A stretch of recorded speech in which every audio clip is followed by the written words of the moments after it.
In the midst of the college entrance examination, a sudden transition into the world of beast mastery unfolds.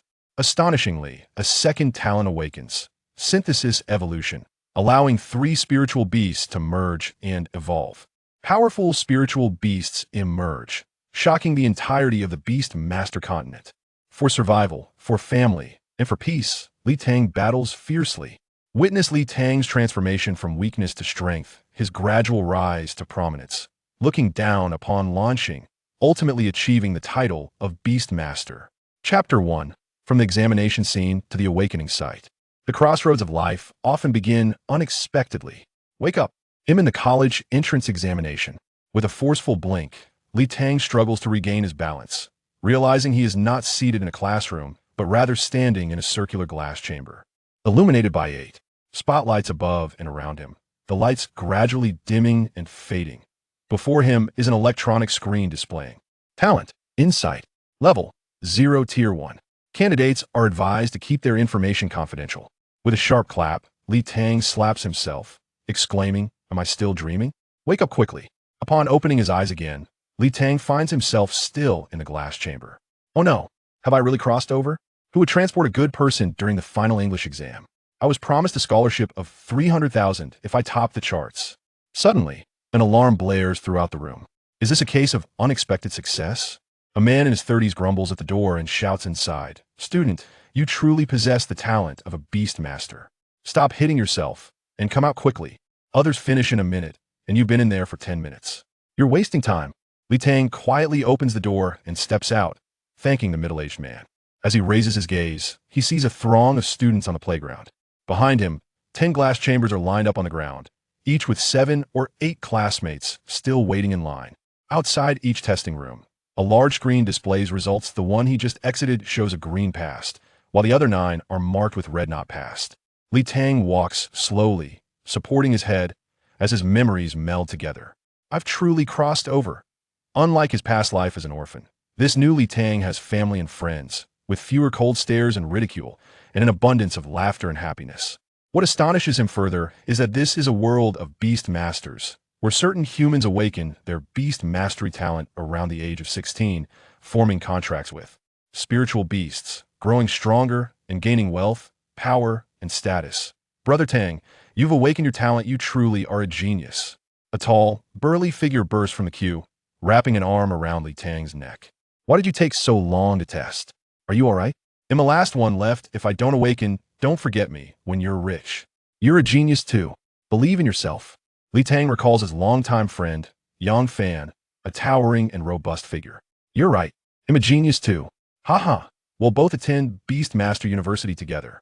As Yang Fan speaks, classmates gradually gather around. Tang, what talent do you possess? Share with us. I didn't expect to have you as a classmate for just 1 week. I heard those with beast mastery talent will form a separate class. Everyone, be quiet.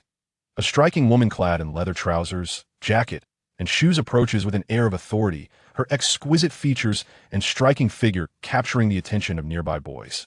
Wang Jian, didn't you listen in class? Talent in beast mastery is confidential. Why are you prying? Return to your place in line. No other class behaves like yours. Several students hastily return to their positions. Tang, you have 5 seconds to get in line. Why are you taking so long with the test? Understood, Teacher Zhou. Zhou Shumi observes Tang. Thinking to herself how polite he is today, she missed the chance to give him a kick. What a pity. Zhou Shumi is the homeroom teacher for Tang and his classmates, possessing a striking figure and formidable abilities. Although the semester has just begun, both Tang and Yang Fan have already faced her wrath multiple times, leaving them with psychological scars. What is the talent of beast mastery, after all? Standing in line, Tang begins to sense his body, the images in his mind gradually sharpening. Insight allows in-depth viewing of opponents and spiritual beast information, enhancing vision. Is this the Sharingan? No, it can't produce Susanoo.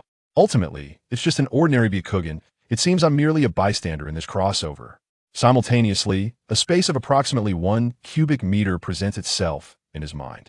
So this is what they refer to as the Beastmaster space. How small? How do I utilize this talent? Should it just be a matter of looking? Let's give it a try.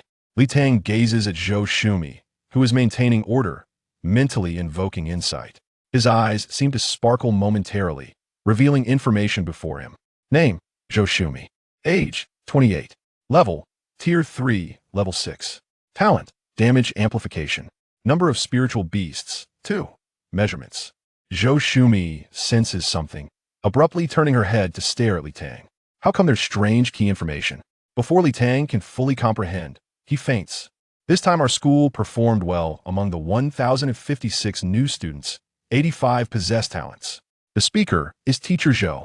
Tang, still with closed eyes, has yet to awaken. Children of Beastmasters have a higher probability of awakening talents.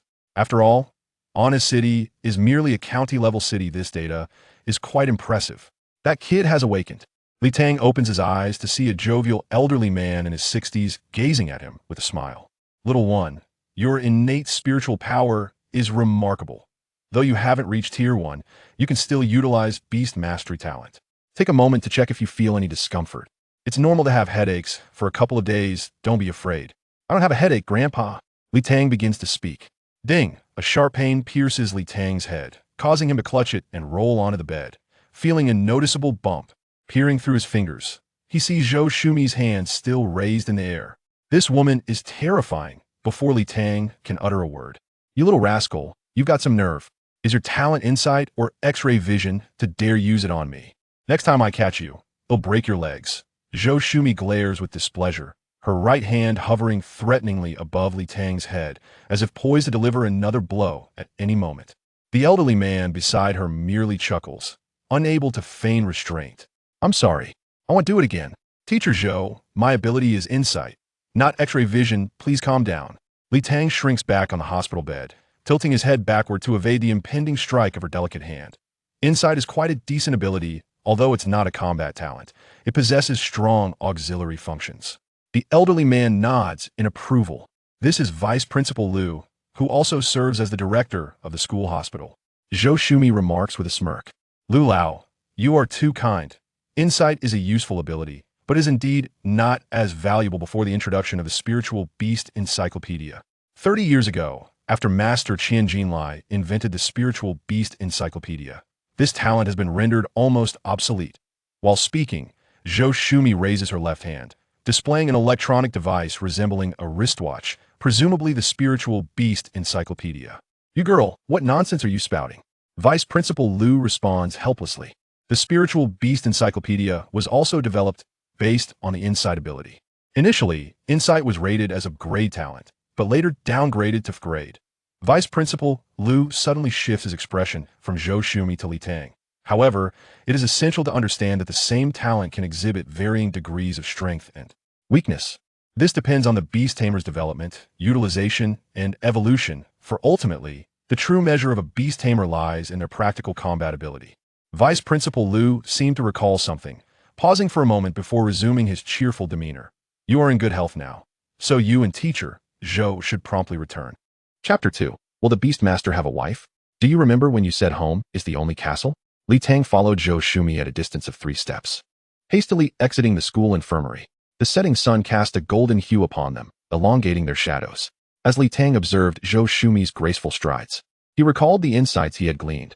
Teacher Zhou was a 3rd-tier powerhouse, which explained the intensity of her strikes. Suddenly, Joshumi slowed her pace. As if lost in thought, once you awaken the Beastmaster talent, you are no longer a child. Your insight talent is quite ordinary. You must work hard during your 3 years of high school. Joshumi's unexpected seriousness caught Tang off guard, prompting him to nod quietly. Thank you, teacher. I will do my best.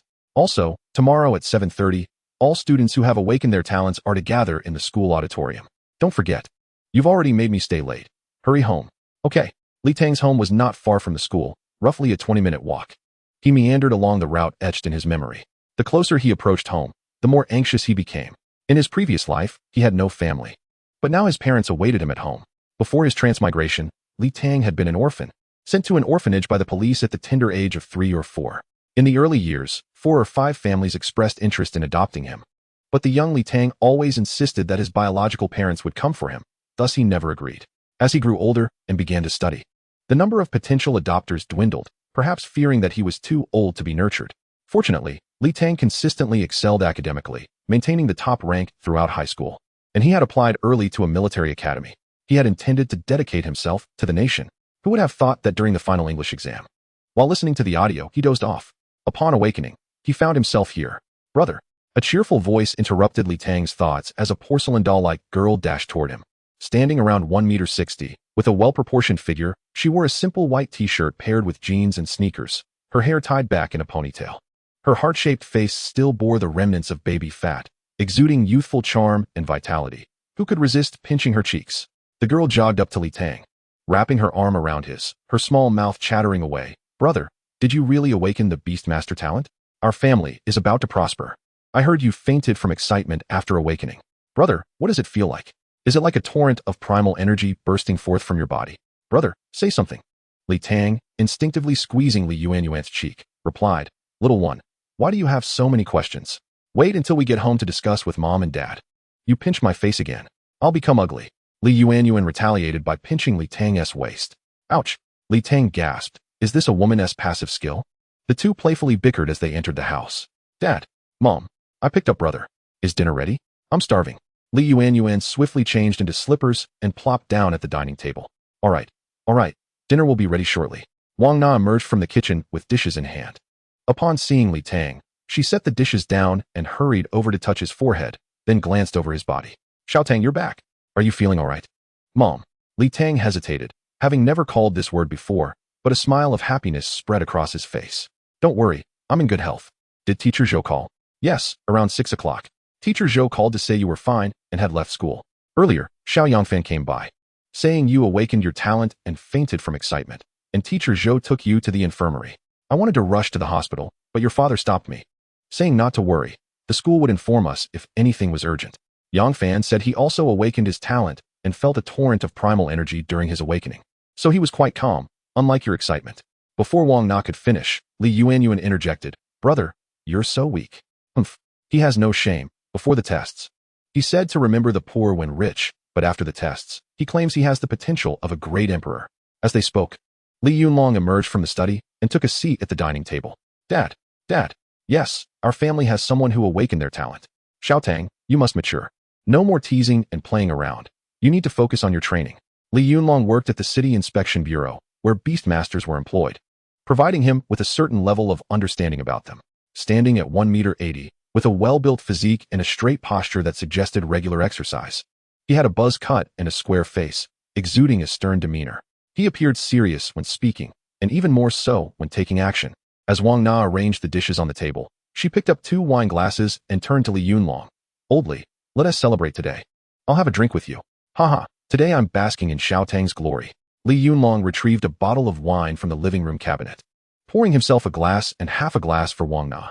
Come. Let us raise a toast as a family to congratulate Xiao Tang on awakening his talent. Thank you, Mom and Dad, and Yuanyuan.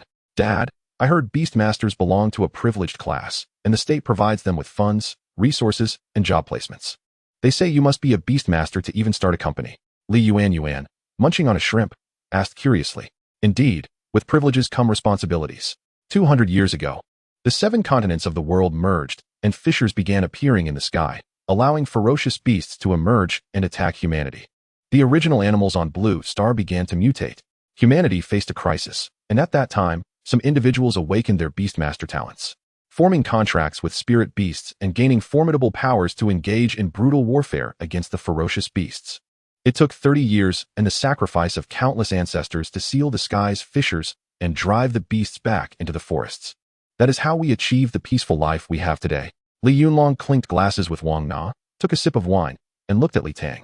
Li Tang, you have awakened your talent and formed a contract with a spirit beast. Protecting your home and country is your duty. You must not be a coward. At this point, Li Yunlong's mood turned somber, and Wang Na fell silent as well. Li Tang, you must train diligently. You may not perish from neglecting studies, but neglecting training could lead to death. Li Yunlong downed his glass in one go, ready to pour another, but found the bottle was empty. Wife. Today is a joyous occasion. Let us have another round. Not so fast. You always snore when you drink. If you drink more, you'll sleep in the study. Brother, now that you've awakened, the state will support you. You should give me all your pocket money from now on. Li Yuanyuan said mischievously. I've heard that Beastmasters earn quite a bit, but training and nurturing spirit beasts costs even more. Little Yuanyuan, I think you should have your pocket money reduced. Wang Na teased, playfully tapping Li Yuanyuan on the head. I'll be in the red. Li Yuanyuan exclaimed in exasperation before curiously asking, "Do Beastmasters get assigned wives? I see my brother is so weak. He'll probably be single forever." "Don't talk nonsense. There's no assigning of wives," Li Yunlong retorted, and Li Yuanyuan stuck out her tongue. Li Yunlong turned to Li Tang, saying, "Xiao Tang, focus on your training and let us know if you have any needs. Our family still has some reserves." Li Yunlong quickly finished his meal. "Xiao Tang, get some rest early. Li Yuanyuan, hurry up and do your homework. They say daughters are their father's little lovers from their past lives. Did you just keep an eye on your little lover doing homework in your previous life?" Li Yuanyuan exclaimed before dashing back to her room. "Li Yuanyuan, are you itching for a scolding? Where's my artillery?" Chapter 3, Awakening the Second Talent. And it turns out to be a golden shovel? Transmigrating here must come with some surprises. Lying in bed, Li Tang contemplated his day, feeling as though everything was surreal. From the college entrance examination site to the awakening site. From aspiring to serve the nation to awakening his talent and realizing he must serve the nation. The memories of two distinct lives left Li Tang in a state of confusion. Had I transmigrated and seized this body, stealing someone else's life? Or am I still myself, merely possessing an additional segment of dreamlike memories? Who am I truly? Let the past remain unchaste, and the future unwelcomed. Li Tang closed his eyes, and the essence of beast mastery and the realm of beast companionship remained vividly apparent. Since he had entered this world of beast masters, it was only natural that he would carve out a unique space for himself. Having family by his side was already a source of immense happiness. How does one cultivate to become a beast master? How does one form a contract with a spirit beast? Lost in thought, Li Tang drifted into a dreamless slumber. At 6:30 the next morning, Li Tang awoke and opened his eyes, realizing he was still in his room. He had truly traversed worlds. And this was no mere dream. He promptly closed his eyes again to assess his beast mastery talents. Insight allows for an in-depth examination of opponents and spirit beasts. Enhancing vision. Fusion evolution. When three identical contracted spirit beasts of the same level are present, they can forcibly fuse and evolve. The beast space provides 10 additional slots for contracting spirit beasts. So I have indeed crossed over. A second talent? The golden finger has arrived? Fusion evolution, along with battle reserve slots, is akin to the legendary golden shovel, 3 merging into one powerful entity, with 10 reserve slots. Does this mean I can contract 10 spirit beasts at once? Without conditions, I shall conquer 10. With conditions, of course, I would prefer to tackle one with all 10. Awakening a new talent after a single night's rest. Might I awaken even more talents in the future? I am indeed the child of fortune. Li Tang, rise and shine. Accompanied by the rhythmic knocking on the door, Li Yuanyuan chimed in while brushing her teeth. I'm already up. Li Tang quickly donned his clothes and opened the door. There stood Li Yuanyuan in a pink onesie adorned with a small bear, her mouth frothing with toothpaste as she shot him a glance and walked away, muttering about how, even in high school, he still lazed about, questioning how he could awaken his talents. There's no justice in that. I will undoubtedly surpass him in the future. Yes. At 7:30, Li Tang stood in the auditorium of Huanan First Middle School, surrounded by 85 classmates arranged in formation. The slightly taller Yang Fan stood silently behind him, leaning forward with a mischievous grin. Little Tang, I told you I'm a genius. My talent is exceptional.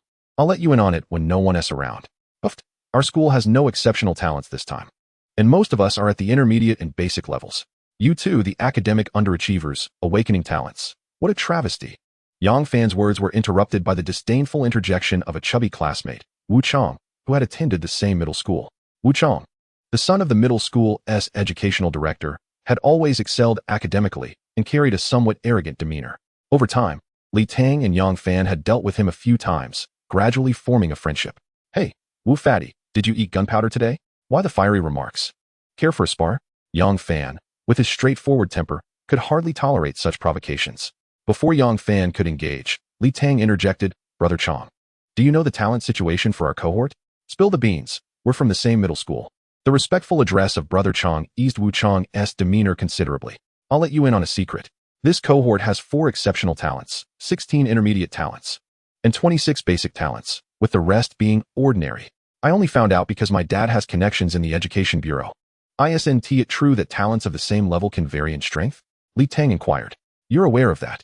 But did you know that a weaker talent isn't necessarily weak, yet a strong talent is assuredly strong? Wu Chong, slightly taken aback, paused before whispering. There's been an exceptional talent emerging from the high school that has drawn the attention of provincial leaders for cultivation. I'll let you in on a secret. The legendary General Zhang is an exceptional talent, fast in cultivation and formidable in strength. The General Zhang who quelled the Jiangnan province rift uprising? The surrounding students, having been eavesdropping, suddenly became animated, discussing amongst themselves. Silence, commanded Zhou Shumi, and the auditorium fell quiet. Zhou Shumi walked alongside a male teacher in his 30s, followed closely by a sharp-eyed, middle-aged man in his 50s, who made his way briskly to the stage. Greetings, students. I am Wei Lai, the principal of the first middle school. The middle-aged man spoke slowly, his voice soft yet clear to all. Each of you has awakened your beast mastery talents. However, there remains a long journey ahead to harness these talents and become formidable beast masters. Do not become complacent. Diligent study and cultivation are essential. Awakening a talent distinguishes you from other students. Should you achieve the rank of a first-tier beastmaster during your high school years, you will be guaranteed admission to a university free of charge, along with certain benefits and resources. Wow, the rumored benefits are real. I can go to university too. Surely. I 1T fall short of the first tier. Wei Lai raised his hand to quell the murmurs, continuing. However, university and university are not the same. For this cohort, we hope that all students will enter a Beastmaster University, rather than a regular university's Beastmaster program. We aspire for the top students to attend Nanyu University, MOU University, and Jingyu University. To this end, our school is equipped with excellent teaching conditions and abundant cultivation resources. For instance, the tuition paid upon enrollment will be refunded within 3 days. We will also provide each of you with your first spirit beast. More resources are available, but you must strive for them. Those who perform well will receive more. Having awakened your talents means you are no longer ordinary. The comfortable days of elementary and middle school are behind you. Now, you must learn, cultivate, battle, and strive with all your might. All students present must reside on campus from this point forward. I must emphasize that all of you have awakened talents. Regardless of whether you become beast masters, under no circumstances should you engage with ordinary students or members of society unless your life is threatened. Violators will face expulsion, or worse, legal consequences. This cohort will be divided into 2 classes, each with a designated homeroom teacher. This is Teacher Zhao Weigua, the homeroom teacher for Class 1. Wei Lai gestured to the male teacher behind him, who stepped forward to greet everyone with a respectful nod, exuding an air of aloofness. And this is Teacher Zhou Shumi, the homeroom teacher for Class 2. Hello, everyone. I am Zhou Shumi.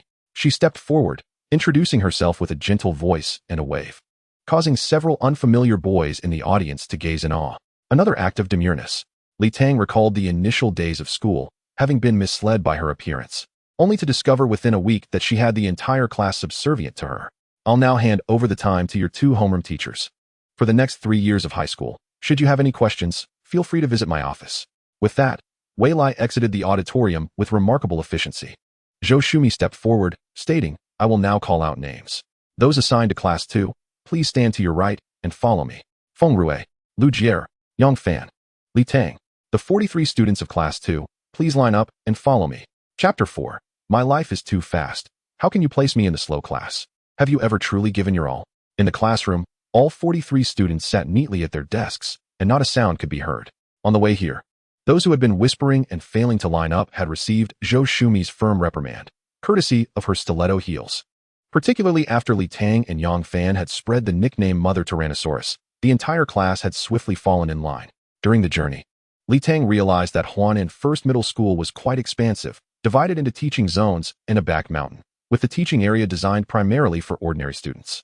The rear mountain is specifically designated for the training of beastmasters, encompassing several teaching buildings, a playground, a cafeteria, and a hill rising over 100 meters high, interspersed with various structures among the woods. Standing on the podium, Zhou Shumi opened her notebook and briefly glanced through it, observing the students below. There is no need to feel so constrained. I assure you, I am quite gentle. Some may jest that I am fierce, but the path of a beastmaster is far more brutal than you can imagine. I am here to cultivate your resilience. In our first class today, I will impart some fundamental knowledge about beastmasters. If you have any questions during the process, feel free to raise your hand. You are all aware of the origins of beastmasters, so I shall not waste time on that. First and foremost, let us address the most pressing concern: how to cultivate and contract spiritual beasts. The cultivation process involves specific techniques, and currently, all beastmasters in Huagua practice the same method, known as the Huagua Beastmaster Advancement Guide. What a peculiar name, Li Tang thought. Something like the 10,000 Beasts Compendium or the 9 Turns Beastmaster Technique would sound much more impressive. Zhou Shumi continued, books will be distributed to you, and there will be specialized courses with instructors for guidance. However, these texts are to remain within the school, and the techniques cannot be divulged to ordinary individuals. Once you have mastered the techniques, I recommend a daily practice time of no less than 4 hours. Of course, if your mental fortitude is strong enough to endure longer. Feel free to do so. As she spoke, Zhou Shumi cast a glance at Li Tang and continued. Once you elevate to level 0, stage 10, you will be able to contract a spiritual beast. Contracting a spiritual beast involves establishing a bond after communicating with it. Each spiritual beast becomes your partner. There are 2 types of contracted spiritual beasts. One is the spiritual beast egg, which is typically formed by powerful spiritual beasts for the optimal growth of their offspring, making it highly valuable. The advantages include safety and high loyalty. Generally, these spiritual beasts possess superior innate talents and grow rapidly. The downside is their initial strength tends to be weak, and they are quite rare, relying on luck. However, for you novices, this is undoubtedly the best choice. The second type is the direct contracting of a spiritual beast. The advantage here is an initially stronger prowess, with the innate talent level visible. But the downside is the risk involved in the contract. Under certain circumstances, the beast may betray its master. The levels of the Beastmaster are related to the spiritual beasts but are not absolute. Currently, there are 2 schools of thought among Beastmasters. The first focuses on nurturing a single spiritual beast. For instance, if you contract a spiritual beast egg, once your beast's strength surpasses stage 2, you too may advance to stage 2, aligning your strength with that of your spiritual beast. In this case, acquiring a high-quality first beast is crucial. The second approach involves cultivating multiple spiritual beasts. In this scenario, when you reach level 1, stage 10, you may contract another spiritual beast, allowing you to advance to stage 2. In such cases, the Beastmaster typically possesses greater strength than the spiritual beasts. Zhou Shumi paused before stating, while the Beastmaster cultivates, they will also experience physical enhancement and source power, making their combat prowess comparable to that of spiritual beasts, necessitating combat training. You will have combat classes in your curriculum, and I will personally assist you in your practice. Li Tang exchanged glances with her classmates, pondering, isn't it akin to openly engaging in a brawl? It is crucial to remember that should your spiritual beast perish in battle, you too will suffer repercussions, and your total number of contracts will decrease by 1. Regarding levels, Beastmasters progress from level 0 to level 9, theoretically comprising 10 levels. However, no one has yet succeeded in advancing to the final tier. The strength level of spiritual beasts parallels that of the Beastmasters, but there exists an innate talent level. For instance, a spiritual beast with a talent level of stage 5 will cease to grow in strength once it reaches stage 5, necessitating evolution, which is a challenging endeavor. Upon hearing this, Li Tang recalled her second innate talent and thought, the evolution of my spiritual beast should be significantly easier. The advantage lies with me. As for the innate talents of Beastmasters, it is known that there are 7 levels, categorizing the strength of known abilities, but this does not reflect true strength. Zhou Shumi shifted the conversation, stating, the reason you are in Class 2 is that your innate talents as Beastmasters do not measure up to those in Class 1. Class 2 is thus referred to as the slow class, but I hope all of you will strive diligently. Should I lose face, your lives may be at stake. Li Tang scoffed, I am destined for greatness. How could I end up in the slow class? Are there any further questions? Zhou Laosher, can a Beastmaster possess more than 1 talent? Li Tang raised her hand to inquire. Zhou Shumi raised her eyebrows, clearly taken aback by the question. After some contemplation, she responded, I am only aware of one exception, a twin who lost one sibling in the womb, but the surviving one awakened with 2 talents. Their strength is formidable. Li Tang mused, I am essentially a fusion of 2 individuals, hence possessing 2 talents. Zhou Laosher, how long until we can contract our spiritual beasts?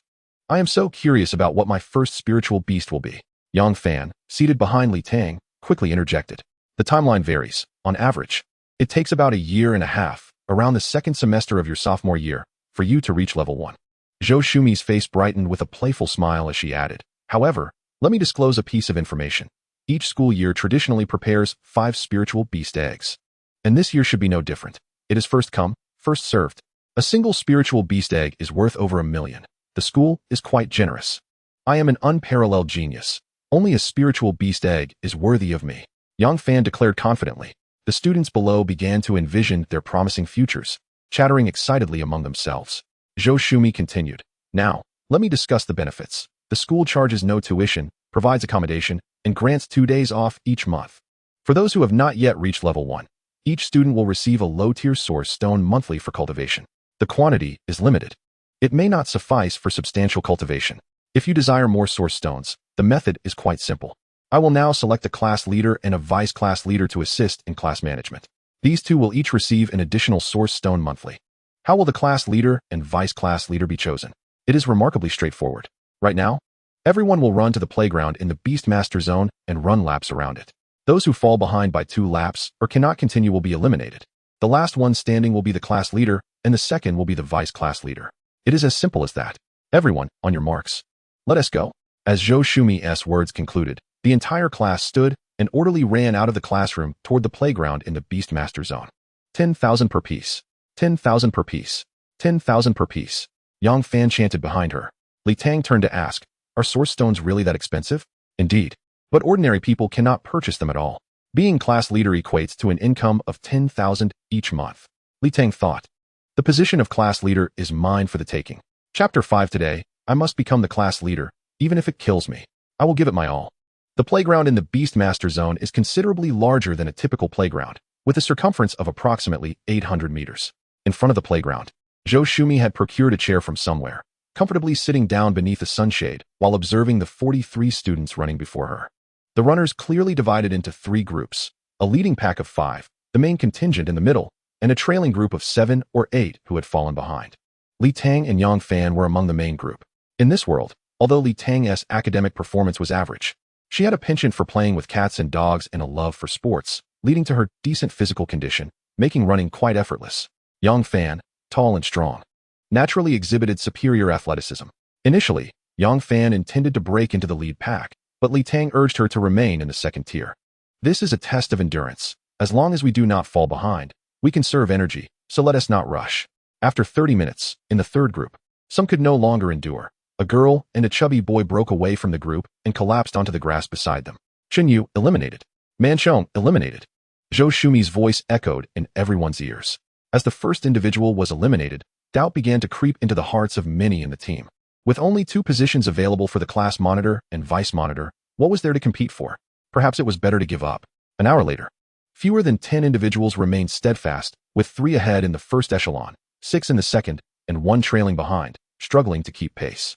These 10 had already covered 7 or 8 kilometers, and their speed was gradually diminishing.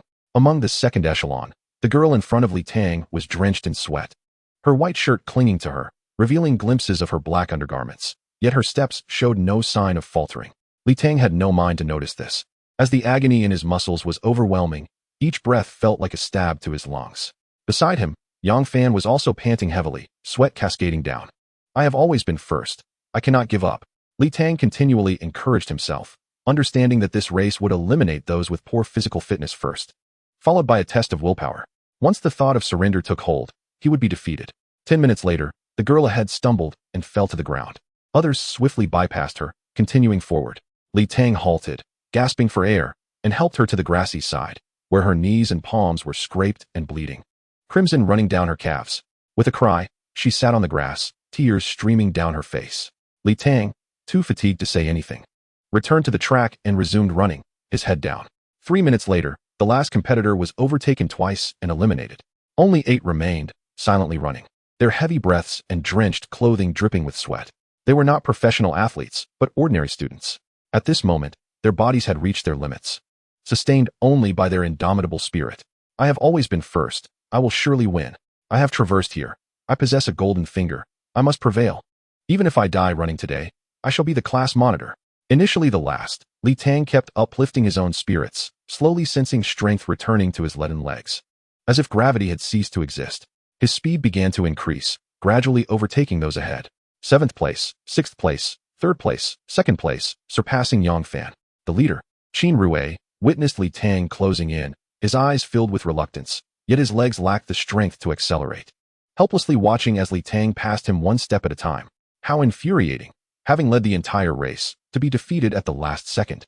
1st place. At that moment, Li Tang's mind was devoid of thoughts of victory or defeat, solely focused on the act of running. Half an hour later, everyone on the track had come to a halt, except for Li Tang, who continued to sprint. What is wrong with this kid? How can he run so much? Panting, Yang Fan knelt on the ground, feeling nauseous as he watched Li Tang, a hint of regret blossoming in his heart. Just a little more. This fellow must be on a high. Vice Principal Liu had somehow taken a seat in Zhou Shumi's place, while she silently stood beside him, holding an umbrella. Running high is luck. Luck is also a manifestation of strength, Zhou Shumi replied. Being on a high can also be construed as the simplest state of flow, a reflection of mental fortitude. Vice Principal Liu, still smiling, glanced at Li Tang and remarked, "He can't hold on much longer. He is about to faint." Before he could finish his sentence, Li Tang collapsed to the ground. Zhou Shumi set down the umbrella and rushed over with remarkable speed. She swiftly lifted Li Tang and placed him on the grass of the field. Everyone assemble. Though exhausted, they approached Zhou Shumi, some walking, some crawling. Most performed admirably, showcasing their resilience. Today's first lesson has been arduous. Now, I shall grant you a small reward. Turning to Vice Principal Liu, she added, "Lu Lao. Thank you for your hard work." Vice Principal Liu, with a resigned expression, stepped forward, raising his hand as a giant butterfly, a meter in diameter, appeared before everyone. Its emerald wings shimmering with a gem-like luster, gracefully fluttering above their heads, dancing in the air. The beautiful butterfly instantly captivated everyone's attention. So beautiful. My future spirit beast must possess such high beauty. This is the Emerald Phoenix Butterfly, at least a 5th-tier talent, a rare healing spirit beast. A knowledgeable classmate began to explain. As discussions erupted among the students, the Emerald Phoenix Butterfly spread its wings, emitting waves of green light. Injured classmates witnessed their wounds visibly healing. The girl who had previously fallen, Yun Ziyuan, stared in astonishment at her hands and knees, now completely restored. With only traces of blood remaining, the Emerald Phoenix Butterfly employs accelerated healing, Lu Lao whispered. As the butterfly danced above, glimmering green powder drifted down, settling on the students. They noticed their aching legs gradually regaining strength, their bodies revitalizing. Li Tang, too, slowly regained consciousness, sitting up and gazing at the Emerald Phoenix Butterfly in the sky, feeling the resurgence of his strength.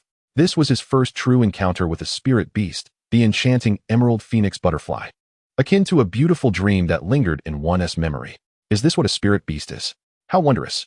In the future, I shall possess many powerful spirit beasts. I will be the Beastmaster of this world. Emerald Phoenix Butterfly, return. With Lu Lao's gentle command.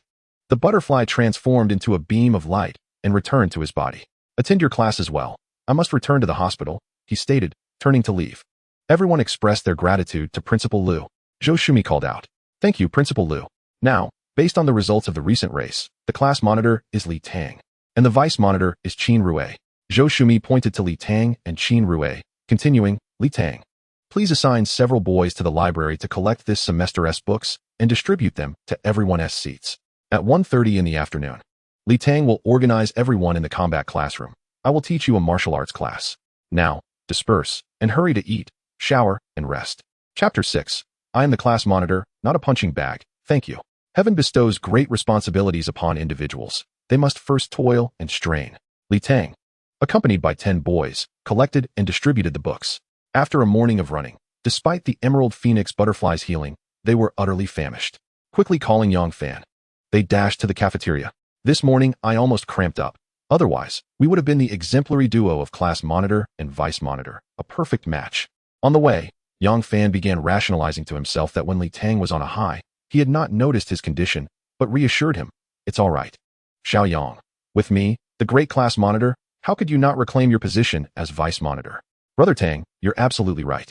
No wonder you're my brother Tang, so far-sighted and meticulous. In the cafeteria, everyone received the same 3 dishes and a soup. The meals were exquisite. Particularly the braised pork, glistening and fragrant, igniting appetites. This food must be delicious, though the portions look a bit small. The lady serving the food cheerfully urged me to eat first, assuring me it would be plentiful. I'll definitely take 3 helpings. Yang Fan, tall and large, had a hearty appetite.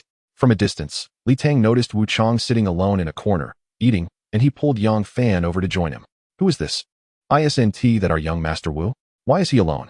Yang Fan began to tease as he approached, but before he could finish, he noticed a dark bruise around Wu Chang's left eye and exclaimed, Wu Chang, who did this to you? How did you end up with a panda eye? Who bullied you? We'll help you get revenge. Li Tang and Wu Chang indeed attended the same middle school, and their relationship was quite amicable. What a tale.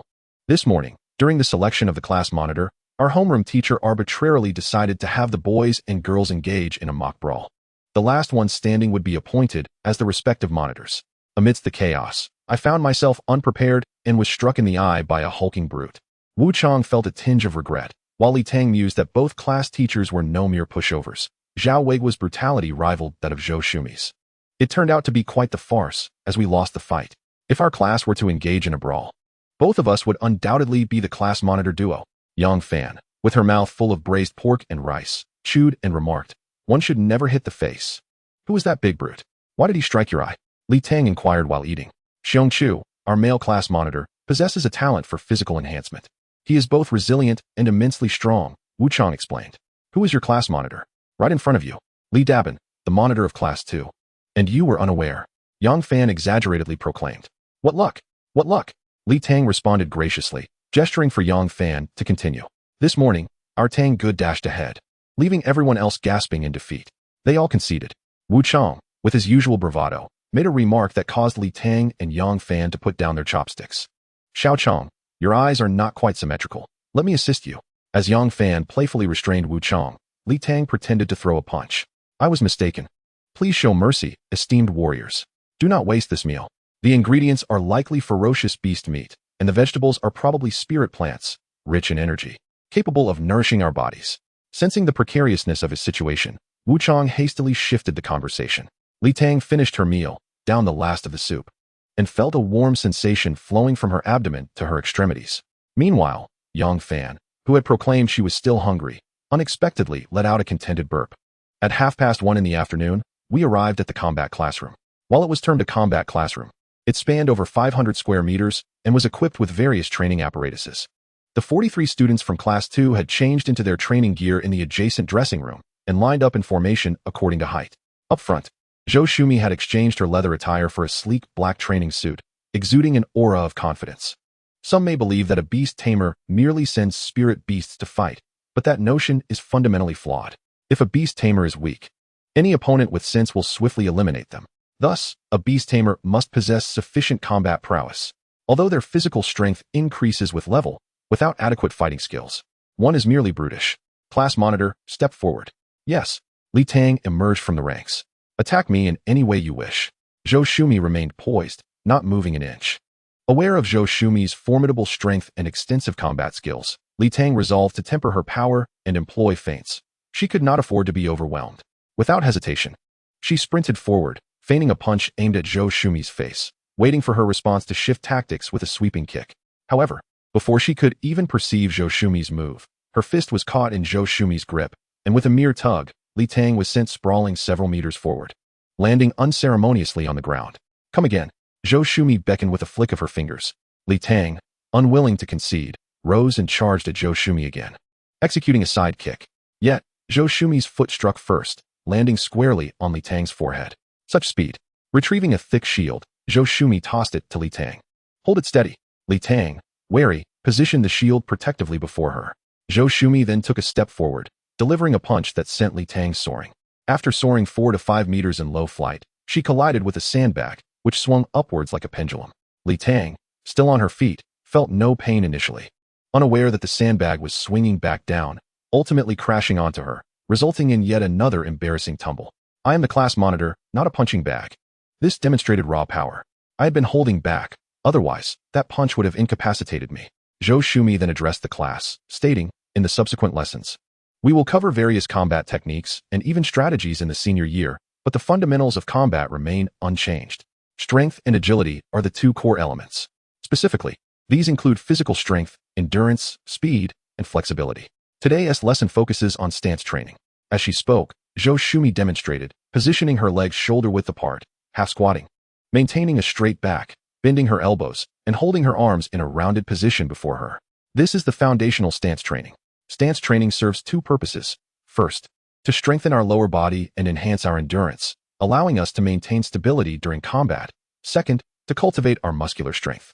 Muscular strength is a form of bodily power, the force generated by the fascia driving the bones. Any combat technique or strategy can be understood as a means of maximizing physical strength, even achieving 200% of it. Muscular strength forms the basis of this. All right, everyone, 1 meter apart, stance. The 43 students arranged themselves and began to mimic Zhou Shumi's stance. Class monitor, step forward and demonstrate. Li Tang quietly walked to the front, facing her classmates. Her feet positioned shoulder-width apart, toes pointing forward. She followed Zhou Shumi's instructions. The sensation of squatting felt akin to sitting on a high stool. "Yes, then tuck your hips." Directing them forward. With fingers spread, palms facing inward, her hands mimicked cradling a balloon. Her armpits relaxed, chin tucked, as if balancing a book atop her head. eyes half closed. She envisioned the beast taming space. Yes, this posture is fundamentally correct for the class monitor. Zhou Shumi then moved among the students, correcting their stances. As Li Tang stood in her stance, she felt a surge of energy emanating from her feet throughout her body. The vision of the beast taming space seemed to expand gradually. Zhou Shumi noticed Li Tang's unusual state. Chapter 7. The next day, I level up. I am a genius. Everyone harbors their own secrets. Li Tang maintained her stance, subtly exuding energy. Zhou Shumi recognized this as a sign of leveling up. Immersed in the beast taming space, Li Tang felt an invisible energy entering, causing the entire space to gradually expand from 1 cubic meter to 2. Once the growth halted, Li Tang opened her eyes, sensing a tangible increase in her physical strength. Do not worry. You have leveled up. You should now be at level 2 of rank 0. Zhou Shumi was intrigued, noting that those who awakened typically began at level 1, with only a select few possessing growth-type talents that allowed for quicker advancement. However, Zhou Shumi was aware that Li Tang's awakened talent was insight. This boy is not ordinary. Earlier, when he inquired about the second talent, did he awaken a second talent? Or is he inherently attuned to energy? No one is foolish. Zhou Shumi quickly formed a hypothesis. Yet, as a beast tamer is a combat profession, who would not keep a trump card or conceal secrets. Your class monitor is already at level 2. He is far ahead of you all and has a substantial chance of obtaining a spirit beast egg, acquiring his first powerful spirit beast. You must strive to catch up. Zhou Shumi encouraged the class, utilizing Li Tang's achievement as motivation. The other students, witnessing Li Tang's immediate advancement, felt envious yet acknowledged the significance of stance training. Diligently commencing their practice, Li Tang gazed at his beast mastery space and could not help but think to level up on the very next day of awakening. I truly am a genius. Subsequently, he immersed himself in the practice of standing meditation. After an hour, Li Tang stood in place, his body trembling incessantly, a puddle of sweat forming around him. I can't go on. I didn't expect standing meditation to be so exhausting. Many classmates were unable to endure and several collapsed onto the ground. Observing that most of the class had reached their limits, Zhou Shumi did not press further. All right, gather around. After returning, you must continue practicing standing meditation. If you neglect the foundation while training in martial arts, you will achieve nothing in the end. This foundation is standing meditation. In the following time, Zhou Shumi briefly demonstrated stretching, punching, and kicking, ultimately showcasing a set of Huaguachuan, stating that it would be the content for the next class. After 3 hours of instruction, Zhou Shumi, as the homeroom teacher, made arrangements for everyone. Though the Beast Mastery entrance examination differed from the ordinary college entrance exam, students were still required to study the regular cultural subjects. Class monitor, distribute the schedule later. I remind you that this semester, you will be tested on Huaxia Beastmaster History, Basic Spirit Beast Studies, Beastmaster Geography, and Wilderness Survival, Basic Post-Injury Care and Common Illness Treatments, and the Beast Mastery Entrance Examination. You just need to memorize them. Memorize them? Li Tang rolled his eyes, which caught Zhou Shumi's attention, prompting her to glare at him. From today onwards, meditation classes will be held every evening from 6 to 10, focusing on cultivation techniques and level enhancement. This is of utmost importance. Those who wish to pass the time may feel free. After the meditation class, students were to return to their respective dormitories. Each dorm was a double room, with names on the doors, and all living necessities and clothing had been provided for them. Do not think about staying up late. Tomorrow morning at 6:30, we will gather for a 5-kilometer run. From now on, we will alternate between running and standing meditation each day. With that, Zhou Shumi waved at Li Tang and handed him a stack of schedules. Li Tang took it and distributed it among his classmates. A glance at the schedule revealed a full itinerary from Monday to Sunday, starting at 6:30 in the morning until 10 at night. This high school life is far more fulfilling than that of the average senior. Now dismissed. I suggest you take a quick shower in the nearby bathroom and seize the time for a meal. Then, preview the cultivation techniques to prepare for tonight's meditation practice. The meditation classroom was located in a 2-story building halfway up the mountain. Li Tang led Class 2 into the lobby on the first floor, where Class 1 was already present. Among the two classes, there were some familiar faces exchanging greetings, causing the line to disperse. At the front of Class 1, Wu Chang pointed at a robust boy who was half a head taller than Yang Fan and said something to him about Li Tang. Seeking fame through friendship. The boy glanced at Li Tang, who was also looking at him, and gave him a provocative look. Li Tang ignored him and turned to his classmates, exclaiming, "What is going on? You all look like bears seeing honey. Hurry up and stand in line. Be careful, or I'll report you to Teacher Zhou." The students of Class 2, intimidated by Li Tang's faux authority, fell silent and reformed the line. Upon hearing Li Tang's words, the tall boy's face flushed red, and his gaze toward Li Tang turned fierce, as if ready to explode. Indeed, a big bear. Li Tang mused. At that moment, a refined man in his 40s entered, wearing a warm smile that felt like a breath of spring. You all arrived quite early and are very enthusiastic about cultivation. I am your meditation instructor, Sun Mingyuan. Hello. Teacher Sun. The students chorused in unison. New students are indeed passionate. Our classroom is on the second floor. The class monitors will guide you in and have you sit down. Class 1 to the left, Class 2 to the right. The meditation classroom was markedly different from the others. It lacked windows, and the door was 30 centimeters thick and quite heavy. When Sun Mingyuan opened the door, Li Tang noticed he exerted considerable effort. The lighting inside was soft, and there were no desks or chairs, only mats. Once both classes were seated, Sun Mingyuan entered last and locked the door. Why can we cultivate? Sun Mingyuan opened with a question. It is because the rifts have brought forth source energy. Yun Ziyuan from Class 2 quickly answered, prompting Li Tang to glance at her. Her delicate features were clean and beautiful. Correct, Sun Mingyuan nodded. Thus, cultivation is not as complex as you might think. It involves absorbing source energy into our bodies, which strengthens our beast mastery space, and in turn, the beast mastery space will feed back to enhance our physical form.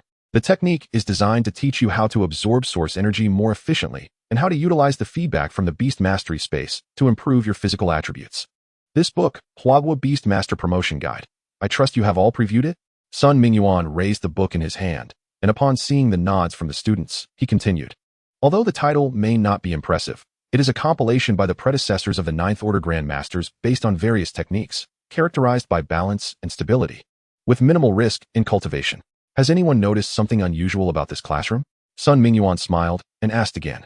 It seems the air is fresher here. A boy from Class 1 answered. It should be because the source energy is more abundant here. Li Tang thought for a moment and remarked. Correct. This is a source energy chamber, built at great expense by the school. The source energy here is 50% richer than in ordinary source energy chambers, and 10 times more abundant than in regular environments. This little object, do you recognize it? Sun Mingyuan held up a transparent cube, inside of which appeared to be a flowing liquid. This is a source stone. A boy from Class 1, Xiong Chu, answered in a rough voice. Yes, that's right. In normal cities, the spiritual energy is relatively thin, making cultivation slower. Naturally, cultivating in the source energy chamber will be much faster. However, if you are cultivating in the dormitory or at home, you can use the source stone to aid your practice.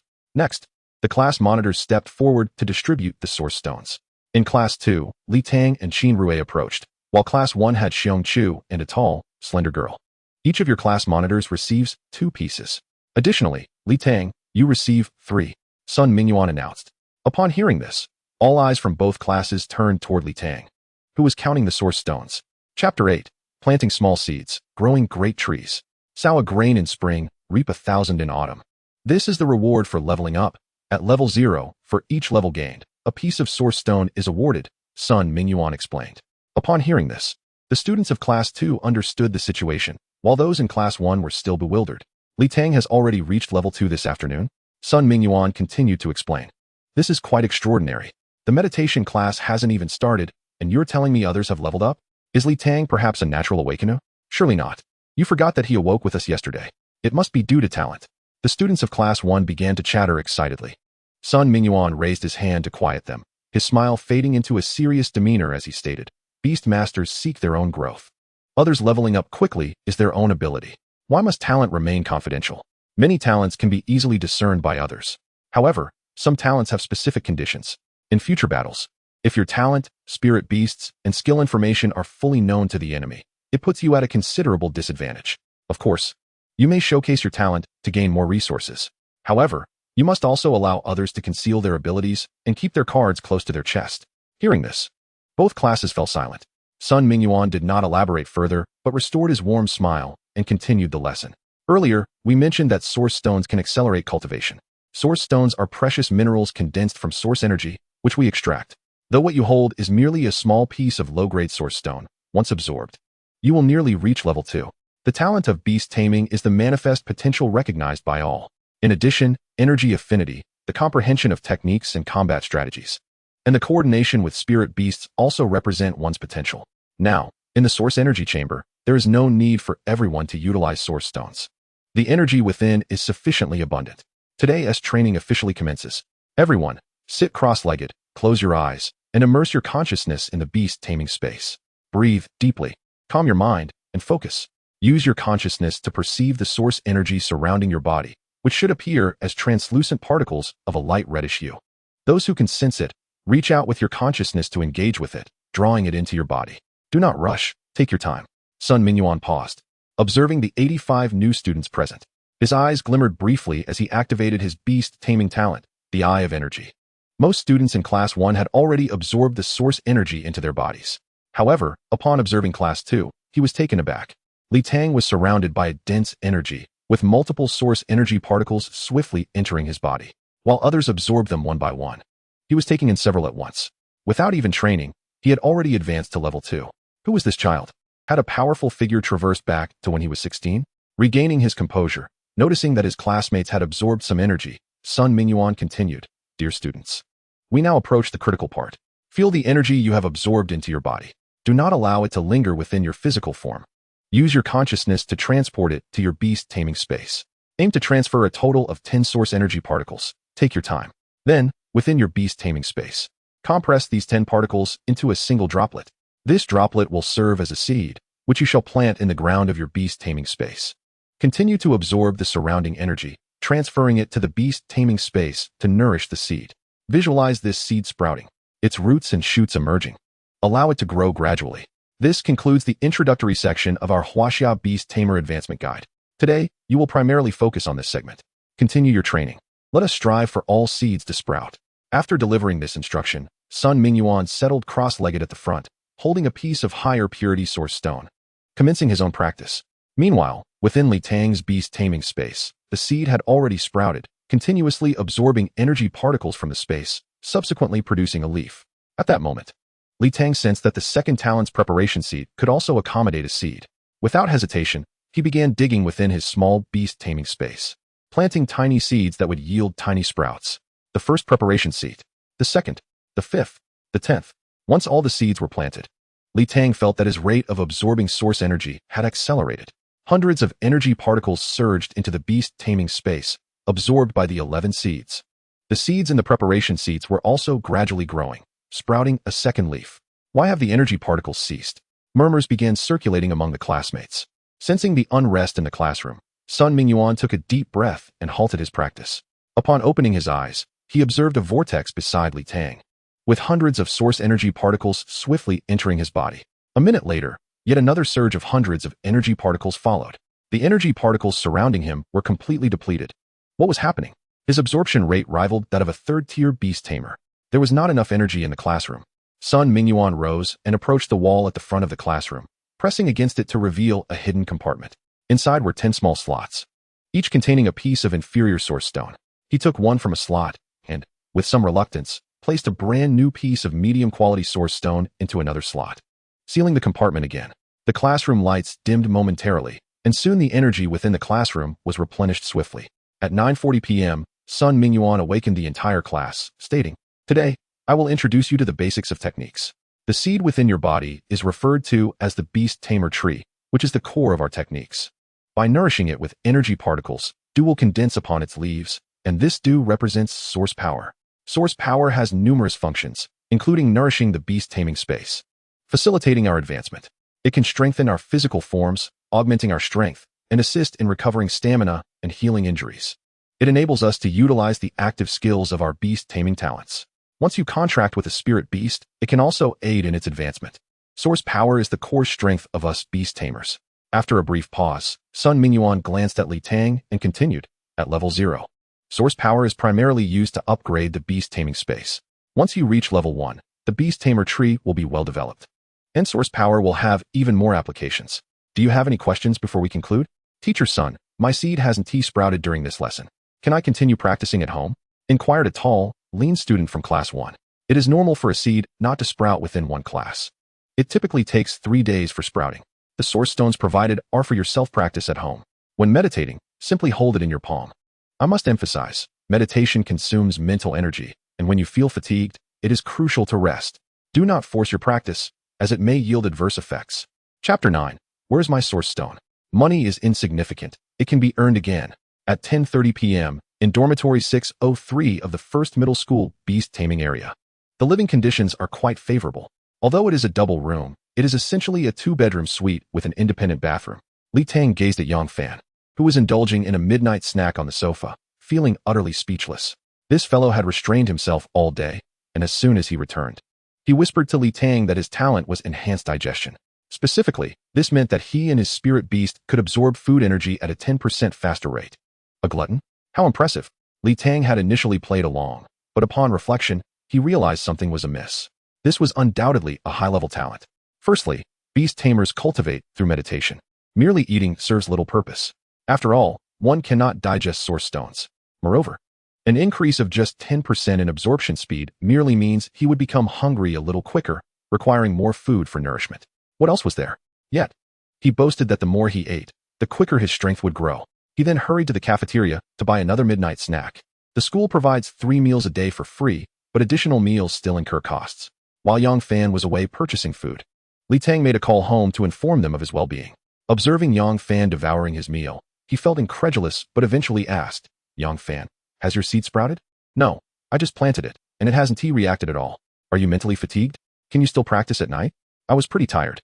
But after this midnight snack, I feel energized," Yang Fan remarked, finishing the last bite of meat. Could Yang Fan's talent enhance mental recovery? If so, that would indeed be impressive. It must be a high-level talent. Tang pondered. Then let us outdo them both. We will practice until we fall asleep. Yes. We shall claim the spirit beast egg for ourselves.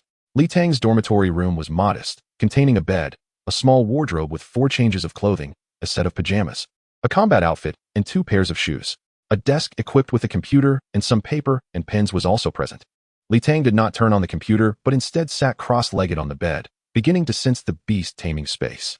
11 beast tamer trees swayed gently within the space. Particularly, the row of 10 trees in the preparation seats resembled freshly sprouted greens in a field, uniformly sprouting vibrant green shoots, exuding the essence of life. After a few minutes of observation, Tang discovered certain aspects of his Beastmaster space. Even when he was not cultivating, energy particles would continuously merge into the Yusho tree. This meant he was engaged in passive cultivation around the clock, albeit at a sluggish pace. When he turned his inner sight to the Beastmaster space, the speed would increase somewhat. During active cultivation, it would accelerate even further. With the awakening of my second talent, there should be an energy feedback, at which point I would be close to level 2. Thanks to the automatic cultivation, I was able to level up directly while focusing my inner sight on the Beastmaster space during my morning standing meditation. Subsequently, Tang held the source stone in his palm and began to practice his technique. The source stone transformed into energy, flowing from Tang's hand into his body, and was then guided into the Beastmaster space. The energy that arrived in the Beastmaster space was divided into 11 portions, nurturing 11 Yusho trees. The second leaves of these tender sprouts were gradually growing. After 2 hours, at 1 in the morning, with a thud, Tang collapsed onto his bed, exhausted. How could a Beastmaster not strive tirelessly? In the new student dormitory of the Beastmaster district, many classmates, like Tang, had practiced until they fell asleep. On September 10th, 201, a Tuesday, at 6:20 in the morning, Tang was awakened by the alarm clock and stretched lazily. Suddenly, he realized his hands were empty. Startled, he jumped out of bed and lifted the blanket into the air, but to no avail. He then dropped to the floor and used his phone to illuminate under the bed, but still found nothing. With a leap, he surveyed the room. Yet there was still no sign of his belongings. He retrieved yesterday's clothes and extracted only 2 source stones from his pocket. Tang's handsome face twisted in frustration. "Where are my source stones?" The door was locked. Closing his eyes, he focused his inner sight on the Beastmaster space, only to see that the second leaf of the Yusho tree was nearly the same size as the first.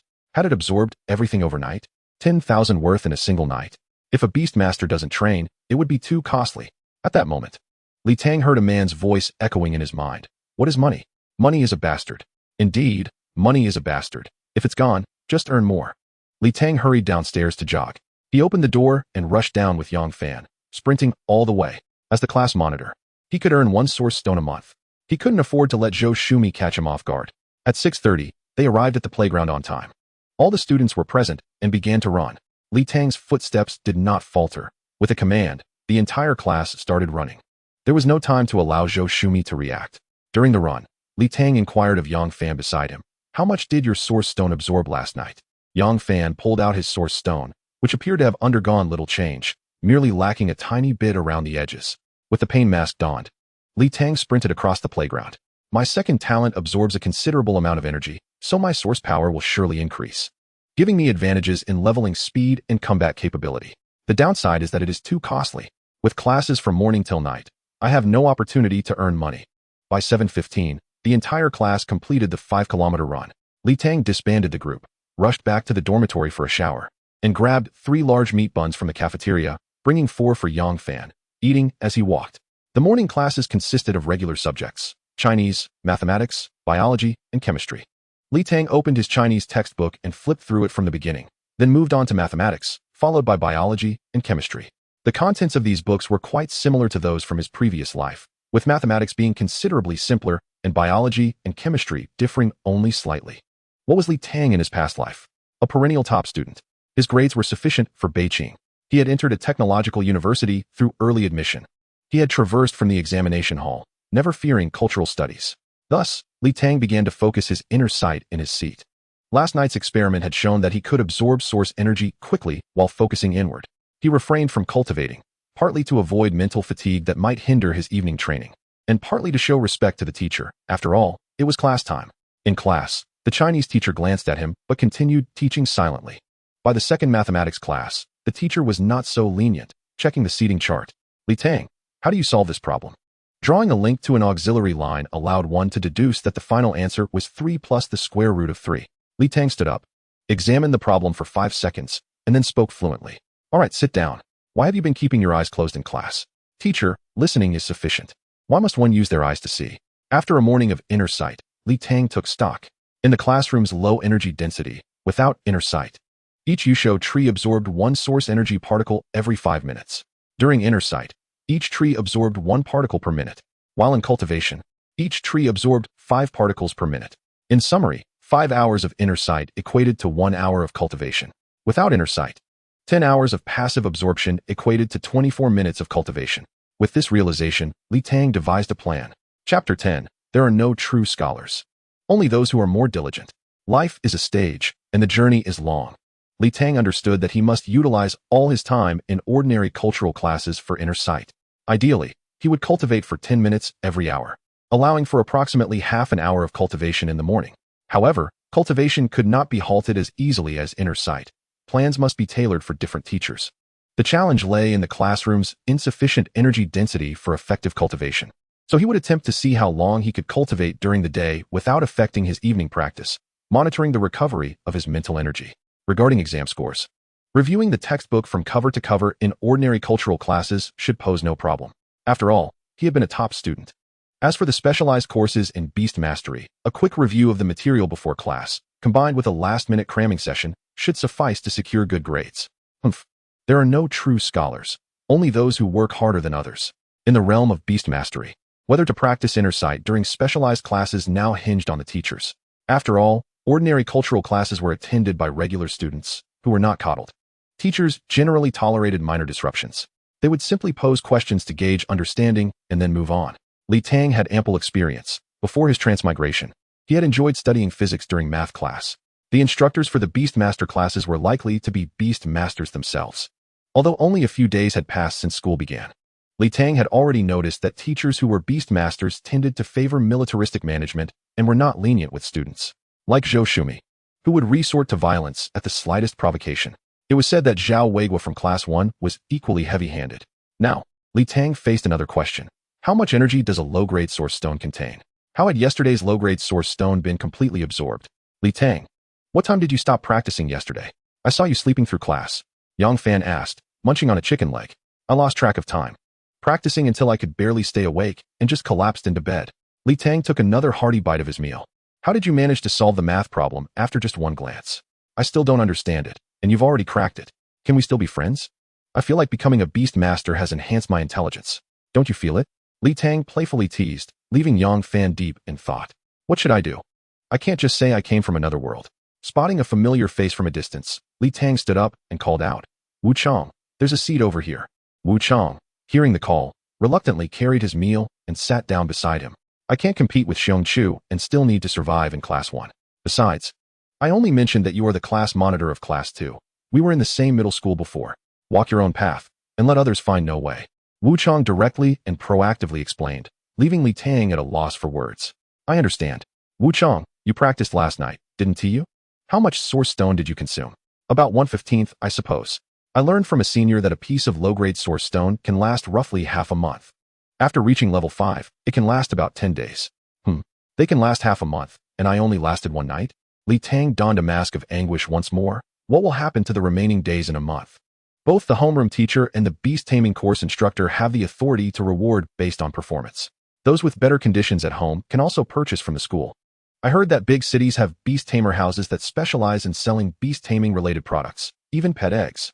Our small city is really too inconvenient. While the two conversed, Yang Fan went for another serving, adding some dishes.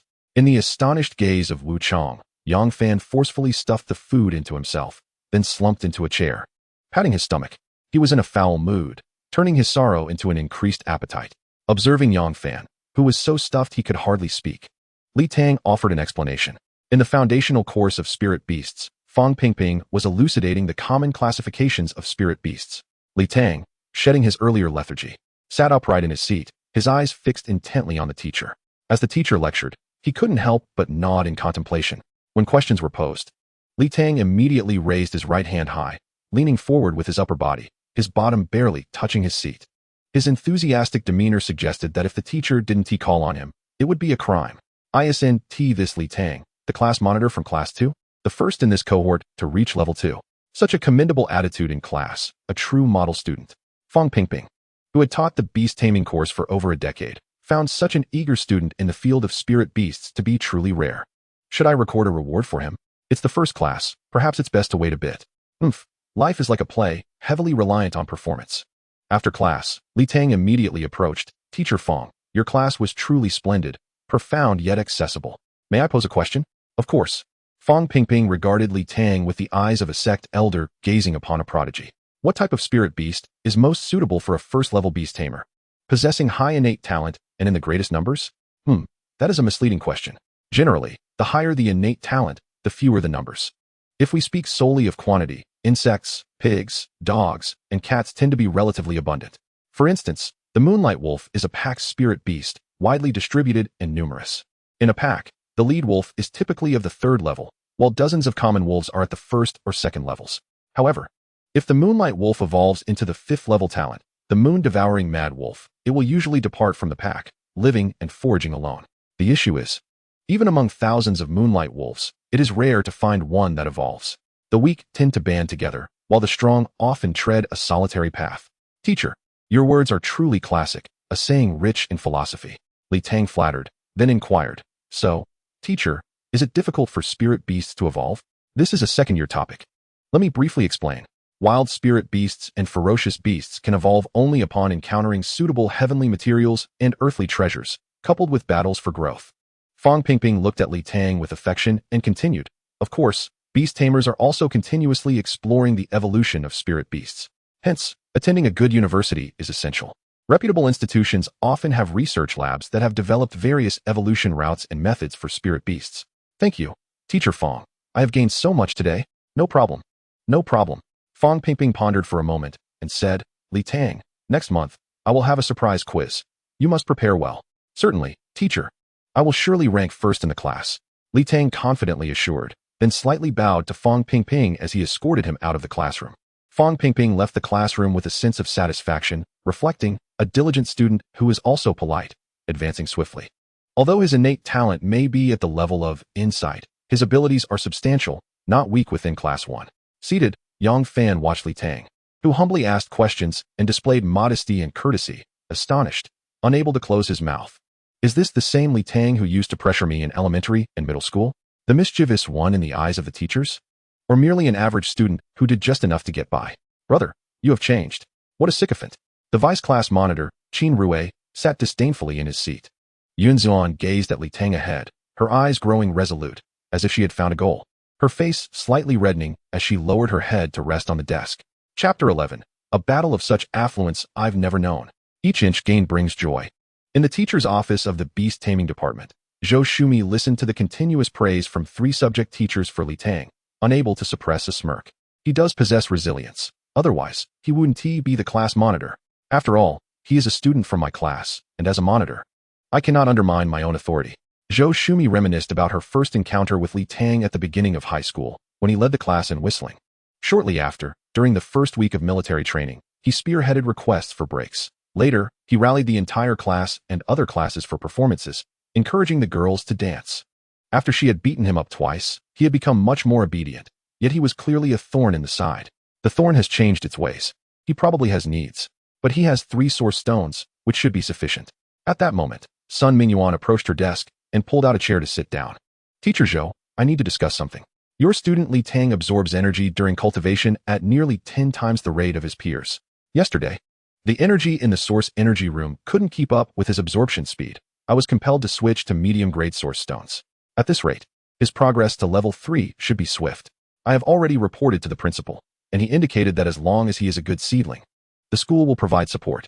After all, he is the class monitor. I thought I should inform you. 10 times? How is that possible? Zhou Shumi was somewhat taken aback, but quickly deduced why Li Tang was ingratiating himself with the subject teachers.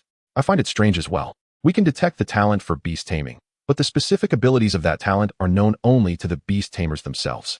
Factors like strong mental power and energy affinity will also have an impact. Strong qualifications are a good thing.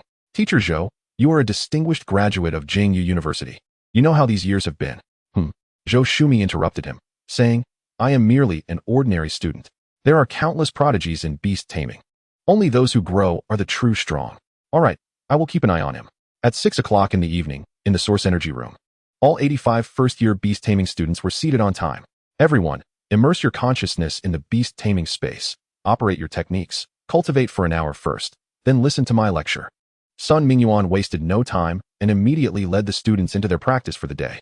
Li Tang felt the hundreds of energy particles in the beast taming space and marveled that it was indeed faster to cultivate in the source energy room. During the morning class, he had secretly cultivated with only 20 energy particles at most. An hour later, within Li Tang's beast taming space, the second leaf of the beast taming tree had grown almost as large as the first. After absorbing this wave of energy, each leaf of the beast taming tree shimmered with glistening droplets, gradually becoming plump drops. This must be source power. I now have 22 droplets of source power. How do I use this? All right, everyone, pause your cultivation and listen to my lecture. At that moment, Sun Mingyuan's deep yet gentle voice rang out, and the students gradually ceased their cultivation. Some of you should have cultivated source power by now, which is the droplets on the beast taming tree. Once all students opened their eyes, Sun Mingyuan continued, these droplets are the products of the beast taming tree after absorbing source energy. Under normal circumstances, one leaf produces 1 droplet per day. When you reach level 2, your beast taming tree will have 2 leaves, thus yielding 2 droplets. After speaking, Sun Mingyuan glanced at Li Tang and said, as for Li Tang, being a level 2 beast tamer, he should have 2 droplets today. However, this is not absolute. Every individual's circumstances differ, and it also depends on how much energy you have cultivated and absorbed. Yesterday, I discussed its functions with everyone, and today, I will elaborate on how to utilize it. Firstly, upgrading the Yusho space is relatively simple.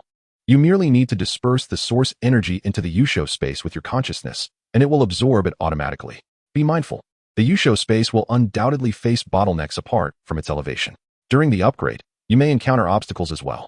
When your Yusho space cannot absorb source energy, you will need to strengthen your body. Transfer the source energy from the Yusho space to the heart with your consciousness, integrating it into your blood. As you are all at the Zeroth level, most of you do not require body strengthening. However, if you encounter a bottleneck during your upgrade, you need only to integrate it into the blood of your heart without any unnecessary actions. The specifics of bodily enhancement will be addressed later, after you forge contracts with spirit beasts. If you delay your training until you reach the school infirmary, it will ultimately waste your own time. With source energy, you can employ the active Yusho talent, but I advise against wasting resources at this moment. Level is the foundation of everything. Sun Mingyuan glanced at the classmates in Class 1, unsure of whom he was precisely observing, then remarked, if there are students with growth-type active talents, assess for yourselves whether to utilize source energy for your talent skills. All right, everyone, continue your cultivation. Those who have already cultivated source energy, please enhance the space with it. Li Tang gazed at the 22 droplets of source energy within the space, lost in contemplation. The voice of that man echoed in his mind. I have never fought such a prosperous battle. My second talent is even more systematic than a golden finger. I am destined to become the king of Yusho. He then proceeded to integrate the first droplet of source energy into the Yusho space, which seemed to tremble slightly before showing no further response. The second droplet, the third, the 10th, the 20th. The Yusho space still merely quivered slightly. Li Tang's dream of leveling up 2 levels in 2 days was abruptly shattered. During the absorption of source energy, Li Tang discovered that his second talent's Yusho position was also simultaneously absorbing source energy. Each position required approximately 1/10 of the amount absorbed by the Yusho space. In summary, his upgrade of the Yusho space demanded nearly double the source energy compared to others. Alas, I initially had a 10-fold upgrade speed, yet now it is reduced to 5-fold. I am still too weak. I must strive harder. At the end of each class's QA session, a student from Class 1 inquired, Teacher Son. Previously Li Tang leveled up without practicing any techniques. Can our Yusho space directly absorb source energy? Moreover, is it not complicated and inefficient to absorb energy for the Yusho tree and then convert it into source energy to upgrade the Yusho space? You have thought deeply. Sun Mingyuan nodded in acknowledgement. The Yusho space can indeed directly absorb source energy. Even if you do not cultivate, it will still absorb automatically, albeit inefficiently, as the source energy contains impurities that need to be eliminated. Many believe that the Yusho tree upgrades alongside the Yusho space, wasting energy. In truth, they are one entity. The Yusho tree is merely the manifestation of the Yusho space. The source energy we absorb daily nourishes the Yusho tree, which stores and then returns it to us as source energy.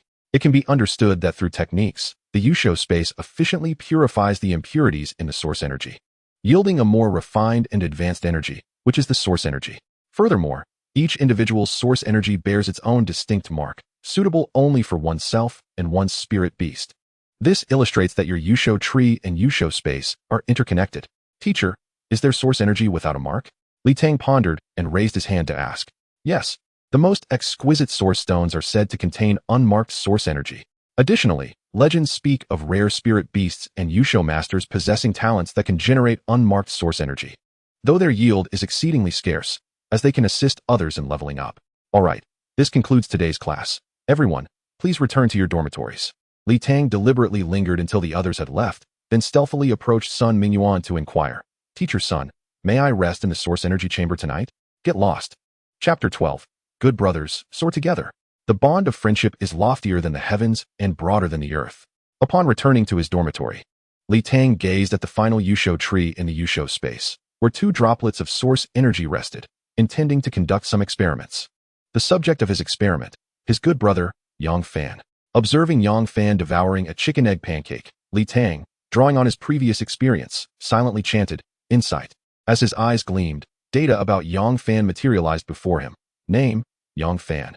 Age, 16 years. Level, Zeroth level, 1st rank. Talent, enhanced digestion. Number of spirit beasts, 0. Height, 186 centimeters. Last time, he noted Zhu Shumi's measurements, yet here, he only saw Yang Fan's height. He quickly reminded himself, the last data entry is random. However, 186 centimeters. Yang Fan is grown taller. Furthermore, using insight consumed more than 1/5 of a droplet of source energy. Unlike Zhu Shumi, who immediately sensed it, Yang Fan felt nothing, engrossed in shoving the last bite of pancake into his mouth and licking his fingers after consuming the scattered meat floss and vegetables. Seeking water, he coincidentally caught Li Tang's gaze. Tang-gu, what's up? Why are you staring at me? It's kinda creepy. Brother, did your seed sprout today? It just sprouted, but it hasn't condensed into source energy. Perhaps my talent is rather ordinary. Yang Fan confessed, having started to doubt himself over the past few days due to his slow cultivation speed. I believe your ability is a late blooming talent. 10% is a percentage increase, becoming more formidable as time progresses. Li Tang reassured him, then added, Xiao Fan, I think your diet is quite limited. What you eat is merely food. Oh, then what should I eat? How about trying to nibble on a source stone to see if you can digest it? Just a tiny bit. But that's a stone. Yang Fan exclaimed in surprise. I should clarify, I am uncertain. After all, teachers say that a Yusho master's talent must be continually developed. I also think it may be a terrible idea. Tang-gu, should I give it a try? But be cautious. Consume only a small amount of powder. If it doesn't work, it won't harm your body. Alright. The two decided to act swiftly. Yang Fan retrieved a low-grade source stone, and they smashed it against the table leg with great force. The low-grade source stone shattered into countless tiny fragments. Since they intended to consume it, they selected only some of the powder, diligently crushing it with a spoon for safety. Yang Fan held some powder in one hand and a cup of water in the other, steeling himself before pouring the powder into his mouth and swallowing it down with a gulp of water. Quickly meditate and try to activate your talent skill to see if you can digest it. Yang Fan sat cross-legged and began introspection. Li Tang understood the risks involved and felt anxious nearby. Yes, it really works. Moments later, Yang Fan suddenly opened his eyes wide, embraced Li Tang vigorously, and appeared ready to kiss him. Seeing the situation, Li Tang quickly withdrew a hand to block Yang Fan's advancing head. Quickly tell me what is going on. Oh, okay. Yang Fan released Li Tang and explained, the source stone I ingested, part of it was absorbed through my cultivation, while another part was digested and returned to me. Moreover, I was fortunate. The first leaf of my Yusho tree has already sprouted. This means I can condense my source energy tomorrow. Upon hearing Yang Fan's description, Li Tang expressed his satisfaction. Yang Fan, with this, your cultivation efficiency will be significantly higher than others. You truly are a genius. Hehe. This is your little secret. Don't tell anyone else, and I won't either. Thank you, Tengu. Li Tang arrived at some conclusions today. His insight is remarkably subtle, requiring minimal consumption, and remains undetected by those of inferior rank. Other abilities require further development. His second talent, synthesis evolution, transcends conventional levels, potentially being an unparalleled gift. It not only allows the formation of 10 Beastmaster trees, accelerating cultivation, but also the condensed source power is a rare, attribute-less energy, the application of which remains unclear. Crucially, after contracting spirit beasts, synthesizing 3 into 1 and forcibly evolving, it is undoubtedly a coveted skill for any Beastmaster.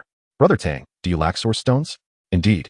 I absorb source stones rapidly and find myself somewhat short, but no matter, I can earn it back at school. Please wait a moment. Yang Fan exclaimed, rushing back to his room, retrieving his wallet, and placing all 5,000 yuan directly into Li Tang's hands. Brother Tang, I know it may seem trivial to discuss money among brothers. However, you regard me as a brother, and just now you helped me discover the application of my talent. I, Yang Fan, cannot allow you to suffer loss. We have been inseparable since childhood. Why even mention this? Li Tang did not accept the money, frowning as he spoke. In this world, Li Tang and Yang Fan originally lived in the same neighborhood and shared the same age. Their childhood companionship forged an unbreakable bond. And even after Yang Fan moved away, their friendship only deepened as they continued their studies together. You know, my father retired from government service to venture into business. And he has done quite well, yet he feels unfulfilled, as he is not a Beastmaster. He cannot expand the business and must designate a third-tier Beastmaster as the legal entity, relinquishing a significant portion of profits each year. Just the other day, upon awakening my talent, that night he got utterly drunk. The following morning, he handed me a card, saying he understands that upgrading as a Beastmaster is challenging, and many issues cannot be solved with money. Yet, he can only provide me with financial support, despite only 2 days of cultivation. I grasp that I am not a genius, and my talent may be quite low. In the future, I might only attend an ordinary university's Beastmaster department. However, since your awakening, Brother Tang, I sense a transformation in you. Your talent appears to be exceedingly high, and you may journey far in the future. Although you only spoke a few words today, they hold immense significance for me. I shall remember this favor, and in times of need, I will certainly come to your aid. Rest assured, Brother Tang, I have no qualms about you taking this sum. Yang Fan's heartfelt sentiments stirred a wave of emotion within Li Tang, touching a soft spot in his heart. Having traversed into this world and merged with the memories of this Li Tang, his past as an orphan instilled in him a tendency to maintain a degree of distance from others. Despite this, Yang Fan's words illuminated the essence of true friendship, where one would willingly share burdens and support one another. How much did your father give you? There's 100,000 in that card. Yang Fan, what is going on? Your godfather instructed you to give me 5,000. Why did you only present it now? Brother, I was wrong. Yang Fan chuckled, beginning to jest. All right, I shall accept this money. I consume source stones rather quickly and intend to save up to purchase more. I will repay you once I have the means. Li Tang took the 5,000 yuan without hesitation, pocketing it. That night, Li Tang practiced until 1 in the morning, yet his spirit could no longer endure. And he had consumed more than half of a new source stone. Holding the remaining source stone, he fell directly into slumber. Yesterday, a whole stone vanished. But it was absorbed by me, so I have lost nothing. I shall attempt again today. Before he could finish his thoughts, Li Tang sank into a deep sleep, experiencing a night devoid of dreams. Chapter 13. A month has passed, and the King of Scrolls has emerged. Time is indeed power. Upon awakening the next day, Li Tang noticed that the source stone in his hand was merely slightly diminished, without any significant change. What is happening? Why did an entire stone vanish on the first day? Li Tang speculated that perhaps after awakening his second talent and leveling up, his body was now lacking energy. Regardless, he would research this later. He hastened to his morning exercises. High school life is busy yet orderly. A month flew by, and the 2-day monthly break was approaching. On the eve of the holiday, Li Tang finally broke through to level 5. His Beastmaster space had expanded considerably, with over 100 cubic meters now housing 11 towering Beastmaster trees. each adorned with 5 lush green leaves, glistening with vitality. During this month, although Tang did not encounter any bottlenecks, he attempted to use source power to strengthen his physical form. The source power integrated into his heart, coursing through his veins, eliciting a delightful shiver from Tang. I must say, the effects are truly remarkable. Running in the morning no longer leaves me breathless. I can endure standing exercises longer, and I feel more robust when enduring blows. However, I dared not overindulge, limiting myself to just a drop per week. Simultaneously, this cohort of classmates was no longer the inexperienced novices they once were, with all 85 students having reached at least level 2. The class president successfully ascended to level 4 just days ago, rumored to possess the talent of energy affinity, a supreme variant, enhancing not only the energy of source power, but also aiding in combat through affinity with other energies. Additionally, 33 other classmates leveled up to 3, with 20 from the first class, leading the pack. Tang found himself in a bind, having borrowed 30,000 yuan from Yang Fan, who promptly handed over the cash without hesitation. A man pulling out money is undeniably an impressive sight. With 30,000 yuan in hand, Tang nervously sought out Zhou Shumi to exchange for 3 low-grade source stones. Initially expecting interrogation, Zhou Shumi barely acknowledged him, retrieving the source stones and dismissing him. Throughout this month, Tang squandered money liberally. As class president, he received allocations for September and October, totaling 4 stones. Rewards for leveling up provided 3 stones. And he had yet to claim the reward for reaching level 5. Altogether, he had exchanged for 3 stones, amounting to 10 stones consumed entirely. Presently, Tang possessed only 1 stone awarded for a minor quiz in a specialized course, and another pending reward for reaching level 5. Tang's rapid ascent garnered him the attention of his classmates. Initially, their curiosity was piqued by his tendency to doze off during morning classes, especially after he shared with Yang Fan that visualizing his Beastmaster space with closed eyes, while inferior to actual cultivation, could nonetheless accelerate his progression. Yang Fan, always eager, would indulge in a small dose of powder before closing his eyes. With 2 students sitting with eyes shut, classmates quickly speculated that this was the secret to Tang's swift advancement, leading many to mimic this practice. Of course, some were initially skeptical. However, when Yang Fan reached level 3, he cheekily remarked, "This is our little secret with Brother Tang." Indeed, there was a secret. Yet others interpreted it as utilizing class time for cultivation, altering the classroom atmosphere dramatically. In the morning, as the cultural studies teacher entered the classroom, silence enveloped the room, with students sitting upright, eyes closed in meditation, creating an extraordinarily eerie ambience. During class, there was no whispering, no one dozing off, no sounds, and no exchanges of glances, only the teacher lecturing in solitude. Some students even practiced directly during class, failing to stand when called upon. The teachers were furious. They realized that reprimanding in class would yield no results. Thus, they collectively reported to Zhou Shumi. Surprisingly, she refrained from reprimanding them but instead offered a suggestion to the cultural studies teacher. Consequently, the next day, the teacher conducted surprise testing, declaring that any students who failed to meet the standards would forfeit their low-grade source stone allocations, with the homeroom teacher's consent. A chorus of lamentations ensued. Meanwhile, the instigator, Tang, completed the test in just 15 minutes, continuing his visualization without wasting a single moment. As the rest of the class struggled with the exam, their eyes darted towards Tang, their envy palpable. Consequently, many found their source stones deducted, including Yang Fan. This initiative has effectively curbed malpractices, restoring the harmonious atmosphere of the classroom. Simultaneously, this endeavor has propelled Tang further along the path of advancement. Naturally, as the class monitor, Tang must also collaborate with the teachers to maintain order within the class. He admonished his classmates, encouraging them to close their eyes and visualize the Beast Mastery space, as this practice indeed facilitates the absorption of source energy and accelerates the leveling process. However, whether in academic subjects or specialized courses, diligent study and a firm grasp of knowledge points are imperative. I hope everyone will take me as a model, not only striving to match my pace in leveling up, but also solidifying their understanding of all subjects. Is this not reasonable? Are you not the ones cultivating in the academic courses? Are you not the ones currying favor with the teachers in the specialized classes? Competing is fine. If you cannot keep up, do not be disheartened. Of course, some individuals are unconcerned with the source stones, solely pursuing the speed of cultivation. After all, some have a million just lying around. In the specialized classes, Tang has garnered the genuine affection of the majority of the teachers. Humble, polite, diligent, eager to learn, and talented, with a rapid cultivation speed. What's not to love about such a student? However, Sun Mingyuan does not share this sentiment. In fact, he has begun to feel a bit disdainful. The reason is that Li Tang has been excessively wasteful with source stones.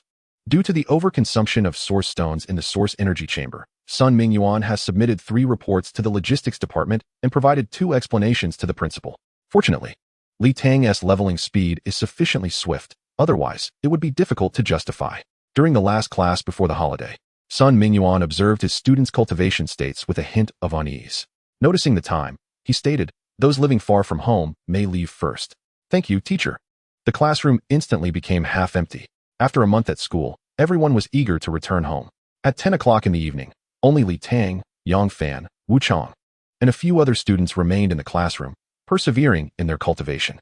After urging them a second time, they finally emerged from their meditative states. "You lot have had enough." Sun Mingyuan's elegant face contorted slightly as he gritted his teeth. "Tomorrow is the holiday. You should hurry home." "All right, Teacher Sun." "Goodbye, Teacher Sun." Noticing Sun Mingyuan's grim expression, several students hurriedly exited the classroom. Only Li Tang lingered at the end, somewhat embarrassed as he stood before Sun Mingyuan. "What do you want?" "Young man, do you have any confusion regarding your cultivation?" "No. Teacher, I've reached level 5 and would like to claim my source stone reward." "You've leveled up again." Sun Mingyuan sensed Li Tang and confirmed the upgrade. He then retrieved a low-grade source stone from his pocket and tossed it to Li Tang. "Thank you, teacher." Li Tang then dashed out. "How long did it take me to ascend from level 1 to level 5? "Almost 3 months, I believe." "What is the fastest record at the school?" "I'll have to check next time." At the school gate, Yang Fan awaited Li Tang, and they headed toward the school entrance together. "Brother Tang, does it make sense for us to linger in the source energy chamber every day? It seems Teacher Sun is growing impatient." "Of course it's meaningful. Let me calculate for you. The speed of meditative cultivation is 5 times that of introspective cultivation. If we linger for 5 minutes, it's equivalent to 25 minutes of introspection, right?" "Indeed. The energy density in the source energy chamber is significantly higher, making it 4 to 5 times faster than cultivating in the classroom. By calculation, 5 more minutes of meditation in the source energy chamber is equivalent to 2 additional hours of introspection in the morning. Moreover, every little bit accumulates. 5 minutes a day amounts to an extra 2.5 hours in a month. And in a year, we would have cultivated an additional 30 hours compared to others." Li Tang was calculating fervently. "Wait a moment, Brother Tang. What's wrong?" Yang Fan pondered and replied. "The time spent meditating each day is fixed for everyone. After all, we also need to cultivate after returning to the dormitory. So, lingering in the source energy chamber doesn't increase our total cultivation time. It merely saves our source stones, right?" Chapter 14. I will protect all of this. A family with a broom enjoys a fortune. At the school gate, a luxury car halted before Li Tang and Yang Fan, and a middle-aged man emerged from the vehicle. Of medium build with a slightly plump figure, a pragmatic hairstyle, calm eyes, and a contrast to the habitual smile on his face. "Dad, Uncle Yang." Li Tang and Yang Fan hurriedly approached upon seeing him. Although it had been 2 years since they last met, Li Tang recognized Yang Fan's father, Yang Weidong. Upon seeing his son, Yang Weidong's eyes sparkled with joy, and his smile brightened further. He quickly took a few steps forward, eager to embrace Yang Fan, but halted upon noticing his son had grown taller than him, opting instead to pat him on the shoulder. "Xiao Fan, it seems you've grown taller in just a month." He then turned his gaze toward Li Tang. "This must be Xiao Tang. Hasn't it been years since we last met?" "Yes, uncle. I last saw you when Xiao Fan and I were called in during our 2nd year of middle school." "Ha ha, you 2 rascals were always causing trouble in middle school. Xiao Fan told me you've also awakened. That is wonderful. You 2 should cultivate diligently together and venture out when the time comes. Don't be like us elders, confined to this small city for a lifetime." Yang Weidong then placed one hand on Li Tang and the other around Yang Fan, ushering them into the back seat of the car. "I'll take you to the neighborhood. Li Tang's home is quite close to the school." As Yang Fan and Yang Weidong boasted about reaching level 3, they soon arrived at Li Tang's doorstep. "Give my regards to your dad. I'll find him for a drink in a couple of days." "All right, uncle." Li Tang took out his keys and was about to open the door when Wang Na had already swung it open. "Son, you're back. Come in quickly. Your sister counted the time and went down to find you. Did you 2 not run into each other?" Wang Na then called into the house. "Old Li, call Yuan Yuan. Her brother is back." Wang Na looked at Li Tang, inspecting him with a smile, as he had never been away from her side for such an extended period. "School life must be tough. You seem to have lost weight. Are you hungry? I saved you some dishes. Eat a bit. We 3 have already eaten." With that, Wang Na directly pulled Li Tang to the dining table. Li Yunlong also emerged from the room with his phone in hand and joined them at the table. Faced with Wang Na's enthusiasm, Li Tang felt slightly out of place. Overcoming this emotion, he smiled contentedly. "Mom, Dad, you should eat too. I've already eaten at school. I can't eat much alone." "Mom, Don't worry, I'm a Beastmaster. The school meals are specially provided, consisting of fierce beast meat and spirit plant dishes. Very nourishing. However, the taste pales in comparison to yours. By the way, Dad, I ran into Yang Fan's dad after school, and he conveniently brought me to the neighborhood gate. Dad, Uncle Yang sends his regards and will find you for a drink afterwards. Upon hearing about Yang Fan's dad, Li Yunlong was momentarily surprised. Oh, it's old Yang. I'll call him tomorrow. Your Uncle Yang is quite clever. He resigned from his job and started his own business. I've heard that his business has been thriving in recent years. Wang Na chimed in. While they spoke, Li Yuanyuan also arrived home and opened the door. Even before stepping out of the entrance, her melodious voice echoed into the dining hall. Brother, where have you been? I was almost at your school. I was just telling you, there were so many patrol cars outside, and one of them called out to me, telling me to hurry home and not loiter. It scared me to death. I'll make a phone call. Li Yunlong, being part of the patrol team, sensed something was amiss and entered a room alone. Brother, what level are you now? Have you contracted a spirit beast? Show me. Li Yuanyuan sidled up to Li Tang, asking eagerly.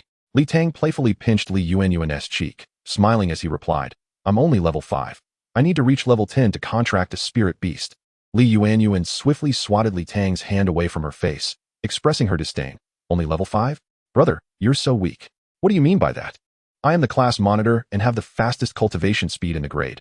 I'm quite impressive, you know. Li Tang playfully reached out to pinch Li Yuanyuan's cheek, but she deftly evaded him. Li Tang, I can't believe a word you say. You can barely count down, and you still aspire to be first in your grade. Yuanyuan. No foul language. Wang Na interjected sharply. At that moment, Li Yunlong emerged from the room and explained, a fugitive has been spotted in our city. He is a Beastmaster, but his strength is likely not formidable. You two should refrain from going out these next few days, especially at night. He warned Li Tang and Li Yuanyuan, then turned to Wang Na, saying, let's call it a day. I will need to work overtime in the coming days. All right, just be careful, Wang Na replied, glancing at the time before adding, it's 11:30. You should hurry off to bed. Yuanyuan, don't sneak in late-night phone use. It might hinder your growth. After completing today's training, Li Tang lay down on his bed, feeling mentally exhausted. The rooms in his house weren't as spacious as those at school, nor was the bed as soft, yet they possessed a warmth that instilled a sense of security and comfort. This must be what home feels like. Before his journey through time, many spoke of the struggles of one's original family. In truth, most of these were mere excuses for the inept. What you possess, even if you dislike it, is what others long for. I must protect my parents and sister and safeguard this home. I will cherish all of this. Brother, take me shopping, please. Have you finished your homework? Brother, it will only be for a little while. I just want to buy a pair of sneakers. Have you completed your homework? It's only Saturday. We still have tomorrow. Then I ask again, have you finished your homework? With Li Yunlong working overtime and Wang Na taking a single day off, Li Tang sat in the living room, the television on, his eyes closed, skillfully balancing relaxation with entertainment. What a little genius. Li Yuanyuan had been pestering Li Tang to take her out shopping since 9 in the morning. Why didn't she go by herself? Li Tang would tell on her. She didn't have enough money, and there were bad people outside. At 2 in the afternoon, Li Yuanyuan tossed her homework notebook to Li Tang. He wasn't angry. He opened the notebook to check. She had made 4 mistakes in math. And for the last question she left blank. He had drawn auxiliary lines to help her rethink it. Your composition on My Father needs urgent revision before Old Lee sees it. You've even misspelled the title. And what do you mean by my dad's catchphrase is my Italian canon? At 3 in the afternoon, the siblings finally set out. On the bus, Li Tang reminded Li Yuanyuan, you must return before 5:30. Though you'll be punished regardless, returning on time means the punishment will be lighter. Why am I definitely going to be punished? Then don't buy those sneakers. We have plenty of shoes at home. Can you keep that for Mom? Got it. Got it. Brother, you've changed. You used to drag me out to play, and now you're watching me finish my homework? That's because I've grown up. You're still just a kid. Hey, don't pinch my waist. Chapter 15. A journey of the protagonist is always eventful. At the center of Heian City, the Hao Yunlai department store stands as the largest commercial complex. Brother, I've had my eye on a pair of 722 sneakers, about 400 yuan. I've saved up 150. Can you help me out? Upon hearing this, Li Tang frowned, questioning their family's financial situation. Didn't Mom disapprove of you buying shoes? Of course she didn't approve. Last month she helped me buy a pair, the gray ones. They're uncomfortable, and my classmates laugh at how outdated they are. So I want to purchase another pair. Ah, I see. Since Mom doesn't agree, let us head back. Li Tang felt relieved and began to entertain Li Yuanyuan again, feigning a turn to leave. Wait, you're not going to abandon your beloved sister without suitable shoes, are you? All right, I won't tease you anymore. The school provides a monthly allowance, so I'll buy you a nice pair. Really? More real than gold. You should choose carefully. I have money. Li Tang received a total of 35,000 yuan from Yang Fan, having spent 30,000 on source stones, leaving him with 5,000, which was ample for a pair of shoes. He accompanied Li Yuanyuan around several stores, watching her reluctantly put down a pair of Go branded sneakers. He decided to turn back and buy the 722 sneakers instead. Li Tang stopped her and decisively instructed the sales associate to pack up the Go sneakers. Brother, that S1 200. Exactly, a worthy price for my dear sister's little short legs. Li Yuanyuan rolled her eyes as Li Tang pulled out his wallet to pay, carrying the shoes while cheerfully bouncing back home with her. As they passed a fried chicken shop on the first floor of the mall, the enticing aroma wafted through the air, and they couldn't resist stopping to queue for takeout. Suddenly, Li Tang sensed a surge of source energy. The surrounding source energy particles intensified, and the wave passed him by, moving further away. Turning to investigate, he spotted a hurried man in a gray trench coat, with a backpack slung in front of him. In sight, Li Tang silently commanded. Name, Yanhua. Age, 26. Level, 2nd tier, level 9. Talent, Ice System Enhancement. Number of Spirit Beasts, 2. Identity, member of Tian E Sect, fugitive. As he registered the attributes, Li Tang quickly averted his gaze and asked Li Yuanyuan if she needed anything else. Wow, I've uncovered a significant secret. A journey of the protagonist is always eventful. Li Tang felt an intense anxiety. He was a 2nd-tier Beastmaster. What should he do? Yanhua sensed someone watching him from behind and immediately turned around. The surrounding people appeared normal, chatting and laughing while shopping, with a few queuing for fried chicken. He then used his mental prowess to survey the area. The kid in line for fried chicken is a 5th-tier Beastmaster. He must be a student. Is he staring at me? Perhaps it's because the spirit beast egg in my bag is about to hatch, causing the energy fluctuations to draw his attention. Forget it. I don't want to stir up trouble. I should swiftly relocate the spirit beast egg. With that thought, Yanhua quickened his pace toward the mall exit. Li Tang, from the corner of his eye, noticed the man turning back to look at him, assuming he had detected his talent probing. His muscles tensed, prepared to flee at any moment. Only when he saw the man leave did Li Tang's anxiety ease. What should he do now? Watching the figure recede, Li Tang thought, I must seize the opportunity for merit. He pulled out his phone and dialed Li Yunlong, whispering, Dad, I've spotted the fugitive you mentioned. His name is Yanhua, right? He is at the Hao Yunlai department store, and he is heading out through Gate 4, which leads to Jinbei Road. Can you keep your distance and observe him from afar? The voice on the phone was not Li Yunlong's. Captain Wang, my son is still a child. Li Yunlong's voice boomed angrily. Your son is a Beastmaster. He is no longer a child. Li, are you sure it's Yanhua? Absolutely. Now listen. Maintain a distance of at least 30 meters and follow him from a safe distance. We'll arrive within 5 minutes. Afterward, Captain Wang must have seized Li Yunlong's phone, as his voice was much clearer. All right. Upon hearing the reward of 300,000, Li Tang blurted out, then regretted it immediately. Don't hang up. Stay in touch. Captain Wang didn't give Li Tang the chance to decline. Yuanyuan, you stay put here. I'll go buy some oranges. I'll just stand next to you. I heard everything. Li Yuanyuan rolled her eyes, then grew concerned. Brother, he is a fugitive and a Beastmaster. Let us go home. I'll just follow him from a distance. It's fine. You wait here for me. Li Tang immediately chased after Yanhua's departing figure. In his ear, he could still hear Li Yunlong's furious voice. Li Tang, you still brought your sister. You dare to pursue a fugitive? Hurry back home. Wang do you? I will definitely file a complaint with the director about you. Captain Li, it was merely a matter of having your son follow from a distance. There is no danger involved. Student Li, can you still see him now? Yes, he is 60 meters away and is about to enter the Hao Yunlai Center. As soon as he saw Yanhua exit the department store, Li Tang immediately accelerated, rushing out the door to continue following him. Upon leaving the building, he proceeded south on Jinbei Road. Yes, just keep following from a distance. A minute later, he turned into Yunshi Building. I dare not pursue him inside. Understood. That is an office building. We will enter 20 seconds later to see if he goes upstairs or to the underground garage. Wang Doyue. The roar of Li Yunlong echoed. Split up. Team 1, follow Old Zhou and seal off the underground garage entrances before conducting a thorough search. Team 2, follow me. Preparing to enter the main entrance of Yunshi Building. After counting to 20, Li Tang cautiously entered the office building and observed 6 elevators, 2 of which were currently in motion. Elevator 1 had just reached the basement and stopped. Elevator 4 had reached the 10th floor and was still ascending. Received. Your mission is complete. No sooner had the words been spoken than over a dozen fully armed patrol members burst into the building. Some sealing off the elevators and stairwells while others began evacuating personnel from the first floor. Shortly thereafter, a man in his 20s, with a cold and haughty demeanor, entered, waved at Li Tang while on his phone, then hung up and tossed the phone to the just-arrived Li Yunlong, clad in patrol uniform with a gun at his waist.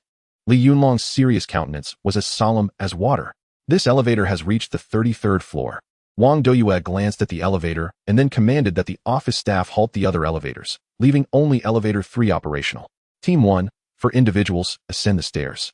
Should you encounter anyone or a spirit beast, fire at will. Team 2, for individuals, accompany me in the elevator.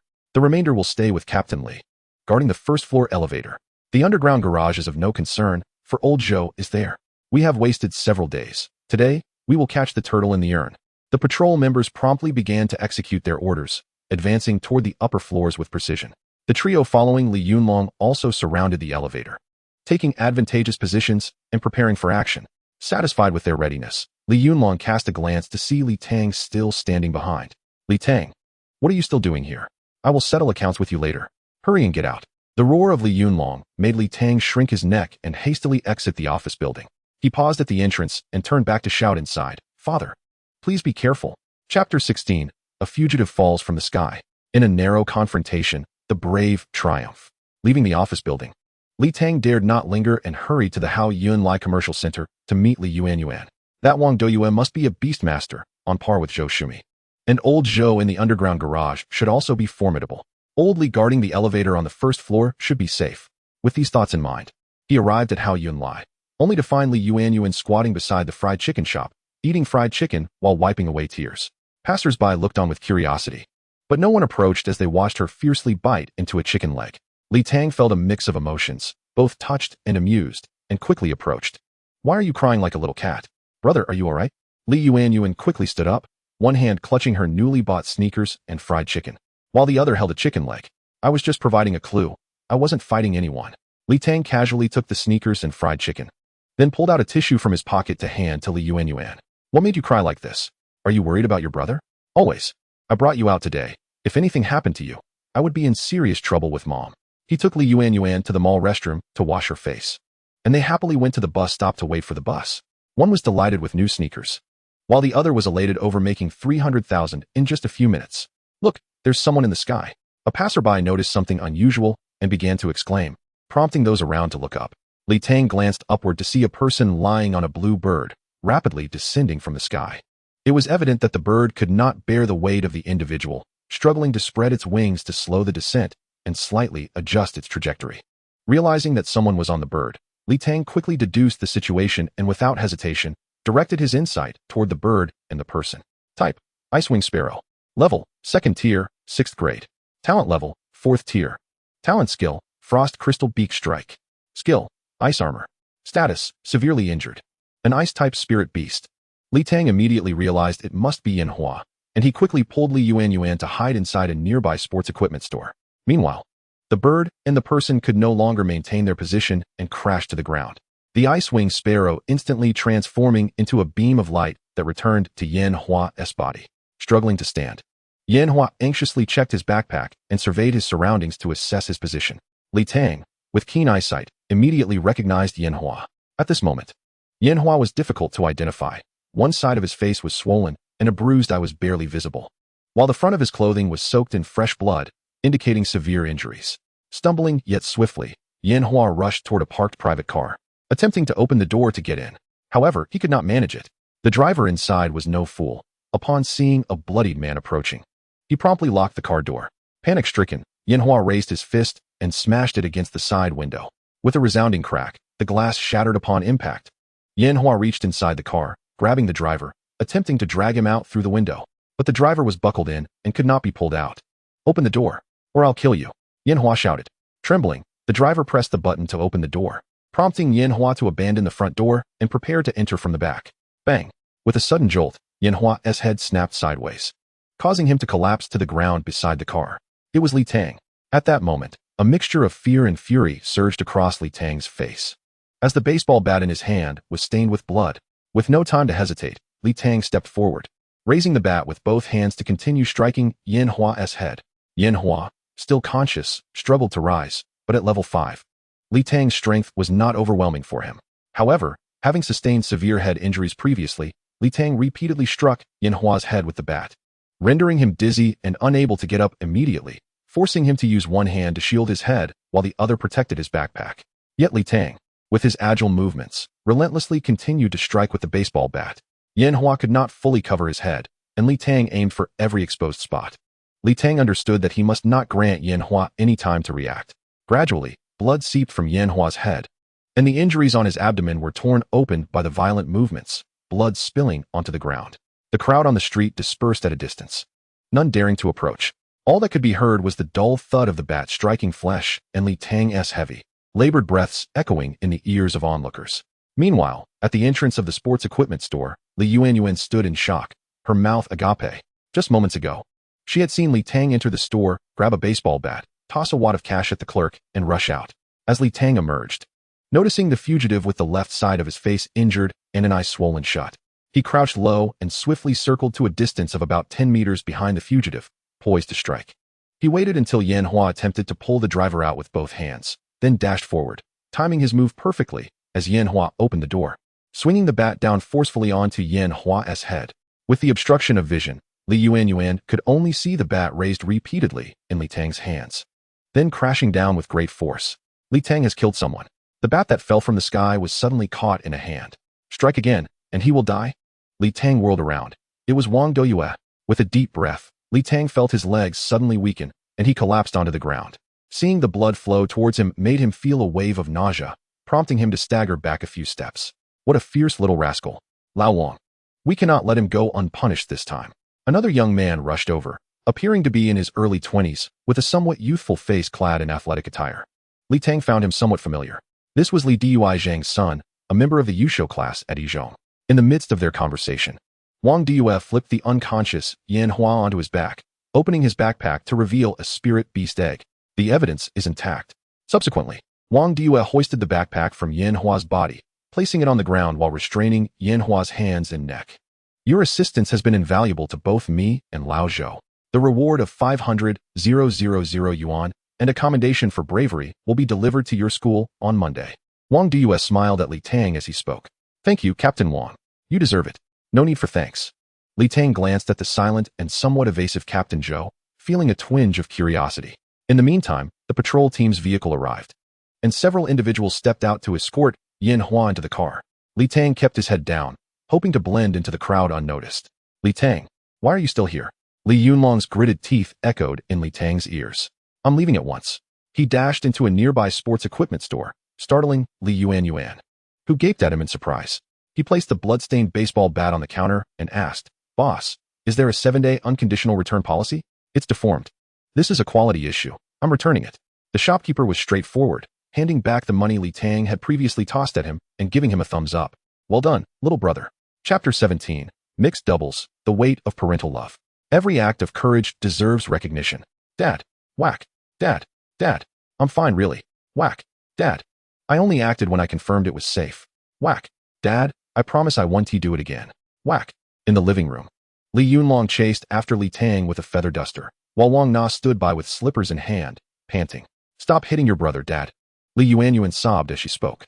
When we returned, he told me that if he hadn't acted, you might have been facing the fugitive. Sighing deeply, Li Yunlong halted his feathery assault. Whack.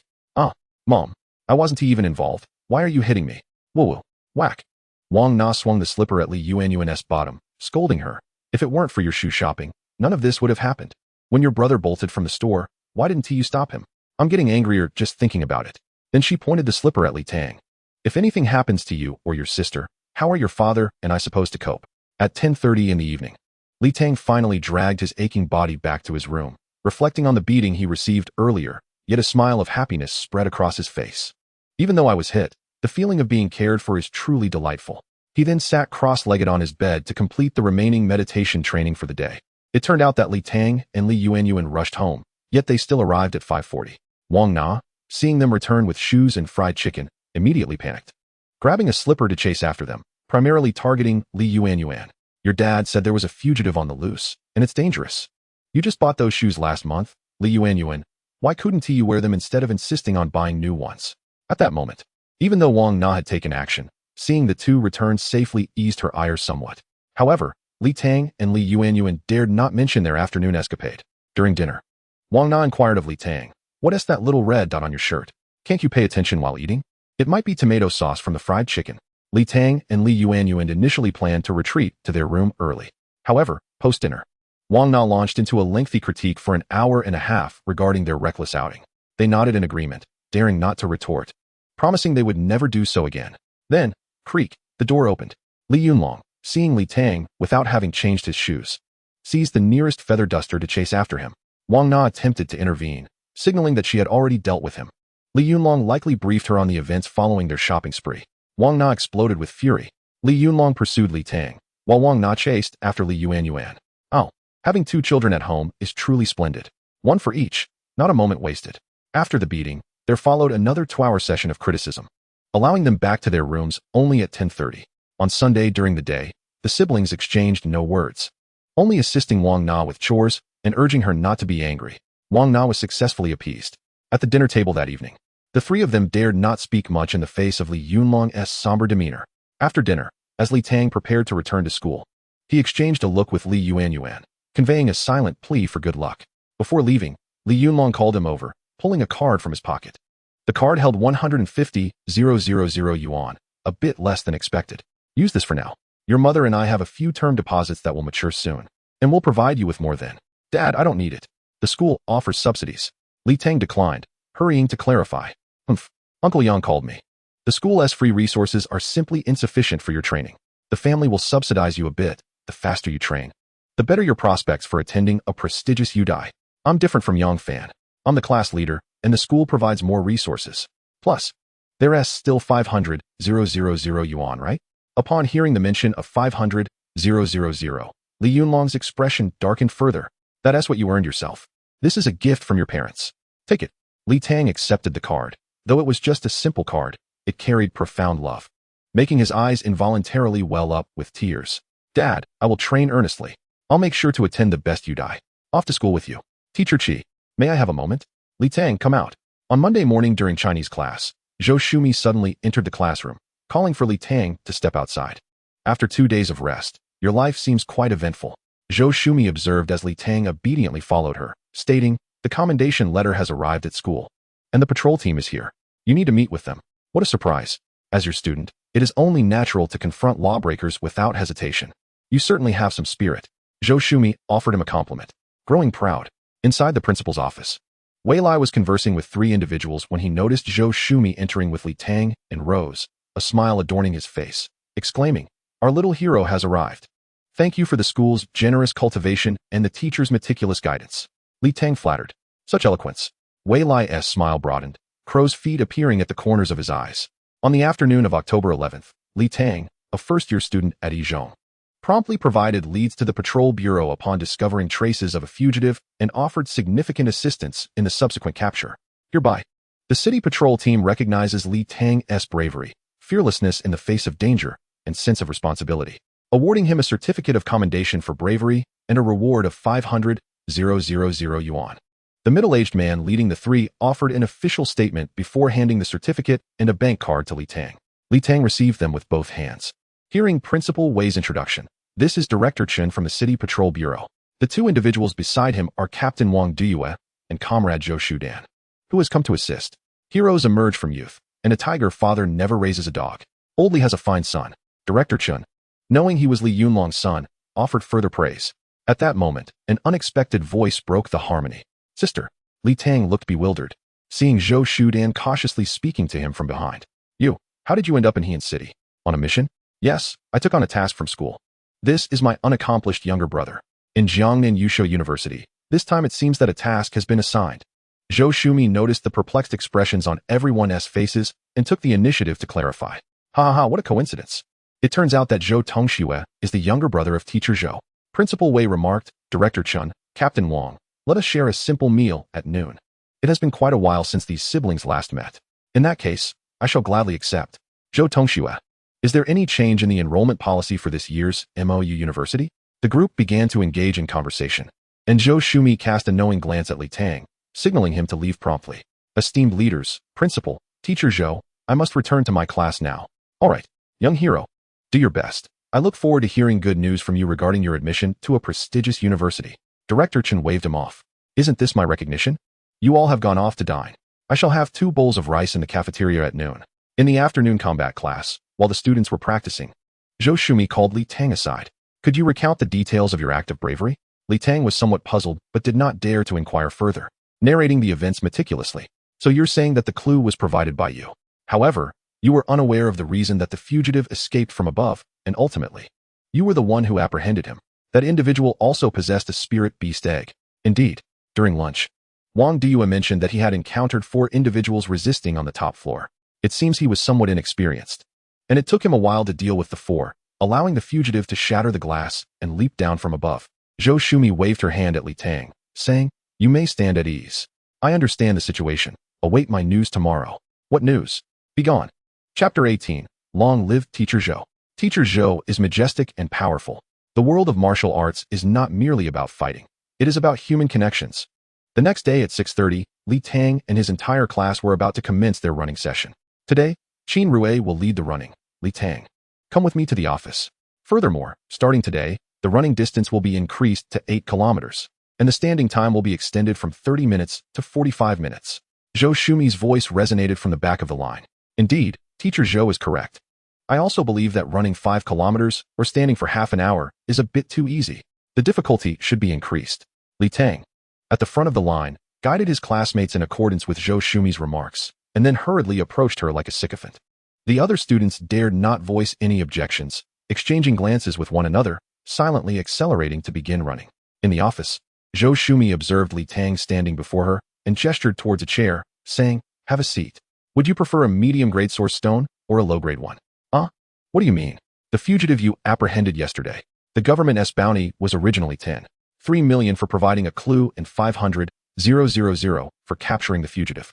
Zhou Shumi sipped her tea and elaborated. This money was issued to you by the inspection team yesterday. There is no issue with that. However, you are a Beastmaster. Since you're unclear, let me explain further. According to the regulations among Beastmasters, any spoils from combat belong to the individual, except in cases of work or collective actions. You also noticed that the fugitive had a spirit beast egg on him, based on your contribution yesterday. Claiming half of the spoils should not be a problem, correct? After hearing your account yesterday, I called my brother in the afternoon. He initially argued that you were not yet awakened, so you don't qualify as a Beastmaster, and then shifted the responsibility to Wang Diyue.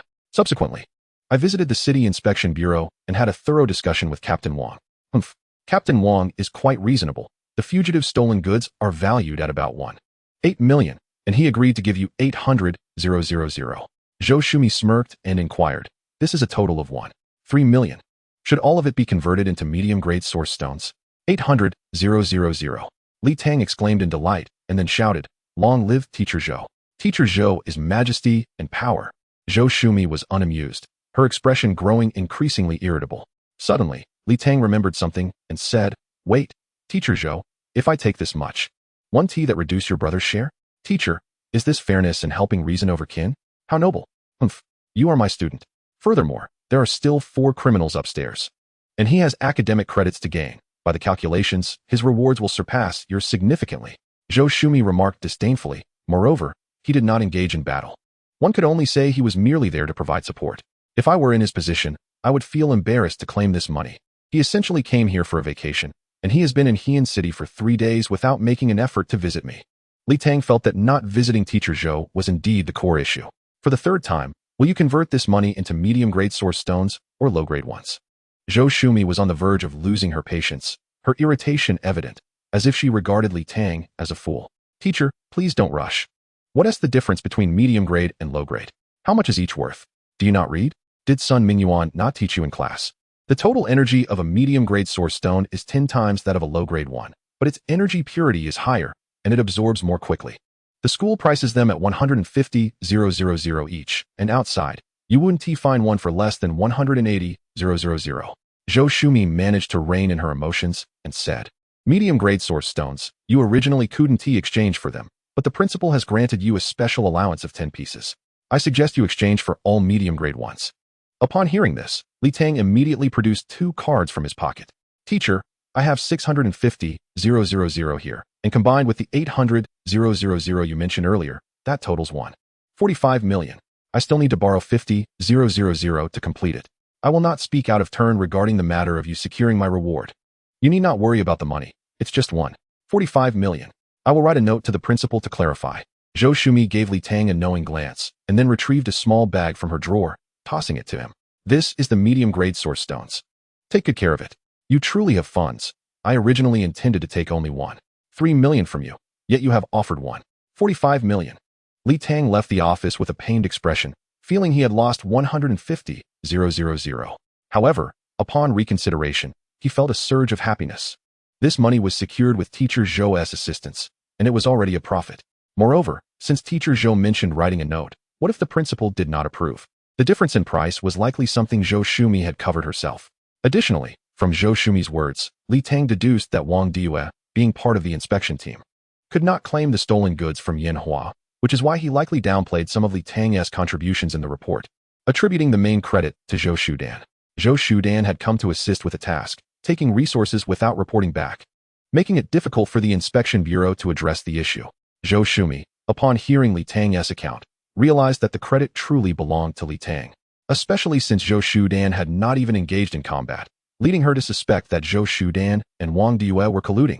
If either Zhou Shumi or Li Tang were to expose the matter, they would have nothing, and Wang Diyue would also face accountability. So it was better to distribute the rewards to Li Tang.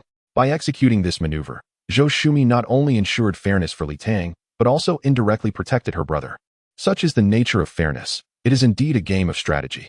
Do you truly expect that merely relying on a month's worth of teacher-student affection could equate to 800,000? That is a naive expectation. Regardless, Li Tang's gratitude towards Zhou Shumi was sincere. After all, it amounted to an additional 800,000. Furthermore, Zhou Shumi was willing to help him cover another 200,000. Speaking of which, life is indeed like this. Without effort, one cannot reap rewards, and without unexpected gains, one cannot grow wealthy. A simple outing could easily yield 3 million. Yin Sonkai, thank you. At 6 o'clock in the evening, the source energy chamber was somewhat unusual, with Zhao Weigua, Zhou Shumi, and Sun Mingyuan standing at the forefront. The students were bewildered, but under the imposing presence of Zhao Weigua and Zhou Shumi, there was no whispering among the class. Sun Mingyuan stepped forward, cheerfully stating, "Today, we 3 teachers are here to commend Class 2's Li Tang." On the afternoon of October 11th, Li Tang, disregarding personal safety, utilized his wisdom and courage to successfully assist the City Inspection Bureau in capturing a second-tier Beastmaster fugitive, thus averting a threat to the lives and property of the residents. Let us all applaud his bravery. The sound of applause resonated throughout the entire classroom. Acts of valor and righteousness deserve respect at all times. The classmates applauded vigorously, with several boys from Class 2 exclaiming how impressive the class monitor was, while numerous girls gazed at Li Tang with stars in their eyes. Sun Mingyuan raised his hand to quiet the class and announced that the school had decided to reward Li Tang with 10 low-grade source stones as recognition of his noble act of bravery. Sun Mingyuan tossed a small bag to Li Tang and continued, urging everyone to take Li Tang as a model, to emulate his heroic spirit of standing up for others, to learn from his selflessness, and to adopt his spirit of responsibility. As beast tamers, they would encounter numerous challenges and dilemmas in the future, and he hoped they would remember Li Tang's courage to confront powerful adversaries even at their weakest moments. In the dormitory, Li Tang animatedly recounted to Yang Fan how he meticulously identified the fugitive, how he outsmarted the fugitive in a battle of wits, and ultimately, how he bravely subdued the fugitive at the critical moment. Yang Fan exclaimed in awe. Of course, Li Tang's account was truthful. After all, there was a version from Wang Diyue, which could naturally differ in emphasis. However, the rewards from the Inspection Bureau remained unmentioned, not out of concern for Yang Fan, but rather to guard against others. After all, how could Yang Fan resist spreading the details of Li Tang's heroic battle? It was first-hand gossip. Meanwhile, Li Tang pondered, wealth and honor that do not return to one's hometown are akin to walking in finery under the cover of night. Being impressive without being pretentious is a testament to one's true worth. Chapter 19. Mid-grade source stones and final exams hands are 2 doors, and beneath one's feet lies a root. Satisfying Yang Fan's curiosity and his own desire for display, Li Tang sat cross-legged on his bed at 11 o'clock at night, beginning to calculate the resources at his disposal. Currently, he possessed 10 mid-grade source stones, 115 low-grade source stones, of which half was left over from yesterday's use, and over 3,000 in cash. This amount of resources should suffice to elevate his cultivation to the first tier. At the first tier, he could contract spirit beasts and truly showcase the prowess of his golden shovel talent. His immediate goal was to reach the first tier, and all his time had to be devoted to cultivation. First, he decided to test the cultivation speed with the mid-grade source stones. An hour later, Li Tang could not help but exclaim that expensive items, apart from their cost, truly had no other faults. The use of mid-grade source stones allowed him to experience the limits of his current cultivation speed. At present, a spirit beast tree in Li Tang's spirit beast space could absorb up to 21 source energy particles per minute, and it was expected that when the fifth leaf matured, the speed could reach around 25. In the source energy room, each tree could only absorb about 14 energy particles per minute due to the insufficient energy density. Typically, the cultivation speed with low-grade source stones was comparable to that of the source energy room, while the speed with mid-grade source stones was 50% faster. This 50% increase marked the limit of Li Tang's absorption speed, not the maximum energy output of the mid-grade source stones. High school life, especially for those in the dormitory's Beast Taming class, was simple, structured, and busy. 3 months flew by, and while the ordinary classes had already dismissed a week prior, the Beast Taming class had reached its final examination phase. In the afternoon, during the final exam for the combat course, all students in Class 2 were standing in position, continuously changing stances according to Zhou Shumi's commands. This semester had taught 4 distinct stances, each with its own focus. Zhou Shumi walked around, occasionally delivering a kick or a poke, making notes in her book. When she reached Li Tang, she kicked him in the rear. But Li Tang seemed rooted to the spot. Although his body leaned forward, his feet remained steady as he absorbed the force and reset his stance. Quite well done. He exhibited a semblance of grounding. Zhou Shumi nodded approvingly, while many classmates were not as fortunate, being easily destabilized by her simple nudges. Zhou Shumi's every poke was skillfully executed, tailored to each student's center of gravity, testing their balance and response. When she approached Yang Fan, she pushed him, but he stood firm. However, a subsequent kick sent him tumbling to the ground. Yang Fan, what have you learned this semester? I told you to stay relaxed and feel the force beneath your feet. Why did you resist so stiffly? Yang Fan, too afraid to retort, obediently readied himself again. Next was the routine practice of Huaxiao Long Quan, with each student demonstrating in front of Zhou Shumi. When it was Li Tang's turn, he bowed to Zhou Shumi and executed a series of movements, from Laji Yi to Jinjilid and Toan Mashou, all the way to the 32 forms of Huaxiao Long Quan. Li Tang performed with vigor and presence. After finishing, he bowed again, but Zhou Shumi called him back. Wait, this semester, I haven't let you engage in sparring because I wanted you to focus on mastering the fundamentals. While standing practice is acceptable due to morning exercises, many have slacked off in Huaxiao Long Quan. Huaxiao Long Quan is the ancestor of all fist arts. Although fundamental, it is by no means inferior in combat. A senior once faced 30 opponents using this very form without faltering. Li Tang, attack me, and use your Huaxiao Long Quan techniques if possible. Why is this happening again? I haven't provoked her recently, Li Tang thought. Realizing he couldn't just throw punches from start to finish. Too foolish, he charged toward Zhou Shumi. Beginning with the high sip stance from the 21 movements, steady and grounded, one hand forward, a fist poised at his side. Zhou Shumi ignored him, remaining stationary. Li Tang then launched into the 23rd movement, the Zhuang Xingquan, attacking Zhou Shumi with his front hand for defense and a punch to the heart with his backhand. Zhou Shumi executed a swift kick with one foot while blocking Li Tang's head with one hand, preventing him from changing tactics. She used her other hand to deflect his punch aimed at his heart, then stabilized her stance while striking at Li Tang's front leg. Li Tang attempted to shift his stance to attack Zhou Shumi from the side, but his shift in weight was slightly too slow, and Zhou Shumi kicked his front calf, destabilizing him. She then performed a Toan Mashou to control his arm and elbow joint, effortlessly throwing him to the ground. Following this, Zhou Shumi stepped forward, delivering a stomp aimed at Li Tang's head. The sound resonated. The floor trembled with the force of her stomp, mere inches from Li Tang's head. The power so immense that it felt as if he bounced twice on the floor. Terrified, Li Tang crawled backward, trembling. Being stomped on could truly be fatal. Teacher Zhou, that last move wasn't Huaxiao Long Quan, was it? It was a technique from Tai Chi. Your falling posture was just right, so I adapted it effortlessly. The most daunting combat exam had finally concluded, and Zhou Shumi addressed the class. Next semester, we will begin practical combat. If your stance work and Long Quan are still as lackluster as they are now, you will regret it. The Beast Taming class cannot afford to be lax. Let me emphasize again, if you merely coast through as a Beast Tamer, you will face dire consequences and will surely regret it. Now, regarding the holiday schedule, winter break is 10 days long, and classes resume on the 8th day. Additionally, your summer break will also be a mere 10 days. You must seize every moment. Do not spend your days merely dreaming of rest. Becoming a Beast Tamer means you must cultivate relentlessly. A chorus of groans erupted. The combat exam was the final hurdle, and all other tests had concluded. Li Tang had already received his grades for the cultural subjects. He had nearly achieved full marks in both his general studies and specialized courses from his teacher, Fang Pingping, earning the top spot in his grade. Why did Li Tang wish to know his results beforehand? It was simply to identify any weaknesses in his studies. As a lover of knowledge, he could not allow any gaps in his mastery. Surely, it would not be the 5 low-grade source stones awarded for being the top in cultural studies. You did not witness the astonishment in Fang Pingping's eyes upon hearing Li Tang's explanation, did you? Furthermore, the other meditation class is even simpler, as exam results are directly linked to cultivation levels. Li Tang stands proudly at level 8, far surpassing his peers, as the highest among them has only just broken through to level 6, while most are around level 4 or 5. Ah, how lonely it is to be invincible. Chapter 20. Happy New Year. Amidst the sound of firecrackers, a year comes to an end, and the warmth of spring enters the Tusu wine. Li Tang feels that the mere 20 days of winter and summer vacation in the Beastmaster class is already quite dismal. After all, the only leisure time at school is perhaps spent joking with classmates during breaks. However, upon returning home, Li Tang feels even more miserable. With only 3 days until the new year, the tasks of spring cleaning and preparing New Year goods have unexpectedly fallen upon him. Li Yuan, you have been on holiday for a week, and yet you haven't done any housework? Did you have to wait for my return?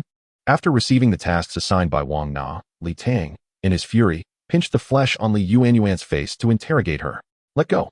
Li Yuan struggled fiercely out of Li Tang's grasp, saying, Who hasn't done anything? I bought the spring couplets. I also purchased the New Year's dishes. And the new clothes for the new year were bought by me. You spent 6 days picking out new clothes for yourself, didn't you? That's not the point. The point is that I bought you new clothes and new shoes. I don't believe it. It's true. Yuan helped me pick them out. Try them on. If they don't fit, we can still exchange them. Hearing their banter, Wang Na came out of the kitchen, laughing. At that moment, Li Yuan ran into her room and brought out an outfit to hand to Li Tang. After changing into the clothes, Li Tang looked in the mirror. Standing at 180 centimeters tall, adorned in a long red-down jacket, blue jeans, and a pair of black and red sneakers, he truly embodied the festive spirit. Perhaps to the point of overshadowing his handsomeness. Isn't this a bit too festive? Isn't the new year all about festivity? Xiao Tang, you wear the school's practice outfit every day, which is basically black and white. It's too drab. Indeed, my mother has impeccable taste. In these next few days, you and Yuan will have to work hard. Your father and I won't be on holiday until New Year's Eve. I will cook the New Year dishes when I return from work. The other household chores will depend on you too. On the first day of winter vacation. At 6:20, Li Tang, as usual, woke up, got dressed, and went downstairs to practice martial arts. At 7:30, he went upstairs, freshened up, and had breakfast with his parents. At 8 o'clock, after sending his parents off, Li Tang called Li Yuan to wake her up, then began to internalize while waiting for her to wash up and have breakfast. At 8:30, Li Tang and Li Yuan engaged in a heated discussion about who should be responsible for household chores, ultimately securing dominance through his martial prowess. Everyone, listen to my arrangements. Li Yuan, you will first strip the sheets and toss them into the washing machine, then take the quilt outside to air. After that, dust the ceiling and light fixtures, and clean the windows. Finally, make sure the bathroom is spotless. Li Yuan gritted her teeth and said, Li Tang, what will you be doing? I will supervise you. I will fight you for this. Li Yuan charged at him with mock ferocity. Ah, I was just joking. I'll take care of buying the New Year goods. You dare. Li Yuan was determined to continue resisting. Ha ha ha, just teasing. I'll go air the quilts first, then we can clean together. I'm exhausted. As the sun set, after bringing the quilts back with Li Tang, Li Yuan collapsed onto the sofa. You need to strengthen your training. Your physical fitness is so weak, and your legs are so thick. Li Tang, once I awaken my Beastmaster talent, watch me turn against my kin. If you want to discuss this, I'm not sleepy anymore. You haven't awakened yet. When you do, you'll see me as a frog in a well gazing at the moon. Once you awaken, you'll see me as a floating creature gazing at the sky. Do you think I dominate the entire grade by mere chance? Humph. You can keep boasting like an old cow flying in the sky. Li Yuan spoke of awakening, which reminded Li Tang of his own talent for insight. What will ordinary people be like? A light flashed in his eyes, and information appeared. Name, Li Yuan. Age, 14 years. Level, 0 stage. 0 level. Talent, unawakened. Number of spirit beasts, 0. Weight, 52 kilograms. Li Yuan. At your height, how can you weigh over 100 gene? No wonder your legs are so thick. When did you peek at me weighing myself? Today, I will definitely take you down. At 7 o'clock p.m., Li Tang returned to his room to prepare for that day's cultivation. During dinner, Li Tang secretly used his insight to check on Wang Na and Li Yunlong. But the results left him puzzled. Li Yuan was unawakened, his mother was null, but his father was also unawakened. Considering his father's age, if awakening were possible, it should have happened by 16. Why is he unawakened? If that is the case, will Li Yuanyuan also remain unawakened? Uncertain, perplexed, and unable to comprehend, he decided to investigate further later. Li Tang set this matter aside and retrieved a fragment of a mid-grade source stone from the compartment of his bedside table. The 7th piece was nearly used up. I must be close to level 9. Li Tang immersed his mind in the Beastmaster space, where 11 Beastmaster trees swayed, each adorned with 8 shimmering leaves, sparkling like drops of water. Li Tang first infused 88 drops of source power into the Beastmaster space. Then, using his mental energy, he began to guide the source energy from the mid-grade source stone to nourish the 11 Beastmaster trees. On New Year's Eve, the 4 members of the Li family were in high spirits. Li Tang and Li Yuanyuan bickered at the dining table, while Li Yunlong sipped wine, laughing alongside Wang Na, occasionally sharing jokes.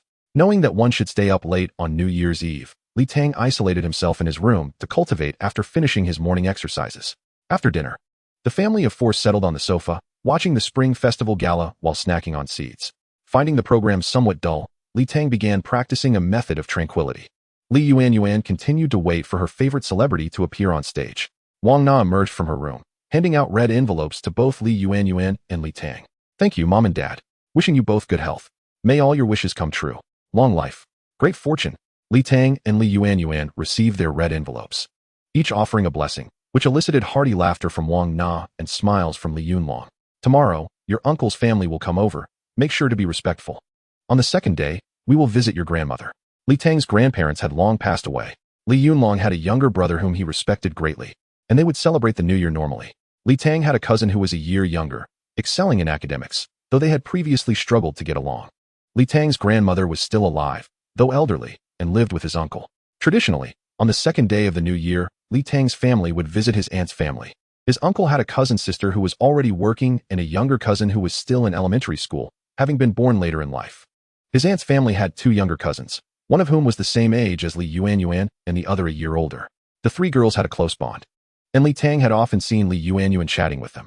At 1:00 a.m., the gala concluded, and everyone went to bed. Li Tang stood by his bedroom window, gazing at the myriad lights outside, accompanied by the distant glow and sound of fireworks. This marked Li Tang's first new year since his arrival in this world, and it was also his first time celebrating the holiday with his family. Though it was quite ordinary, it was truly a source of happiness. Chapter 21. Yang Fan comes to celebrate the new year. Let us broaden our horizons.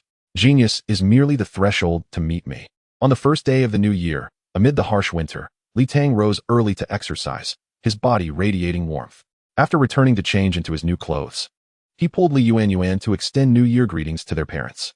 After breakfast, Li Tang sat on the sofa, sending New Year wishes via text to each of his teachers. Particularly for several subject teachers, each message was personally typed, expressing his heartfelt gratitude and sincere blessings. Fang Pingping and several other subject teachers replied warmly, also sending hand-typed messages. Sun Mingyuan had become much more subdued, while Zhou Shumi simply wished, Happy New Year. Following this, Li Tang promptly dialed Yang Fan's number. Comrade Yang Fan, Happy New Year. You didn't wish the squad leader first. On the other end of the line, Yang Fan's voice rang out. Li Tang, open the door. I'm at your doorstep. You came to my house. Li Tang immediately rose to open the door, revealing a tall Yang Fan holding several high-end gift boxes and fine liquor, blocking the entrance entirely. Li Tang, your down jacket is quite festive. What brings you to my home on the first day of the new year? My father accompanied me. He walked slowly and will be up shortly. I was about to knock when your call came in. Happy New Year, Uncle Yang. Wishing you prosperity and success. Yang Weidong, who seemed to have neglected his exercise routine for quite some time, huffed and puffed as he climbed the several flights of stairs to reach Li Tang's home. Come in, both of you. Li Tang quickly ushered them inside, handing them slippers from the entrance. He then called out to the living room. Dad, Mom, Uncle Yang and Yang Fan have come to wish us a happy new year. Li Yunlong emerged from the room, while Wang Na came out from the kitchen.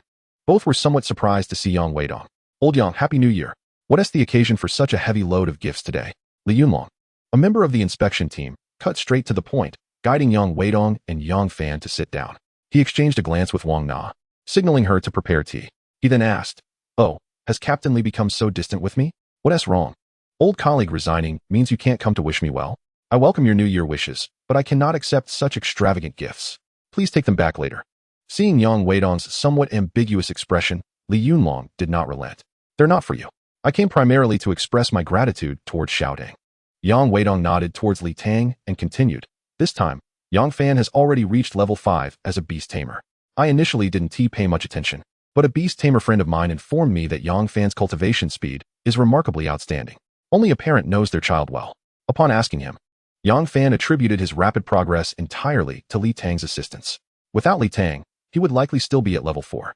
Yang Fan, standing nearby, scratched his head and flashed a grin at the now serious-faced Li Tang. Yang Weidong, being a seasoned veteran, immediately interjected. As for how he helped, Yang Fan said it was a secret, and I did not inquire further. Old Liu, like me, work closely with beast tamers and should understand the great favor of helping a beast tamer level up. A few more levels can mean the difference between an ordinary university and a prestigious beast tamer university, leading to vastly different futures. That is why I rushed here early this morning to express my gratitude. Thank you, Xiao Dang, for your help with Yang Fan. Uncle Yang, you're too polite. Yang Fan and I have grown up together. It is only natural that we help each other. Li Tang replied modestly. I know you value loyalty, but there is no such thing as only natural. I also came to seek your advice. You know the Beast Tamer specialty store in the provincial capital, Yusho Jijiao, right? Li Tang nodded, and Yang Weidong continued. They are having an event during the new year, reportedly featuring many spirit beast eggs and some rare resources. I've cleared my schedule to take Yang Fan there, but I wanted to consult with you first. If we go, we should leave now. We'll be back on the 4th or 5th day of the new year. Li Tang hesitated, glancing at Li Yunlong. Yang Weidong clarified, let me be clear. I will cover all expenses for food and lodging, so don't compete with me over that. It's not much. If there are suitable items, I can lend you money within a reasonable price range, and you can repay me later. If nothing suitable is found, consider it an opportunity to broaden your horizons and understand the situation of beast tamers in the provincial capital. That is also beneficial. All right, Li Tang, you should accompany Uncle Yang to take a look. Staying home during the new year is just about eating and drinking. Li Yunlong pondered for a moment and added, however, Old Yang, since you're here, let us have a meal together. After lunch, you can set off. It's about 300 kilometers to the provincial capital, a 4-hour journey. All right, I brought a driver, so I can enjoy a drink with you. I'll sample your wife's cooking. It's been a while. Yang Weidong replied without hesitation. As the adults chatted in the living room, Li Tang led Yang Fan to his room. Li Tang, have you decided on your first spirit beast contract yet? Not yet. Although I learned quite a bit in the spirit beast class, I haven't truly considered this matter. With my cultivation speed, I should be the only one with a spirit beast egg from school. You're not already at level 9, are you? Not yet, but I'm getting there. When my dad learned about your level, his eyes nearly popped out. How on earth are you cultivating so fast? My dad also got hold of some mid-grade source stones for me, and I've chewed on a few, but I haven't improved much. Li Tang rolled his eyes at him. Keep your mouth shut. You can't even keep your own secrets. I can't help it when I lie. My dad sees right through me. I can't hide it. However, I didn't mention any important details. How did you end up thinking about going to the provincial capital? And on the first day of the new year, no less? Old Yang's beast tamer friend mentioned it, implying that if there are suitable spirit beast eggs, I should buy them and prepare them for me. At 11 o'clock that morning, Li Tang's uncle and his family arrived. Upon seeing Yang Weidong and Yang Fan, they were taken aback, not expecting guests. This is Li Tang's classmate, Yang Fan. This is Yang Fan's father, Yang Weidong. They've come to wish us a happy new year and share a meal. Li Yunlong introduced the two parties. Pleasure to meet you. Yang Weidong cheerfully handed over his business card. The title of president of the Yang Group, startling Li Tang's uncle. Initially, Li Tang's uncle had thought Yang Weidong was merely leveraging family ties to seek a favor from Li Yunlong, only to discover he was quite affluent. At the lunch table, the atmosphere was exceptionally harmonious this year. There were fewer praises from Li Tang's uncle and aunt regarding their son, and fewer pompous expressions from his younger cousin. Previously, Li Tang had average grades and was mischievous, often serving as a negative example, while his cousin Li's son was well-behaved, charming, and academically outstanding, always seen as the ideal child. Now, however, the tables had turned. Li Tang had awakened his beast tamer talent, and with Yang Fan's support at the table, he was now ranked first in his grade. As for Li Tang, he was now the subject of envy. I'm sure I'll awaken my beast tamer talent this year, Li Sun declared. Li Tang assessed his cousin's talent and confirmed, Li Sun, talent, none. All right, I'll just toast you a drink and wish my cousin the best in awakening a formidable talent this year. I'll awaken a super powerful talent in a couple of years, even greater than yours, brother. Li Yuan proclaimed boldly. Great. I wish you a swift awakening of a super talent. Humph. Comparing talents with a transmigrator? Chapter 22. The Three Realms of Standing Meditation. The mountains and rivers are insignificant. The true weight lies in meeting a noble person. On the highway, a black luxury car sped past. Inside, Yang Weidong sat in the front passenger seat, soundly asleep. After advising his brother Li Yunlong to drink less at noon, it turned out that Yang Weidong had indulged a bit too much.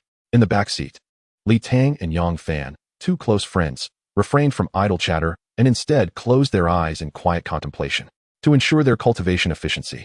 Each held a piece of source stone in hand. By 6 o'clock in the evening, the group arrived in Nandusher, the capital of Jiangnan Province. Nandusher serves as the political, economic, and cultural center of Jiangnan Province, and Southern Beast Tamer University is a renowned institution, the preferred choice for beast tamers in Jiangnan Province. With a population nearing 20 million, it stands in stark contrast to the 1 million residents of Anna City. The vehicle stopped in front of a 5-star hotel. The three alighted, and Yang Weidong led Yang Fan and Li Tang into the hotel, retrieving room keys and arranging accommodations, each in a separate room, shouting, "Xiao Fan, you both go rest for a bit. And then we'll head to the 6th floor for a buffet dinner. I have an appointment tonight, so I want to be joining you. Don't wander off. We'll gather at 9 tomorrow morning to go to Yushojijia." As Yang Weidong departed, Yang Fan and Li Tang headed up to the 18th floor. Upon entering the room, Li Tang noticed it was approximately 30 square meters, yet the concentration of source energy inside was significantly higher than outside, likely specifically designed for beast tamers. After carefully placing his backpack, Li Tang went next door to call Yang Fan, and together they ascended to the 6th floor for a meal, armed with their room card. The duo entered the buffet restaurant on the 6th floor, where a plethora of culinary delights awaited, tantalizing their appetites. The array of food before Li Tang was rather conventional, while Yang Fan's selection resembled a small mountain. They had opted for the Beastmaster set meal, and midway through their dining experience, the waiter presented them with roasted ferocious beast meat and grilled spirit plants, though in limited quantities. In Heian City, aside from school, Li Tang had rarely encountered Beastmasters. Yet here in this buffet restaurant, he sensed the presence of at least 20 such individuals surrounding him. The upcoming New Year's auction at the Beastmaster's residence promised a spirit beast egg with dragon lineage, a crucial acquisition for his impending ascension. This dragon-type spirit beast egg was likely the highlight of the event, and they might not even have the capacity to consume it. Thus, they decided to first engage in gambling on the egg to earn some money. This time, he was determined to contract a spirit beast of at least the 6th tier, lest it hinder his progression. At a nearby table, a group of 3 or 4 young men engaged in conversation, exuding a palpable strength. Li Tang had learned about dragon lineage spirit beasts in class, understanding that their innate talents started at a minimum of tier 5, with purebloods capable of reaching tier 9, rendering the dragon lineage spirit beast egg exceedingly precious. As for gambling on the egg, Li Tang was utterly perplexed. He glanced at Yang Fan, hoping to gauge his knowledge. But Yang Fan was engrossed in his meal, completely oblivious to the chatter around them. Ever since Li Tang had elucidated that Yang Fan's digestive enhancement talent was a late-stage ability, his desire for food had intensified. After all, while talents appeared straightforward, each concealed latent capabilities that required personal development and discovery. For instance, Li Tang and Yang Fan had both noticed that Yang Fan's consumption of food aided in the recovery of his mental strength, allowing him to train longer each day. Dining, training, and sleeping passed in silence. The following day at 6:30, Li Tang urged Yang Fan to the 4th floor gym designated for Beastmasters within the hotel. Unlike a standard gym, this facility boasted minimal strength equipment, abundant open space, a few sandbags, and several machines unknown to Li Tang. Without further thought, he found a quiet corner to practice standing meditation. After 45 minutes, nearing his limit, he began to conclude his practice and relax his muscles. "Young one, quite impressive. Your standing meditation is approaching the 1st tier." A sudden voice startled Li Tang, causing him to break into a cold sweat, as he had sensed no one nearby. Turning his head, he saw an elderly man in his 60s, clad in simple training attire, with white hair and a kindly face, seemingly practicing Tai Chi while nodding at him. "This old gentleman possesses remarkable strength. I came here to practice my morning routine as well. Did I startle you?" "Not at all. Happy New Year, sir. Please excuse my surprise." Li Tang immediately shifted into a display of his talent, adopting the demeanor of an exemplary student. "Which high school do you attend in Nandu City?" "I am from Heian City First High School. I am not local, but came to visit the Beastmaster's residence during the New Year break." "Heian City First High School? Liu Yongling must be enjoying retirement there. Are you referring to Vice Principal Liu? His spirit beast is the Emerald Phoenix Butterfly?" "Indeed. The Emerald Phoenix Butterfly is his auxiliary spirit beast. I am Huang, an old friend of his. He insisted on moving to Heian City to retire a few years ago. It has been a long time since I last saw him." "Hello, Grandfather Huang. Vice Principal Liu is in excellent spirits. He also serves as the director of our school hospital and recently assisted us in recovery." Contemplating, Li Tang felt a question arise and asked, "Grandfather Huang, You mentioned the first tier of standing meditation. Is it akin to rooting? Huang Jueming nodded and patiently explained. Your teacher likely cautioned you against aiming too high. Standing meditation is intended to harness our bodily strength. Your teacher should have mentioned that standing meditation requires an awareness of sinew and bone strength, beginning from the soles of your feet. When you apply this strength in combat, you reach the first tier of rooting. Your sinew and bone strength is already evident. With more practical experience, you'll soon master it. Yes, we are to engage in practical combat next semester. I believe the teacher has considered various factors. Li Tang interjected while nodding. Huang Jueming continued. The second tier is the realm of awareness. The first tier merely scratches the surface of applying sinew and bone strength, while the second tier demands that every fiber of muscle, fascia, bone, and even internal organs be activated purposefully. The third tier is the realm of wholeness, where the application of strength is a matter of the mind. Every move and stance is a full-powered strike. Noticing Li Tang still deep in thought, Huang Jueming paused before adding, the second tier involves actively regulating strength, while the third tier is where strength becomes instinctual. Thank you, Grandfather Huang. Your explanation clarifies everything for me. Li Tang continued to inquire. My combat class teacher has us practice standing meditation while also training in martial arts forms, mentioning that we will later practice strategies. Are martial arts and strategies both applications of strength? Martial arts are combat techniques, not bound by form. The essence of strategy is to unleash strength that surpasses the limits of the body, manifesting in various forms. I happen to have some understanding of Tai Chi. Could we practice together using Tai Chi? Huang Jueming positioned himself in the Tai Chi starting stance, instructing, strike at me.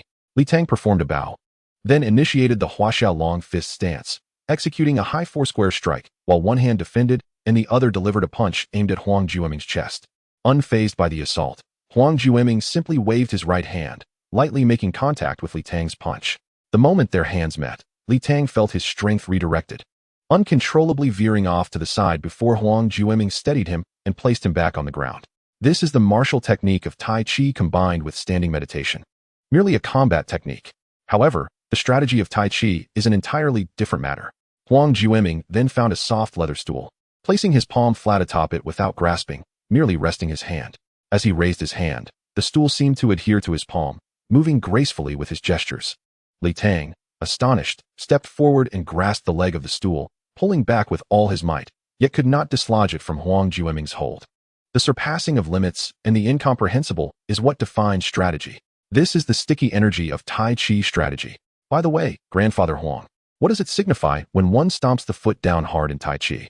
Huang Jueming furrowed his brow and replied, that is the diamond hammer. The ultimate killing move in Tai Chi, imbued with vibrational force. A single stomp can either kill or severely injure. Li Tang recalled the striking elegance of Zhou Shumi's kick during the final exam. Zhou Shumi, your casual move is a lethal strike. The Mother Tyrannosaurus. Chapter 23, The Beastmaster's Residence. Though impoverished, my resolve remains steadfast. I shall not forsake my lofty aspirations. Without diligent practice, one's life would be in vain. Standing meditation is the foundation of combat, and combat is essential for aspiring beastmasters. Have you forgotten how Teacher Zhou scolded you during the final exam? Practice more. If you grow weary of standing, you may observe my stance. How could you come to eat first? After bidding farewell to Huang Jueming, Li Tang found Yang Fan in the dining area and delivered a profound critique of his lackluster standing meditation efforts, particularly scolding him for arriving at the restaurant ahead of him, a blatant transgression. Yang Fan, recognizing his error, hung his head in remorse, remaining silent as he consumed his breakfast. At 9 o'clock, Yang Fan and Li Tang boarded Yang Weidong's vehicle. After a brief 20-minute journey, they arrived at a bustling building complex resembling a garden. Let us disembark. We have arrived at the Beastmaster's residence. Li Tang had initially perceived the Beastmaster's residence as merely a commercial center, yet it was an entirely different entity, a veritable city within a city. The entrance was modest, guarded by 2 sentinels. Through the surrounding walls, one could faintly glimpse lush trees interspersed among numerous buildings. This place was understated. The grand signage Li Tang had envisioned for the Beastmaster's residence was absent, resembling more of a serene park. Come, let us enter. Yang Weidong led Li Tang and his companion inside. Upon reaching the entrance, they were halted by the gatekeeper. Sorry, sir, we only admit beast tamers here. Ah, I understand. I brought my son to purchase some items. They are beast tamers. After Li Tang and Yang Fan entered, the 2 gatekeepers gestured for them to proceed. It seemed there were detection devices for beast tamers at the door. Inside, the surroundings were lush and verdant, with a narrow path extending forward. After a few minutes of walking, Li Tang and his companions encountered a pavilion where several individuals in uniform black work attire stood. Upon noticing them, one of the individuals rushed over. "Welcome, esteemed guests.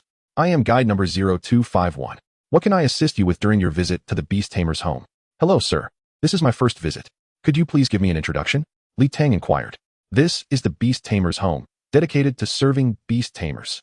If you wish to make purchases, we have a trading area that offers spirit beast eggs, elixirs, spirit beast food, equipment, and more, should you wish to cultivate. We provide source energy chambers of various grades. For watching or participating in competitions, we have an arena. If you seek culinary delights, we have a food city. We also have an exchange zone where you can convert your source stones if you're short on funds." "I heard there is an auction here?" Li Tang asked. "Indeed. We host daily auctions. You've arrived at a fortuitous time. The spring auction is taking place over the next 2 days, the largest auction in the past 6 months. Do you have invitation letters?" Upon seeing Li Tang and his companions shake their heads, the guide continued, "No problem. Each person may enter the general area with 1 low-grade source stone. If you wish to participate in the auction, you will need to raise a bidding paddle, which costs 1 medium-grade source stone, along with a deposit of 10 medium-grade source stones. The deposit is refundable, and once registered, the paddle can be used indefinitely." "That is quite expensive," Li Tang exclaimed. "Uncle Yang, let's head to the trading area instead." He decisively abandoned the idea of attending the auction, not wanting to burden Yang uncle. "All right, let us proceed to the trading post." "Ah, it's young friendly Tang. What a coincidence. I am also heading to the auction. Come along with me," a kind voice called from behind. Turning around, Li Tang recognized it as Grandpa Huang, who had exercised with him that morning, accompanied by a charming girl of about 16 or 17, exuding an ethereal aura. "Grandmaster Huang." The guide bowed respectfully. "Master." Li Tang was taken aback, realizing that a 7th-tier expert was referred to as a master, an 8th tier as a grandmaster, and a 9th tier as a great-grandmaster. "Grandpa Huang, what a coincidence to see you at the Beast Tamer's home," Li Tang exclaimed. "Yes, with the New Year's holiday. I had some time to come and take a look." Huang Jueming's mood was buoyant, and he introduced, "This is my granddaughter, Huang Shuxian, a sophomore in high school." "Hello, I am Li Tang, a freshman. This is my classmate Yang Fan, and this is Yang Fan's father." "Greetings." Huang Shuxian greeted them. "Young friendly Tang. Follow me. The auction will begin shortly." The 5 of them traversed a winding path on the left side. Despite it being winter, the flower beds on either side burst with vibrant blooms, while trees flourished in the distance. As they ventured deeper into the garden, Li Tang felt an increasing abundance of source energy, invigorating his spirit.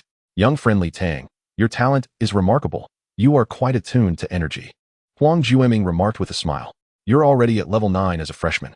My granddaughter is a year older than you and is only at level 1. Tier 3. You reached level 9 in just half a year?" Huang Shuxian exclaimed in surprise.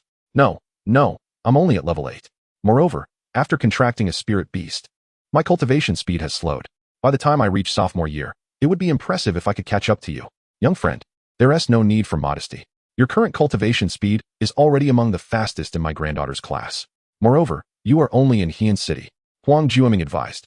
"Xiaoxian, do observe the many talents outside. You must remain humble and diligent." "Understood, Grandpa." After about 10 minutes, the group arrived at a Chinese-style building resembling a hall. Upon seeing Huang Jueming, the staff at the entrance saluted and inquired, "Grandmaster Huang, shall we take you to your private box?" "Yes, follow me." The 5 followed the staff member, winding around a side staircase, and after a few minutes, entered a private room. The room was modest, approximately 20 square meters, furnished with 2 sofas, a coffee table, and a large floor-to-ceiling window.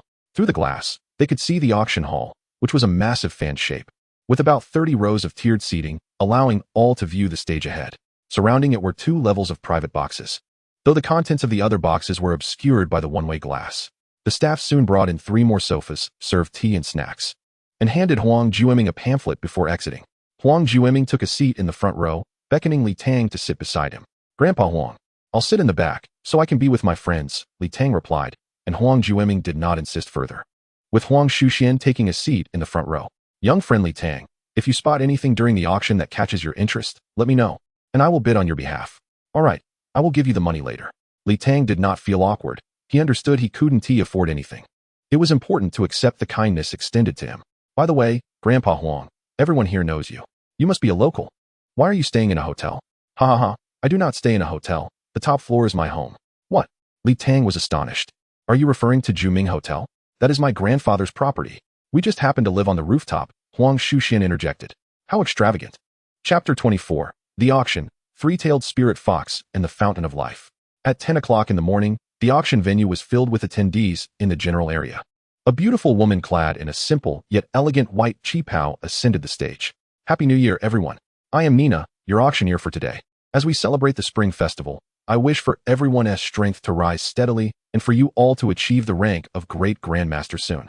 Nina's voice was enchanting, captivating the audience, and many gazes were fixated upon her with increasing fervor.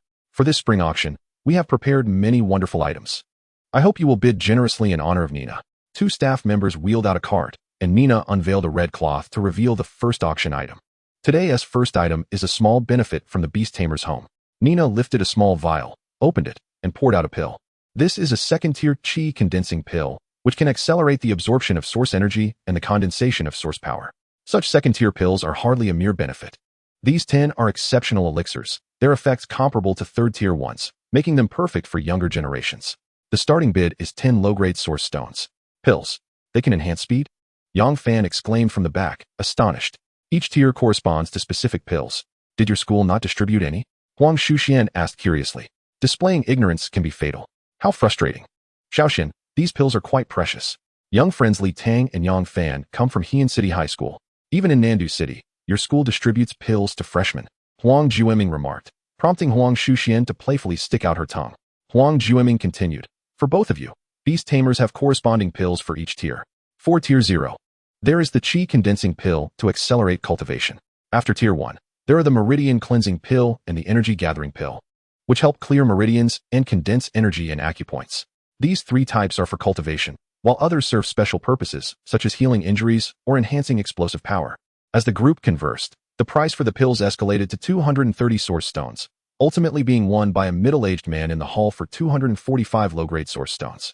245,000. 10 pills are worth more than his entire family's fortune. I am broke. The next item for auction is a long knife crafted from premium metals. Those who appreciate blades should not miss this opportunity. It starts at 800 yuan stones. Following this is a 10-kilogram supply of 4th-tier carnivorous spirit beast feed, infused with high-quality canine beast meat, which can promote evolution, starting at 100 inferior yuan stones, with a current bid of 250 yuan stones. Now we approach the penultimate item of the day. A cage is rolled onto the stage, and Nina lifts the red cloth to reveal a pure white fox curled up inside, with a few drops of red fur adorning its forehead. What astonishes everyone is that its tail is not singular, but rather threefold. This is a Sanwei Linghu. Many in the audience gasp in awe. Some friends have already recognized it as a Sanwei Linghu. Typically, the innate talent level of a Sanwei Linghu is Tier 5, but this particular one boasts a Tier 6. It is widely known that the evolution route of a Sanwei Linghu is rather clear, and it is highly probable that it could develop into a Luwei Linghu of Tier 9. Its innate skill, Lingmu, allows it to see through illusions and create phantoms. This is the third spirit beast that Li Tang has encountered, and he promptly uses his insight ability to examine it. Type, Sanwei Linghu. Level, Tier 1, Level 6. Innate talent level, Tier 6. Innate skill, Lingmu. Skill, Bite. Emotion, hostile towards humans, cannot be contracted. Just as Li Tang activates his insight, the Sanwei Linghu in the cage stirs slightly, opening its eyes to glance in Li Tang's direction. Simultaneously, Huang Juming and Huang Shuxian, seated nearby, sense Li Tang's movement.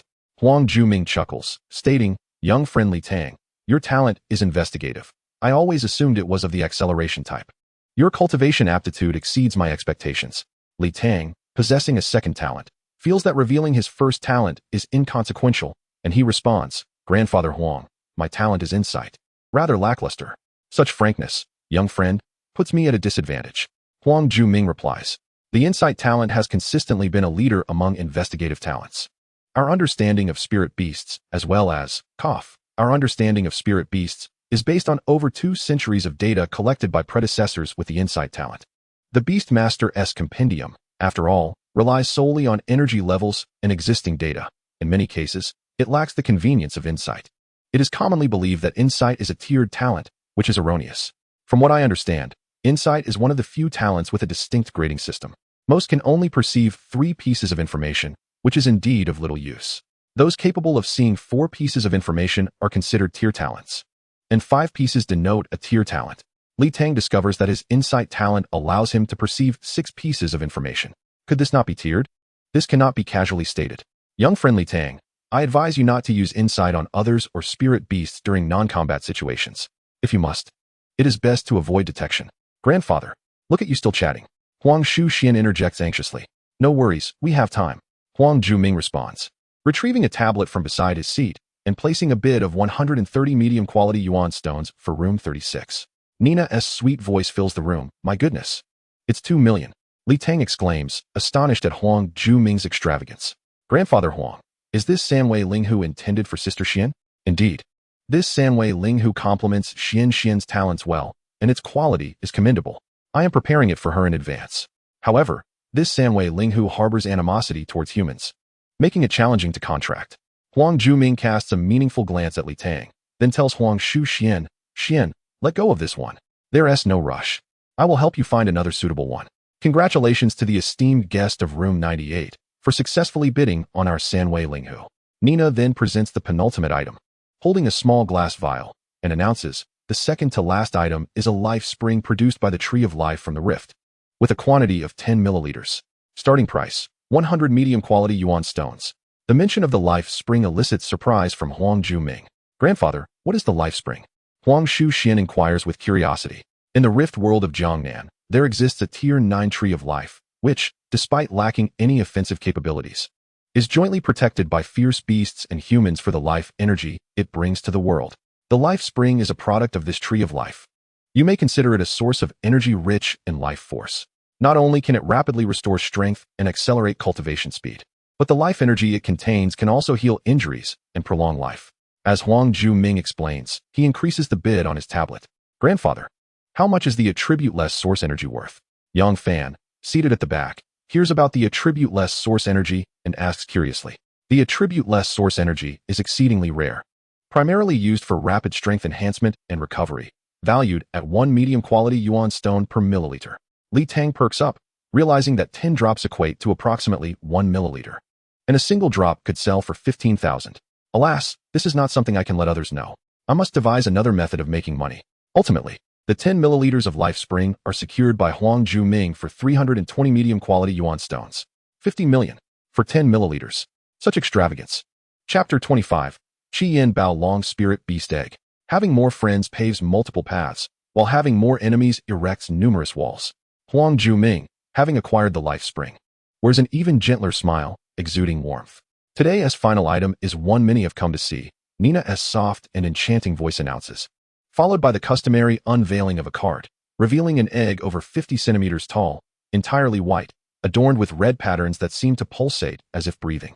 This is a rare spirit beast egg of the fire attribute, Qi Yin Bao Long, estimated to possess a Tier 6 talent. It is widely known that Dragon-type spirit beasts never have an innate talent below Tier 5. Furthermore, Dragon-type spirit beasts not only possess formidable innate skills, but also come with the Dragon Breath skill. This spirit beast egg, once matured, is sure to enhance the strength of its owner. Once Nina completes her introduction, she opens the bidding, starting at 200 medium-quality yuan stones, with each increment no less than 10 medium-quality yuan stones. Many in attendance are specifically drawn to this spirit beast egg, and bidding ensues fervently, with Nina's voice becoming as rapid as a machine gun. As the price escalates to 500 medium-quality yuan stones, the pace of bidding begins to slow. Grandfather, can I use my insight talent to examine the spirit beast egg? Yes, of course, but you likely won't see much, Huang Juming replies. Li Tang then utilizes his insight to scrutinize the spirit beast egg. Type, Qi Yin Bao Long. Level, unborn. Innate talent level, unknown. Innate skill, unknown. Skill, unknown. Evaluation, fire and darkness dual attribute subdragon species, high potential. Indeed, most of the information remains concealed, likely due to the eggshell's shielding properties. Li Tang muses. But this dual attribute subdragon species is still impressive. What does high potential mean? Grandfather, I heard that spirit beast eggs at school generally cost around 1 to 2 million. Why is this egg so expensive? Li Tang recalls that spirit beast eggs at school were said to be valued around 1 to 2 million, while this one is approaching 70 million, a stark discrepancy in price. Huang Juming chuckles and elucidates. Well, the spirit beast eggs provided by schools are typically common ones, generally estimated to have innate talents of Tier 2 or 3. A Tier 4 spirit beast egg is priced at around 200,000, while a Tier 5 spirit beast egg starts at 800,000.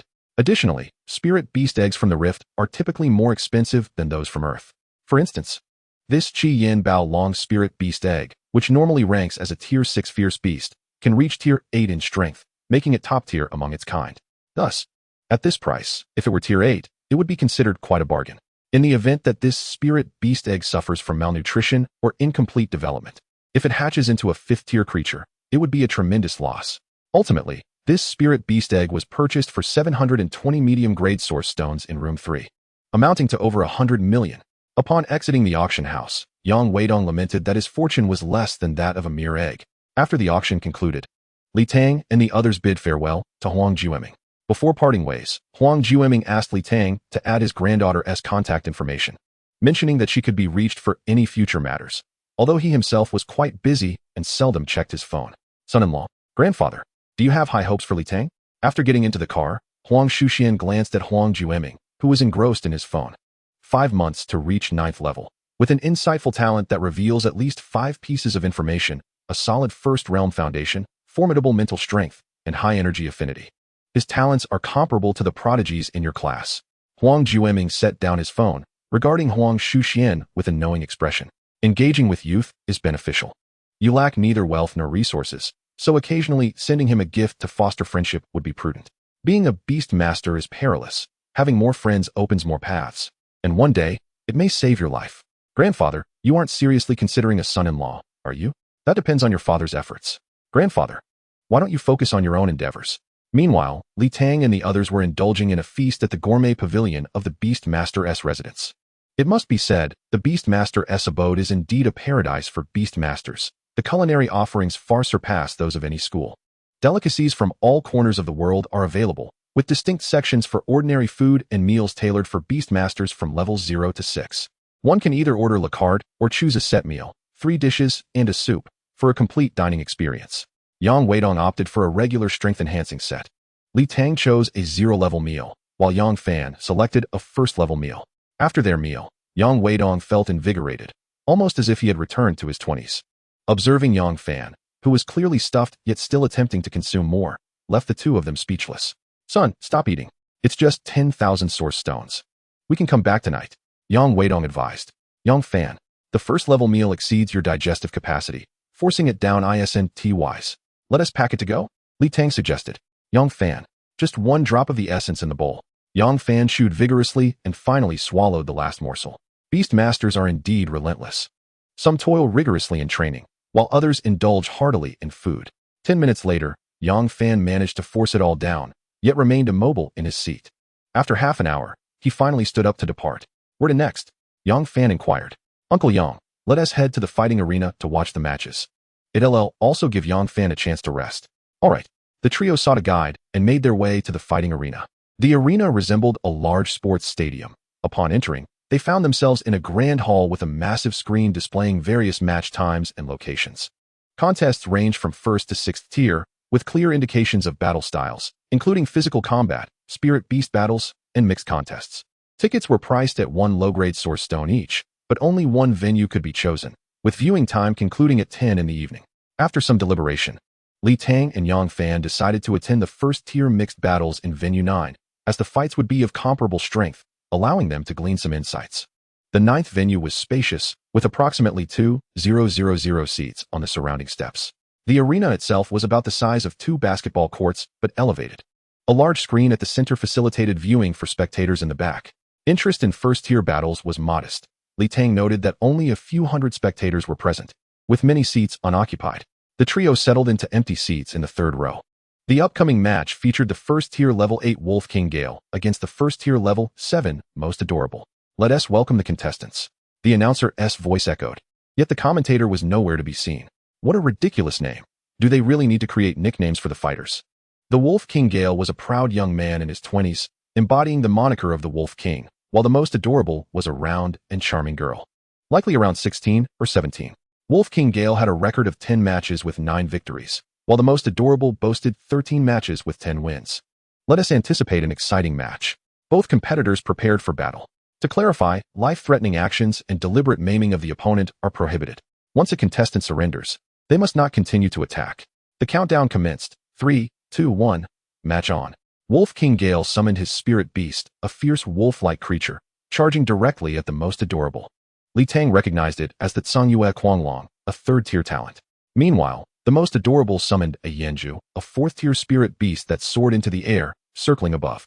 The most adorable moved along the edge of the arena, evading both the person and the wolf, seemingly waiting for the Yanju to strike.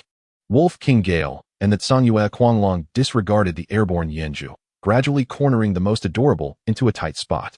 Just then, she stumbled. Seize the moment, take her down. The Tsangyue Quanglong leapt forward, jaws wide open, aiming for the most adorable's feet, while Wolf King Gale leapt into the air, elbow aimed at her back. As the most adorable appeared to be in dire straits, she suddenly vanished from her original position. It was a teleportation ability, moving roughly 2 meters, which Li Tang observed keenly. At that moment, the Yanju dove down from above, launching a stone at Wolf King Gale, while its claws targeted the Tsangyue Quanglong. Wolf King Gale, having leapt into the air, was caught off guard and could only swing a fist at the incoming stone, which struck him aside, injuring one hand. Meanwhile, the Tsangyue Quanglong was helpless, as the Yanju clawed at its waist. As the Tsangyue Quanglong turned to bite back, the Yanju flapped its wings and soared once more. The Tsangyue Quanglong sustained 8 wounds across its back, blood gushing forth. You can't hit me, just give up. The most adorable teased. Wolf King Gale, rising, approached the Tsangyue Quanglong in silence, seemingly preparing for something. The Yanju began its second round of assault, diving from the sky. At that moment, Wolf King Gale and the Tsangyue Quanglong suddenly vanished, replaced by a 2-meter-long two-headed wolf in the arena. Fusion ability. Li Tang gasped in astonishment. After merging into the two-headed wolf, Wolf King Gale's power surged, swatting the Yanju aside with a single paw before dashing to the most adorable's side. The most adorable teleported to the side, only to be swept down by the tail of the two-headed wolf, crashing to the ground. As the beast turned and clawed her down, its massive jaws roaring in her direction. I concede. The most adorable surrendered helplessly, as the Yanju flashed back to her side. The two-headed wolf reverted back to Wolf King Gale and the Tsangyue Quanglong. Wolf King Gale's face turned pale, panting heavily, clearly exhausted, seemingly sustaining more serious injuries than the most adorable, while the Tsangyue Quanglong lay motionless. Subsequently, it transformed into a beam of light, returning to the spirit beast realm. The victor is our Wolf King Gale. Let us applaud his triumph. Witnessing the combat between spirit masters for the first time left Li Tang somewhat shaken.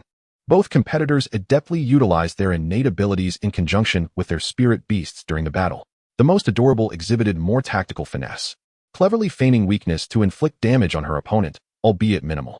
In contrast, Wolf King Gale excelled in close-quarters combat, demonstrating a more explosive display of talent. Li Tang noted that Wolf King Gale's fighting style lacked traditional martial arts techniques, relying instead on wrestling and grappling skills, while the most adorable showcased her grounding techniques and positioning. That Wolf King Gale is formidable. I aspire to fight like that in the future.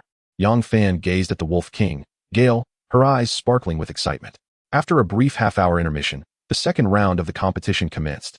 One battle after another unfolded, showcasing various spirit beasts as beast tamers and their companions fought fiercely on the arena.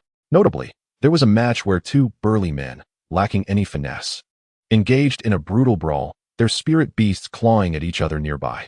The scene was truly visceral, with blood splattering everywhere, sending shivers down the spines of the spectators. Li Tang and the others remained in the fighting arena until 6 in the evening. Realizing the time, they decided to depart, as Li Tang and Yang Fan had yet to complete their meditation training for the day. On their way home, Yang Weidong transitioned slowly from astonishment and excitement to a growing sense of concern. Son, Xiaotang, will you both fight like this in the future? One careless move could leave you covered in injuries. Li Tang and Yang Fan did not respond, still feeling quite weak and uncertain about the path ahead as beast tamers. Perhaps, combat was indeed the calling of a beast tamer. They returned home and spent a quiet night in contemplation. The following morning, after their training, Li Tang and Yang Fan hurried to the Beast Tamers Association. Without Huang Jueming to accompany them and no intention of attending the auction, given their limited financial means, they proceeded directly to the trading center. The trading center resembled a commercial hub, spanning 6 expansive floors, each lined with a myriad of shops showcasing an array of goods. Being merely 16, Li Tang and Yang Fan could hardly contain their awe, exclaiming, "Look at this, and wow, look at that." Yang Weidong, though more composed, still could not hide the astonishment in his eyes. The first floor primarily served as the exchange for the Beast Tamers Association, allowing cash transactions for source stones. The prices were set at 10,000 for low-grade source stones, 200,000 for medium-grade, and 3 million for high-grade stones. The school's pricing was indeed reasonable. Additionally, the first floor housed a task hall for the association, requiring a minimum strength of first rank for entry. Tang peeked inside, seeing many individuals within. Besides the 2 shops belonging to the Beast Tamers Association, the rest were various offices of Beast Tamer guilds, necessitating relevant identification for entry. Upon reaching the second floor, they were greeted by the delightful aroma of medicinal pills. This floor primarily dealt with the trade of pills and herbs. Tang inquired at the official store about the low-grade Qi condensation pill, which cost 1 low-grade source stone each. The price was not exorbitant, though the efficacy remained uncertain. Most private stores offered similar pricing. Without lingering, they ascended to the 3rd floor, where weaponry and equipment shops, as well as materials trading, were located. Tang found little interest in weapons, while Yang Fan was captivated, trying various arms before persuading his father to spend 300,000 cash on a long spear crafted from premium metal, requesting the shopkeeper to ship it home. The official store did not accept cash, but the ordinary shops were more accommodating for business. The 4th floor specialized in spirit beasts and their feed. Some stores housed a few common feline and canine spirit beasts, while most were devoid of any. When Tang asked a shopkeeper about the situation, he was met with disdain. Keeping them here? The stench would be unbearable. Moreover, confining spirit beasts in cages is not ideal. When Tang asked how one could purchase a spirit beast, the shopkeeper replied, "Each has a manual. You can peruse the manual first. And if you find one you like, I will take you to see it." The Beast Tamers Association boasted a substantial manual, akin to an encyclopedia, detailing spirit beasts from rank 2 to 6, with prices ranging from thousands to millions. Contemplating which spirit beast to contract, Tang sat in the store for a while, hoping to discover one that resonated with him. Yang Fan was also searching for a spirit beast that shared his dietary habits. Unbeknownst to them, time slipped away, and noon arrived, prompting the trio to visit the food court. This time, Yang Fan dared not order the first-rank set meal and instead opted for a 0-rank set, adding a single first-rank braised pork dish, savoring every bite. In the afternoon, the 3 made their way to the 5th floor of the trading center, which focused on the business of spirit beast eggs. In stark contrast to the empty 4th floor, each shop brimmed with spirit beast eggs. In the official store of the Beast Tamers Association, the eggs were categorized based on their estimated talent levels. The majority were 2nd and 3rd rank, with approximately 500 eggs priced between 500,000 to 1.5 million. 4th rank eggs were considerably fewer, numbering around 70, with prices ranging from 2 to 3 million. Only a handful of 5th rank eggs were available, priced between 8 to 20 million, while a single 6th rank egg was listed at 55 million. Each egg bore a label indicating its origin, with those from rifts generally priced higher. As Tang pondered whether to use his insight talent to discern any particularly exceptional spirit beast eggs, he overheard a conversation nearby. "Changgu, last time you helped us earn 3 million. Let us aim for more today." "Yes, it's the same deal. We provide the funds, you provide the expertise, and we split the profits. If we incur losses, we'll bear them." "All right. My knowledge of spirit beast eggs comes from my father, so I'm sure to help you profit." "Thank you, Changgu." Soon, a sharp young man with a magnifying glass began scrutinizing the spirit beast eggs, while the others clustered around him.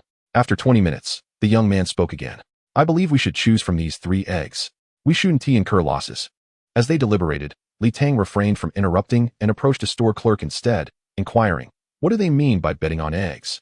I don't see any service for that in the store." The clerk patiently explained, "This is not a service we offer. The betting on eggs is a concept that emerged 5 to 6 years ago, involving a technique called the spirit egg box, which allows freshly hatched spirit beast embryos to be preserved in a dormant state at rank 0.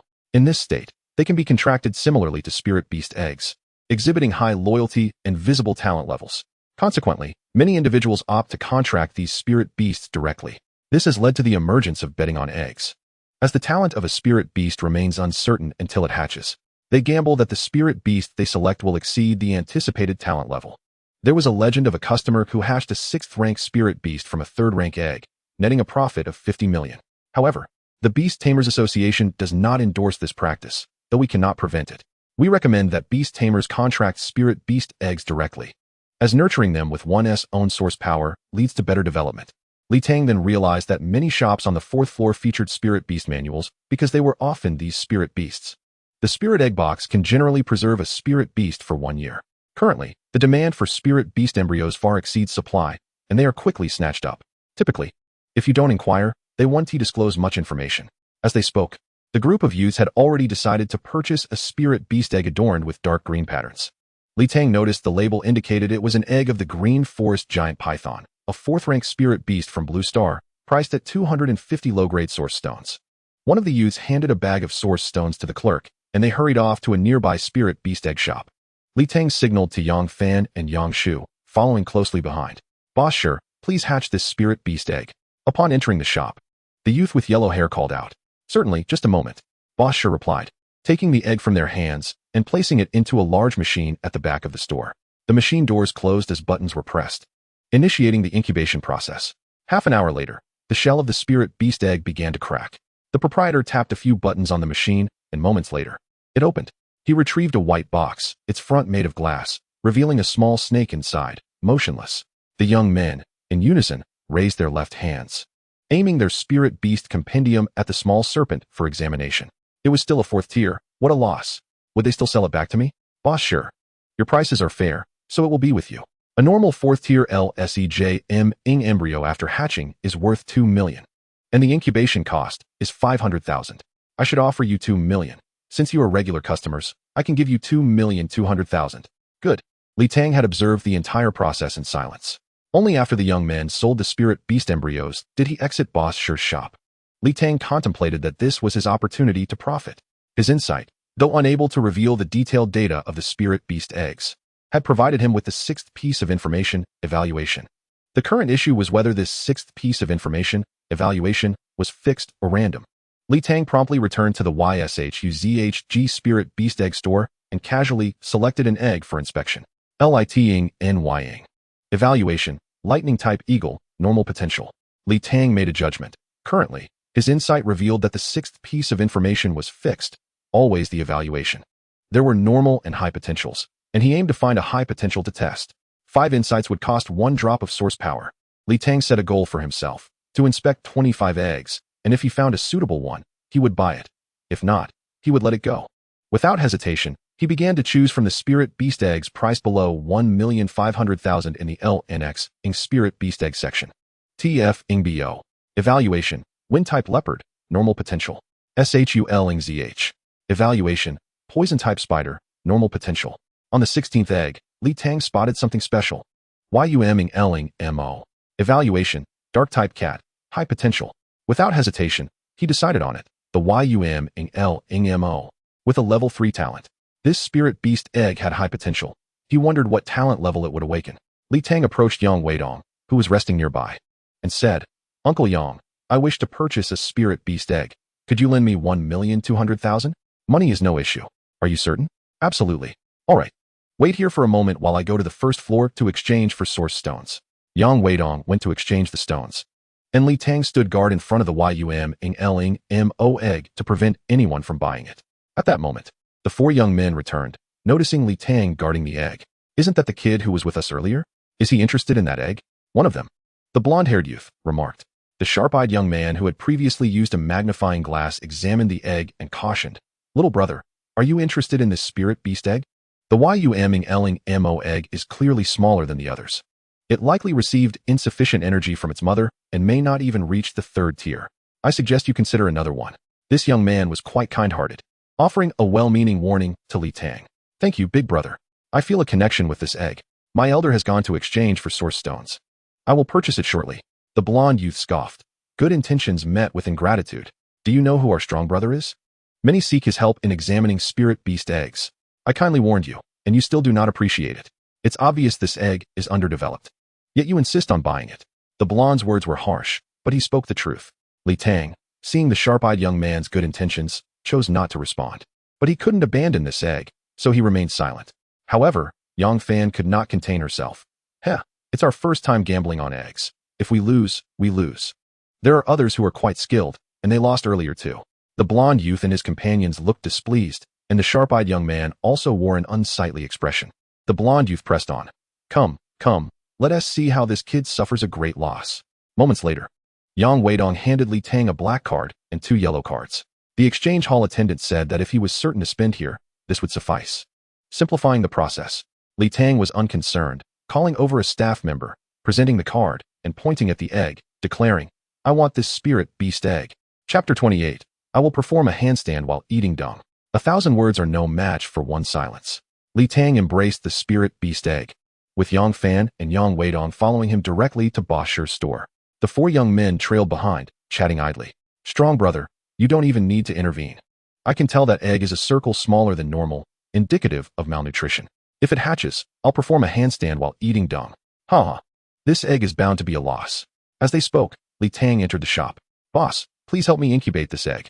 Boss Shi hesitated upon seeing the young boy, but nodded when he saw Yang Weidong behind him. All right, please wait a moment. He then opened the machine again, taking the spirit beast egg from Li Tang and placing it inside. Little brother, you're going to suffer a huge loss. You won't cry, will you? The blonde youth's words grew increasingly excessive. Big brother, you said earlier that if it hatches, you'd perform a handstand while eating dung. Would you like to prepare in the restroom, just in case? Laughter erupted from the blonde's companions. The blonde's face flushed red with anger as he retorted, that is only if it hatches. Alas, I wonder what your taste is like. Do you prefer rice or porridge? Attacking someone's weaknesses instead of engaging with their words, he turned to Yang Fan. Fan, you ate a lot at noon. Simmer down a bit. If our brother Huang Mao hasn't had enough. You little brat, you're seeking death. The blonde, seeing he was losing the argument, leaped up to strike, but was restrained by his friends. Ha. Huang Mao, let your mouth get you in trouble. Stay calm. Wait until the little brother hatches. Then you can get excited. Ha. Are you actually hoping for the little brother to succeed? Don't you want to see Huang Mao eat that? As the surrounding crowd began to jeer at him, the blonde, being clever, scoffed and walked away, silent. Half an hour passed swiftly. The proprietor emerged from the machine, carrying a white box. The young men began to use their spirit beast compendium to investigate, while Li Tang, lacking a compendium, directly employed his insight. Type, YUMING-LING-MO. Level, 00. Talent level, 5th tier. Talent skill, YUMING-SH New Jersey. Skill none. Identity, YUMING-L-ING-MO Royal. 5th tier. It actually hatched at the 5th tier. A gasp of astonishment drew the attention of those nearby. Even customers outside the shop entered to see. This young man had succeeded. He could easily make 10 million off this. The YUMING-LING-MO had reached 5th tier. Yang Fan, beside Li Tang, suddenly heard 5th tier and excitedly hugged Li Tang. Shaking him, Tangu, WVE struck gold. WVE struck gold. Yang Fan then exclaimed, double happiness. Not only did the gamble succeed, but we get to see a show. Where is our brother Huang Mao? Yang Fan turned to search the crowd, but Huang Mao, not being foolish, had hurriedly slipped away upon hearing 5th tier. Congratulations, young friend. This is quite a windfall. Will you sell it back to me? Of course, uncle. What is your buyback price? A 5th tier YUMING-LING-MO is rare. It's worth 12 million. What do you think? Since it's ALNXing spirit beast, it's not as valuable as a Rift spirit beast. Could you waive the incubation fee? Certainly. Hold on. I'll offer 15 million. The YUMING-LNGMO is precisely what I need. As Li Ting conversed with Boss SH, someone interjected. Li Ting turned around to find a striking young man in his 30s. He remained silent, merely glancing at Boss SH. My young friend, do not worry. We have not signed any contract. The highest bidder will certainly prevail. As a businessman, I cannot afford to exceed 15 million. Thank you for your kindness, boss. The handsome young man bowed to Boss SH, then retrieved 15 black cards from his pocket and handed them to Li Ting. Thank you, my young brother. I will cover the hatching fee. The young man then produced 5 yellow cards, handed them to the boss, and took the YLing box from Boss SH. His swift actions left Li Ting momentarily stunned, suddenly possessing 15 million. The 3 young men still in the store were equally astonished. One exclaimed, my heavens. It has truly skyrocketed. This lad is incredibly fortunate. Brother Qiying, it seems that this fellow did not use the spirit beast pictorial. He must possess a probing type talent skill. Perhaps he saw something. I am uncertain. That should not be the case. The efficient Brother Qiying replied. What are you babbling about? No one knows what lies within the egg. Many masters have examined it, and this lad simply had good fortune. Such matters are trivial. But where is Hu NGMO? I wish to see him perform a handstand while eating. Yang F and attempted to show off in the store. But Li Ting and Ying WID and quickly pulled him away. After all, with the spirit beast egg's value rising by over 10 million, the news would spread rapidly, and an influx of people would arrive. The 3 of them were too weak and lacked connections. Should anyone create difficulties, it would be quite awkward. Such schemes for illicit profit must be executed discreetly. Li Ting took Yang FN to the 2nd floor elixir shop, purchasing 60 low-grade QNGQDNS, giving Yang FN 30. Then he handed a black card and 2 yellow cards to Ying WID. Xiao Ting, what is this? Uncle Ying, thank you for the 1. 2 million. It allows me to earn. I am borrowing from you. Uncle Ying, I will reach level 9 in 2 days. Within a month, I shall attain level 10. This money is for preparing to contract a spirit beast. Today, I can only gift Yang F some elixirs. I will find a chance to compensate him later. You young men are more astute than I. Very well. Uncle shall not be overly sentimental. That evening, in his hotel room, Li Tiying held a medium-grade UNSH in one hand and AQNGQDN in the other, inspecting them before swallowing one whole and closing his eyes to begin his cultivation. The elixir's effects were indeed potent. Li Tiying's perception of source energy became markedly clearer, and the YSHU tree absorbed spiritual energy approximately 10% faster. Suddenly, Li Tiying opened his eyes, exclaiming, "Scammer, I want a refund. You told me the effects would last for 45 hours based on individual constitution, and yet it has only been half an hour with no effect." He quickly realized that it was not the elixir's short duration, but rather that his second talent might be consuming the medicine. The effect duration had been reduced to 1/10. How outrageous. With a sigh, Li Tiying consumed another elixir and continued his training. At 1 in the morning, he gazed at the 11 YSHU trees in his spirit beast space and finally sprouted the 9th leaf bud, reaching level 9. Just one more level, and he could contract a spirit beast. He needed to carefully contemplate his choice for his first spirit beast. Chapter 29. The Evolution Path of the Iron-Eating Beast.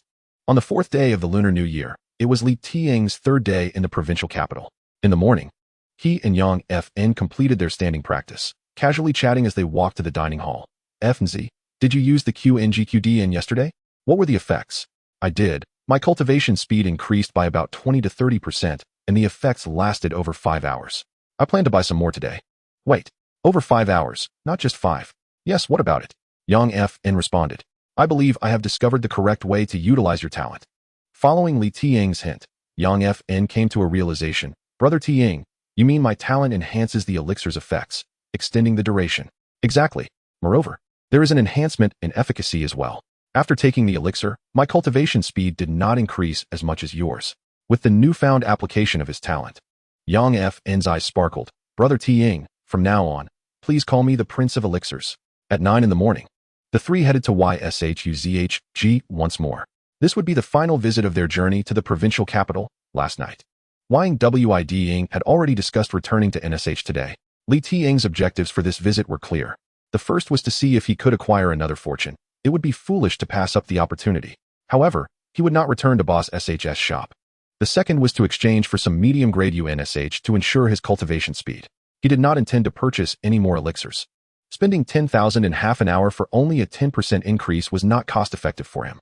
The remaining elixirs he planned to give to Yang FN.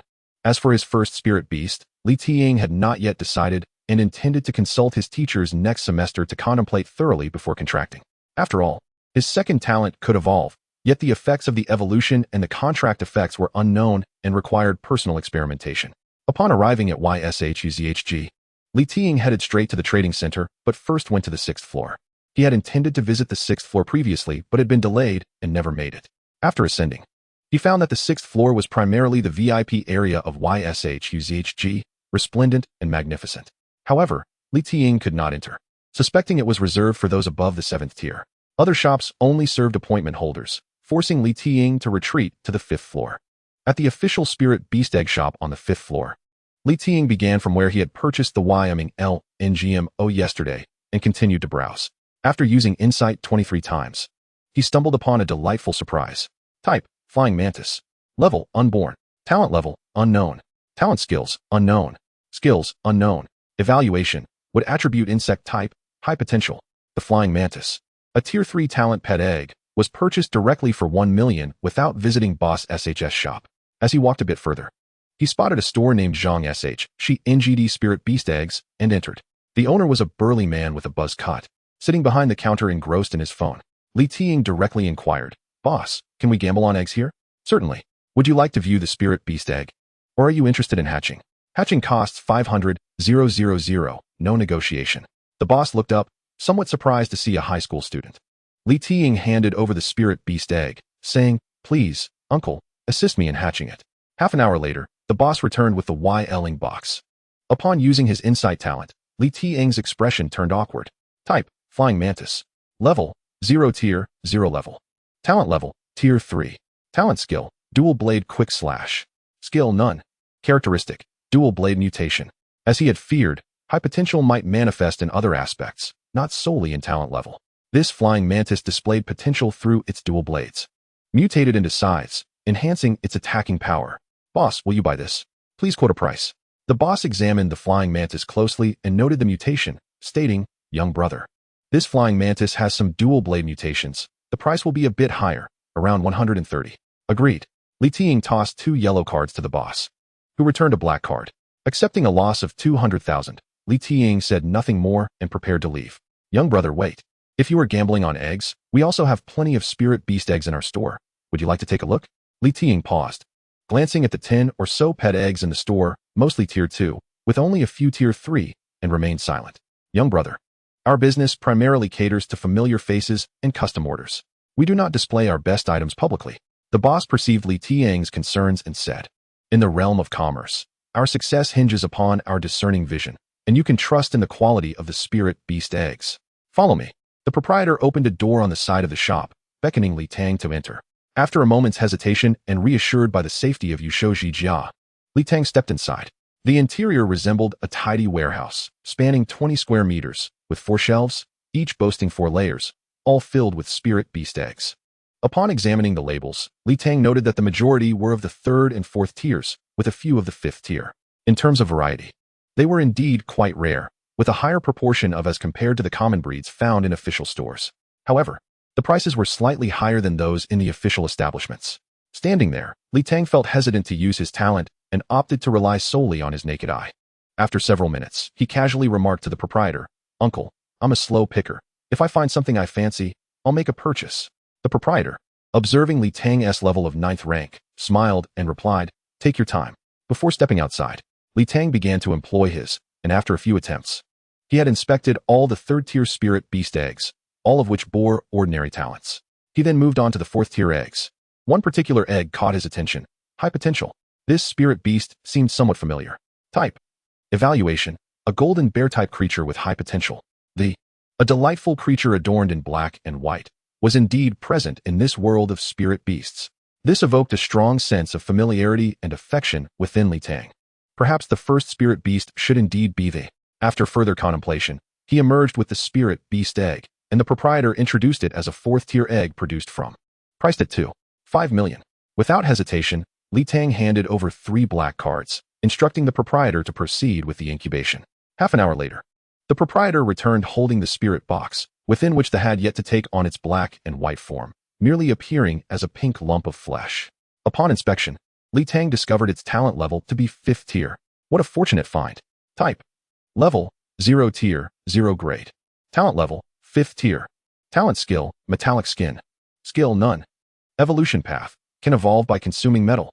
Upon reading the evolution path, Li Ting was astounded. His was indeed remarkable. He immediately resolved that this would not be sold. This spirit beast was exceptionally suited for Yang Fan, not only due to their warrior type alignment, but also because Yang Fan's talent could potentially enhance this spirit beast. Uncle, I've decided not to sell this. Could you please inform me about any precautions for preserving the spirit box? Certainly. Just avoid opening it frequently. When the time comes to form a contract, press the buttons on either side, and the contract can be established within a minute. It's quite convenient. Thank you, Uncle. I have a question. Why not incubate all the spirit beast eggs? This approach could yield greater profits. Li Ting inquired as he accepted the spirit box. The proprietor, taken aback by Li Ting's question, pondered before responding, the pursuit of profit is endless, but risk prevention is paramount. While both trading spirit beast eggs and incubation are lucrative, well-preserved eggs can last 7 to 8 years without issue. However, once incubated, they only have a year's time. If unsold, it could lead to losses. Furthermore, the spirit boxes have only been around for 5 or 6 years. Should a risk be identified in this contract method one day, I would be at a total loss. Chapter 30. From now on, please refer to me as the home is a fountain of joy for everyone. After bidding farewell to the proprietor, Li Ting ascended to the 2nd floor to find Yang Fan and Yang Weidong. Upon seeing Li Ting carrying a spirit box, Yang Fan hurriedly asked, Brother Tang, have you decided on your first spirit beast contract? Not yet. This spirit beast is prepared for you. For me? Yang Fan pointed to himself, exclaiming, Brother Tang, I'm only at level 5. Who knows when I'll be able to form a contract? Li Ting did not respond, but instead led Yang Fan to a secluded area, without even bringing Yang Weidong along. Fanzi, this spirit beast is highly suitable for you. Allow me to introduce it. If you dislike it, I shall sell it. This is with a 5th-tier talent. Originating from the world. Its talent skill, metallic skin, is a defensive attribute. The breeding direction aligns perfectly with your future development as a warrior tank. Importantly, its evolution path is quite clear. It can evolve by consuming metal. Imagine, when combined with your digestive enhancement, its evolution speed will accelerate. Once evolved, it could very well become a 7th or 8th-tier spirit beast. Moreover, its black and white appearance is utterly adorable, making it irresistible to girls. Upon hearing Li Tang's enthusiastic description, Yang Fan's eyes sparkled with excitement, undoubtedly lost in a reverie of peculiar fantasies. So what is the verdict? I want it. I must have it. From now on, please call me the. Once Yang Fan confirmed his decision, he snatched the spirit box and held it close. The two returned to explain to Yang Weidong, merely stating that it was an exceptionally fitting match and that they had secured it in advance. Finding a spirit beast that suits oneself is of utmost importance. Yang Weidong nodded in agreement, stating, Xiao Tang, I'll transfer 15 million to you. How does that sound? Uncle Yang, I came to gamble on the eggs. Let us do it this way. Just give me 5 million, and that way I can earn a little, and you won't have any burdens. Absolutely not. 15 million it is. I'll transfer it to you immediately. Just 5 million. Yang Fan and I are brothers, and we will fight together in the future. Spirit Beastmasters earn quickly, and Yang Fan will pay me back in no time. Brother Tang, from now on, you are my real brother. Don't worry. I'll repay you with my own earnings. In the exchange hall on the first floor, Li Tang calculated his funds. After deducting expenses from the previous venture, he had made a profit of 13.8 million, spent 600,000 on elixirs, and incurred a loss of 200,000 from today's gambling on eggs, leaving him with 13 million. Adding the 2 million earned from he now possessed 15 million. Gazing at the source stones in the exchange hall, Li Tang contemplated and decided to exchange for 35 medium-grade source stones and 1 high-grade source stone, totaling 10 million. For the time being, the medium-grade source stones were sufficient for his cultivation, but having never used a high-grade source stone, he wished to try one. The remaining 5 million was to prepare for his first spirit beast. After arranging everything, the trio enjoyed a meal at the food city before Yang Weidong drove them back to Heian City in his luxurious car. Throughout the journey, Yang Fan gazed with joy at the within the spirit box. If you haven't reached first tier by next year's new year, this will be wasted. Li Tang commented casually from beside him, causing Yang Fan to shiver and promptly close his eyes to begin introspection. Upon arriving in Heian City, it was already past 5 in the afternoon. Yang Weidong first dropped Li Tang off at his apartment. Li Tang invited him for dinner, but he declined, saying he had matters to attend to and left with Yang Fan. As Li Tang entered the apartment, he felt as though his 3-day excursion to Yusho Zhijia had been a dream. Not only had he received guidance from the 7th tier, Huang Ju-ming, witnessed an auction, but he had also earned over 10 million from gambling on eggs. Previously, he had only made 3 million from the risky endeavor of capturing a fugitive with Zhou Shumi's assistance. Yet now, a simple outing had yielded over 10 million. Heian City felt too small. The true stage for spirit beast masters lies beyond. Opening the door to his home, Li Tang discovered a lively gathering. His grandmother, uncle, and aunt were all present for dinner, totaling 15 people. Upon seeing Li Tang return, the elders became even more enthusiastic. Grandmother, Happy New Year. Uncle, aunt, auntie, uncle. Li Tang entered and warmly greeted everyone, calling out to each in turn. His grandmother, who had not seen him for 6 months, was particularly affectionate, pulling him close to examine him closely. Our Xiao Tang has grown taller and stronger. Is the spirit beast class very arduous? On this trip to the provincial city, were you fatigued? Please come and take a seat. After dinner, you should rest. Grandmother had numerous inquiries, some rather verbose, yet Li Tang patiently responded. Outsiders often observe how high you soar, but only those who genuinely care will inquire whether you are weary from your ascent. Before long, we gathered around the dining table, which could hardly accommodate the many family members present. My elder sister from my uncle's family brought her son, along with my uncle's son, 2 daughters from my aunt's family, and Li Yu and Yuan, who all began their meal first before heading adjacent to watch television. Li Tang had initially planned to eat quickly and then continue her training, but the elders insisted she stay, their words all too familiar. As Beastmasters, we are no longer children. The conversation at the dinner table predominantly centered on Li Tang, who, in just half a year, transformed from a mischievous child into an exemplary class leader in the Beastmaster class, drawing admiration from all for her maturity and accomplishments. Even the typically thick-skinned Li Tang felt shy under the praise. Meanwhile, 3 younger sisters and a little brother on the nearby sofa expressed their curiosity about Beastmasters, peppering her with questions. The joyful atmosphere enveloped Li Tang, filling her with warmth and happiness. By 8 in the evening, the gathering was still in full swing, with several men still engaged in drinking, prompting Li Tang to excuse herself. Grandmother, uncle, aunt, I truly apologize. But I have been quite rushed today and have yet to complete my training as a Beastmaster. Her family understood, and Li Tang retreated to her room. Not daring to delay, she settled cross-legged on her bed, holding a medium-grade source stone, and immediately entered a state of cultivation. 6 hours of training would bring her to 2 in the morning. Li Tang's beast space, which once spanned merely 1 cubic meter, had now expanded to over 100 cubic meters, equivalent to the size of a 45 square meter apartment. At its center stood a beast tree, surrounded by 10 more, infusing the space with vitality. These 11 trees flourished, transforming from mere seedlings into small saplings, although the 9th leaf remained relatively small. As Li Tang cultivated, a surge of red source energy flowed into the beast space, gradually absorbed by the 11 trees, causing the 9th leaf to grow. Simultaneously, over 80 droplets of source power condensed upon the leaves of the beast trees, allowing the space to absorb them. 5 droplets were retained, with 1 merging into her bloodstream at the heart, enhancing her physical constitution. The remaining 4 droplets were saved for her insight skill. At 2 in the morning, utterly exhausted, Li Tang ceased her cultivation, placed the source stone away, donned her pajamas, and collapsed onto her bed, succumbing to a deep slumber. Chapter 31 marks the beginning of a new semester. The plans for the year are established in spring. During the last 3 days of vacation, Li Tang refrained from venturing outside, adhering to a disciplined routine of training, dining, and teasing Yuan Yuan. The two of them would often engage in playful banter, with Yuan Yuan proving to be a worthy adversary in verbal sparring. Subsequently, Li Tang shifted her focus from playful jabs to overseeing homework assignments. She monitored Yuan Yuan's work and provided critiques, leaving Yuan Yuan at a disadvantage. On the 7th day of the new year, Li Tang stealthily gifted Yuan Yuan a thick red envelope. Yuan Yuan, initially believing it contained small bills, was astonished to find 10,000 yuan inside. Startled, she exclaimed, Li Tang, I can't accept this.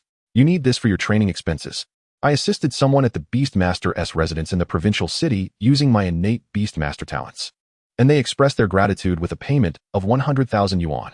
That must be a joke. You're deceiving me. It's true. The individual was a master. Once you awaken your talent, you will understand that many abilities are quite unique. Li Tang could not mention gambling, fearing Yuan Yuan would think ill of her, nor could she disclose her earnings from combat, as this would worry her.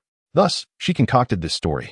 After much persuasion, Li Tang finally convinced Yuan Yuan to accept the gift. However, Yuan Yuan's gratitude lasted merely 3 minutes before she began contemplating what to purchase with the money, leaving Li Tang momentarily forgotten. After dinner, Li Tang bid farewell to her family and returned directly to school. At 8 in the evening, a class meeting commenced. Seizing the moment before Zhou Shumi arrived, the students engaged in lively conversation within the classroom. Class leader, what level are you at? Inquired Feng Rui, seated beside Li Tang. Brother Tang, during my vacation in the provincial city, I reached level 9. Yang Fan interjected, eager to join the conversation. Heavens, I'm only at level 4. And the class leader is already at level 9. Is the disparity between people truly so vast? Indeed. Sometimes the difference between individuals can surpass even that between man and beast. Upon hearing that the class leader was at level 9, others gathered around, exchanging excited remarks. Let me tell you, the class leader is incredibly strong. We met a Master Huang in the provincial city who praised Brother Tang's talents. Plus, I obtained. Yang Fan attempted to boast about their spirit beast, but was interrupted. Then, doesn't that mean you'll be contracting a spirit beast soon? Man Chong chimed in from the other side. Exactly. Have you thought about which spirit beast you will contract first?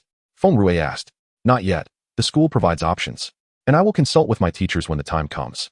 Li Tang pondered before responding. The spirit beast eggs provided by the school are rather ordinary. Li Tang, didn't you visit the Beastmaster's residence during your trip to the provincial city? I did, but I still haven't settled on anything. Xiao Yun, you've been to the Beastmaster's residence as well? Yes, I went during the new year. Had I known you were going, I would have arranged to join you. Xiao Yun, are you trying to invite Li Tang? A girl nearby interjected. Upon hearing this, Yin Ziyuan's face flushed, and she stammered. No, I was merely saying I would have arranged it. Witnessing the lovely young lady being teased, Li Tang could not remain silent any longer. Class, be quiet. Allow me to say a few words. Li Tang rose, addressing the class. During the vacation, I visited the Beastmaster's residence with Yang Fan and witnessed much. Although the provincial city is merely a few hundred kilometers away, the training environment and the number and quality of Beastmasters are worlds apart. I learned that high school students in the provincial city possess medium-grade source stones and have access to elixirs to assist their training. There are several at my level 9 in a single school for a semester. They also have resources to obtain more powerful spirit beasts. Li Tang's references to Huang Shuxian might have exaggerated some details. For instance, Yang Fan, who secured a powerful spirit beast with a 5-tier talent at the Beastmaster's residence, only needs to reach level 1 to contract it. It is far more gratifying to boast when someone else does it for you. Yang Fan's desire to share his achievements was finally fulfilled, and he felt exhilarated. I share this not to boast or to discourage anyone, but to inspire us all to strive for excellence. This semester, our goal is to surpass Class 1. Regardless of the so-called fast or slow classes, the class I am in is the strongest. Well said, class leader. Zhou Shumi had unknowingly entered the classroom. At her voice, the students scattered like startled birds, hastily returning to their seats. The essence of being a Beastmaster lies in relentless effort. You must strive for your life and others. Your training environment has improved significantly since my time 10 years ago. Do not complain about the circumstances. Do not envy others. Have you truly unlocked your own potential? Is your training speed genuinely at its limit? Even if you have reached your limit, why can you not push beyond it? The most powerful Beastmasters grow through surpassing their limits. The classroom fell silent. Many students began to reflect seriously upon Zhou Shumi's words. Zhou Shumi continued. The time arrangement for the second semester of the first year will mirror that of the previous semester. Shortly, the class leader will distribute the schedule. Additionally, I have several matters to address. Firstly, regarding last semester's results, Li Tang achieved the highest total score, earning 1 medium-grade source stone, first in cultural subjects, 5 low-grade source stones, first in combat classes, 5 low-grade source stones, and first in cultivation speed, 10 low-grade source stones. Qin Rui placed in the top 10 overall, receiving 5 low-grade source stones, and also ranked in the top 10 for combat classes, earning 2 low-grade source stones. Yunji Yuan secured 3rd place in cultural subjects, receiving 3 low-grade source stones. Lu Jier and Su Taedong both ranked in the top 10 for cultural subjects, each receiving 2 low-grade source stones. Chen Zijia also ranked in the top 10 for combat classes, earning 2 low-grade source stones. Beyond Li Tang, I am rather dissatisfied with the performance of the others. It is unacceptable that our cultivation speed lags behind Class 1, and how can it be that our scores in cultural and combat subjects do as well? This semester, it appears that I must impose a stricter regimen upon you all. The entire class trembles in fear. The second matter pertains to some insider information. You have been fortunate in recent years, as various Beastmasters are likely to begin expanding their recruitment. However, the cutoff scores may not decrease, but rather increase. Quite peculiar, is it not? I speculate that the number of students in the high school Beastmaster program has risen, and thus, although they are expanding their intake, the requirements for grades have also heightened. Therefore, all of you must accelerate your cultivation speed. Meeting the standards for the Beastmaster examination is fundamental for admission to a prestigious university. You must study diligently in cultural subjects. Do not allow yourself to pass the Beastmaster examination only to fail the cultural examination, leading to a fall from a prestigious university to a regular one. Last semester, as everyone was just beginning their cultivation, I allowed for an adjustment period and did not pressure you too much. However, some of you have been far too indulgent.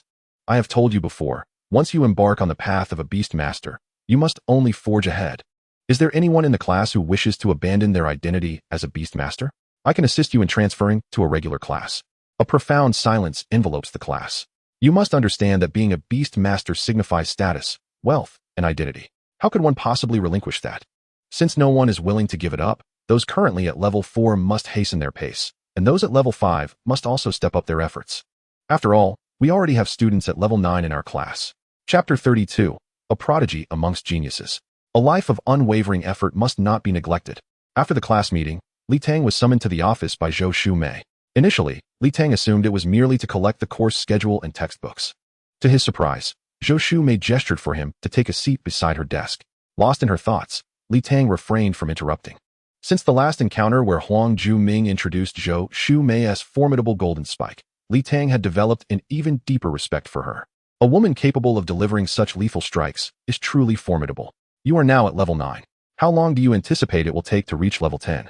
Zhou Shumei inquired, looking up. I should be able to reach level 10 by the end of this month, Li Tang replied confidently. Today is the 10th of February.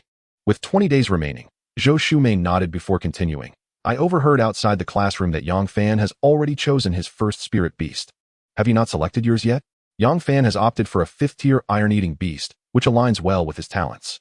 The iron-eating beast? The black and white, bamboo-loving bear? It's somewhat resilient. Zhou Shu may seem to harbor some disdain for the iron-eating beast. After a moment of contemplation, she added, "How can you be certain it is a 5th tier? Isn't it supposed to be a spirit beast egg? How do you know it suits Yangfan so well?" "It's a spirit box." Li Tang could only respond evasively. "Oh, so you took a gamble on the egg? Is your insight useful for spirit beast eggs?" In just a few words, his secret was uncovered. Faced with an experienced expert, Li Tang's concealed truths were impossible to hide. What could he say? Denial would be futile. Zhou Shu may would have already informed Yangfan. Thus, he could only remain silent. "I also suspect that spirit beast eggs do not display information, which is commonly acknowledged. I estimate your insight ability might reveal some hints." Zhou Shu may continued. Li Tang remained silent. There was no way he could admit to that. "Have you not selected a spirit beast for yourself?" Zhou Shu may did not linger on the topic of the spirit beast egg and proceeded with her inquiries. "I haven't decided which spirit beast to contract yet, and I'm quite poor and cannot afford one." Li Tang told a small fib. "You need not worry about finances. The school will take care of it. The core matter is for you to contemplate your future path." Zhou Shu may waved her hand, aware of Li Tang's family situation. Reassuring him, she continued, "If your talent were merely decent, I might not say this. However, given your astonishing talent, your first spirit beast is of utmost significance. Are you aware of Jingcheng Beastmaster University and Modu Beastmaster University?" Li Tang nodded. "These are the 2 finest Beastmaster universities in the entirety of Hua country, each admitting only 10,000 students annually. Every student who gains entry into these institutions is a prodigy from their respective high schools. Do you know how these 2 schools conduct their admissions?" Li Tang shook his head. "Both institutions utilize a special admission process. They hold a special admission meeting during the 2nd semester of the 3rd year of high school. And only those who secure a spot at this meeting, alongside meeting the requisite scores in the college entrance examination, can gain admission. Of course, exceptionally talented individuals may be directly recruited without examination. Given your current talent, barring unforeseen circumstances, you should have no problem gaining entry into these 2 universities. And the possibility of direct recruitment is quite high. It has always been Principal Wei's dream to see students enter these prestigious institutions." Upon hearing this, Li Tang felt immense joy, a safety net at a renowned university. However, he still found it somewhat puzzling. After all, that was a matter for the 3rd year. And it seemed premature. You may be thinking, why discuss 3rd year matters when you are only in the 1st year? Zhou Shu may discern his thoughts and continued, "Now, this brings me to the crux of my message today. Very few are aware that both schools have a class for prodigies. The prodigy class comprises the CR de la CR, the most extraordinary talents. It is a breeding ground for grandmasters." With one sentence, Li Tang understood the immense weight of the prodigy class. This class cultivates 9th tier powerhouses. There are 2 pathways to enter the prodigy class. The special admission meeting is the first, where you must display extraordinary talent to be considered for the assessment. The second method is through a recommendation from someone qualified, allowing you to participate in the assessment independently. Within the entire Heian city, I am the only one with recommendation authority.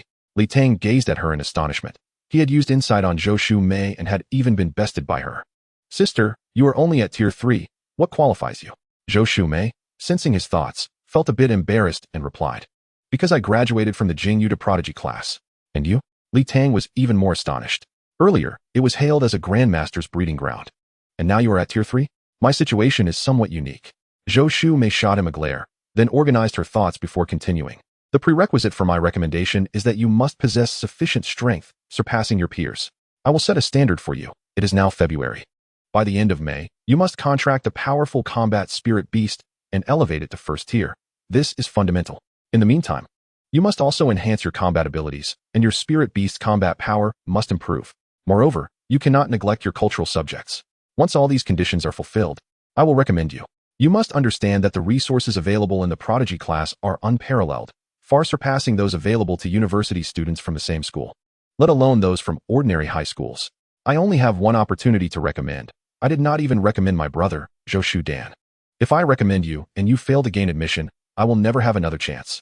Teacher Zhou, if I meet the conditions you specified, what are my chances of entering the prodigy class?" Li Tang inquired.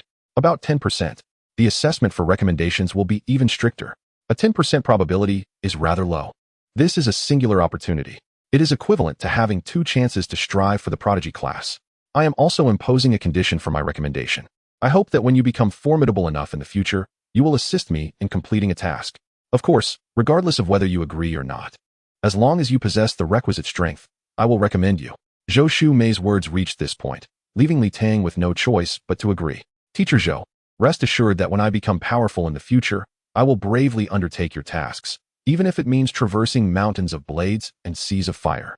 Li Tang pledged earnestly. The words of a man are often deceitful. He doesn't even know what he's agreeing to so readily. At such a young age, he's already weaving tall tales. Indeed, men are all the same. Zhou Shumi shot Li Tang a disdainful glance, causing him to withdraw, too intimidated to speak further. Let us discuss this once you reach the 7th tier. Just remember not to turn your back on me then. Starting tomorrow, you need not run in the mornings. Instead, you will join me for morning exercises. Go away. Back in the dormitory, Li Tang lay quietly on his bed, still pondering Zhou Shumi's words. I must strive for excellence in this genius class. In this world of beast tamers, I must grow stronger. Only by becoming powerful can I protect myself and my family. Li Tang harbored a lingering question. With a population of 1 billion in Huagua and a 10% awakening rate, there should be 100 million beast tamers. However, the proportion of beast tamers he has encountered seems exceedingly low.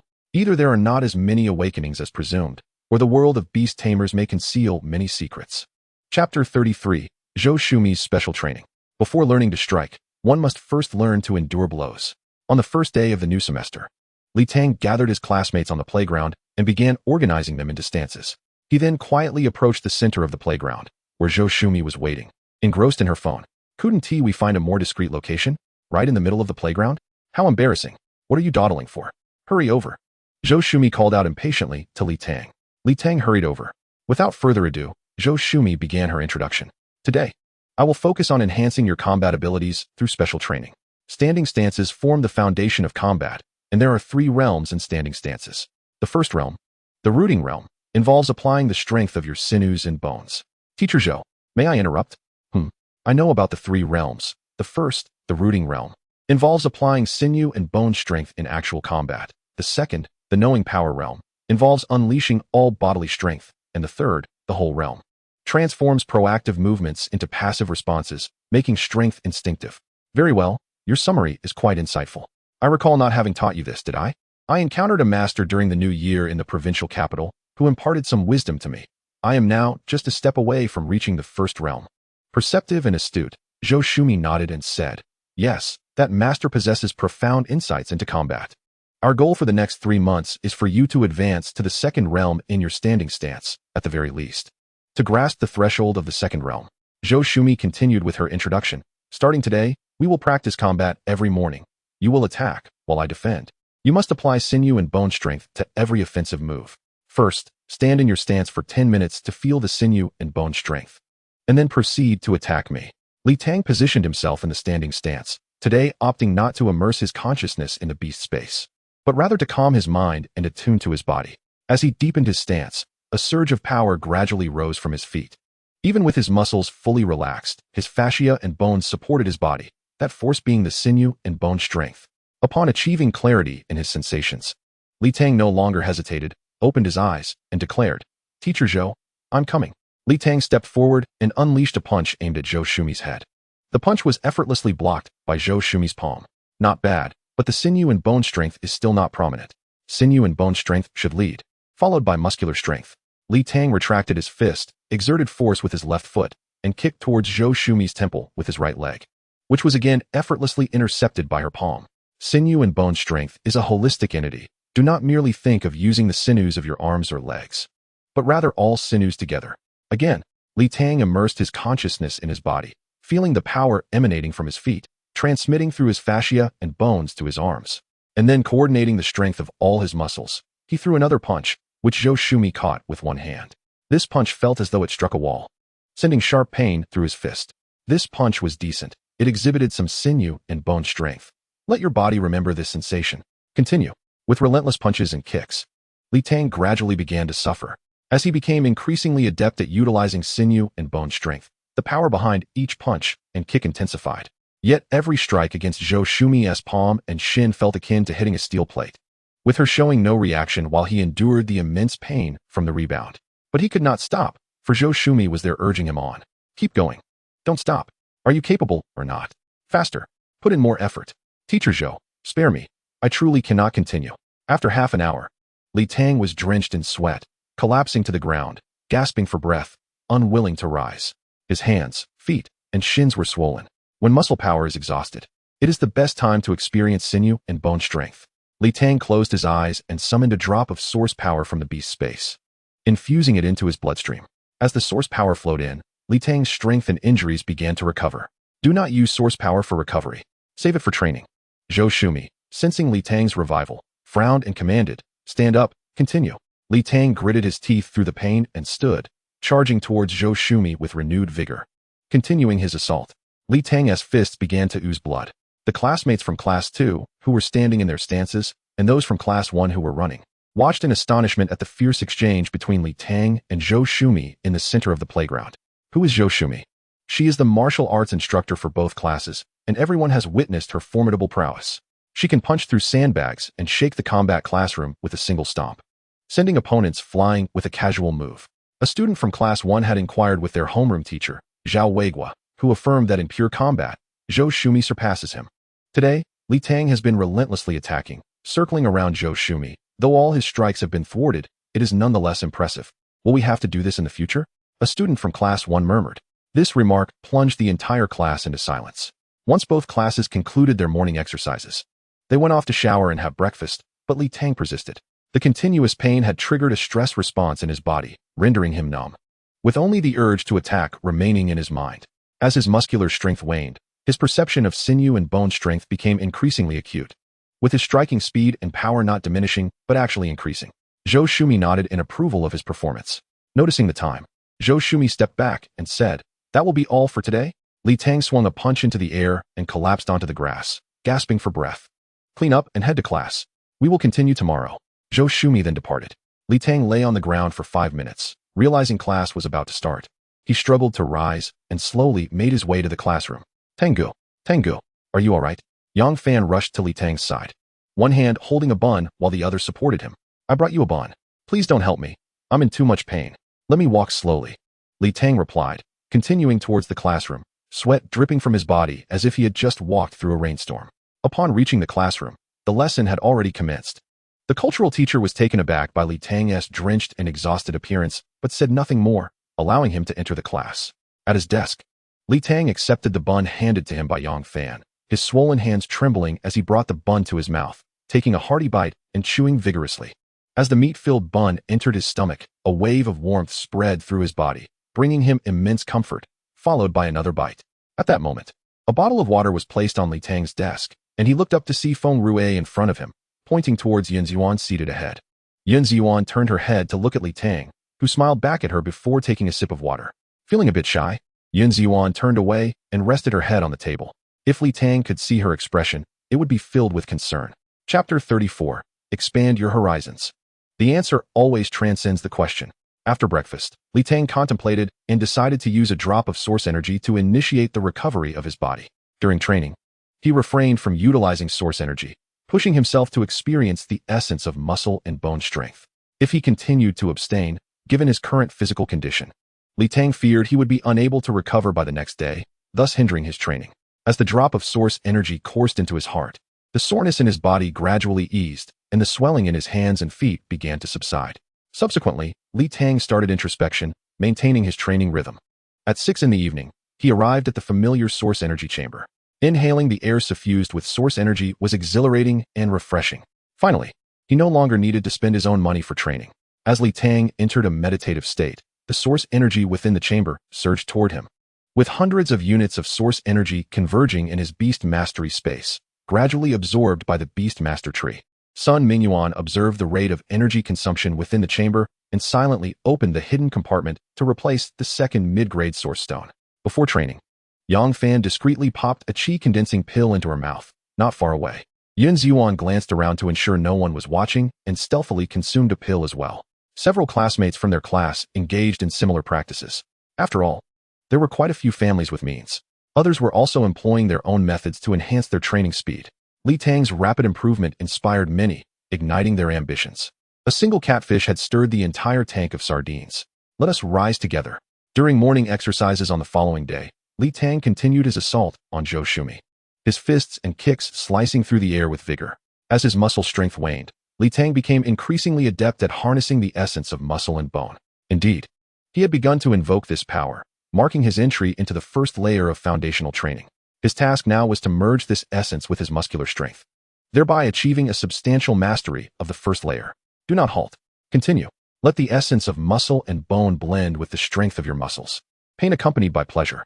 15 days of relentless training had allowed Li Tang to discover the state of utilizing muscle and bone essence. The power behind his strikes was incomparable to his former self. However, on the 16th morning, Zhou Shumi no longer permitted Li Tang to attack. Li Tang, your proactive use of muscle and bone essence has improved significantly. Now, it is my turn to initiate the assault, and I will moderate my strength. You must do your utmost to defend. Previously, when classmates from the Beastmaster class witnessed Li Tang attacking Zhou Shumi, they were somewhat astonished. Now, however, their expressions were filled with sympathy. Zhou Shumi unleashed a punch, and Li Tang raised both hands to block. He managed to deflect some of the force, but not all. Zhou Shumi's strength was overwhelming, and Li Tang inadvertently struck his own nose, collapsing to the ground. Just as he regained his footing, Zhou Shumi executed a powerful kick. Li Tang attempted to block with his right hand, but the force sent him flying 3 meters, crashing heavily onto the grass. Each time you make contact with my attack, you must utilize your muscle and bone essence, or you risk being seriously harmed. Zhou Shumi kindly advised, though her movements were unrelenting. Zhou Shumi launched another punch aimed directly at his face. At that moment, Li Tang's eyes seemed to shine, as if Zhou Shumi's actions had slowed. He still defended with both hands, but this time, the essence flowed through his feet, allowing his hands to meet Zhou Shumi's fist. The tremendous force transmitted through Li Tang's body to the ground, yet he did not fly away. Instead, he slid backward, leaving 2 scratches on the ground. Excellent. That is the sensation. Just as Zhou Shumi praised him, her next kick sent Li Tang soaring 3 meters away once more. The crux of Zhou Shumi's assault was that Li Tang's combat skills were only mediocre, and he could not block her attacks consistently. Consequently, his eyes swelled, his thighs were bruised, and he had endured 2 punches and a kick to his chest, leaving him with contusions. His hands and feet were even worse, devoid of unblemished skin and covered in dark bruises.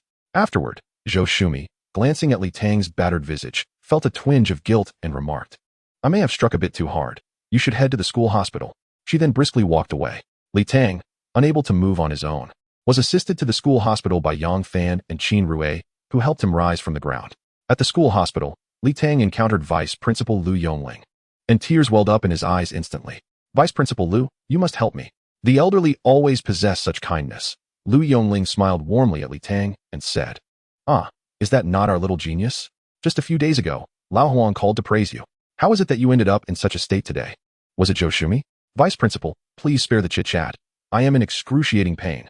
Quickly use the Emerald Phoenix Butterfly to treat me." Li Tang languished on the chair before Lu Yongling, speaking weakly. "Certainly, one treatment costs 10,000. Make sure to settle the payment beforehand. We are a school hospital. Why would treatment incur costs?" Upon hearing this, Li Tang became anxious. "I do not wish to spend money." Lu Yongling pretended to call out, "Nurse, come and apply ointment for his external injuries and give him a massage to promote circulation. He should recover in 3 to 4 days. Wait, I will pay. Please let your Emerald Phoenix Butterfly treat me." Smart choice. 10,000 for a single session is quite reasonable. If it weren't at school, I would consider charging you 100,000. After saying this, Lu Yongling summoned the Emerald Phoenix Butterfly and softly commanded, "Heal."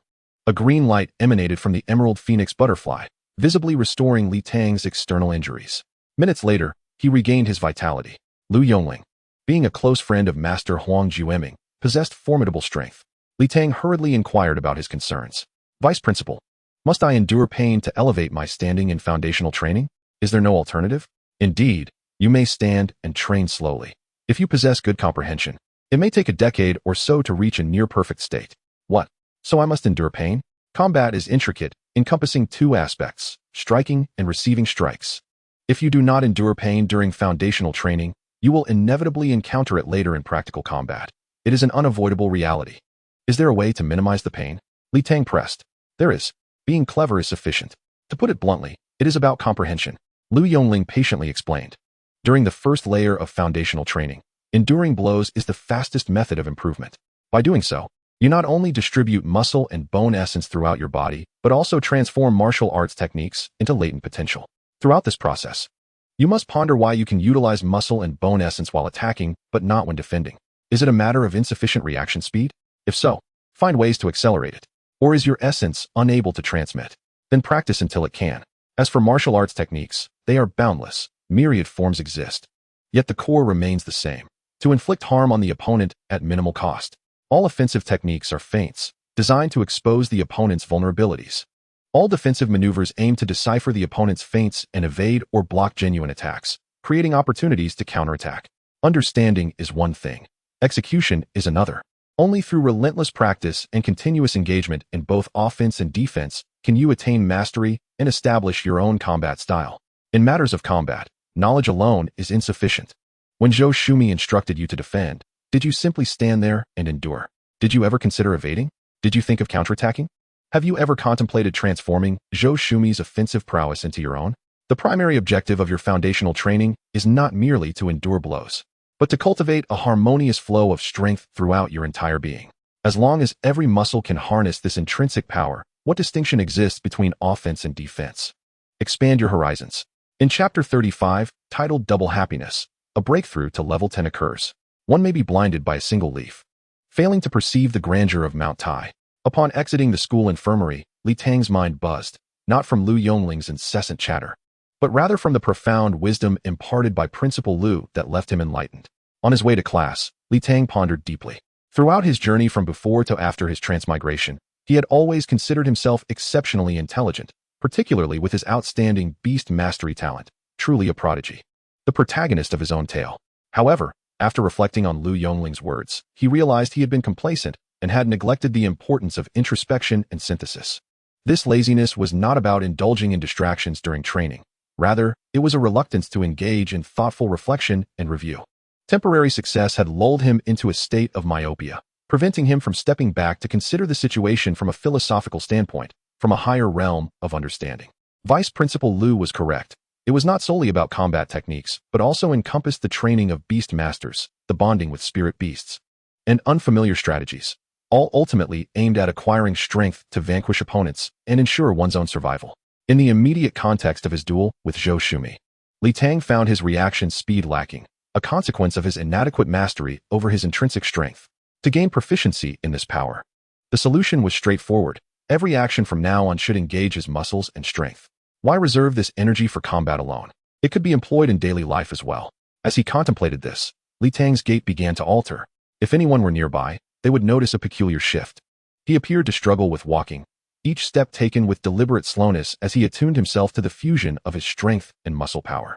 Gradually, his pace quickened, returning to normalcy, yet keen observers would discern a newfound lightness, as though he might take flight. Throughout that day, Li Tang focused on connecting his leg muscles, abdomen, back, arms, and neck, fully integrating every inch of muscle with his innate strength. Yang Fan accompanied him, perceiving Li Tang's behavior as somewhat foolish, as he intermittently lifted his legs, bent his waist, twisted his neck, and suddenly threw a couple of punches. The next morning, the clash between Li Tang and Zhou Shumi resumed.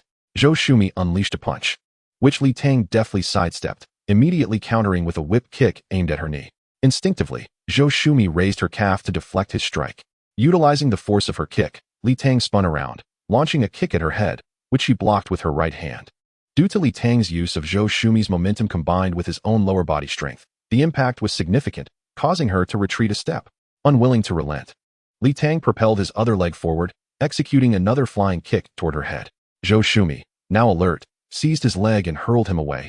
He rolled on the grass, dissipating much of the force. That little rascal has improved. In just a day, he has gained the ability to exchange blows with me. Zhou Shumi, feeling a mix of embarrassment and amusement, transformed her defense into offense, effectively applying her strength. Let's practice further. Zhou Shumi launched another punch, and as Li Tang prepared to evade to the right, she feigned an attack, delivering a whip kick to his calf. Li Tang, caught off guard, shifted into a bow stance, bracing himself against her kick. It stung, yet he maintained his ground, and, with a powerful push from his back leg, launched a punch aimed directly at Zhou Shumi's chest. Normally, she would have blocked this blow with one hand while countering with the other. However, concerned about harming him during their sparring session, Zhou Shumi opted to simply extend one hand to intercept the punch. Unbeknownst to her, Li Tang was also feigning. He withdrew his punch midair and executed a sweeping kick toward her ankles. Caught off guard, Zhou Shumi found herself unable to reach him as he crouched low. In a real fight, she would have swiftly crushed his legs, yet in this training scenario, she chose to step back to avoid the attack. Li Tang, seizing the opportunity, lunged forward with a maneuver reminiscent of a monkey stealing peaches, targeting Zhou Shumi's lower region. She furrowed her brow, and true to her combative nature, She should have delivered a punishing kick to incapacitate him. However, given their training context, she restrained herself and retreated once more. With renewed vigor, Li Tang executed a move called Black Tiger Prowling Heart, using one hand to block Zhou Shumi's descending grasp while the other delivered a punch to her abdomen. In that fleeting moment, Zhou Shumi faced a dilemma. Either incapacitate Li Tang with a kick or retreat once more. Reluctantly, she chose the latter. What an extraordinary sight. Li Tang has forced teacher Zhou to retreat 3 steps. Li Tang is formidable. The class erupted in cheers, their voices reverberating across the playground, as if to shake the very foundations of the campus. The students of the Beastmaster class had long endured Zhou Shumi's rigorous training, witnessing Li Tang's struggles firsthand. They recognized that today's Li Tang could very well become their own future selves. Li Tang's triumphant 3-pronged attack instilled immense confidence in his peers. They too aspired to become as formidable as he was in that moment. Meanwhile, Li Tang had already been knocked to the ground by Zhou Shumi's kick, gasping for breath. The reason he could lie there was that Zhou Shumi, having heard the jubilant cheers, paused to observe her students, who hastily averted their gazes, some running while others closed their eyes in feigned ignorance. Zhou Shumi turned her attention to Li Tang, allowing a brief silence before quietly stating, "You have truly excelled. While your foundational training is not yet complete, your application of strength is commendable. With further practice, you will excel. For your subsequent training, I will assign you to Teacher Zhao Weigua. His methods will be more beneficial for you at this second stage of foundational training." Li Tang lay on the ground, grinning with joy. "Thank you, Teacher Zhou." With a haughty demeanor, Zhou Shumi walked away. Once she departed, the students of Class 2 rushed over. "Long live the class leader. Class leader, so powerful. Class leader, so impressive." Amidst the cheers, a few boys helped Li Tang to his feet, chanting as they escorted him to the school infirmary. Although today's battle showcased Li Tang's ability to retaliate, Zhou Shumi's strikes had indeed inflicted pain, though he bore no visible bruises. The injuries to his hands and feet were more severe than the day before. Alas, another 10,000 credits down the drain. At midnight, Li Tang sat in his dormitory, clutching a mid-grade source stone, diligently practicing. He watched as the crimson energy flowed into the Beastmaster space, absorbed by the Beastmaster tree, each drop of energy merging with the realm. Finally, the Beastmaster space began to tremble, expanding outward as the tree grew taller, sprouting a 10th leaf from its previous 9. After nearly 6 months of effort, Li Tang had finally reached level 10. He was now able to bond with spirit beasts. In Chapter 36, he contemplated the notion of a second talent. A fool's 1,000 thoughts will yield at least one insight. After half a year of striving, he attained level 10. Although he had yet to reach perfection, Li Tang could distinctly sense that he was now capable of forming contracts with spirit beasts. Words failed to capture the instinctive awareness that surged within him. At present, Li Tang's primary concern was the utilization of his second talent. Fusion evolution. 3 identical contracted spirit beasts of the same level may undergo forced evolution. Within the YSHUKNGN, 10 backup slots for contracted spirit beasts are provided, allowing for the summoning of spiritual creatures. Firstly, LT Ying is uncertain whether the spirit beasts he contracts for battle can indeed engage in combat. If they can, then he would unapologetically declare that all his battles will be 10 against 1. However, he suspects that such an extreme scenario is improbable. Secondly, what constitutes the standard for identical spirit beasts? Is it merely the same species, the same innate talent level, and the same skills that suffice? Thirdly, how many times can one evolve? Based on the calculation of 1 contracted position plus 10 backup slots, the secondary skill could allow his spirit beast to evolve 5 times, necessitating a preparation of 243 identical spirit beasts. Should he wish to evolve for a 6th time, it would depend on whether he can utilize the second conventional contract position upon advancing to the second stage, yet he surmises that it is unlikely.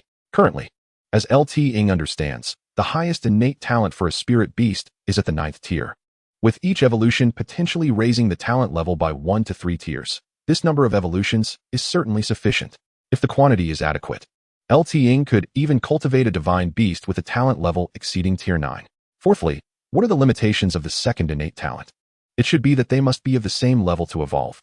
The first contracted spirit beast will undoubtedly level up rapidly within the YSHUKNGN, whereas subsequent contracts will face considerable challenges in matching that pace. Fifthly, what should be the selection for the first contracted spirit beast?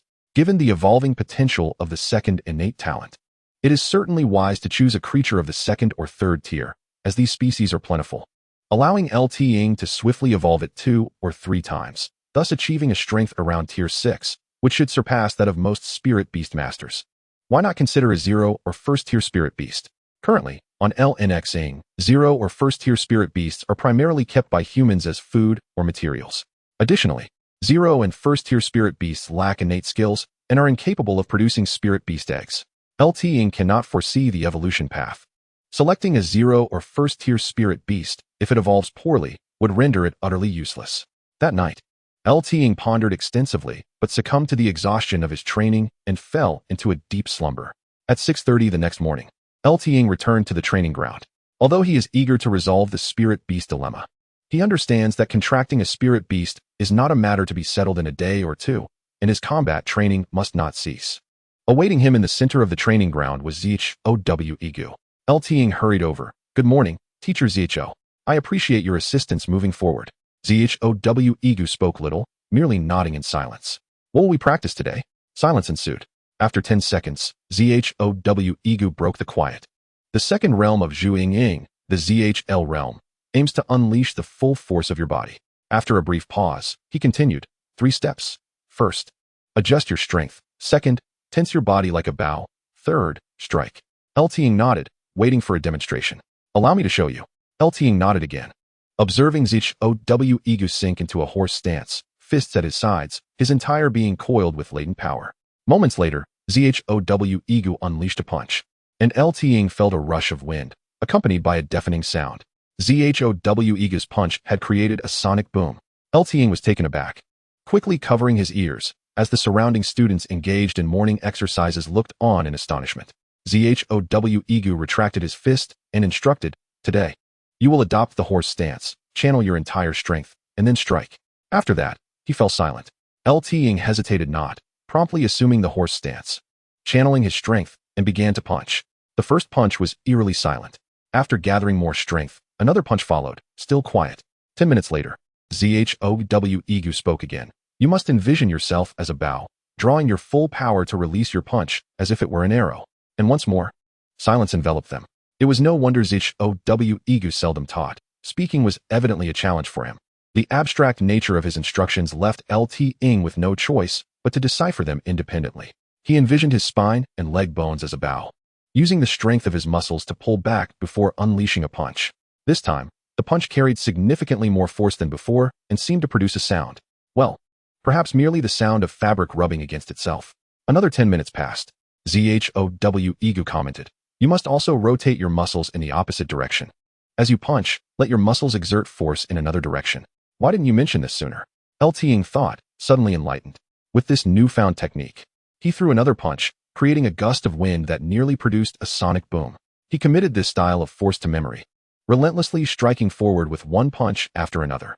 After several minutes, Zhow Igu retrieved a protective gear from somewhere, holding it up to LTing, and commanded, "Hit me." Without hesitation, LTing struck the protective gear with a punch. The impact caused a slight deformation of the gear, sending pain reverberating through his fist. Yet, Zhow Igu stood firm, as immovable as a mountain, his raised hand showing no signs of budging. LTing had no choice but to deliver another punch. After another 7 or 8 minutes, LTing's knuckles were red and swollen, but he continued to punch every 5 seconds without faltering. "That'll be enough for today. You did well." Zhow Igu's voice rang out, and he nodded before departing. "Hey boss, how did I do? Can I get a definitive answer?" After the morning training concluded, LTing skipped class in the cafeteria, heading straight to ZHUSHMI's office. Upon reaching the door, he found ZHUSHMI seated with a serious demeanor, her head lowered. Upon closer inspection, he realized she was engaged in a game on her phone. "Excuse me, Teacher ZHU." Hearing his voice, ZHUSHMI turned off her phone, fixing her gaze upon LTing as if trying to glean something from his expression. After a few moments, she inquired, "Why are you here instead of attending class? Do you have an issue with Teacher ZHO? He is as he is. If something is unclear, just ask him one question at a time, and he will answer when he has thought it through." "No, Teacher ZHU. Teacher ZHO's instruction is quite effective." "Oh." ZHUSHMI raised an eyebrow, questioning whether this was a comparison to her own teachings. Understanding the implications, LTing responded, "Of course, it cannot compare to your meticulous guidance. I have come to you because I have reached level 10 and wish to contract a spirit beast." "Ah, level 10 already. That's quicker than I anticipated. Have you decided on which spirit beast to contract?" "Not yet, but may I first see the spirit beast eggs prepared by the school?" "Very well, follow me." LT Ing accompanied ZHUSHMI as they ascended to the principal's office. ZHUSHMI reported LT Ing's situation to WILI, explaining their intention to visit the Spirit Beast warehouse. Not only is this student a small hero, but his training speed is also exceptional. WILI praised LT Ing while signing a document, which he then handed to ZHUSHMI. Accepting the document, ZHUSHMI led LT Ing toward the school's rear mountain. Chapter 37. The school's premium Spirit Beast eggs. Purchasing a permanent train ticket and boarding a train that never reaches its destination. Having spent a semester at school, LT Ing's primary domains of activity have been the classroom, dormitory, and training ground. He had only ventured to the midpoint of the rear mountain's energy chamber, never ascending further. ZHUSHMI guided LT Ing along a different path through the mountain, where he encountered numerous senior students. It seemed that the upperclassmen were gathered here. As LT Ing pondered, he observed dozens of individuals within the thicket, some engaged in combat, executing punches and kicks with precision, while others commanded spirit beasts to attack trees, and a few sat cross-legged amidst the forest. ZHUSHMI offered no explanations, swiftly guiding him onward until, after about 10 minutes, they reached the mountain's summit. At the peak stood a single-story building, resembling a quaint farmhouse. ZHUSHMI led LT Ing inside, stating, "Teacher Q, I have brought a student to select Spirit Beast eggs." Tang entered the room and beheld an elderly lady with neatly combed silver hair, her long face adorned with numerous wrinkles, seated at the table, diligently knitting a sweater. After Zhou Shumi spoke, she respectfully stepped forward to hand over a note, adding, "This is a note approved by Principal Wei." Chi Hong took the note, glanced at it, then raised her gaze to Tang, inquiring, "Is this the child you recommended?" "Indeed, Teacher Chi." "Greetings, Teacher Chi." Tang responded with a courteous nod. "Why must he be sent to fight so hard? Wouldn't it be better to remain in high school for another 2 years? Chi Hong's voice remained calm. "Teacher, a beast tamer must strive for greatness. As you wish, the spirit beast eggs are on the second basement level." Chi Hong concluded, lowering her head to continue her knitting. Zhou Shumi and Tang exchanged glances and descended the side staircase of the room. This bungalow concealed a vast space within the mountain. The first basement level housed common spirit beast eggs, while the second basement level contained more valuable ones. "Seize the opportunity and choose wisely," Zhou Shumi explained to Tang. The staircase was brief, and soon they arrived at the second basement level. The space was modest, roughly 30 square meters, featuring a long table upon which lay 7 spirit beast eggs. Having seen numerous spirit beast eggs in the provincial city, Tang was not taken aback. Approaching the table, he examined the labels and descriptions of each egg. It must be noted that the school had invested considerably in him this time. Among the 7 eggs, 4 were of the 5th rank, and 3 were of the 6th rank, all sourced from the Rift world. Spirit beast eggs from the second basement level were generally not available to students, as they were purchased by teachers for their ascension. "I specifically applied for this, ensuring you would certainly gain entry to Jingyu University, which is why Principal Wei consented," Zhou Shumi elucidated. "Among these 7 eggs, I highly recommend you select this one." Zhou Shumi pointed to the second egg on the left, stating, "The mountain-moving giant ape, a strength-based spirit beast, possesses a 6th rank aptitude, with formidable attack and defense capabilities, and it has a clear evolutionary form, the Titan giant ape, with a 9th rank aptitude. Although evolution is challenging, having a goal brings hope. Who knows what the future holds?" Tang remained silent, contemplating earnestly. If he were to fully utilize his second aptitude, he would have to opt for an ordinary spirit beast. Choosing a 3rd rank beast and locating 27 to evolve 3 times could yield a 7th rank spirit beast. Should he select the mountain-moving giant ape, its advantage lay in its inherent 6th rank strength, while the drawback was that he would likely not find the additional 2 needed for its evolution in the near term. "Teacher Zhou, why are there no 7th rank spirit beast eggs?" he inquired. "There are, but they are exceedingly rare. 7th rank spirit beasts and 6th rank spirit beasts are not of the same caliber. Their immense power impairs their reproductive capabilities. Moreover, most spirit beasts you may encounter in the future, such as a 7th or 8th rank mountain-moving giant ape, might possess a 6th rank aptitude. Yet through years of rigorous training and combat, they have managed to transcend their aptitude limitations. However, their spirit beast eggs remain at the 6th rank.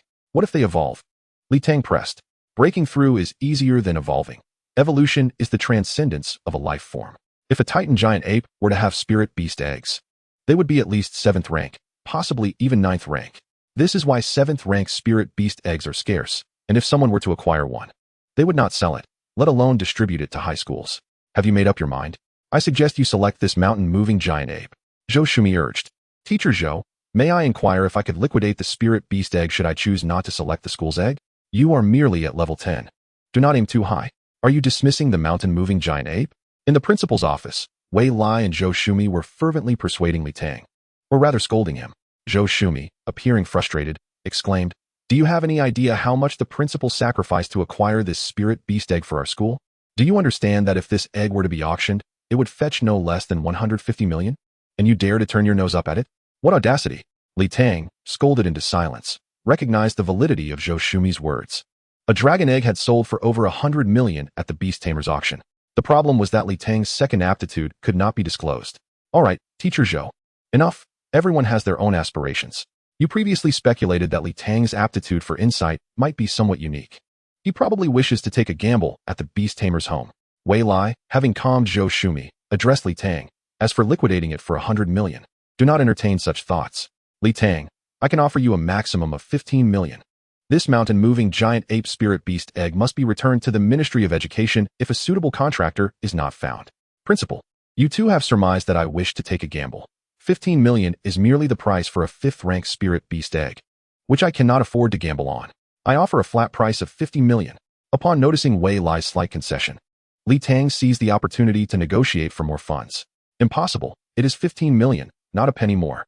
If you fail to gain admission to Jingyu University, I will have to cover the deficit myself. Principal, even if I do not make it into the genius class, I still have a solid chance at Jingyu University. I will compromise. 30 million would allow me 2 opportunities to strive for the evolution from 5th rank to 7th rank. Wei Lai sighed. All right, 20 million it is. Take it or leave it.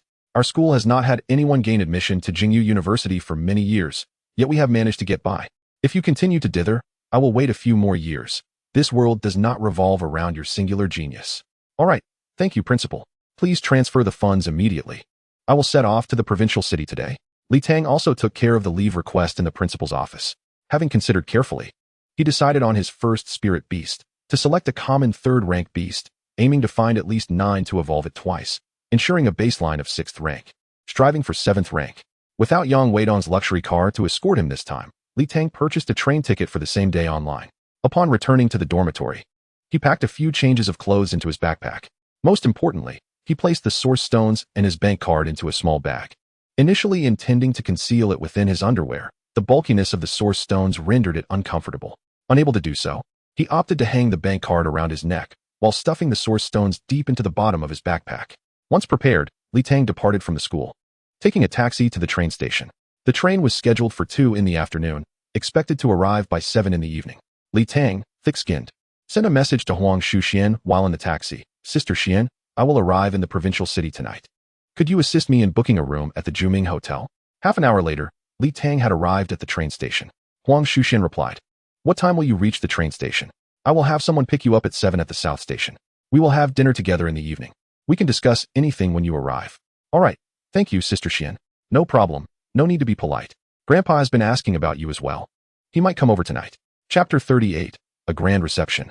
Few are those who provide timely assistance, while many are those who embellish the situation. Regarding Huang Shuxian, Li Tang could not help but marvel at her lavish generosity. At 7 in the evening, just as Li Tang disembarked from the train, he spotted a suited man wearing sunglasses, holding a printed sign, standing straight by the train. The sign read, Warmest welcome to Mr. Li Tang's arrival in Nan City. How embarrassing. Li Tang felt as though he could sink into the ground. Onlookers pointed and whispered, speculating about which celebrity Li Tang might be. Who is this person? I've never heard of him. Is he someone of significance? Li Tang quietly approached the suited man, saying, I am Li Tang. Please lower that sign. Hello, Mr. Li Tang. Master Huang has arranged for me to pick you up. They are waiting for you in the banquet hall at the hotel. Let us hurry. Upon realizing that the welcome was for an unfamiliar young individual, the crowd expressed their disappointment, speculating that it was merely another offspring of a beast tamer. Li Tang followed the suited man for a short distance before entering a luxurious vehicle, which sped directly to the 5-star Juming Hotel he had visited previously. The suited gentleman led him to the banquet hall on the 12th floor. Upon entering, Li Tang was startled to see a full table of people. Huang Shuxian spotted him and hurriedly waved. Li Tang, come sit. We've been waiting for you. Li Tang silently urged himself not to falter. Good evening, Shuxianjia. Good evening. Everyone, I apologize for any trouble I've caused. He strode in confidently, clasping his hands in a gesture of respect at the dining table. Observing his formality, the others reciprocated with courtesy. Huang Shuxian took her seat at the head of the table and gestured for him to sit beside her. Li Tang, feeling no need for formality, placed his backpack down and took his seat. I'm glad to be here. It's a rare occasion for us to gather. As my classmates are usually quite busy. Huang Shuxian introduced Li Tang to the group, saying, "This is Li Tang, a first-year student from Heian No. 1 High School, and a dear friend of my grandfather. I'm hosting him on behalf of my grandfather tonight." She continued with the introductions. Li Tang, this is Zhang Wei, Lu Ziki, and Wu Wide, and our class leader, Shangwan Mingtang. As Huang Shuxian waved her hand, the waitstaff began to serve the meticulously prepared hot dishes. Crafted from various beast meats and mystical plants, exquisite in presentation and delightful in flavor. After just a few bites, Li Tang felt a warm sensation rising from his abdomen. The group, being underage, refrained from alcohol, opting for a drink that was sweet and tangy, invigorating their spirits. Li Tang's knowledge of culinary offerings was limited to the school cafeteria, and he was unfamiliar with most of the ingredients or dish names. To avoid embarrassment, he mimicked the eating styles of those around him, taking his time. He chose to remain silent, savoring the delicacies while listening to the lively chatter around the table. The conversation revolved around the latest happenings in the world of beast tamers, discussing who had leveled up, who had contracted which spirit beast, and who boasted impressive combat prowess. He learned that the group consisted of students from a private beast tamer high school in Nandu City, which only admitted 2 classes per year, one for exceptional talents at the genius level and above, and another for those at the advanced level. The table was filled with students from the prestigious talent class. The discussion primarily revolved around Shangwan Mingtang and Huang Shuxian, indicating their prominent status within the class. Li Tang, what level are you currently at? Shangwan Mingtang suddenly inquired. Li Tang put down his chopsticks, swallowed his food, and replied slowly, I am not as formidable as many of you. I have only recently reached level 10. The others were taken aback. Huang Shuxian was at level 4, Shangwan Mingtang at level 5, while the rest were around levels 2 or 3. However, only Shangwan Mingtang's training speed was comparable to Li Tang's. The group's gaze involuntarily shifted towards Shangwan Mingtang, recognizing another prodigy akin to him. Have you contracted a spirit beast yet? Lu Ziki eagerly followed up on Shangwan Mingtang's question. Upon hearing this, others couldn't help but chuckle, realizing that Li Tang, being at level 10, likely had not contracted a spirit beast yet. I have not yet contracted a spirit beast. I came to Xinxing specifically to address this matter. Li Tang replied nonchalantly. Has your school not provided one? They offered me a level 6 mountain giant ape, but I declined as it did not suit my preferences. What? You turned down a level 6 mountain giant ape? That's a top-tier spirit beast. Zhang Wei exclaimed, her youthful face displaying disbelief. While her first spirit beast was rare, it was merely level 5. Among the group, only Shangwan Mingtang had acquired a level 7 spirit beast, which had cost his family dearly. Initially, the group's respect for Li Tang stemmed from Huang Shuxian and her grandfather's reputation. Being prodigies themselves, they had looked down on someone from a smaller locale. However, upon realizing Li Tang's abilities, they cast aside their prejudices. He was indeed a peer of Shangwan Mingtang, especially after learning he had rejected a level 6 mountain giant ape. They speculated that he must be seeking a spirit beast egg of level 7 or higher. The conversation at the table grew even more lively. Li Tang seized the opportunity to inquire about training and combat matters, and the others patiently shared their insights. He also learned why they had gathered that evening. They were all preparing to compete in a first-level battle at the Beast Tamer Arena the following day, a crucial assessment for their school. After the meal, everyone retreated to their respective hotel rooms. Huang Shuxian led Li Tang to a tea room where a beautiful tea artist prepared a cup for them and then discreetly left them alone. Taking a sip, Li Tang was greeted by an aromatic brew, its sweetness lingering pleasantly.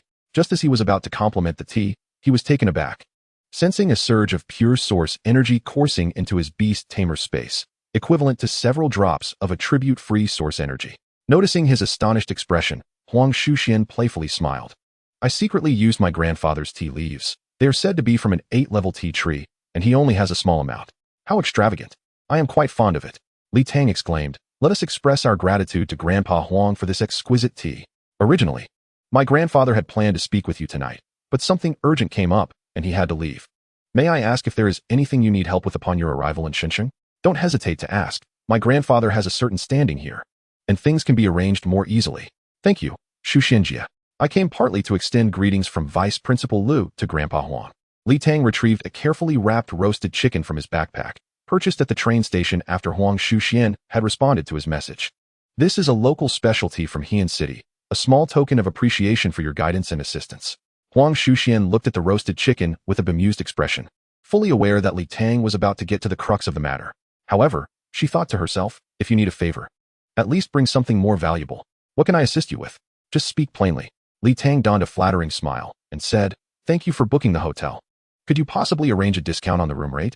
Huang Shuxian appeared exasperated, her tone slightly stiff as she replied, is that all? You want me to get you a discount? Don't worry about the cost for these few days. I won't charge you. How generous, Shuxinjia. I will convey Vice Principal Lu's regards, and I will also bring your roasted chicken. Huang Shuxian stood up, preparing to leave. I will mostly be at the Beast Tamer arena these days. Remember to come and cheer for me. Absolutely. I will be there to support you. Chapter 39. The choice of the first spirit beast.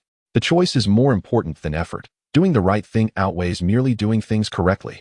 After bidding farewell to Huang Shuxian, Li Tang made his way to his hotel room on the 18th floor. He understood Huang Shuxian's good intentions, but felt it was a matter he could not discuss, particularly since she knew him well. He was apprehensive that she might deduce his intention of seeking multiple identical spirit beast eggs for synthesis and evolution.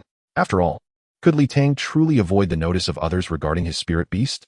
What if Huang Shuxian asked if he could assist with the evolution of her spirit beast? Presenting his current talents, which were already prodigious, he recalled how the auction had alerted Huang Jueming to his abilities. It was likely that Huang Jueming might deduce Li Tang's unique talent to perceive the sixth piece of information. If I were to expose my second talent, what if someone envious seeks to provoke me? At present, I am still quite weak and there is no necessity to boast excessively. On the train, Li Tang practiced diligently for over 3 hours and now sat cross-legged on the bed, continuing his cultivation. Early the next morning, after striking a sandbag at the gym for a while, Li Tang headed directly to the Beastmaster's abode.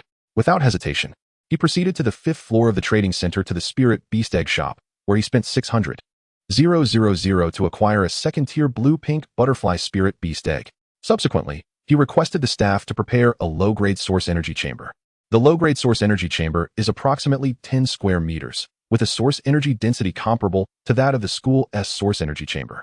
Gazing at the Spirit Beast Egg before him, Li Tang placed his hands upon it and began to infuse it with the mixed source power from his Beastmaster space. The purpose of this amalgamation was to allow the unmarked source power to absorb the imprint of his source power.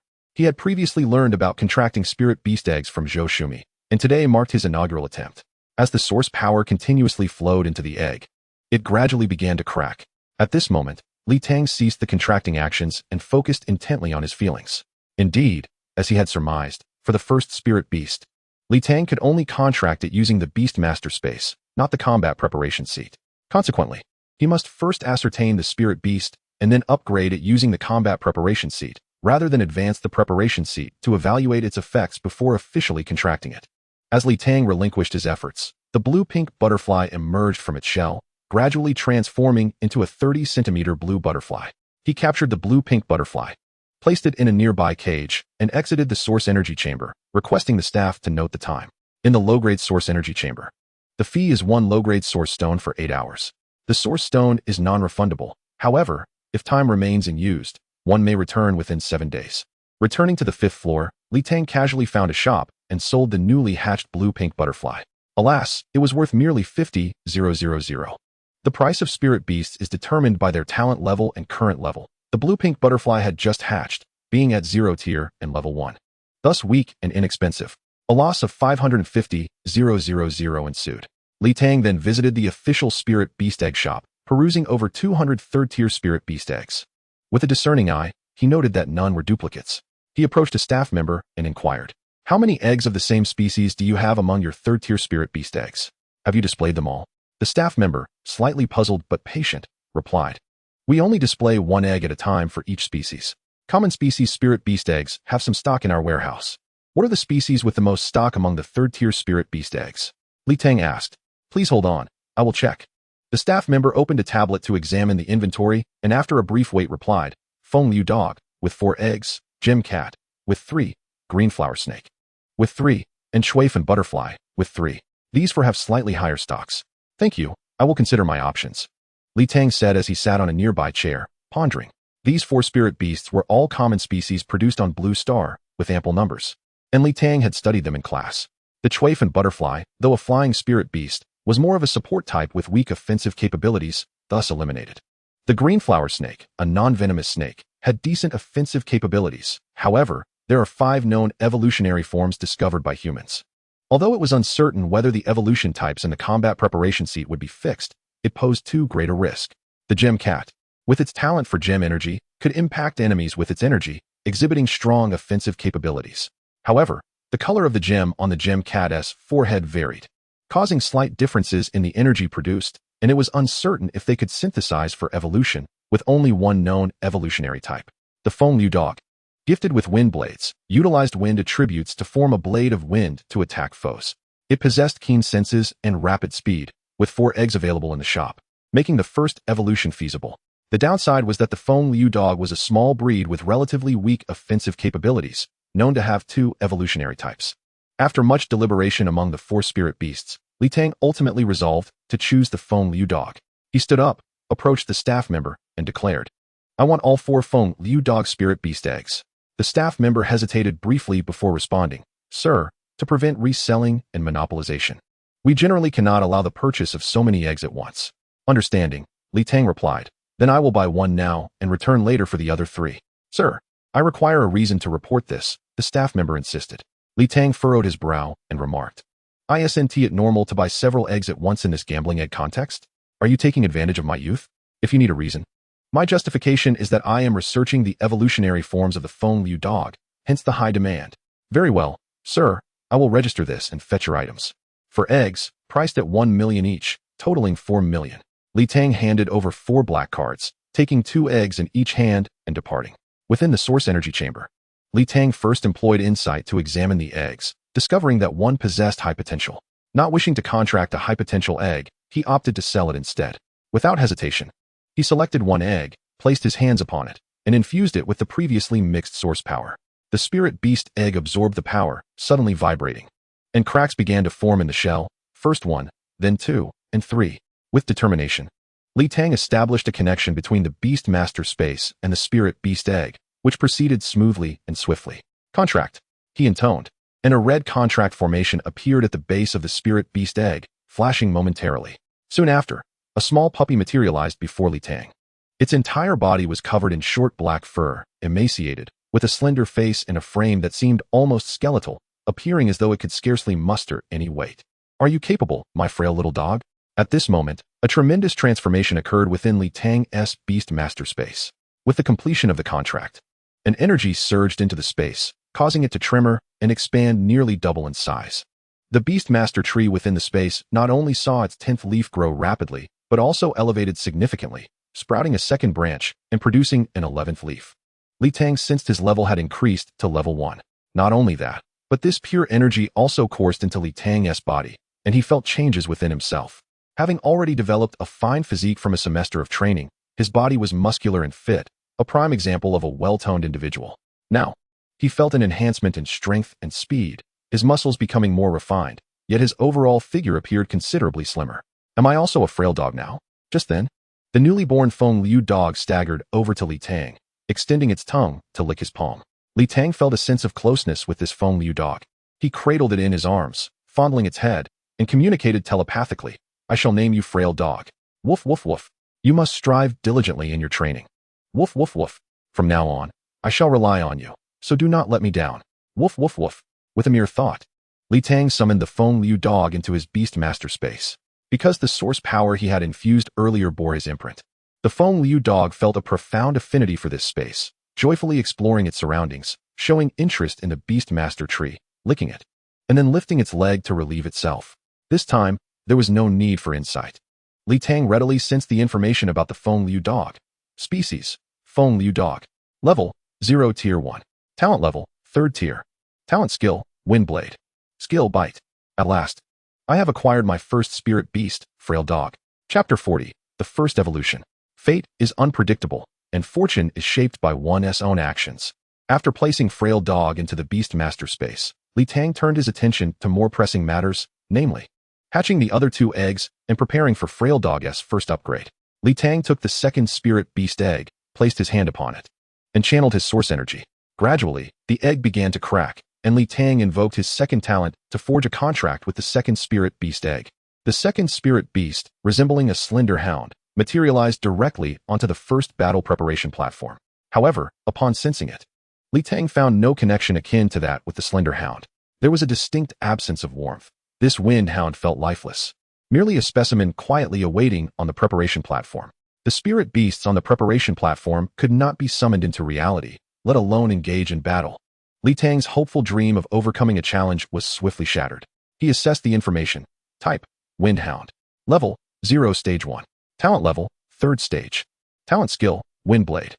The spirit beast on the preparation platform lacked the skill, Bite, indicating that as long as type, level, and talent skill matched, evolution was possible. Without hesitation, Li Tang proceeded to contract the 3rd spirit beast egg, and a second Windhound appeared on the preparation platform. Just when he thought everything was routine, an unexpected twist occurred. Type: Windhound. Level: 0 Stage 1. Talent level: 2nd stage. Talent skill: Windblade. To his astonishment, it was a 2nd stage creature. Li Tang was at a loss. I used my insight talent to examine it, and it indeed showed ordinary potential. Why then did a 2nd stage creature manifest? After pondering for a while, he speculated that since most of the Windhound population were 3rd stage, exceptions could exist, with a rare few being 2nd or 4th stage. This spirit beast egg might inherently be 2nd stage without any mutation, hence its normal potential. The insight could not discern the talent of the spirit beast egg, only assessing potential based on whether mutations were present. A 3rd stage egg with low potential might be 2nd stage or show weakened mutation, while high potential might indicate 4th stage or enhanced mutation. Alas, the pitfalls were numerous. Now the dilemma was that this 2nd stage Windhound occupied a spot on the preparation platform. Could the contract be annulled? Li Tang communicated with the preparation platform and confirmed that the contract could indeed be cancelled, but the Windhound vanished instantly. 1 million. Gone. The heartache was palpable. Without hesitation, Li Tang headed straight to the shop owned by Boss Sure, presenting the 4th high-potential spirit beast egg for assistance in hatching. Half an hour later, Boss Sure handed over the spirit beast box, and Li Tang examined it with his insight. It was 4th stage, a delightful surprise. Please take it back, he said. All right, the 4th stage Windhound will cost 2 million. After deducting the hatching fee, he made a modest profit of 500,000. Boss, do you have any Windhound spirit beast eggs? There's one in the warehouse. Please wait a moment. Li Tang refrained from inquiring if Boss Sure had any embryos for Windhound spirit beasts, as it would seem odd to buy an embryo after just selling one. Shortly after, Boss Sure returned with a spirit beast egg. Li Tang received it, scrutinizing it closely, then excused himself, claiming poor lighting, and stepped towards the entrance. Turning his back to Boss Sure to use insight. Normal talent, no issues. After some haggling, he purchased it for 110,000. Shall we hatch it now? Boss Sure inquired. No, I will take it home to pray for 3 days before hatching. Li Tang accepted the 4 yellow cards handed by the boss, cradling the spirit beast egg, and made his exit. Back in the source energy chamber, Li Tang contracted this spirit beast egg to the preparation platform, and this time, no issues arose. He sensed the slender hound on the preparation platform and invoked his 2nd talent, exclaiming, "Synthesize and evolve." The source energy within Li Tang's beast space began to deplete as the 2 Windhounds on the preparation platform transformed into beams of light, merging into the slender hound's body. The slender hound appeared dazed, enveloped by an energetic glow. Li Tang's stored source energy continued to diminish until it was entirely consumed. Yet the evolution process remained incomplete. The slender hound became a luminous orb, motionless in place. What a surprise, at least 30 drops. Is that not sufficient? Without hesitation, Li Tang began cultivating in the source energy chamber. As he evolved to the 1st stage, his absorption rate of source energy significantly increased, with nearly 1,000 particles of source energy flooding into the beast space, nurturing the beast tree. 2 hours later, radiant source energy began to shimmer upon the beast tree. Without delay, he integrated this energy into the synthesis and evolution skill. Along with the 30 drops previously used, he expended a total of 90 drops of source energy. The brilliance surrounding the slender hound reached its zenith before beginning to dim. After 3 to 4 minutes, the light dissipated, revealing the evolved slender hound before Li Tang. The slender hound had grown considerably larger, expanding from its previous 50 centimeters to approximately 1 meter. Its appearance remained slender with a sleek black coat, a pointed face, and a bony physique, but now adorned with additional black cloud-like patterns on its sides. Though these patterns were also black, they bore a watermark-like sheen. Subtle in dim light, but shimmering vividly under illumination, adding to its charm. Simultaneously, a wave of pure energy flowed into the beast space and Li Tang's body, suggesting that the evolution of a spirit beast also reciprocated energy to its master, albeit not as abundantly as during the contract period. After absorbing the energy, Li Tang quickly assessed the slender hound's information. Type: Wine Chaser Hound. Level: 0 Stage 1. Talent level: 5th stage. Talent skill: Wind Chaser. Skill Bite. Excellent. It has reached 5th stage. The next evolution could potentially ascend to 7th stage. Moreover, the talent skill is formidable. Wind Chaser allows the user to enhance speed and attack using wind attributes. This implies that the Wind Chaser Hound possesses a higher affinity for wind attributes, enabling more intricate maneuvers with it, which requires further personal development. What delighted Tang the most was that the Wind Chaser skill is likely an exclusive ability of the Wind Chaser Hound, suggesting that future Wind Chaser Hounds evolved on the preparation platform might possess this talent skill, saving a considerable amount of resources. After all, should the synthesized Wind Chaser Hound bear a different talent skill, it would be a waste of 3 million. Not to mention the 90 drops of source energy would be in vain. Having successfully evolved the Slender Hound, Tang exited the source energy chamber, only to find it was already past 3 in the afternoon. As he passed the reception area at the center of the source energy chamber, he caught the curious gaze of the staff. It dawned on him. Tang recalled his oversight and constantly reminded himself to be cautious in the future. Initially, he had entered with 1 spirit beast egg but left with a cage containing a blue-pink butterfly, which posed no issue. However, during his second visit, he had entered with 4 spirit beast eggs and emerged with only 1. While it was commonplace to contract spirit beasts in the source energy chamber, depleting 3 eggs was unusual. On his third visit, he again carried an egg inside but returned empty-handed. The source energy chamber operated much like a hotel, necessitating that all personal belongings be taken upon departure.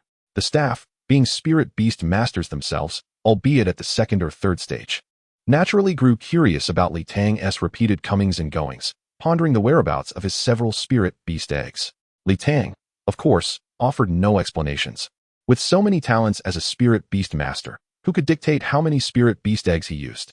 Nevertheless, he resolved to exercise greater caution in the future. Subsequently, Tang made his way to the trading post, not heading directly to the 5th floor, but rather to the 4th. He sought out a spirit beast feed shop and entered. Chapter 41. Hound Food and Street Sweeping. Preparation is key to success. Lack of it leads to failure. Boss, I wish to purchase some feed for canine spirit beasts. Could you provide me with some recommendations? Certainly. We offer 4 flavors of canine spirit beast feed: chicken, pork, beef, and a mixed flavor. You simply need to select the appropriate level of feed corresponding to your spirit beast grade. Our store's feed is enriched with meat and bone scraps from corresponding tier ferocious beasts, promoting growth and skeletal development in spirit beasts. The spirit beasts and ferocious beasts are essentially one and the same. The former are referred to as spirit beasts due to their contracts with humans, while the latter are labeled as ferocious beasts in the absence of such contracts. Allowing spirit beasts to consume one another, or humans to partake in spirit beast consumption, is merely a psychological barrier. Thus, a change in terminology renders them identical. The proprietor, a young lady, provided a thorough introduction, noticing Tang's lack of experience.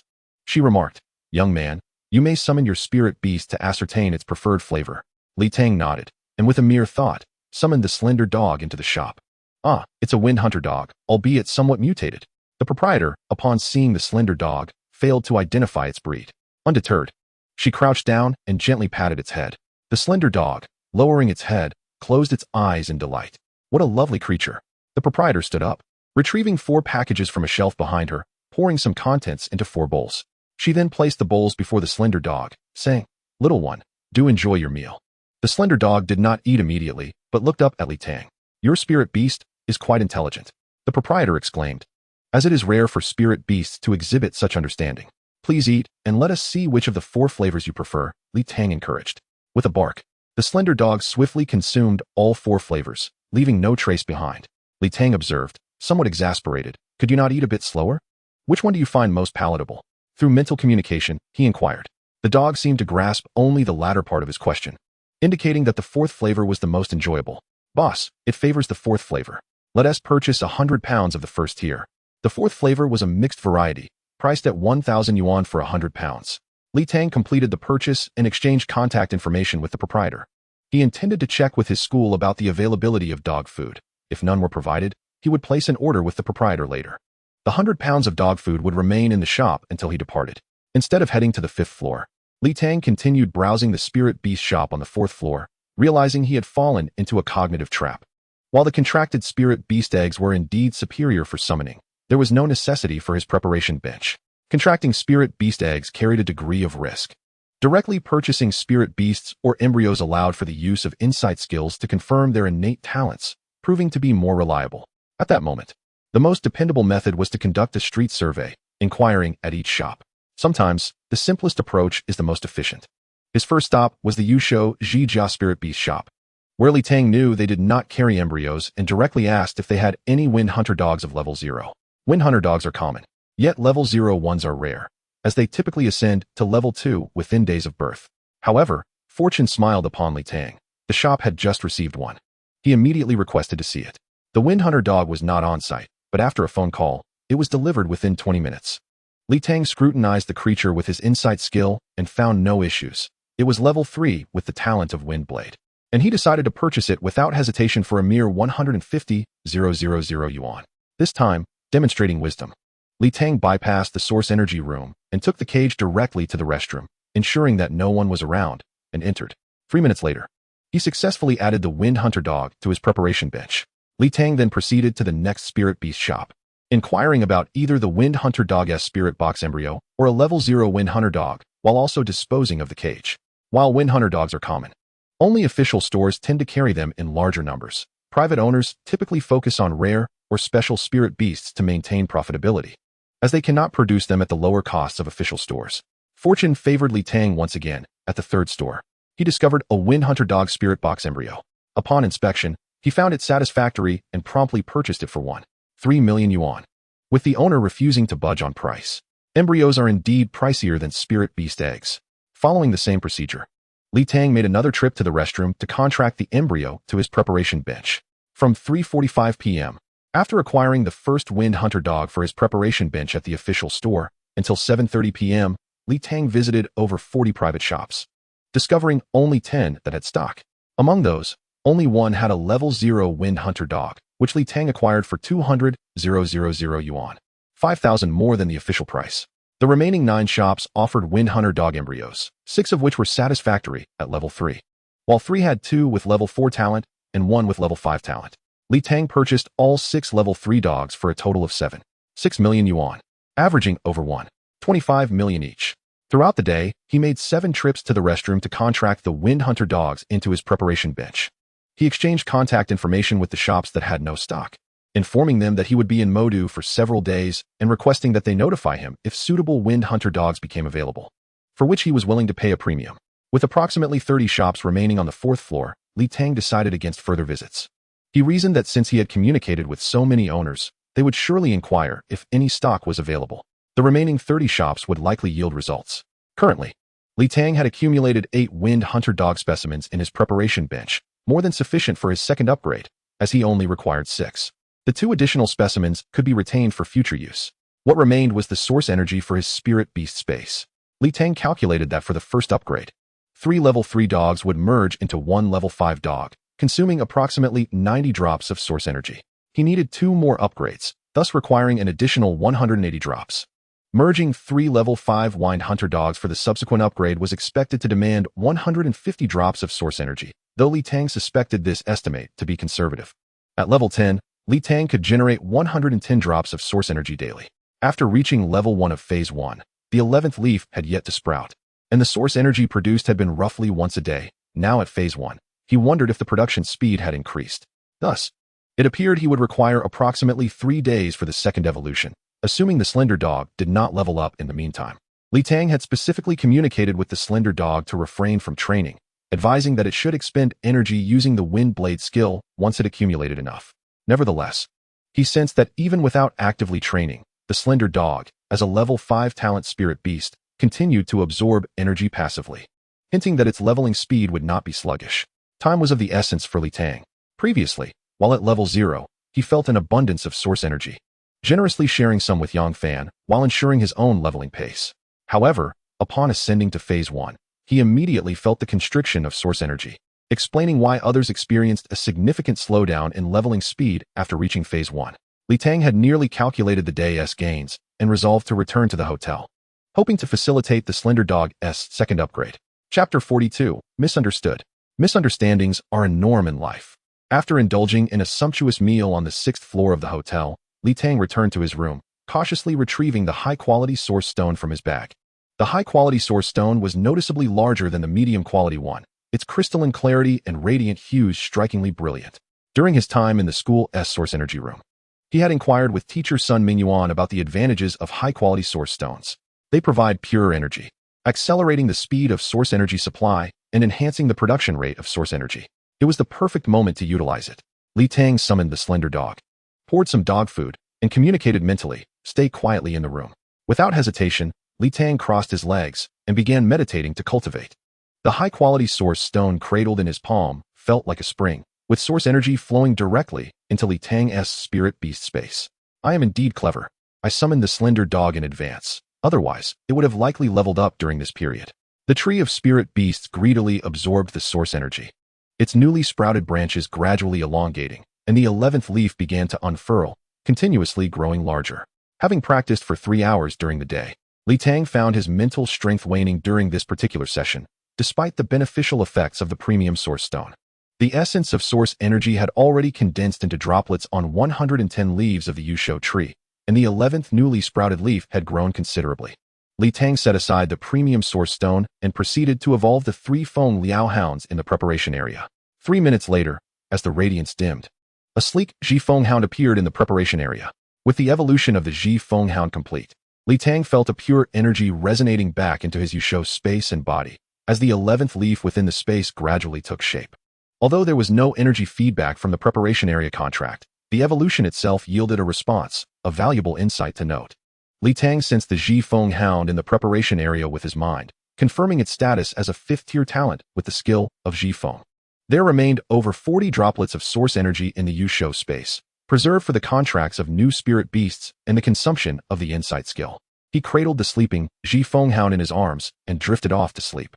At 6:30 in the morning, within the hotel gym, Li Tang relentlessly pummeled the sandbag, each punch sending it flying.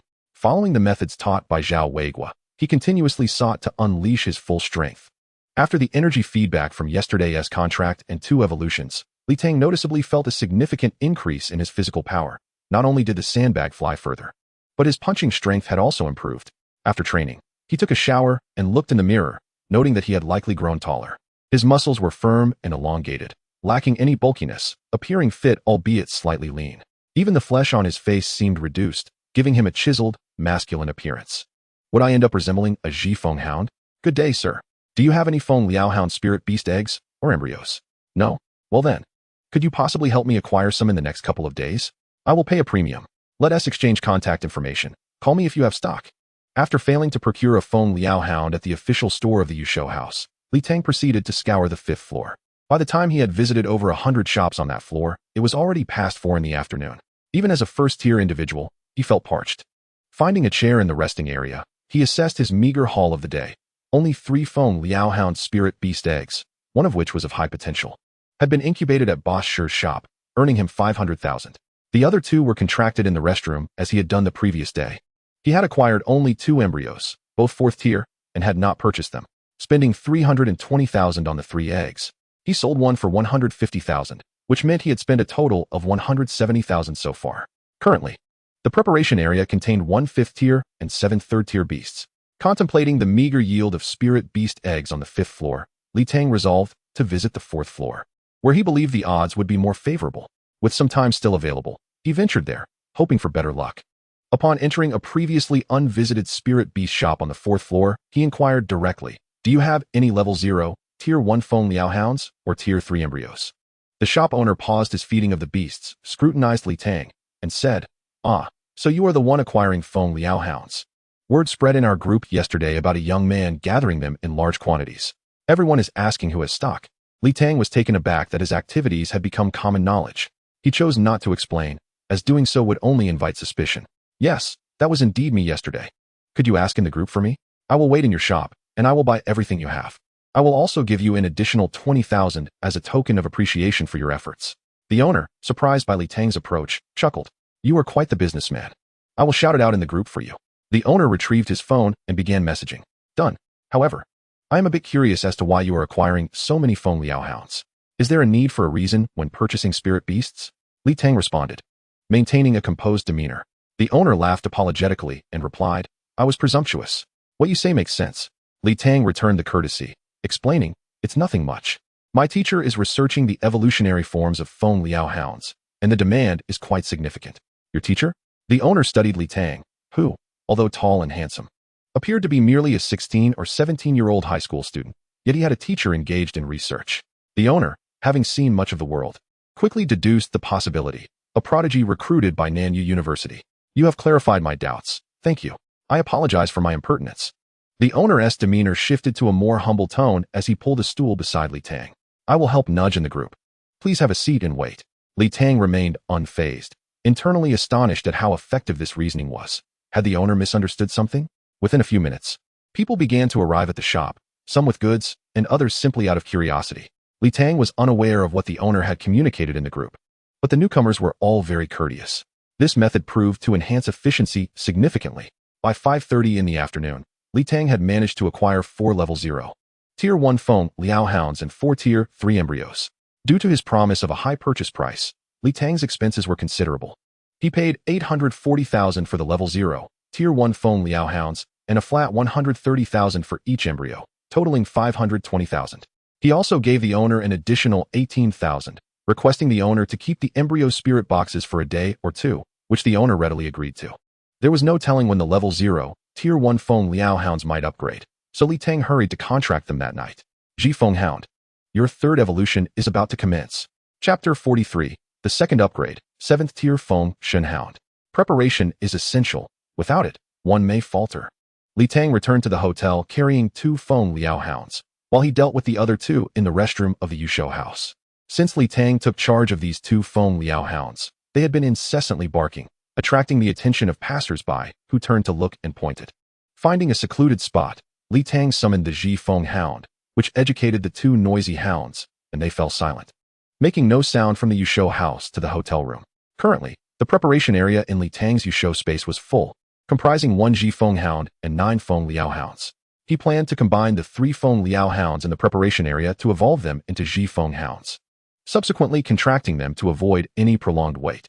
Previously, Li Tang speculated that the rule for source energy consumption during evolution was 10 droplets per stage. Thus, for the 3 third-tier hounds to evolve, 90 droplets were necessary, leading him to estimate that the second evolution of Ji Feng would require 150 droplets of source energy for the 3 fifth-tier hounds. Now, as a first-tier, level 1 individual, Li Tang had 11 Yusho trees in his space, producing a total of 121 leaves, with the 11th leaf having matured. This meant he could generate 121 droplets of source energy at once.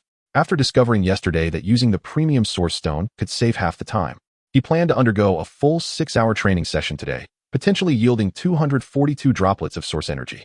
Contracting spirit beast eggs would require about 5 droplets, whereas contracting spirit beasts or embryos demanded only 1 droplet.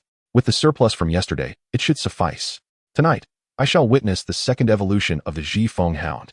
For dinner, Li Tang grabbed a quick bite in the restaurant before rushing back to his room to begin his cultivation.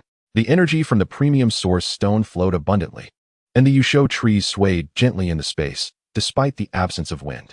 Meanwhile, the Ji Feng Hound, having finished its meal in the room, rolled around and chased its tail, eventually growing bored and eyeing the Feng Liao Hounds in the cage by the wall. From 6:30 to 12:15, Li Tang finally completed the cultivation of 242 droplets of source energy. Although some mental strength remained untapped, he dismissed it. The exhilarating moment was about to arrive.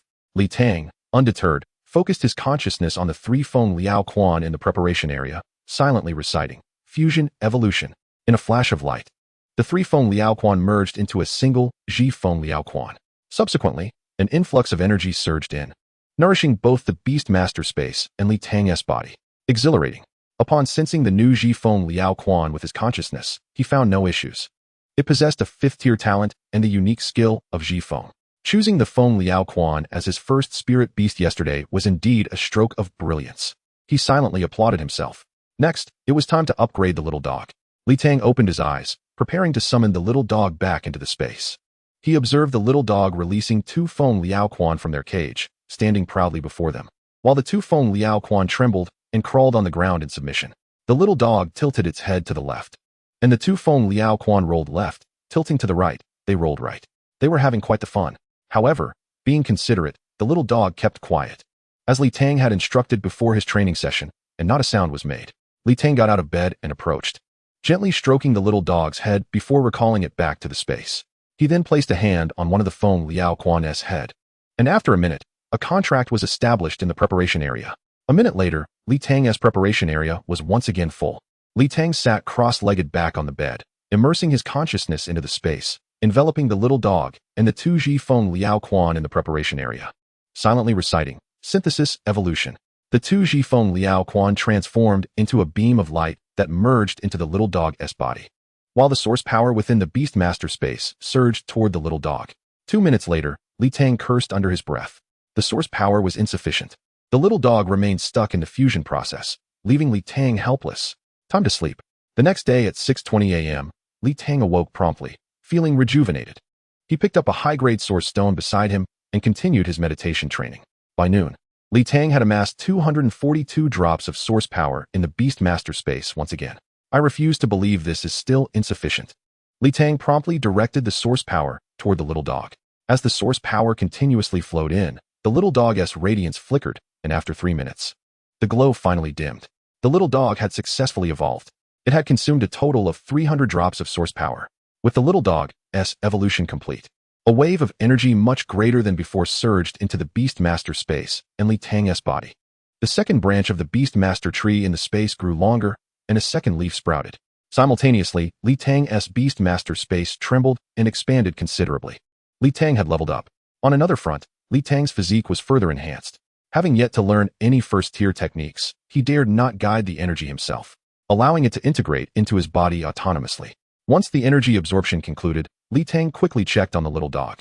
At this moment, the little dog stood approximately 1.2 meters tall, with little change in size. It still resembled a bag of bones, but its fur was now even shinier. The black cloud patterns on its sides had transformed into white, shimmering hues. Its head remained the same, though its eyebrows had turned into white cloud patterns. Overall, it appeared more majestic. Li Tang perceived the information through his consciousness. Type: Feng Shen Quan. Level: 0 tier. Level 1. Talent level: 7th tier. Talent skill: Feng Shen GZ. Skills: Bite, Wind Blade. Looking at the powerful little dog, Li Tang could only exclaim, "I am indeed a genius." A Feng Shen Quan with a 7th tier talent not only boasts an exceptionally high talent level, but also possesses an imposing name, especially with its talent skill being nothing short of divine. Feng Shen GZ, highly attuned to wind attributes. Despite the simplicity of the description, Li Tang understood that the simpler it is, the greater the operational scope. It is essential to realize that wind attributes can encompass countless skills and can merge with any offensive method. Theoretically, as long as Li Tang trains diligently and continuously develops, the little dog will undoubtedly be top tier among the 7th tier. Moreover, the little dog is only at level 1 and already possesses 2 fundamental skills, one of which is the long-range wind blade. Li Tang summoned the little dog, which affectionately pressed against his side and licked his hand. Li Tang picked up the little dog and playfully squeezed its ears. Alas, it had no meat on its body. The tactile sensation was quite lacking. Li Tang poured a basin of dog food, and with a gesture, the little dog immediately rushed over to devour it. Watching the little dog eat, Li Tang couldn't help but marvel. My second talent is truly formidable. This is only the second evolution. One must remember that the second talent can evolve 5 times. After 3 more evolutions, Li Tang couldn't even imagine how powerful the little dog would become. The grand plan of acquiring 243 Feng Liao Quan must be realized. Of course, the prerequisite is to amass wealth. Upon leaving school, Li Tang possessed 35 million, with 10 million in source stones and 25 million in cash. The most valuable high-grade source stones had been utilized for training. Although the loss was minimal, the devaluation of exchanged source stones was quite significant, and Li Tang refrained from liquidating them. In just 2.5 days, Li Tang had spent 20.02 million on purchasing Lan Fun Dai and Feng Liao Quan, accounting for the 1 million he earned from gambling eggs. Now, he was left with only about 5 million in cash. Quite impoverished. Chapter 44, Money-Making Strategy. Wealthy men are men. Impoverished men are merely men. Having completed his training for the day, Li Tang noted it was past noon and made his way to the hotel buffet to indulge. Why not dine at the Beastmaster's culinary city? Because the hotel was free. While eating, Li Tang recalled Huang Shuxian's insistence that he attend her competition, so he decided to inquire. Pulling out his phone to message her, "Xianjia, do you have a competition today?" 10 minutes later, a reply came. "It's scheduled for 7 p.m. tonight at Venue 9. Remember to come." Of course, I must cheer for Xianjia. With his evening plans set, Li Tang turned his attention to the afternoon, setting himself a modest goal to earn 20 million. Li Tang now felt that lacking 20 million left him feeling insecure. Alas, one inevitably becomes what they disdain. In the afternoon, Li Tang headed straight to the 5th floor of the Beastmaster's trading area, where he began selecting spirit beast eggs at the official store. This time, he bypassed 3rd-tier options, preparing to gamble on 4th-tier ones. Taking a chance, he thought, could transform a bicycle into a motorcycle. After all, if a 4th-tier egg evolved into a 5th tier, it would yield at least 5 million, and should it become a 6th tier, the profit would soar to 50 million. A direct leap. The official store had only about 74th-tier spirit beast eggs, while Li Tang's source power was still relatively abundant. He used his insight to examine all of them. Among them, he spotted 3 with high potential, priced at 7 million. He pulled out 5 black cards and 3 yellow cards, reluctantly retrieving 9 medium-grade source stones from his backpack to hand over to the staff. He was truly betting everything he had on this one opportunity. When the staff member attempted to speak, Li Tang interrupted. "I'm purchasing these for my teacher's academic research. Please expedite the packaging." The staff member swallowed their words and began packaging. Humph. Let others have nothing to say? Accepting the spirit beast eggs and a yellow card as change from the staff, Li Tang made his way to Boss Shi's store. Being a 1st-tier strongman now, Li Tang had previously gambled on eggs and was familiar with Boss Shi, who offered fair prices. Moreover, Li Tang noticed that the bosses tended to communicate with one another, so wherever he went, news of his presence spread. Furthermore, with so many people gambling on eggs, what harm was there in Li Tang having a bit of luck? "Boss Shi, I'm back. I need all 3 spirit beast eggs to be hatched," Li Tang declared. "Thank you, young brother, for supporting my business," Boss Shi replied, taking the spirit beast eggs and opening the machine to begin the process. Inviting Li Tang to sit and preparing a cup of tea for him. Li Tang took a sip. It was decent tea, yet nowhere near the flavor of tea from the 8th-tier tea trees. "Alas, I have been corrupted by capital." Li Tang sat there, observing the machinery in operation, feeling a twinge of anxiety, as it was indeed his entire fortune at stake. Seeking to occupy himself, he turned to Boss Shi and inquired, "Uncle, how many spirit beast eggs do you have hidden in this warehouse? Take me to have a look." "Sure, but many have already been reserved," replied Boss Shi. "You can help me keep an eye on things." He opened the side door of the shop and led Li Tang into a small storage room. Inside were 4 shelves, containing approximately 40 spirit beast eggs and 7 or 8 spirit box embryos. "Uncle, you carry on with your work. I will take a look myself." "All right." The spirit beast eggs in the warehouse were predominantly of the 3rd, 4th, and 5th tiers. There were over 20 3rd-tier eggs, around 10 4th tier, and merely 2 5th tier. Of the 40-odd eggs, 2/3 originated from fishers, with more than 10 already reserved, as indicated by tags. Li Tang then realized how fortunate he had been to acquire the Feng Lai Quan during his previous visit to Boss Shi. Li Tang inspected the remaining 32 spirit beast eggs using his insight ability, noting their high quality, including 3 of exceptional caliber, one of which was 5th tier. However, since he currently possessed no funds, he decided to note them down and assess the outcomes of the first 3 eggs before making any decisions. Stepping out of the storage room, Li Tang settled in the shop and closed his eyes to rest. After a while, 2 spirit beast eggs had successfully hatched, and seeing Li Tang in a meditative state, Boss Shi refrained from interrupting. It was only after all 3 spirit beast eggs had hatched that he spoke up. "Little brother, all 3 spirit beast eggs have hatched. Take a look." "Thank you, uncle." Li Tang opened his eyes and examined the 3 spirit boxes on the table with his insight ability. Species, Lai Jiao Kuang Shi. Level, 0 tier 0. Talent level, 5th tier. Talent skill, Li Yin Chong Zhang. Skill, Jian Shi Biao Pai. Preference, rolling in mud. Species, Chui Yumi Lu. Level, 0 tier 0. Talent level, 4th tier. Talent skill, quick healing. Skill, charge. Personality, mischievous. Species, Tai Jiashi Shi. Level, 0 tier 0. Talent level, 5th tier. Talent skill, Tai Jia. Skill, drill. Attribute, earth poison. 2 5th tier embryos. What a tremendous gain. Upon observing the attributes of these 3 spirit box embryos, Li Tang could not help but marvel at his own fortune. Notably, the Chui Yumi Lu had a mutated talent skill, transforming from quick recovery to quick healing, which effectively enhanced its healing capabilities. This spirit beast would undoubtedly be an exceptional addition to any healing roster. Maintaining a calm demeanor, Li Tang addressed Boss Shi. "Uncle, please assist me in recycling these." Boss Shi hesitated. "Little brother, I'm afraid I don't have sufficient liquid capital in my shop. May I call a colleague to assist?" Li Tang, unconcerned, nodded in agreement. "Uncle Shi, please proceed as you see fit. These 3 spirit beasts are of high quality, so I trust you will offer me a fair price." After making a phone call, Boss Shi awaited the arrival of a colleague. Minutes later, a robust voice echoed from outside. "Thank you, Boss Shi. Today, you've led me to prosperity." A medium-built, plump man entered, recognizing Li Tang. "Oh, this young brother looks familiar. Were you not the one who assisted me with my business yesterday?" Li Tang recalled having seen this man the previous day. He was a boss from the 4th floor, albeit without a phone like Quan. Politely, he replied, "Hello, I visited your shop yesterday, but I did not make any purchases. You are the one who was acquiring phone like Quans. What a remarkable talent from Nanyu." The plump man exclaimed. Boss Sure, having recognized the situation, remarked to Li Tang, "Little brother, I had no idea you were a prodigious student from Nanyu. No wonder you possess such discerning taste." Li Tang felt somewhat bewildered by the two men's words. He suspected a misunderstanding had arisen, but acknowledging it would imply deception, while denial would necessitate explanation, something he preferred to avoid. Thus, he stated, "Gentlemen, you flatter me. Let us focus on appraising my 3 embryos." Boss Sure shifted the topic. "This brother has brought 3 embryos. My funds are insufficient. Lao Xia, let us work together. Here are the 3 embryos. Please take a look."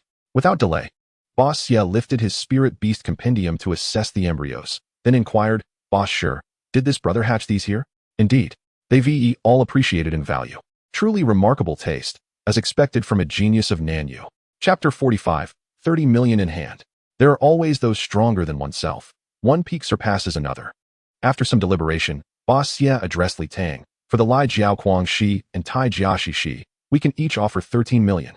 For the Chui Yumi Lu, we'll provide 3 million, totaling 29 million. What do you think?" Li Tang, having a grasp of the general pricing for spirit beasts, felt the offer was slightly low, suspecting that both men were vying for a larger share.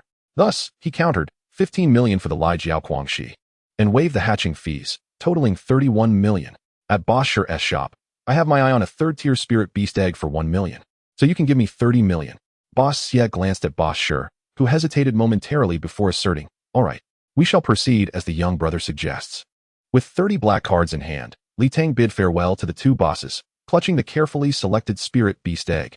Upon exiting, he made a brief stop at the restroom.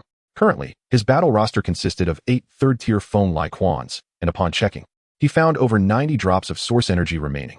While in the restroom, he evolved one into a Zhu Feng Quan. Upon leaving the restroom, Li Tang directly headed to the spirit beast shop on the 4th floor, where he had previously stored 4 spirit box embryos. The owner greeted him with unusual warmth. "Young brother, have you come to collect your goods today?" "Yes, I'd like to take the 4 spirit boxes with me. Also, can you assist with hatching?" "Certainly.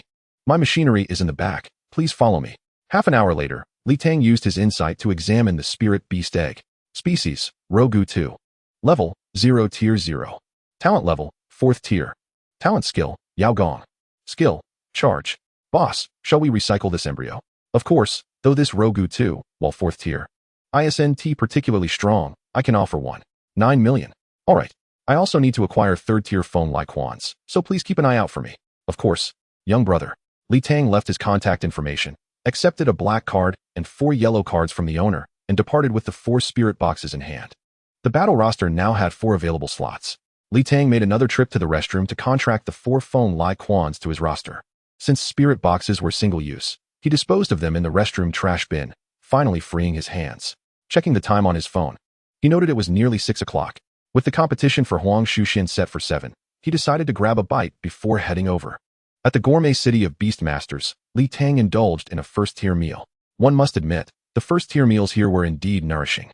After finishing a meal, he felt pleasantly warm, his stomach pleasantly full. Yang Fan, who had only reached level 5 last time, astonishingly managed to consume a 1st-tier meal. He truly was gifted. While Huang Shuxian's previous treat was delightful, it did not quite match the nourishing qualities of this meal. Having eaten his fill, with time still at 6:30, Li Tang leisurely strolled to the fighting arena, directly heading to Arena 9. In the center of the arena, a match was underway between a man and a woman, accompanied by a cat and a dog engaged in fierce combat. Today, the venue was bustling with a considerable audience, estimated to be over 1,000 people. The front rows were fully occupied, and Li Tang found a seat in the 6th row. Upon closer inspection, she recognized one of the competitors, a boy named Wu Wide, a classmate of Huang Shuxian. He had dark skin and prominent cheekbones. Although he wore a mask over his eyes, those cheekbones were unmistakable. In the match against a girl, Wu Wide had the upper hand, landing a punch squarely on her face. The girl staggered and turned to flee, with Wu Wide hot on her heels. Simultaneously, in a battle between a cat and a dog, the dog also seemed to have the advantage, managing to catch the cat, which promptly darted away. The scene transformed from a fierce confrontation to a chaotic game of chase, creating utter pandemonium. Wu Wide and the dog were not as agile as the girl and the cat, and after several minutes of futile pursuit, Wu Wide grew increasingly frustrated, shouting, "If you have the ability, don't run." The girl retorted without hesitation, "If you can, then chase me." Wu Wide suddenly slowed down, and Li Tang sensed that he was about to unleash his innate talent. In the blink of an eye, Wu Wide and the dog surged forward, resembling a bolt of lightning as they raced towards the girl and the cat. The girl and the cat could only evade their attacks by continuously changing direction. It appeared to be an acceleration skill. However, it was effective only in a straight line, with limited impact on directional changes, Li Tang concluded. In the midst of this turmoil, as the girl and cat attempted to evade, they miscalculated their positioning. The cat inadvertently found itself in Wu Wide's path and was sent flying by a punch, landing outside the arena, motionless. Seeing his attack succeed, Wu Wide and the dog reduced their speed, cornering the girl. With no other option, she raised her hands in surrender and prepared to leap outside the venue. Suddenly, she shouted, "Shift position." In an instant, Wu Wide and the girl exchanged places, their feet landing outside the arena. Wu Wide wore a look of disbelief, still dazed. The audience erupted into applause, celebrating the victory of the cat girl. With her brilliant tactics, she had triumphed over the formidable Lightning Man competitor. The commentator's voice resonated, urging the audience to applaud. Amidst the cheers, 6 boys stood up in the audience, evidently fans of the cat girl, performing strange dance moves while loudly chanting their support. Upon hearing the chants, the cat girl instantly felt embarrassed, covering her face as she hurried away. Depending on the number of matches that day, there was a break of 15 minutes to half an hour between each bout. Li Tang glanced at the time. It was 6:45. Huang Shuxian had mentioned 7 o'clock, so she anticipated that the next match would feature her. Consequently, Li Tang took out her phone and messaged Huang Shuxian, "Xianjia, I have arrived at Venue 9. Best of luck in your upcoming match. I look forward to your performance." A minute later, Huang Shuxian replied, "Done in a minute." Such confidence. Li Tang suddenly thought that Huang Shuxian must know Zhou Shumi. 20 minutes later, the commentator's voice announced, "Next up is the match between the level 4 Xian and level 6 Shigang Go. Please welcome the contestants." Huang Shuxian donned a black silk eye mask, adding a touch of allure to her originally cool demeanor. Her opponent was a tall, muscular figure whose heavy footsteps echoed ominously, indicating substantial strength. Xian had previously achieved an impressive record of 4 victories, while Shigang Go boasted 6 wins from 9 matches, promising an exciting contest ahead. Both competitors prepared as the countdown began. 3, 2, 1, and the match commenced. Chapter 46. 8 Seconds of True Womanhood. Luck is the modesty of the strong, while fate is the excuse of the weak. At the onset of the match, Shigang Go summoned his spirit beast, the Earth Bear, which charged towards Xian. The Earth Bear possessed a 6th-level talent, primarily utilizing Earth-based energy for defensive and offensive maneuvers. Meanwhile, Huang Shuxian appeared frozen at the sidelines, seemingly stunned. In a flash, Shigang Go and the Earth Bear closed in on Huang Shuxian, just 2 meters away. The Earth Bear lunged, its powerful claws aimed at her, while Shigang Go, slightly behind, prepared a thunderous punch, accelerating towards her as a precaution against any counterattack. As the delicate beauty seemed doomed to a disastrous fate, many spectators shielded their eyes in anticipation. Li Tang, overwhelmed with fear, had already risen from her seat. At that moment, Huang Shuxian's eyes transformed into a striking pink hue as she softly whispered, "Enchant."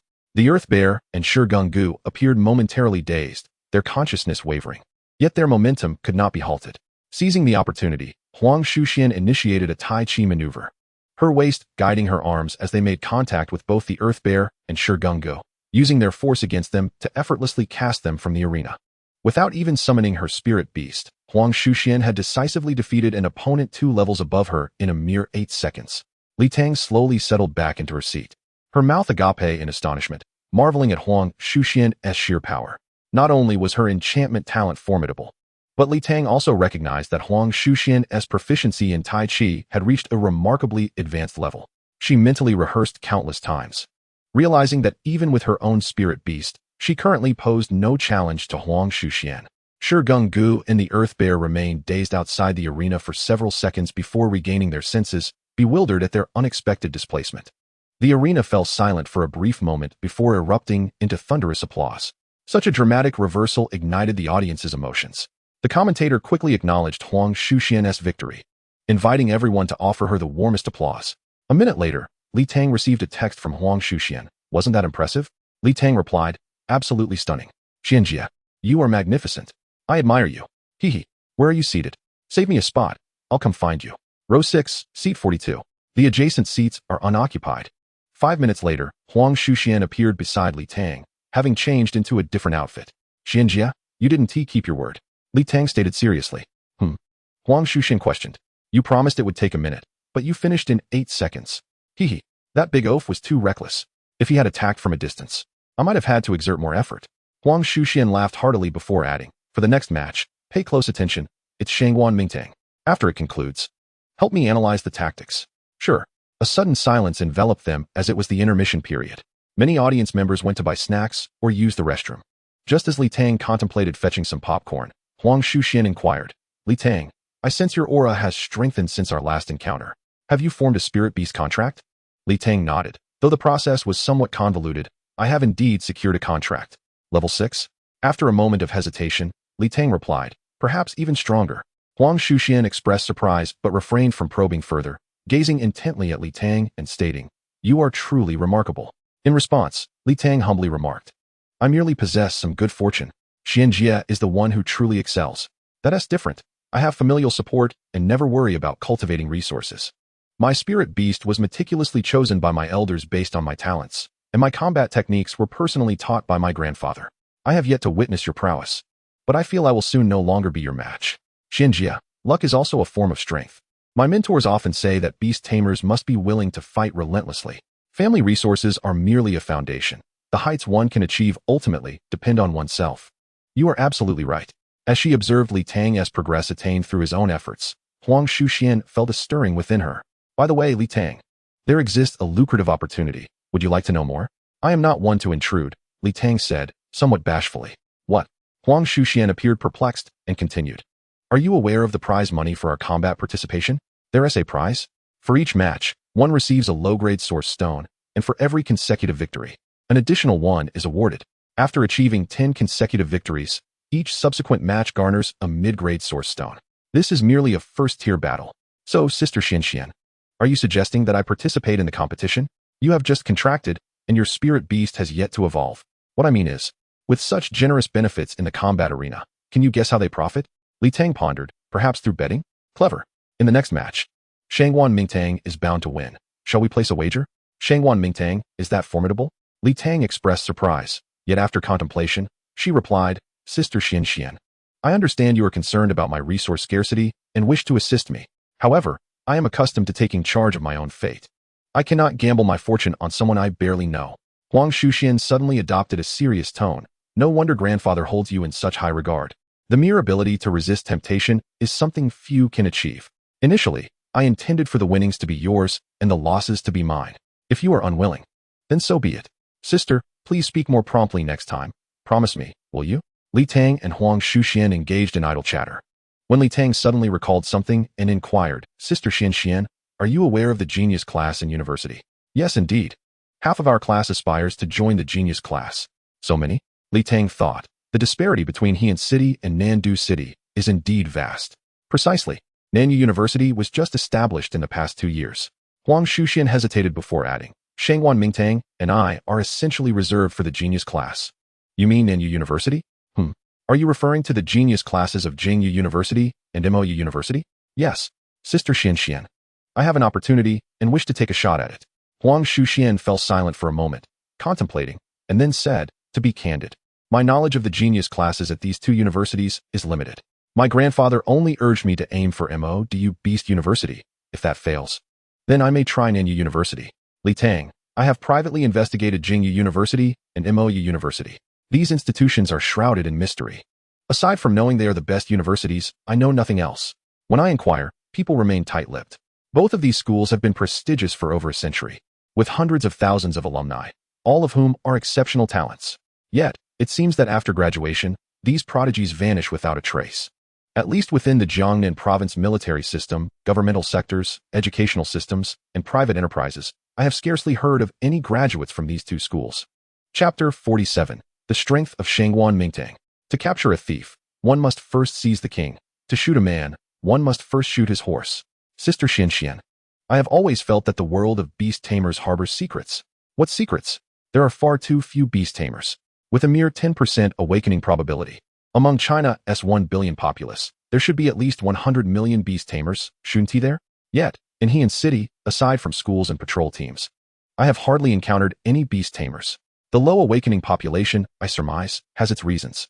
Though the awakening machine was invented 90 years ago, its widespread application across the nation is a relatively recent development, spanning merely the last 2 to 3 decades. Huang Shuxian contemplated and offered an explanation. Yet, that cannot be right. It's far too few.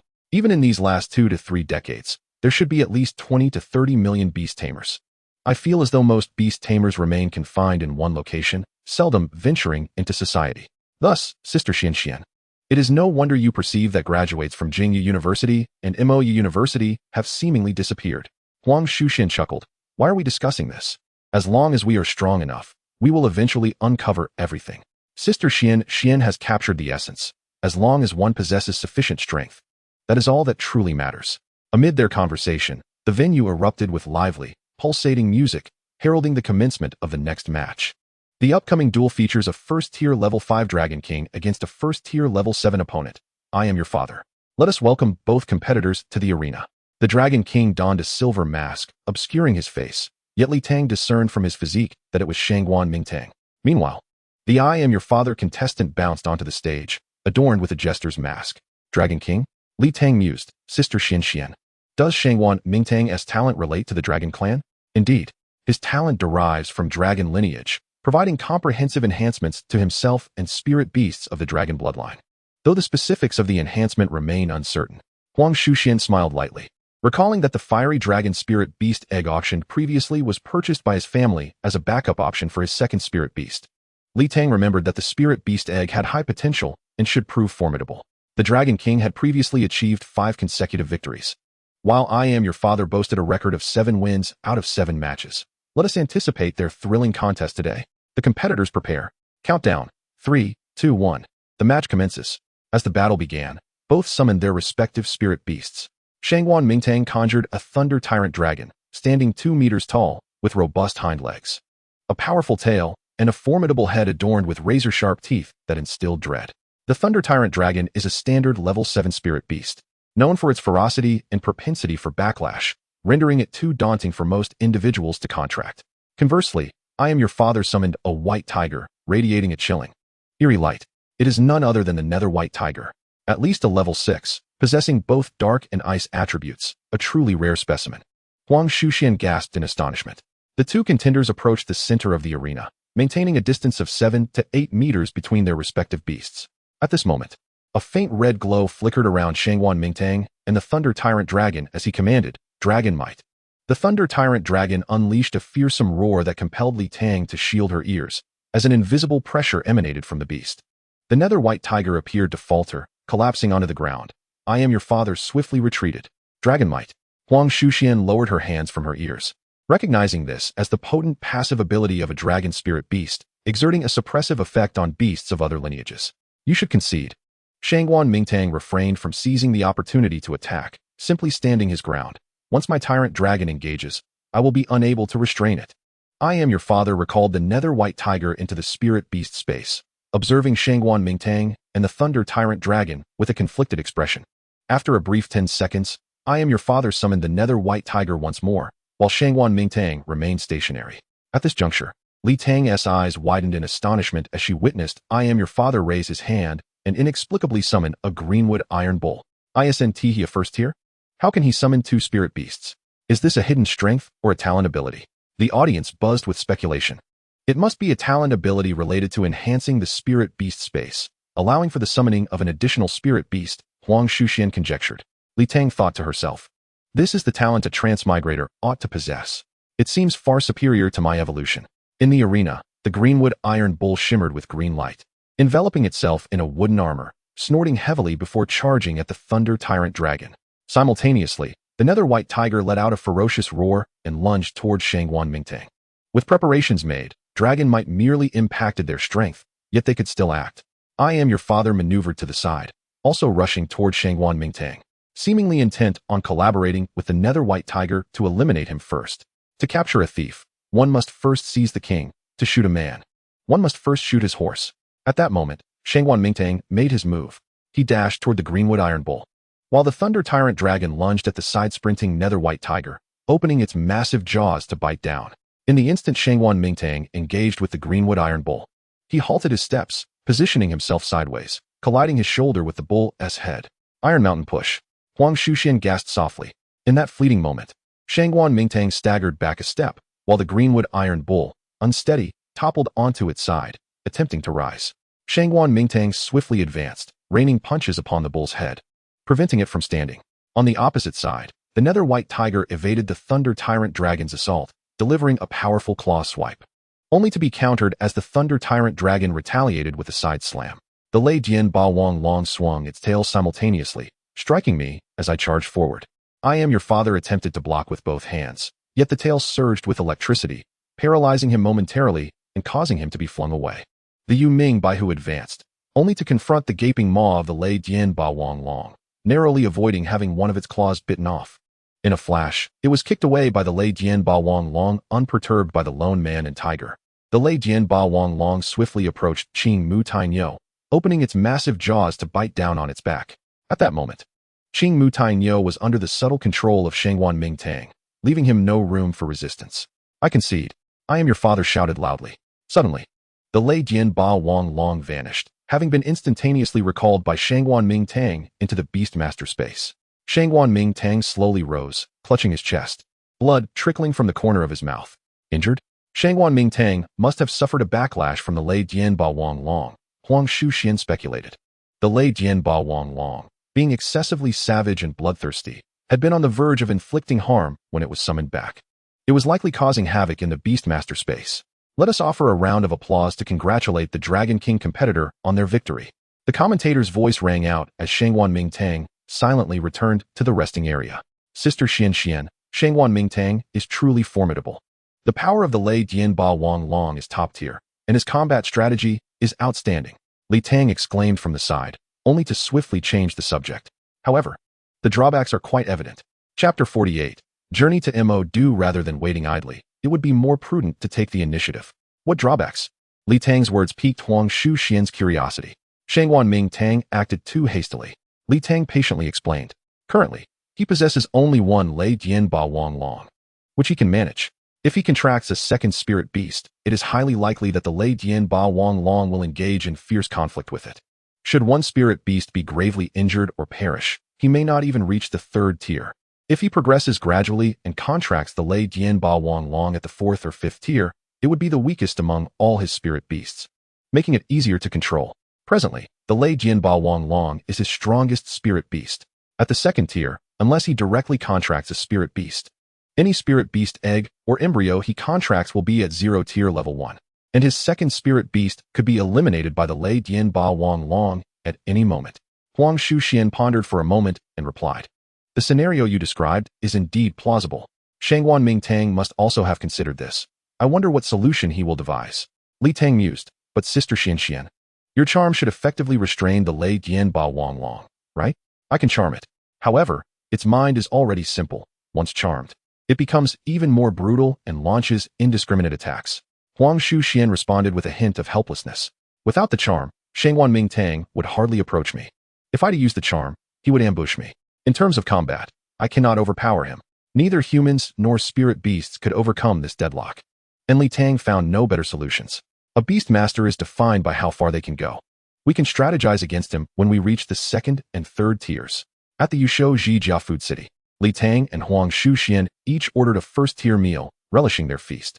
Li Tang decisively treated this guest. While attending school previously, Sun Ming Yuan had yet to teach the cultivation methods beyond the first tier, and now Li Tang took the opportunity to inquire of Huang Shuxian. Sister Xian, I have yet to learn the first-tier cultivation methods. Could you briefly explain? Huang Shuxian was taken aback. You haven't learned yet? How did you advance to first-tier level 2? I advanced rather haphazardly.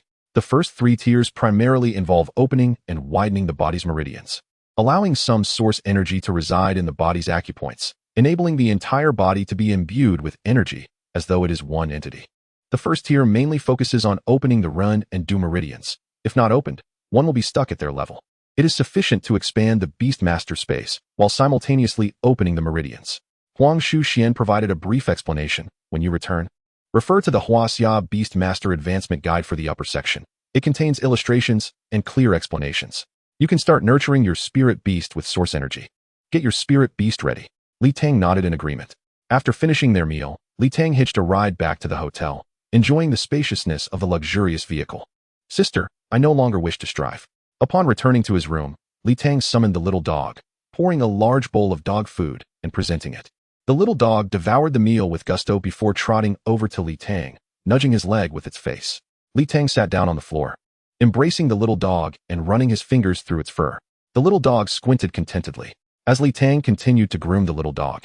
His mind was occupied with calculations. Today marked the 4th day of his leave. He had 3 days remaining before returning to school. Currently, he had enough funds. And in the Beastmaster space, there was a 5th-tier Zhifeng Lai Quan and 9 wind hounds.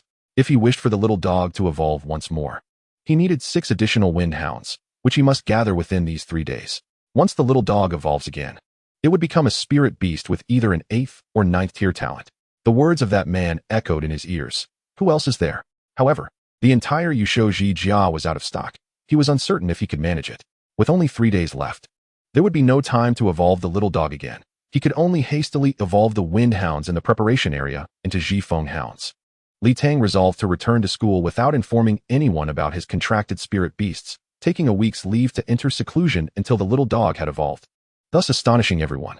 Currently, the source energy in the Beastmaster space was insufficient, totaling less than 90 drops. He had expended quite a bit today on insight and contracts. Tomorrow morning, he would train to evolve the wind hounds, and then procure supplies. Having finished his thoughts, Li Tang increased the pressure of his grooming, causing the little dog to squirm in discomfort. Suddenly, it flipped over and pounced on Li Tang, licking his face with its large tongue. Li Tang, exasperated, went to wash up and prepare for bed, his face damp with saliva. At 6:20, Li Tang rose, worked out for an hour at the gym downstairs, and had breakfast. By 8 o'clock, he returned to his room, holding a high-quality source stone, and began meditative cultivation. By nearly 2 o'clock in the afternoon, Li Tang had completed his training, generating 242 drops of source energy from his cultivation, which combined with the leftovers from yesterday, allowed him to evolve all 9 wind hounds in the preparation area. Currently, there were 4 Zhifeng hounds in the preparation area.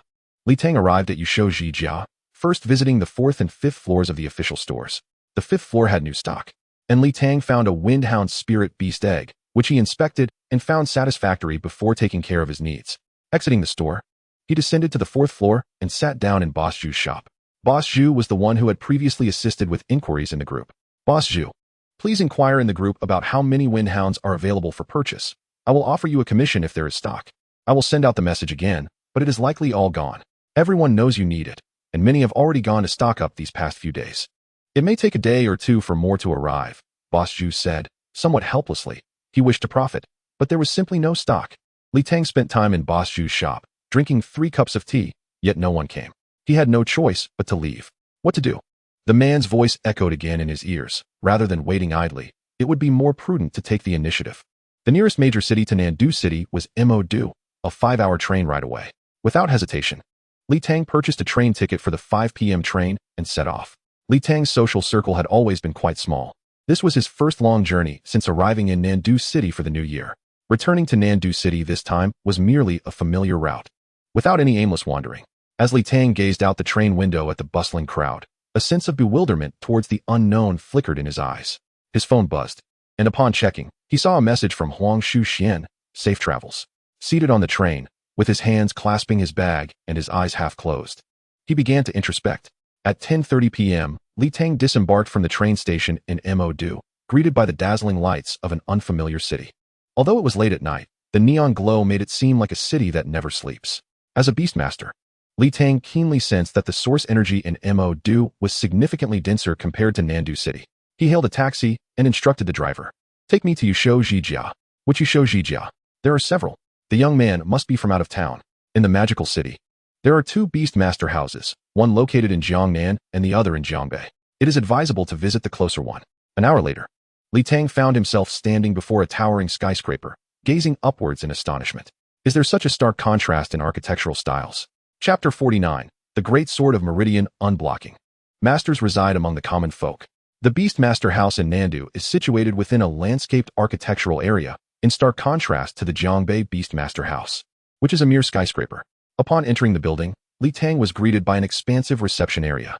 Several staff members attended the front desk, flanked by directional signs and promotional displays. As Li Tang approached, a young lady at the front desk greeted him warmly. "Hello, sir. Welcome to the Beastmaster house. How may I assist you? Are the Spirit Beast shop and Spirit Beast egg store still open? Unfortunately, they have already closed for the day. Our operating hours are from 9 a.m. to 6 p.m., with some shops extending their hours until 8 or 9 p.m. What options do you have for the evening? We offer various grades of source energy rooms for rest, as well as private source energy suites for rent, if you are only staying for one night. We also provide bathing and massage services to help you unwind." Bathing and massage? Our bathing center features individual bathing facilities that are clean and hygienic. The standard bathing package costs 2 low-grade source stones and includes bathing, sauna, snacks, and relaxation services. You can also select additional services such as source energy bathing and meridian unblocking massages, along with some services tailored for spirit beasts. After inquiring about the prices, Li Tang learned that even the low-grade source energy room required 2 low-grade source stones. He decided without hesitation, "I'll take a standard package." Li Tang handed over 2 low-grade source stones and was escorted to the 36th floor. Upon exiting the elevator, a cheerful female staff member placed a wristband on him and guided him to a room filled with safes. He stored his personal belongings in a safe and changed into a bathrobe provided within. Exiting the room, the staff member awaited at the door and subsequently led him to another room. "Hello, sir. This is your exclusive bathing room for today, where you can bathe and relax. The table has a list of additional services and their prices. Feel free to call the front desk if you need anything. Please ensure you are dressed before exiting the room, as ahead lies the hall with dining and leisure options." Stepping inside the room, Li Tang was pleasantly surprised by its spaciousness, which featured 2 rooms and a living area. One room contained a 30 square meter soaking pool for bathing, while the other was furnished with a set of leisure tables and chairs, as well as a bed with a television in front. Li Tang examined the list of services on the table and thought to himself how extravagant they were. The luxurious source energy bathing added a neutral attribute source energy to the water for 10 medium-grade source stones. The indulgent milk bath, infused with the essence of 3rd-grade beast milk, also cost 10 medium-grade source stones. His eyes brightened upon seeing a service titled, "The Great Sword of Meridian Unblocking. Unblocking meridians and enhancing strength for 5 medium-grade source stones." Wasn't the goal to unblock the run and do meridians in the first stage? Why not give it a try? Though it seemed a bit pricey. He heard a voice echoing in his mind. "I have fought all my life. Am I not allowed to indulge?" With that thought, he picked up the phone on the table and requested the Great Sword service from the front desk. Li Tang disrobed and immersed himself in the soaking pool, the water pleasantly warm and soothing. The water seemed to contain medicinal herbs that invigorated blood circulation and relaxed muscles, allowing Li Tang to feel completely at ease. 20 minutes later, the doorbell rang. After dressing, he opened the door to find a frail old man wearing sunglasses and holding a stick. "Are you here for the meridian unblocking massage service you requested?" Li Tang glanced behind the old man, but saw no one else. "That would be me. Remove your upper garments and lie face down on the bed," the old man instructed as he tapped his stick on the floor and entered the room. He was blind. Why couldn't they simply indicate blind massage on the service list? With no other option, Li Tang assisted the elderly gentleman to the bedside. "Is it all right for me to lie down like this?" "Yes," the old man replied, placing a hand on Li Tang's head and tracing along his spine. The warmth and strength in his touch were palpable, and within moments he remarked, "Young friend, your strength is at the 2nd level of the 1st stage, and your body has undergone 3 to 4 enhancements, but your meridians are still blocked. Did you not attend high school?" This old man was quite perceptive. With just a touch, he grasped everything. "I did attend high school, but not in the magical city. Did your teachers not instruct you in the techniques?" "I had to take leave for personal matters and haven't had the chance to learn the foundational techniques." "Ah, I see. Then who sent you for the massage?" "No one. I simply noticed it on the list and decided to book it." The old man fell silent for a moment before saying, "Then I shall primarily focus on unblocking your Ren and do meridians. If you trust me, channel your source energy to follow my finger. If not, it is of no consequence." With that, the old man's finger pressed against a specific acupoint at the top of Li Tang's head. As he applied pressure to the acupoint, a wave of warmth surged into Li Tang's head, causing his face to flush while his energy surged upwards. This was quite remarkable. Li Tang quickly summoned a drop of source energy from his Beastmaster space and directed it to his head. The old man seemed to sense the source energy, increasing his pressure as the drop connected with the acupoint. Continuing to guide him, the old man's fingers moved from the top acupoint to the Baihui acupoint. Li Tang's source energy followed suit, forming a continuous link between them. The old man pressed on, traversing through the Ho Ding, Chongjian, Naohu, Fengfu, and Yamin acupoints, while Li Tang cooperatively summoned an additional 2 drops of source energy. At this point, Li Tang's head was flooded with energy. causing a slight swelling sensation that was uncomfortable. Channel your source energy and concentrate, the old man commanded. His hand then shifted from the Yamen acupoint to the Dai Jue acupoint, delivering 3 decisive taps and pressing firmly. Li Tang synchronized his source energy flow, directing the concentrated energy from his head down to the Dai Jue acupoint at the junction of his shoulders and neck. The energy flowed downward along the spine without needing further guidance from the old man. Li Tang could not help but moan in pleasure.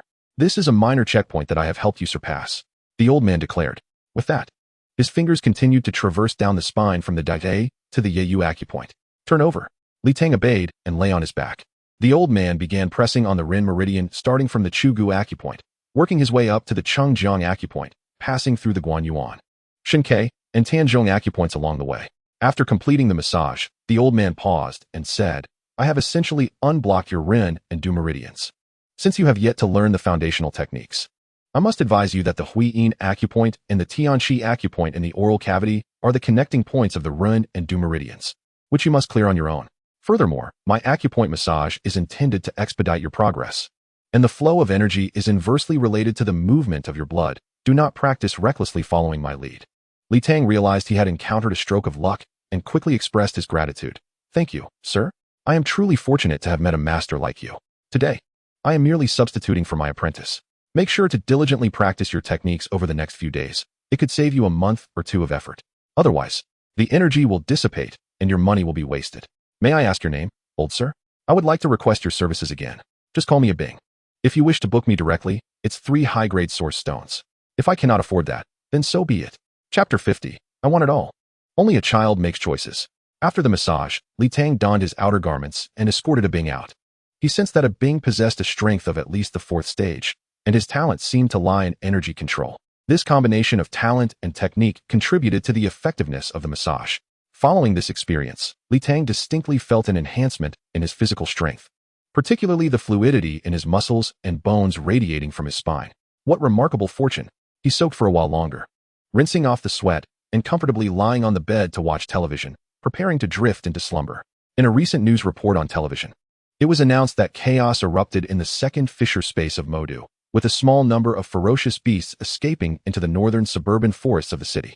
The government responded promptly, as 3 7th-tier Beastmasters successfully sealed the fissure, while the City Inspection Bureau actively pursued the escaped beasts. Most of the ferocious creatures have been eliminated, and, up to this point, there have been no casualties. Citizens are urged to refrain from visiting the northern suburbs in order to prevent any loss of life or property. This was the first time Li Tang encountered such news. On the television screen, he witnessed the 3 formidable individuals sealing the fissure with energy. As the camera focused on the masters, Li Tang abruptly sat up, recognizing a familiar face, Huang Jueming. Glancing at the time, which read 11:20, he hesitated momentarily before dialing a number. Xinxinjia, I saw Grandfather Huang on TV. Sealing the fissure in Modu. Is he alright? I only know that grandfather went to Modu on a mission. Beyond that, I am unaware. He is quite strong, so do not worry. Huang Shuxian paused before inquiring, why did you suddenly go to Modu? I came to Modu to purchase some supplies for Beastmasters. If you do not wish to discuss it, that is fine. By the way, you contracted your first spirit beast, a dog, right? How did you know? Li Tang frowned, feeling as though he was being followed.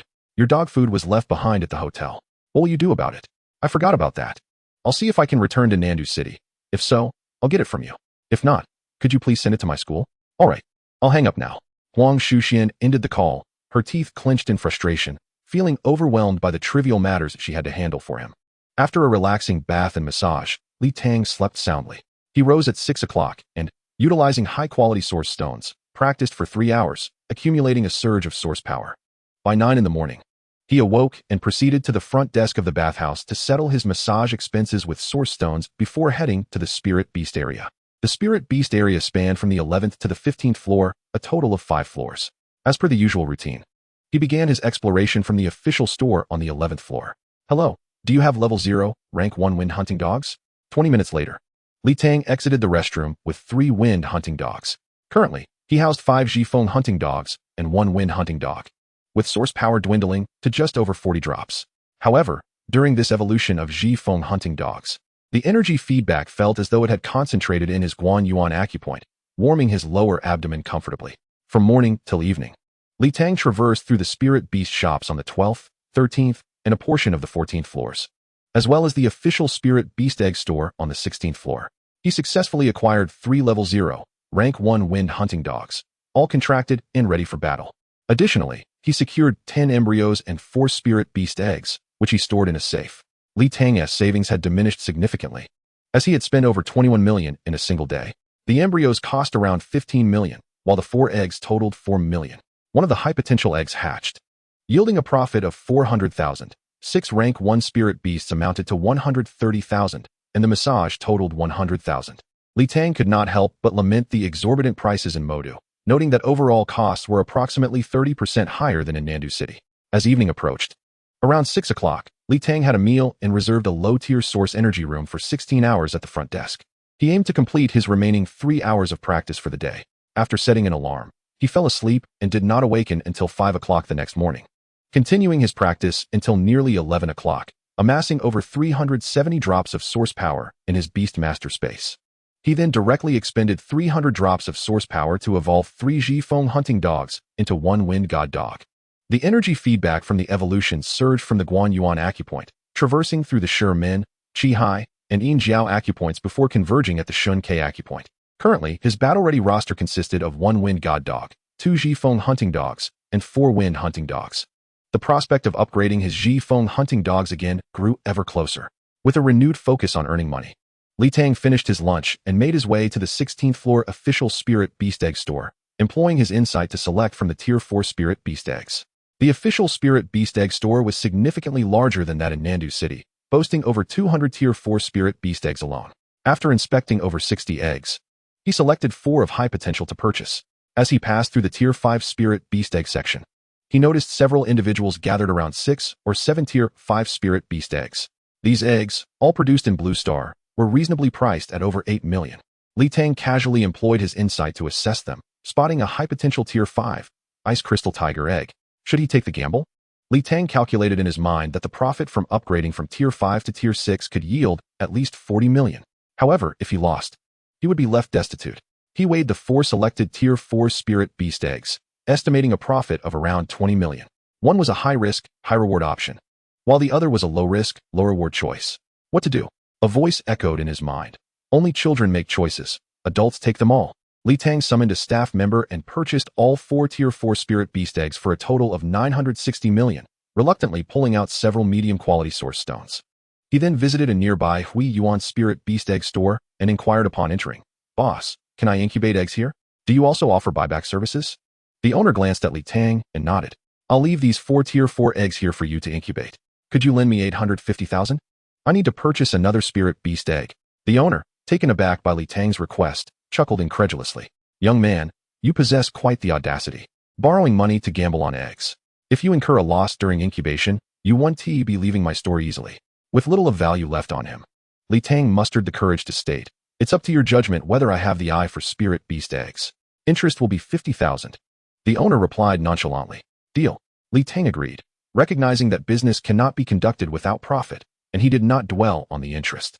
The owner retrieved 9 black cards from the drawer and handed them to Li Tang. Accepting them with gratitude, Li Tang hurried back to the official Spirit Beast Egg store, relieved that the egg had not been purchased by anyone else. 5 minutes later, he cradled the Ice Crystal Tiger Spirit Beast Egg and brought it to the store, ready to incubate all 5 eggs. "I'll wait right here." Li Tang found a chair in the store, sat down, closed his eyes, and began to introspect. The owner, observing Li Tang's calm demeanor, regarded him with newfound respect. However, Li Tang felt anxious inside. Yet, anxiety would not solve his problem. So he opted to meditate and practice instead. After 2.5 hours, all 5 Spirit Beast eggs had successfully hatched. "Young man, all the Spirit Beast eggs have hatched."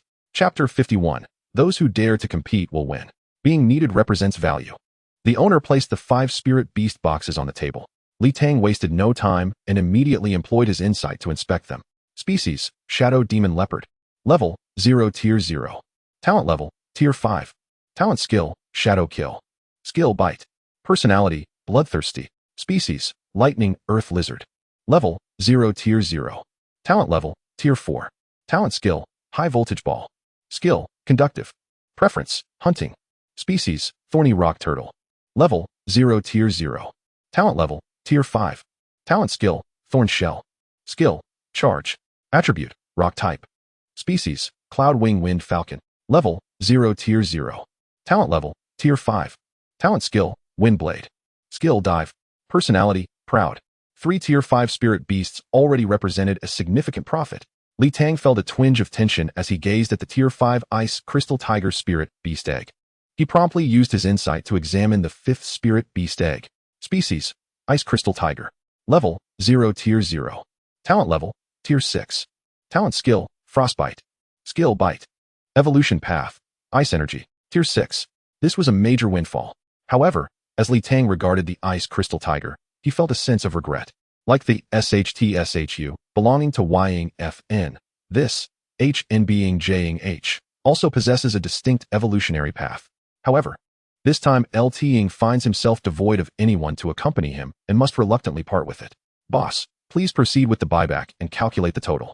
He states, alright, the NYing MBO is 12 million, the Jing JYN GU is 10 million, the YNYFing SN is 15 million, and the DN GUing DX has decent innate skills, valued at 3 million.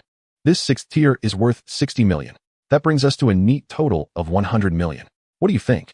Observing the hesitation in the boss's demeanor regarding the Ying adds, given its rarity as a 6th tier creature and its powerful innate skill, Frost, which synergizes with all forms of attack, 60 million seems somewhat undervalued. After a moment of contemplation, he continues, Boss, you have supported me thus far. Let us both compromise. I shall consider the incubation costs at 1 million. How does that sound? The boss, already prepared to offer a bit more, quickly responds, let us proceed as you suggest. With a calculator in hand, the boss computes. The total is 100 million, subtracting the 9.5 million loan and the 1 million incubation fee leaves you with 89.5 million. Ying nods in agreement without question. Young man, you are audacious, meticulous, and possess a keen eye for detail, impressive at such a young age. Allow me to introduce myself. My surname is M. I am slightly older than you, so feel free to call me MSNG. I look forward to more exchanges in the future. Thank you, MSNG. I consider myself fortunate, yet it is you who possesses a remarkable eye for business. Decisive and efficient. I, Ying, actually have a matter for you to assist with. Speak, my young brother. Could you assist me in acquiring 3rd tier, F. Ingli Chuan, be it Ling Shudn, or Y. Ling Shiying embryos? I am open to reasonable offers, with no limit on quantity. I will compensate you with 20,000 for each. No limit? You won't be selling them elsewhere, particularly to foreign nations, will you? I would not. My teacher is conducting research. Ying maintains his usual excuse. It is quite useful. Teacher, research. Upon hearing this, MSNG refrains from further questioning and regards Ying with greater respect. After finalizing the details, Ying requests that MSNG collect a specified quantity and arrange for express delivery to his residence. He willingly leaves 19.5 million with MSNG as procurement funds, who, despite repeated refusals, ultimately acknowledges it with a receipt. By the time Ying exits the shop, it is already past 4 in the afternoon, and he has nearly completed his business in MD. Having gathered 27, he is now ready to accumulate enough source power for a 3rd upgrade. Amassing 81 within a year remains plausible, but the goal of 243 for a 5th upgrade seems rather distant. At the Beastmaster Guild, he exchanges some mid-grade and high-grade source stones, arranging for the delivery of the stored and embryos straight to his home. He then hails a cab to the train station, preparing to board the next train back to HNSH. While at the station, Ying closes his eyes to rest, as he has an hour until the next train arrives. Suddenly, his phone rings. He glances at the unfamiliar number and answers. A familiar, kind voice greets him. Ying, my young friend, still in MD? It is Huing Ju Ming. Grandfather Huing, I am indeed still in MD. How may I assist you? Ying responds with utmost politeness, having recently enjoyed a few days at a hotel courtesy of others. I require your inside ability to lend a hand. Would that be convenient for you? Certainly. Just provide the location, and I shall take a taxi there immediately. Ying resolves, understanding that once he commits to helping, he should do so wholeheartedly to leave a good impression. No need. Where are you? I will arrange for someone to collect you. I am at the East Station in MD. Very well, consider it a favor owed to you. In 20 minutes, someone will arrive to pick you up from the East Station. Just come directly. Understood. Ying recognizes that Huing Ju Ming is a 7th tier master, and to express even a slight indebtedness is a significant commitment. 20 minutes later, the station's broadcast announces, Mr. Ying, there is an urgent matter requiring your assistance. Please proceed to the service area. Thank you. LT Ying approaches the service desk and states, "I am LT Ying." The staff gestures to the left, where he notices a handsome military officer standing straight. LT Ying walks over. "I am LT Ying, sent by Master Hu Ying." The military man salutes and replies, "Indeed, Mr. LT Ying, please follow me." A military jeep departs the train station and heads north, with only LT Ying and the officer aboard. "Hello, officer. Do you know what the situation is?" "Mr. LT Ying, my name is CHNW Ying, and I have been instructed to escort you." "Where are we headed, Longo?" "To the MGO forest in the northern suburb." Upon hearing northern suburb, LT Ying recalls the news he saw the night before, though he cannot fathom what he could possibly contribute with his first-tier abilities. He wishes to gather some information from CHNW Ying, but the officer remains tight-lipped about anything he shouldn't divulge. As the jeep exits the city, the speed increases significantly. After more than an hour, the ride becomes increasingly bumpy. As more trees come into view, the vehicle eventually halts, and CHNW Ying exits to swap with another soldier. The new soldier enters without uttering a word, wearing a sour expression, causing LT Ying to remain silent as well. Another half-hour passes, and as the bumpy ride nearly induces nausea, they finally arrive at a makeshift camp. "Mr. LT Ying, disembark and follow me." Without a word, LT Ying follows the soldier into a tent where 7 or 8 individuals are gathered. Immediately, he spots Hu Ying and hurries to greet him. "Grandfather Hu Ying, I have arrived." Chapter 52, Hu Ying's request. Every talent must have its use. Seeing LT Ying beside him, Hu Ying smiles and nods, refraining from engaging him directly. Instead addressing the others in the tent, "This is my granddaughter's friend, LT Ying.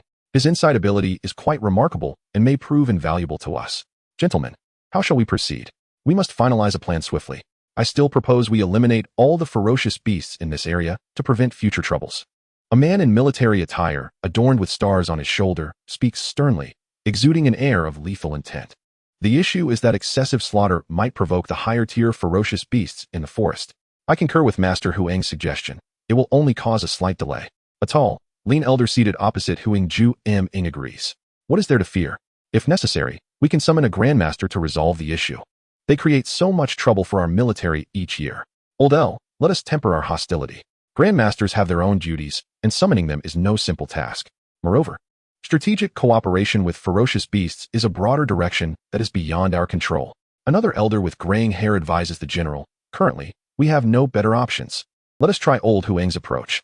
LT Ying, listening attentively, is somewhat perplexed but dares not interject, choosing instead to remain patient. "Young man, regarding your insight ability, how many pieces of information can you perceive?"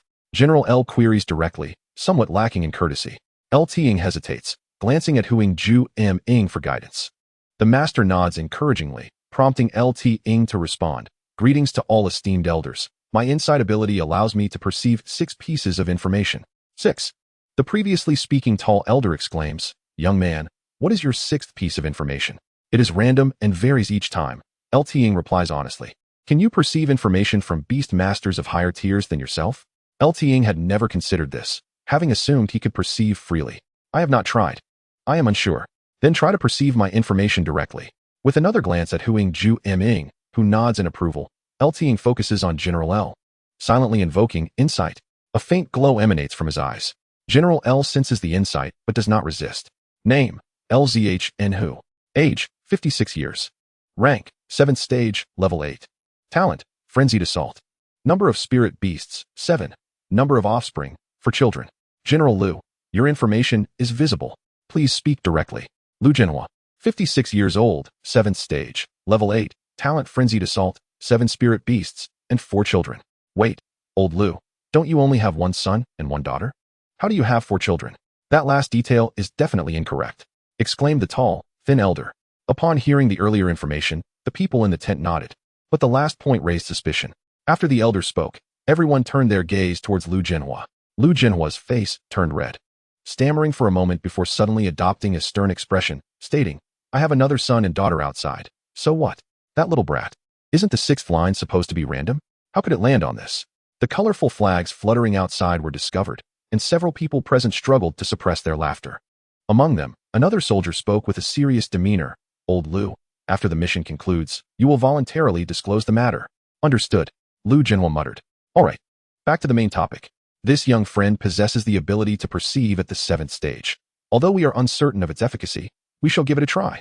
The elder with white hair said to Huang Jueming, "Old Huang, I give you 5 minutes to communicate the situation to Li Tang, and then we shall set off. Should you have any needs, feel free to inform us." Upon finishing his words, the elder beckoned to those present, and everyone exited, leaving the tent to Huang Jueming and Li Tang. Huang Jueming patted Li Tang on the shoulder, saying, "Li Tang, I apologize for taking up your time." Li Tang shook her head. "It's no problem, Grandpa Huang. You and Sister Shuxian have helped me immensely." Huang Jueming nodded, stating, "Let us discuss serious matters. Are you aware of the recent rift disturbance?" "I saw it on the news," Li Tang replied. "In truth, someone stole the spirit beast egg of the 9th stage ferocious beast, Yin Yu Lion King. The 9th stage spirit beast directly initiated a beast tide, attacking the rift seal." Li Tang appeared speechless. What kind of trouble can one person cause? I was also urgently summoned. Later, the Grand Master intervened to pacify the Yin Yu Lion King, and we quickly located the egg thief, returning the spirit beast egg, which caused the beast tide to recede. However, a dozen ferocious beasts took advantage of the chaos to escape the seal, but we managed to capture most of them. Yet, the Grand Master relayed a message that the Yin Yu Lion King informed that a 6th stage Qianmian-ku spider had slipped through the seal. The Qianmian-ku spider is a public enemy among ferocious beasts, known for its brutal and murderous nature. The trouble lies in its talent for mimicry, allowing it to transform into the guise of other ferocious beasts, making it nearly impossible to identify. It had originally been pursued by other ferocious beasts when it fortuitously encountered the beast tide and escaped from the rift world. Upon receiving this news, we promptly began our pursuit, discovering traces of its feeding at this location, and a substantial military presence has already encircled the area. Within our containment, there are approximately 1,000 to 2,000 ferocious beasts. Based on the habits of the Qianmian-ku spider, we suspect it is hiding among the Zhanyue Quanglong and Zhujiao Milu groups. These two groups also consist of over 200 ferocious beasts. In truth, General Lu's suggestion to eliminate them would be quite convenient. However, humans have established a strategic cooperation with high-level ferocious beasts to avoid large-scale warfare. If our military were to directly invade, the 8th stage ferocious beasts in the forest would certainly object, and an all-out battle would likely ensue. Thus, we find ourselves in this predicament. Upon hearing this, Li Tang understood. "Grandpa Huang, so you need me to use my perception to locate this Qianmian-ku spider?" "Precisely. If it were any other ferocious beast, it wouldn't be a significant issue. The primary concern is that the Qianmian-ku spider possesses the talent of mimicry. Should it infiltrate a city, the consequences would be dire." "Very well, Grandpa Huang. As a Beastmaster, it is my duty to contribute to humanity." Li Tang is someone who knows how to express herself. "Excellent. Let us set off immediately." The two emerged from the tent as moonlight poured onto the earth, rendering the forest as bright as day. Huang Jueming and several others nodded, stating, "Let us first head toward the Zhujiao Milu." The Zhujiao Milu are herbivores, thus presenting a higher probability. The group walked eastward for about a kilometer, where over 100 Zhujiao Milu were densely gathered, surrounded by armed soldiers. The Zhujiao Milu is a large deer-like spirit beast, standing at 2.5 meters tall and measuring 3 meters in length, exuding a commanding presence. Ahead, several Beastmasters confronted a few Zhujiao Milu. Upon the arrival of Huang Jueming and his companions, the aura of the 7th stage warriors caused the Zhujiao Milu to calm down. Lu Zhenhua called out, "Xiao Chu, communicate with the Zhujiao Milu." Li Tang will use her perception talent to examine them one by one and request their cooperation. "Understood," shouted a Beastmaster who was confronting the Zhujiao Milu. After a few minutes, he announced, "Communication is complete. No issues. Let's proceed." Chapter 53, The Vanished Qianmian-ku Spider. Great endeavors in the world must be initiated with ease. Significant affairs are accomplished through meticulous attention to detail. The frontline Beastmasters quickly established communication, and the Zhujiao Milu lined up to approach Li Tang, who examined them one by one with her perception. Type, Zhujiao Milu. Rank, 5th stage, level 4. Talent level, 5th stage. Talent skill, Zhujiao Charge. Skill, Charge. Identity, Zhujiao Milu Royal Family. The first one is likely the leader of the Zhujiao Milu group. After Li Tang assessed it without issue, she waved her hand. The first Zhujiao Milu stepped behind Li Tang. The second followed closely. Type, Zhujiao Milu. Rank, 4th stage. Level 3. Talent level, 4th stage. Talent skill, Zhujiao Charge. Skill, Charge. Preference, Mountain Lettuce. Li Tang waved again, and the second one approached, followed by the third. Li Tang transformed into a heartless human inspection machine, taking half an hour to examine over 150 Zhujiao Milu, finding no anomalies. The group remained undeterred. Lu Zhenhua instructed, "Continue monitoring the Zhujiao Milu. We shall head to the Zhanyue Quanglong." Huang Jueming, Li Tang and the others promptly moved westward, covering 2 to 3 kilometers until they arrived at the foot of a small mountain. Dozens of Tsangyue Quanlong were surrounded by the military and several Beastmasters. Outside the encirclement lay several carcasses of Tsangyue Quanlong, with the air thick with the scent of blood. Tsangyue Quanlong are known for their prideful and violent nature. Having already clashed with humans, one Beastmaster tossed the carcasses of the Tsangyue Quanlong into the wolf pack, which quickly descended upon them and began to feast. After several masters arrived, the Tsangyue Quanlong became much more docile. Following Lu Jinhua's arrangements, Li Tang began to examine them one by one. Type: Tsangyue Quanlong. Rank: 3rd stage. Level 8. Talent level: 3rd stage. Talent skill: Lunar Eclipsing Fury. Skill: Bite. Preference: Pork. Li Tang examined a dozen or so, but found nothing unusual. As another Tsangyue Quanlong approached, just as Li Tang was about to inspect it, the wolf lunged directly at her. Beast Huang Jueming, standing beside Li Tang, swiftly pulled her behind him and struck down, shattering the wolf's head. A howl echoed through the pack, and the remaining Tsangyue Quanlong charged towards the weak points in the ordinary soldiers' defenses. The soldiers, having relaxed due to the arrival of the Beastmasters, were caught off guard by the sudden assault of the wolf pack. Several had their throats bitten, and a few Tsangyue Quanlong had already broken through. Amidst the chaos, the sounds of gunfire and wolf howls filled the air. Bold move, Lu Jinhua bellowed, summoning a giant tiger and a hawk. He and the giant tiger charged into the wolf pack, swiftly dispatching several attacking Tsangyue Quanlong. With a mighty roar from the tiger, the wolf pack cowered and trembled. Meanwhile, the hawk soared above, diving down and snatching at Tsangyue Quanlong that had attempted to escape. In just over 20 seconds, the chaos was subdued by Lu Jinhua alone. Li Tang sighed inwardly, acknowledging that although General Lu was somewhat unkempt, his prowess was undeniably formidable. Those who attempted to break through had perished. Lu Jinhua returned, briefing everyone on the situation. The surrounding troops carried the bodies of the 4 sacrificed soldiers outside the encirclement, covering them with cloth. Li Tang continued to scrutinize the remaining Tsangyue Quanlong. At that moment, a commotion erupted behind him.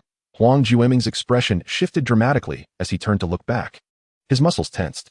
Li Tang swiftly turned to see a fearsome creature, over 20 meters long, accompanied by a horde of various ferocious beasts approaching. Shirlei Majiao. We are merely investigating the Chimian Kueiju, and do not wish to engage in battle, shouted the tall, slender elder. The Shirlei Majiao responded with a low growl. The elder sneered, what benefit would there be in deceiving you? If we intended to kill you, would we go through such elaborate means? Huang Jueming quietly explained to Li Tang, beasts of rank 7 and above can understand human speech and communicate through thought. Then why is it growling? Li Tang asked. Perhaps to show off. After some exchange, the slender elder returned with a message. Li Tang, continue your observation. The rest should prepare for battle. If we cannot ascertain that Tsangyue Quanlong, the Shirlei Majiao, may cause trouble. The Shirlei Majiao roared in anger, causing the Tsangyue Quanlong to obediently approach Li Tang one by one, and he scrutinized each. Upon examining the last Tsangyue Quanlong, he found no abnormalities. Suddenly, a tremendous roar erupted behind him. Li Tang turned around as both factions took their stances, tension palpable. The slender elder stood at the forefront, still in communication. Huang Jueming summoned a towering 4-meter-tall Fanfeng Lei Yuan to shield himself, and then conjured a Fengying Lingjiu, a horse-like spiritual beast, his expression grave. Li Tang, you should mount the Fengying Lingjiu and leave first. Li Tang nodded anxiously. The judgments of the masters should be sound. The Chimian Kueiju must be nearby. He pondered. Was there something he had overlooked during his observation? Li Tang replayed the events in his mind frame by frame.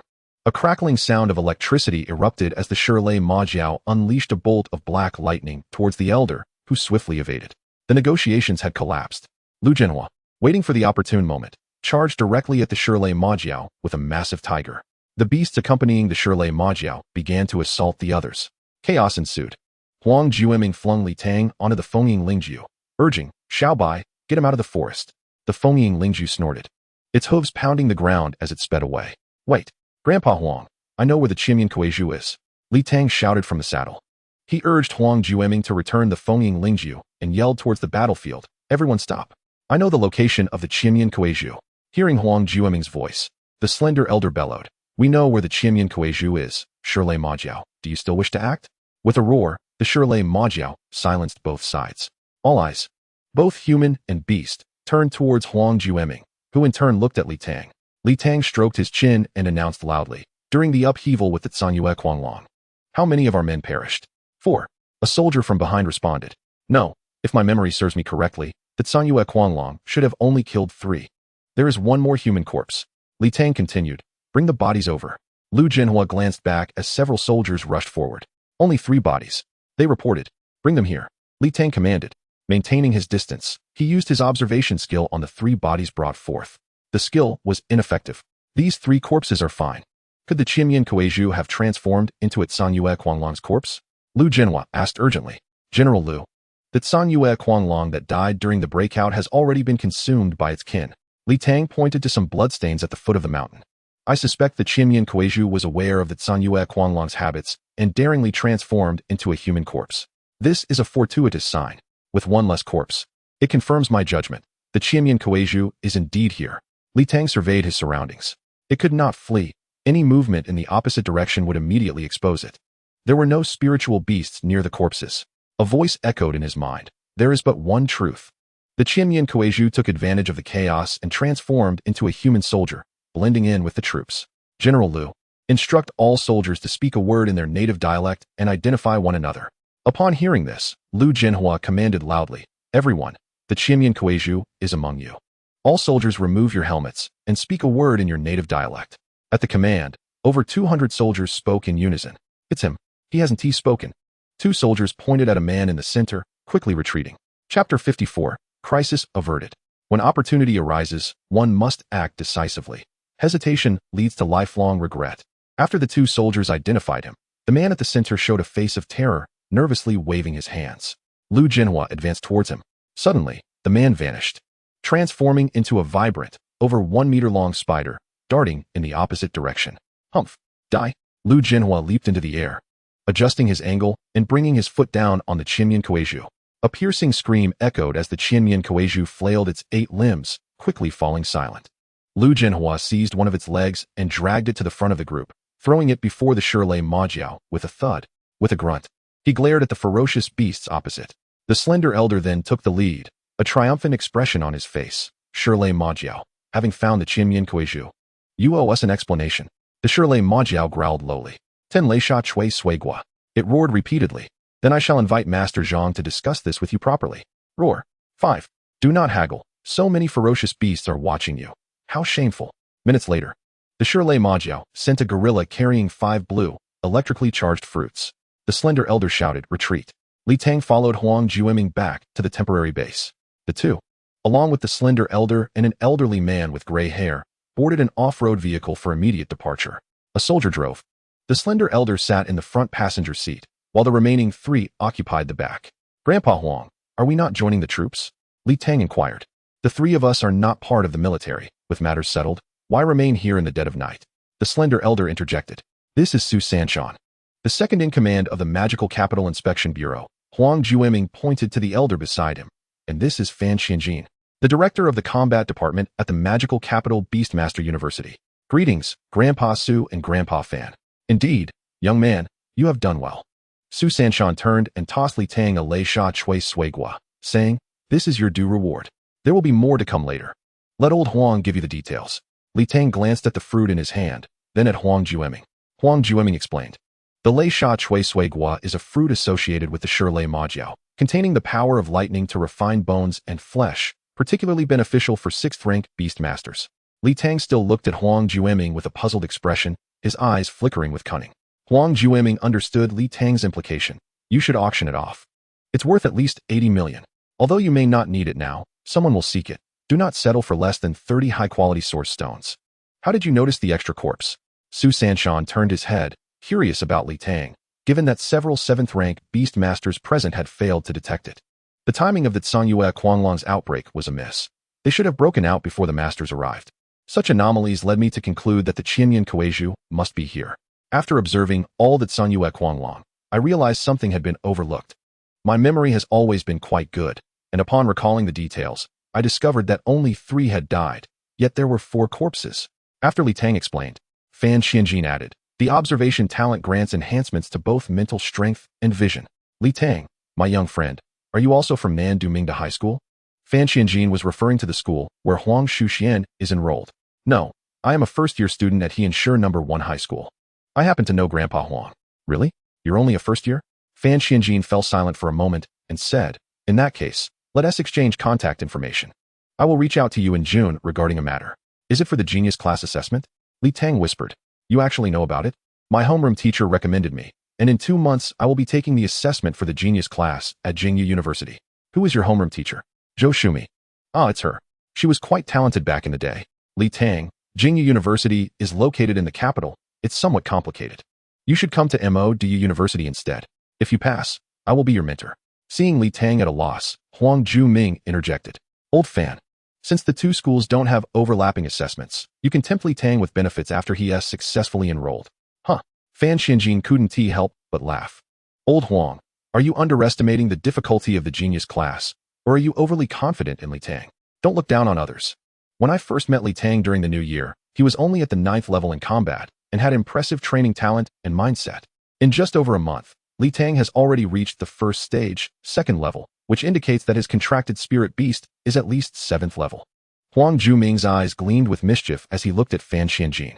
Old fan, Li Tang's insight talent allows him to perceive 6 pieces of information, at least at the advanced level, which can be quite useful.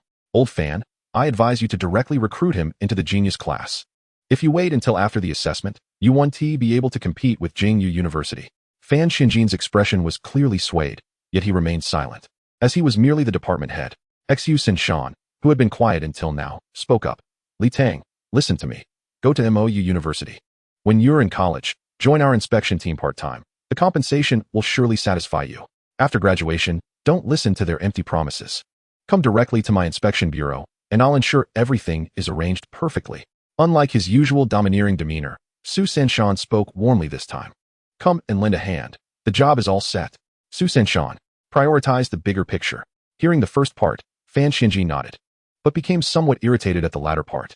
Su Senshan, feeling a bit disgruntled, fell silent. The 4 of them suddenly fell into silence. And Huang Ju-ming broke the awkwardness. Li Tang, take your time to consider. There's no rush. But what is your first spirit beast? This question piqued the curiosity of the other two. It has encountered some changes. I'll show you all next time we meet, alright? What kind of changes? Don't be afraid. We'll help you figure it out. Huang Ju-ming looked worried. It seems to have evolved. Old fan. Hurry and write a report to your principal. Expedite the special recruitment. Su Senshan also began to persuade Fan Xianjin. After more than 2 hours on the road, the vehicle reached the MODU urban area at 3 in the morning. The first half of the journey was too bumpy, making Li Tang feel nauseous. While he managed to doze off for a bit during the latter half, the vehicle stopped in front of a hotel, and Huang Ju-ming signaled for Li Tang to get out. Li Tang opened the door and helped Huang Ju-ming down, noticing Fan Xianjin also getting out from the other side. Old Huang, old Fan, I'll head home first. Goodbye, Grandpa Su. Li Tang greeted, and the other two nodded in acknowledgement. Su Sinshan waved wearily as the vehicle sped away. Fan Xianjin took Huang Ju-ming and Li Tang into the hotel, spoke briefly with the front desk, and then turned to say, Old Huang, you and Li Tang can share a room for the night. I'll head home. Sorry for the trouble. No worries, it won't cost me anything. Off I go. Goodbye, Grandpa Fan. Fan Xianjin waved as he exited the hotel. The staff guided Huang Ju-ming and Li Tang to their room. This is the guest house of MODU Beast University. We'll share a room for the night. Tomorrow at 9, I'll take you back to Nandu City. Huang Ju-ming arranged the subsequent itinerary and went to his own room. Li Tang opened the door and was taken aback. You actually told me this is a guest house. Chapter 55. The Rift of MODU. The clock of fortune chimes, separating yin and yang between dusk and dawn. Li Tang pushed the door open, and a rich aura of energy enveloped him, invigorating his spirit. Before him lay a vast living room, resplendent and magnificent. As he ventured further, he discovered 3 bedrooms, a study, a bathroom, and even a bathtub. This was essentially a presidential suite for Beastmasters. You call this roughing it for a night? How sinful. Li Tang entered the master bedroom, set down his bag, summoned his small dog, fed it some kibble, and hurriedly returned it to the beast space. The energy in the room was more abundant than that of a low-grade source energy chamber, and the small dog seemed ready to upgrade. Alas, I have exhausted my cultivation for today. What a pity. Li Tang had relied heavily on his insight today. Feeling mentally fatigued, he took a shower, set an alarm, and collapsed onto the bed. Waking at 8 in the morning, Li Tang cultivated in his room for an hour. Then at 9, went next door and rang the doorbell. Grandpa Huang, it's me, Li Tang. Huang Ju-ming opened the door, yawned, and sighed. With age, staying up late becomes unbearable. Huang Ju-ming had little to pack, so he closed the door and left with Li Tang. Let us have breakfast, and then set off. First, we'll go back to Nandu City. They had a simple breakfast in the restaurant, then exited the hotel and boarded a luxurious small golden car. Once in the car, Huang Juming closed his eyes, and Li Tang followed suit to rest. The drive back would take 5 to 6 hours. Li Tang contemplated cultivating in the car. However, after half an hour, the car came to a halt. Li Tang, get out. Huang Juming opened his eyes and pushed the car door open. Li Tang thought something was amiss, only to find a helicopter before him. Grandpa Huang, are we taking a helicopter back? Bringing you along is too time-consuming. A helicopter is faster. All right, feeling a bit slighted. Li Tang followed Huang Juming onto the helicopter, and at the pilot's reminder, fastened his seatbelt, excitedly examining the interior of the helicopter. Heh, this is your first time on a helicopter, isn't it? Huang Juming appeared unfazed. Yes, it should be my first time on a plane. Is this helicopter yours, Grandpa Huang? No, it's rented. Huang Juming smirked mischievously. But we didn't pay. We came to help. Do you expect us to drive ourselves back? I arranged it with Su Sanshan. The helicopter started. The rotor blades gradually picked up speed, and the deafening roar made Li Tang's ears ache. He covered his ears with both hands. His eyes fixed outside the window as the airport shrank behind him, gradually revealing the entire view of Mo-Du City. Li Tang felt someone tapping him. He turned to see Huang Juming, wearing earmuffs, pointing at the window. Li Tang leaned over to look, his mouth agape in astonishment. It appeared as though the sky had been sliced open, a colossal rift stretching from the heavens down to the ground. White energy rings encircled the rift, resembling a stitched wound. Is this the rift world? The roar was too loud for Li Tang, who shouted. Huang Juming nodded. The helicopter circled above, changing angles, and the rift vanished from sight. Majestic mountains, vast rivers, and cities rushed past Li Tang's view, and soon another large city appeared before him. The helicopter thundered through the city, soon starting to circle above. When the helicopter finally landed on the rooftop of a tall building, Li Tang disembarked and couldn't help but exclaim how swift air travel was. They arrived in just an hour. Huang Juming nodded to the pilot, and then led Li Tang from the rooftop to the top floor, taking the elevator down to the 18th floor. Exiting the elevator, they walked into a hall adorned with small bridges and flowing water, showcasing a traditional Chinese style. The staff guided Huang Juming and Li Tang through several turns until they arrived at a room. Upon entering, they found a beautifully adorned hall with an octagonal table in the center. It dawned on Li Tang that this was actually a restaurant.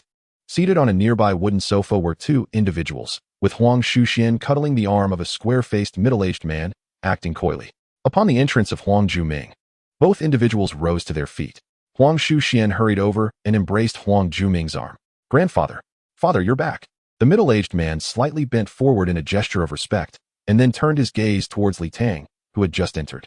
Huang Juming gently patted Huang Shuxian's head and introduced Li Tang, saying, "This is my son, Huang. Hello, Uncle Huang, and greetings to you, Sister Xian." Li Tang acknowledged, smiling at Huang Shuxian, who playfully stuck out her tongue in response. Huang nodded, stating, "Father, the meal is ready. Let us eat and converse." The four of them took their seats, and the waiter promptly served the dishes. The meal was simple, comprising 4 dishes and a soup, accompanied by 4 bowls of rice. Li Tang gazed curiously at the bowl of elongated pink rice, inhaling its fragrant aroma, which was refreshingly sweet and hinted at floral undertones. Li Tang, this is the 4th grade Yanji rice, beneficial for nourishing qi and blood, yet gentle and easy to digest. Do indulge, Huang Juming encouraged. As he picked up his chopsticks, the others followed suit. Silence enveloped the table as Li Tang took a bite of the rice, which was slightly sweeter than ordinary rice and delightfully chewy. He then sampled a piece of fish, which was exceptionally fresh. The dishes, though of high quality, were mild in flavor, and despite being at the first level, Li Tang felt comfortably satisfied. After 20 minutes, the four had polished off the meal and settled onto a nearby sofa, where a staff member served tea. Huang Juming sipped his tea and glanced at Li Tang and then at his granddaughter. Li Tang, you have aided me greatly in the magic capital. I owe you a favor. In the future, should you require anything, be it cultivation resources or otherwise, do not hesitate to inform Xian. Grandfather Huang, it was you who provided me with this opportunity. I have learned much during my time here. Besides, this task was for the magic capital. So if anyone owes a favor, it is them to me. With just a phone call, you arrived without hesitation. I must express my gratitude. Lao Su and Lao Fan have made commitments to you, aside from the Lei Sha Chui Sui Gua, as a token of thanks. The military department in the magic capital will also grant you some rewards, likely in the form of source stone elixirs, which I will deliver to you. Lei Sha Chui Sui Gua, Huang exclaimed, appearing somewhat shy as he glanced at Huang Juming.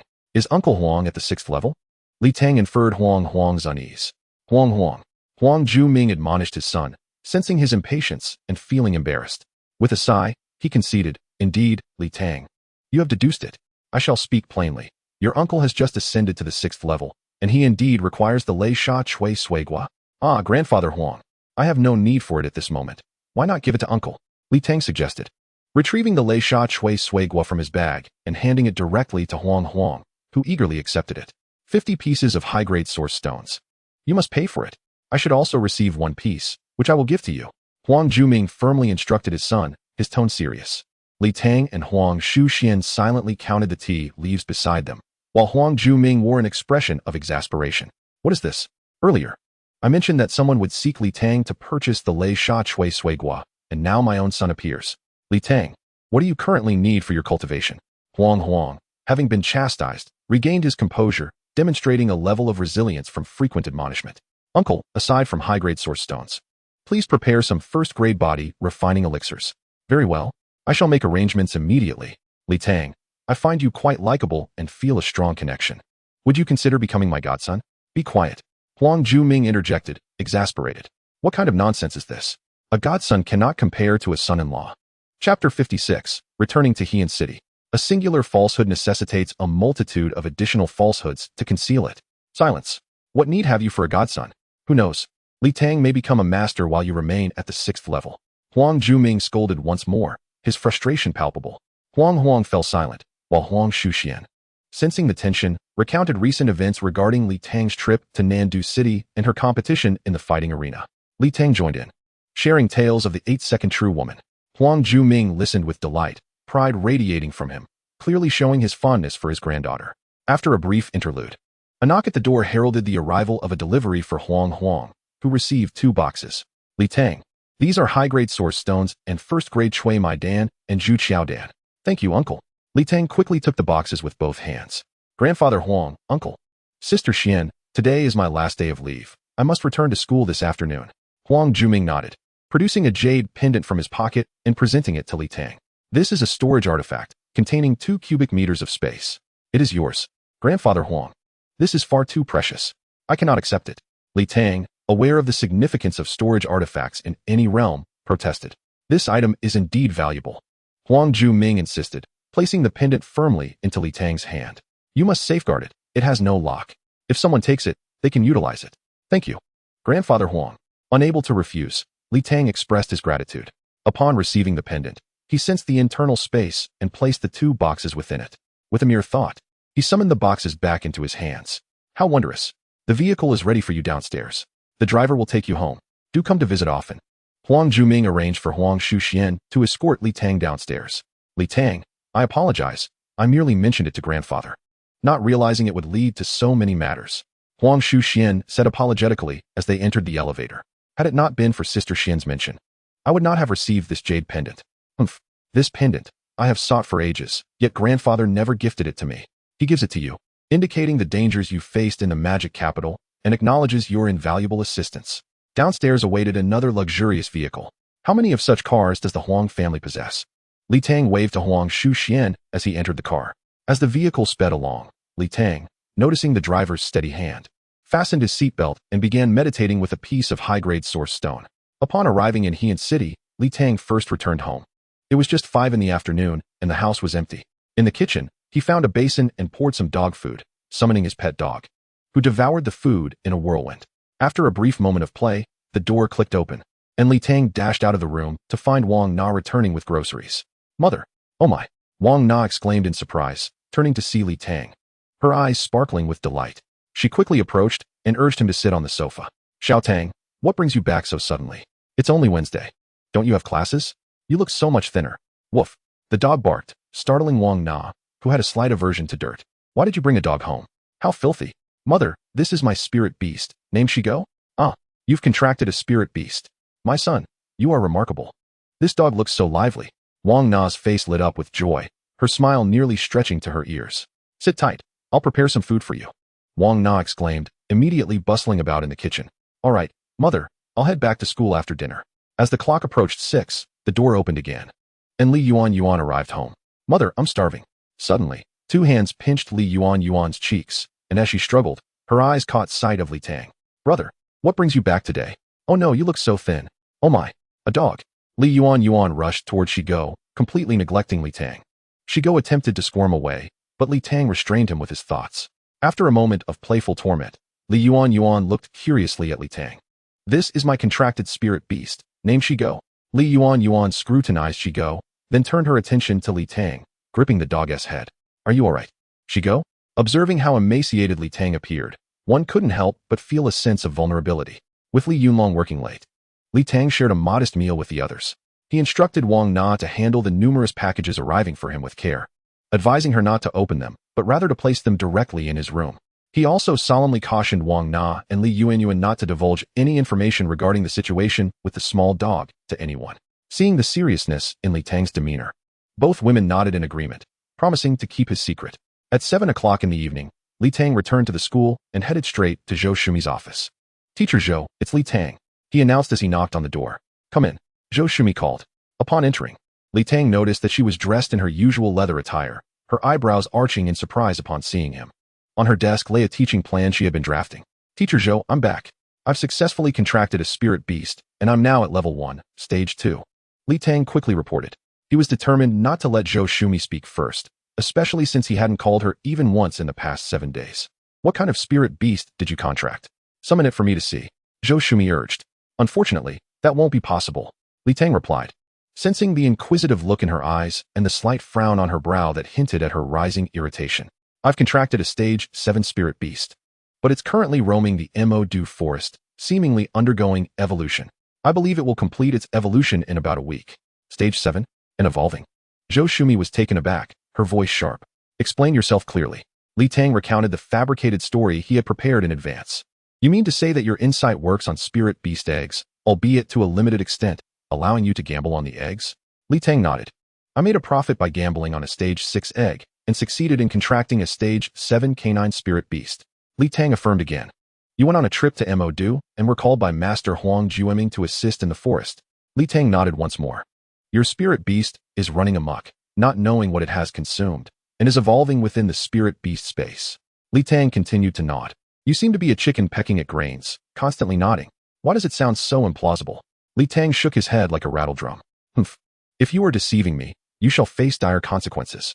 Very well, let this matter rest. Li Tang felt a sense of relief. By the way, Teacher Zhou, I currently lack a stage 1 cultivation method and cannot continue my training. They are in meditation class. Go seek Sun Mingyuan. It is the perfect opportunity for him to assist you with your meridian unblocking.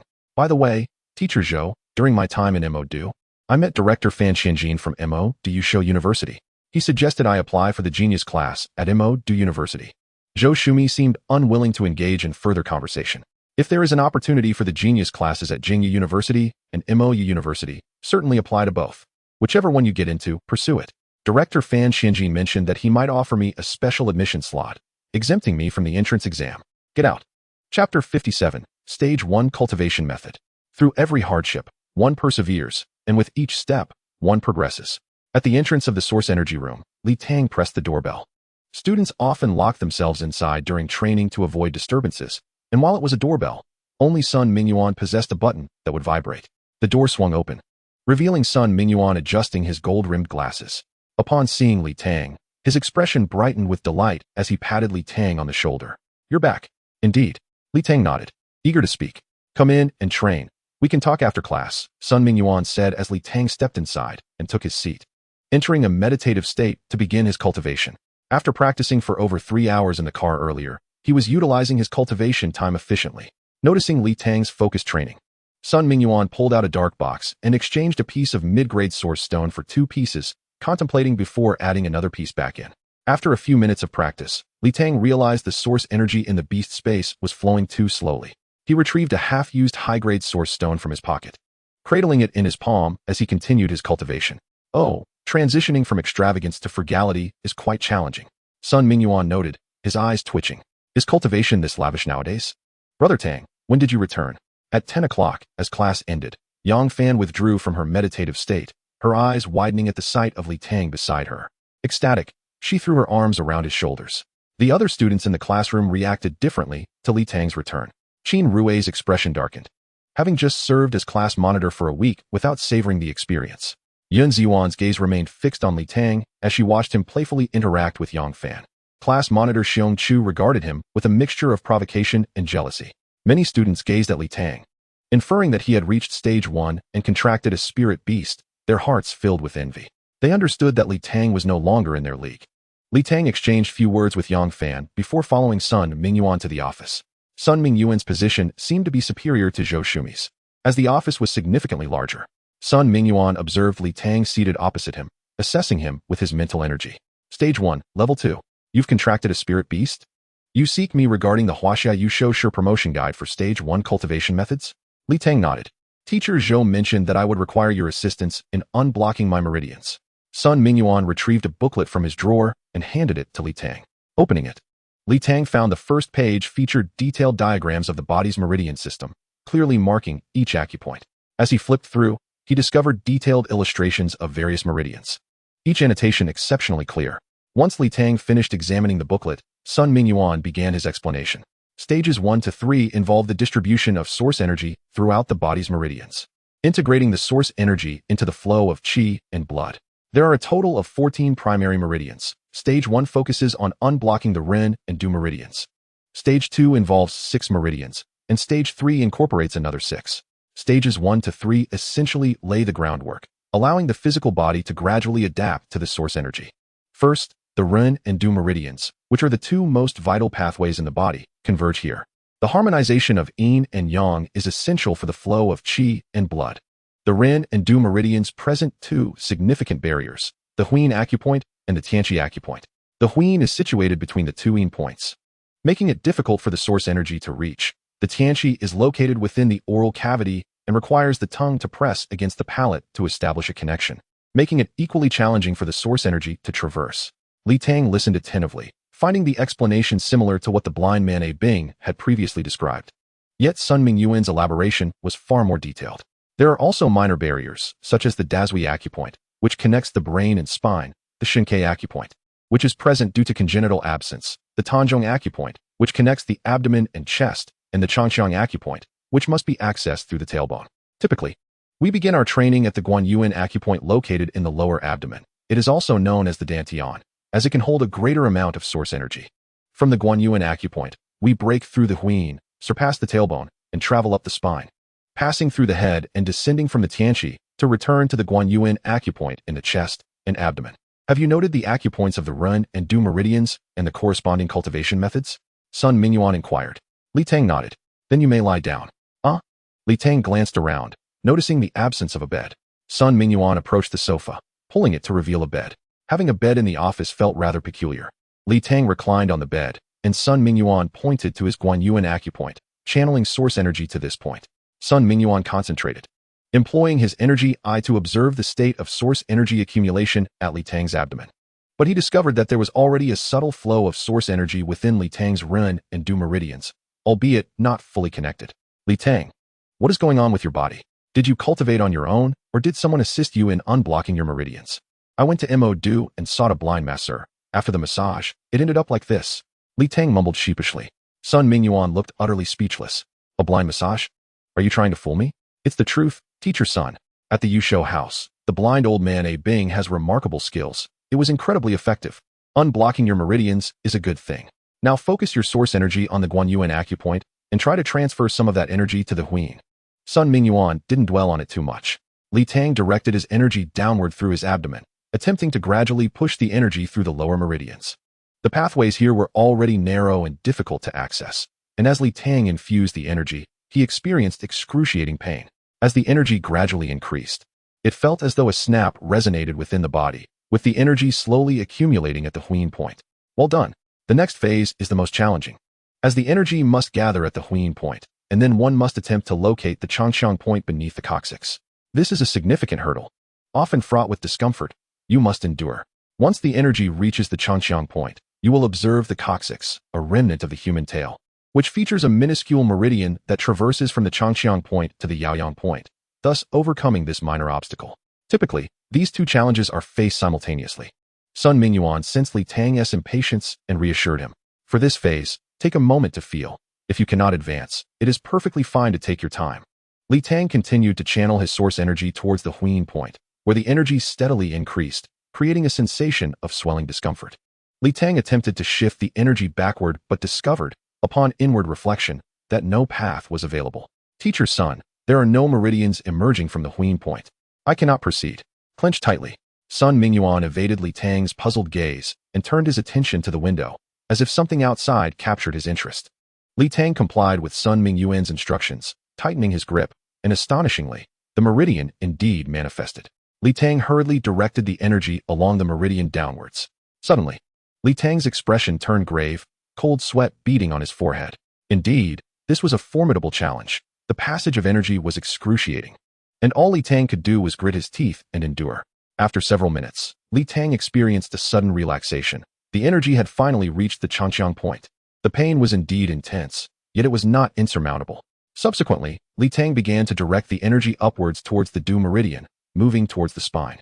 However, upon exiting the Changqiang point, the coccyx appeared as an impenetrable barrier, preventing any further movement. The energy was left to accumulate. Teacher, I cannot find any meridians above the coccyx. There is a crack in that wall. Burrow through it. After several minutes, Li Tang's face turned crimson. Teacher, that is a cement wall. There are absolutely no cracks. Upon hearing this, Sun Mingyuan's expression grew grave. Chapter 58, The Barrier in the Way. Adversity is the mother of success. Li Tang, retract the energy back to the Guanyuan point. Sun Mingyuan's voice lacked its usual warmth, sounding somewhat rigid. A few minutes later, Li Tang sat up and observed Sun Mingyuan's expression, noting his averted gaze. Sun Mingyuan glanced at Li Tang several times, opening his mouth to speak, only to swallow his words. After a moment of contemplation, he finally spoke. Li Tang, do not rush. Listen patiently to what I have to say. The path of a Beastmaster is fraught with various challenges for each individual. Some Beastmasters find their Ren and Du meridians blocked, causing them to remain at the first tier for their entire lives. There are several reasons for this blockage, one of which is a closed coccyx. If your description is accurate, and there is not a single crack in your coccyx, it is highly likely that you are naturally afflicted with a closed coccyx. Sun Mingyuan's usual smile faded, and he looked at Li Tang before lowering his head. Li Tang struggled to accept this revelation, watching as the light in his eyes dimmed, and he softly murmured, Teacher's son, do you mean to say that because my coccyx lacks meridians, I can only remain at the first tier? Recalling the past few months as a Beastmaster, the expectations of his family and teachers, and the envious gazes of his classmates transformed into a piercing blade that struck at Li Tang's heart. Do not be disheartened. There is always a glimmer of hope in any situation. Sun Mingyuan spoke slowly, carefully choosing his words. What hope? Li Tang inquired eagerly. The path must be forged by oneself. If the coccyx is closed, then force it open. The teachers have always emphasized that a Beastmaster must strive with all their might. This challenge relies solely on your determination. If there is a wall obstructing your path, break through it. If there is no path, carve one out. A Beastmaster is destined to defy the heavens. Who among us has not faced bottlenecks or difficulties? It is only by breaking through oneself and surpassing limits that one can grow stronger. Sun Mingyuan's tone grew increasingly resolute, his voice rising in intensity. He placed a supportive hand on Li Tang's shoulder. Li Tang, I believe you will not stop here. However, this challenge must be confronted alone. But do not rush. I will assist you in finding a solution, and I will not disclose this to anyone else for the time being. Do not feel pressured. After bidding farewell to Sun Mingyuan, Li Tang exited the office and headed towards the dormitory. He understood that the more fervently Sun Mingyuan spoke, the more troublesome the closed coccyx issue became. If Sun Mingyuan had known of a solution, be it a pill, technique, or spiritual fruit, he would have certainly divulged it directly. However, according to Sun Mingyuan's perspective, overcoming the coccyx barrier could only be achieved through sheer determination and the forceful advancement of energy to shatter that wall, forging a path where none existed. Upon entering the dormitory, Li Tang opened the door, his head bowed. Yang Fan immediately rushed over, embracing Li Tang, causing him to stumble under the weight. Tengu, I have leveled up to level 6 this week. Let me share a secret with you. Yang Fan exclaimed excitedly, clinging to Li Tang's arm. What secret? I can now consume a first-tier chi condensing pill for cultivation, which is significantly faster than the zero-tier cultivation speed. I will soon be able to contract a steel-eating beast. Although Li Tang felt disheartened at that moment, he was genuinely pleased to hear the good news from Yang Fan. However, upon hearing that he had consumed a first-tier pill, he furrowed his brow. Are you sure your body is all right? When you took leave to contract a spiritual beast, I felt that my cultivation was too slow and that I was falling behind you. Yang Fan's expression turned somewhat somber. I want to fight alongside you in the future. I wish to explore this world with you, and I do not want to be a burden. So, I resolutely consumed a first-tier chi condensing pill. At that moment, I thought I might die. The energy was overwhelming and my entire body swelled, but thankfully, I persevered and my body absorbed it, resulting in a significant increase in the speed of source energy absorption. Eventually, my body adapted.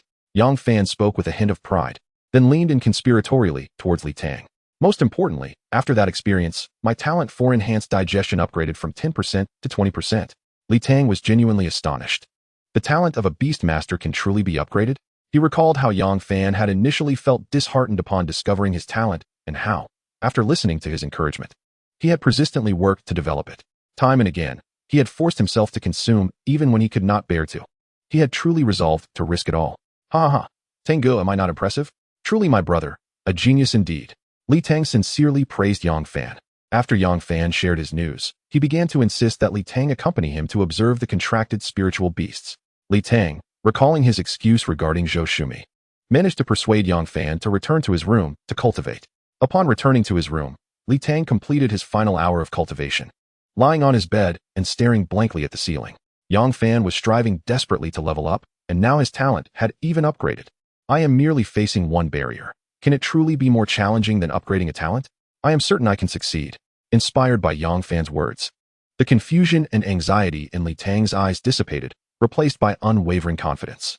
At 6:20, Li Tang rose and made his way to the playground, counting the number of students in class 2, preparing for a group run. At that moment, Zhao Weiguo approached the center of the playground, directing his gaze towards Li Tang, who hurried over upon noticing him. Teacher Zhao, I thought you were unaware of my return. Strike. As expected, there was no preamble. Li Tang followed the prior instructions, summoning his entire body as strength, tightening his lumbar and leg bones, rotating his muscles, and delivering a punch that produced a resounding crack. Li Tang himself was somewhat astonished. The might of my punch is formidable. It is significantly stronger than just a week ago.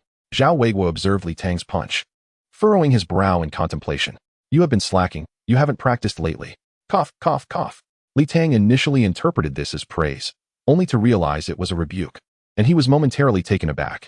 Your physical body has strengthened, but your striking technique has become rusty. I apologize, Teacher Zhao. I have indeed not practiced these past few days.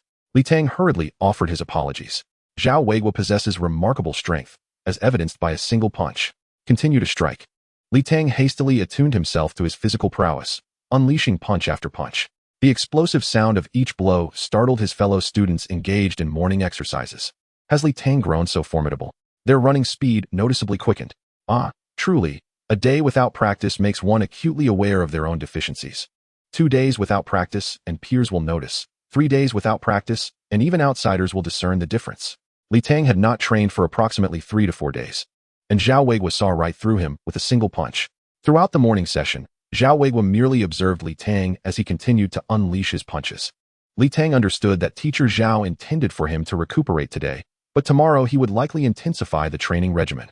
Indeed, Li Tang's speculation was accurate. The following morning, Zhao Weiguo donned sponge gloves and instructed Li Tang to spar with him. When their fists collided, Li Tang was sent flying. Again, once more, Li Tang was propelled backward. Throughout the entire morning session, the students from both classes witnessed a myriad of ways Li Tang was knocked off his feet. Li Tang's arms felt as if the bones had been thoroughly shaken, and as for his fists, they could be likened to dumplings. Li Tang realized that Zhao Weiguo was compelling him to unleash his full potential through external pressure. However, he wished the blows were a tad gentler. 5 days swiftly passed, during which Li Tang ceased to concern himself with breaking through his coccyx, and instead focused on accumulating source energy, preparing for the evolution of his pet, the Shigo.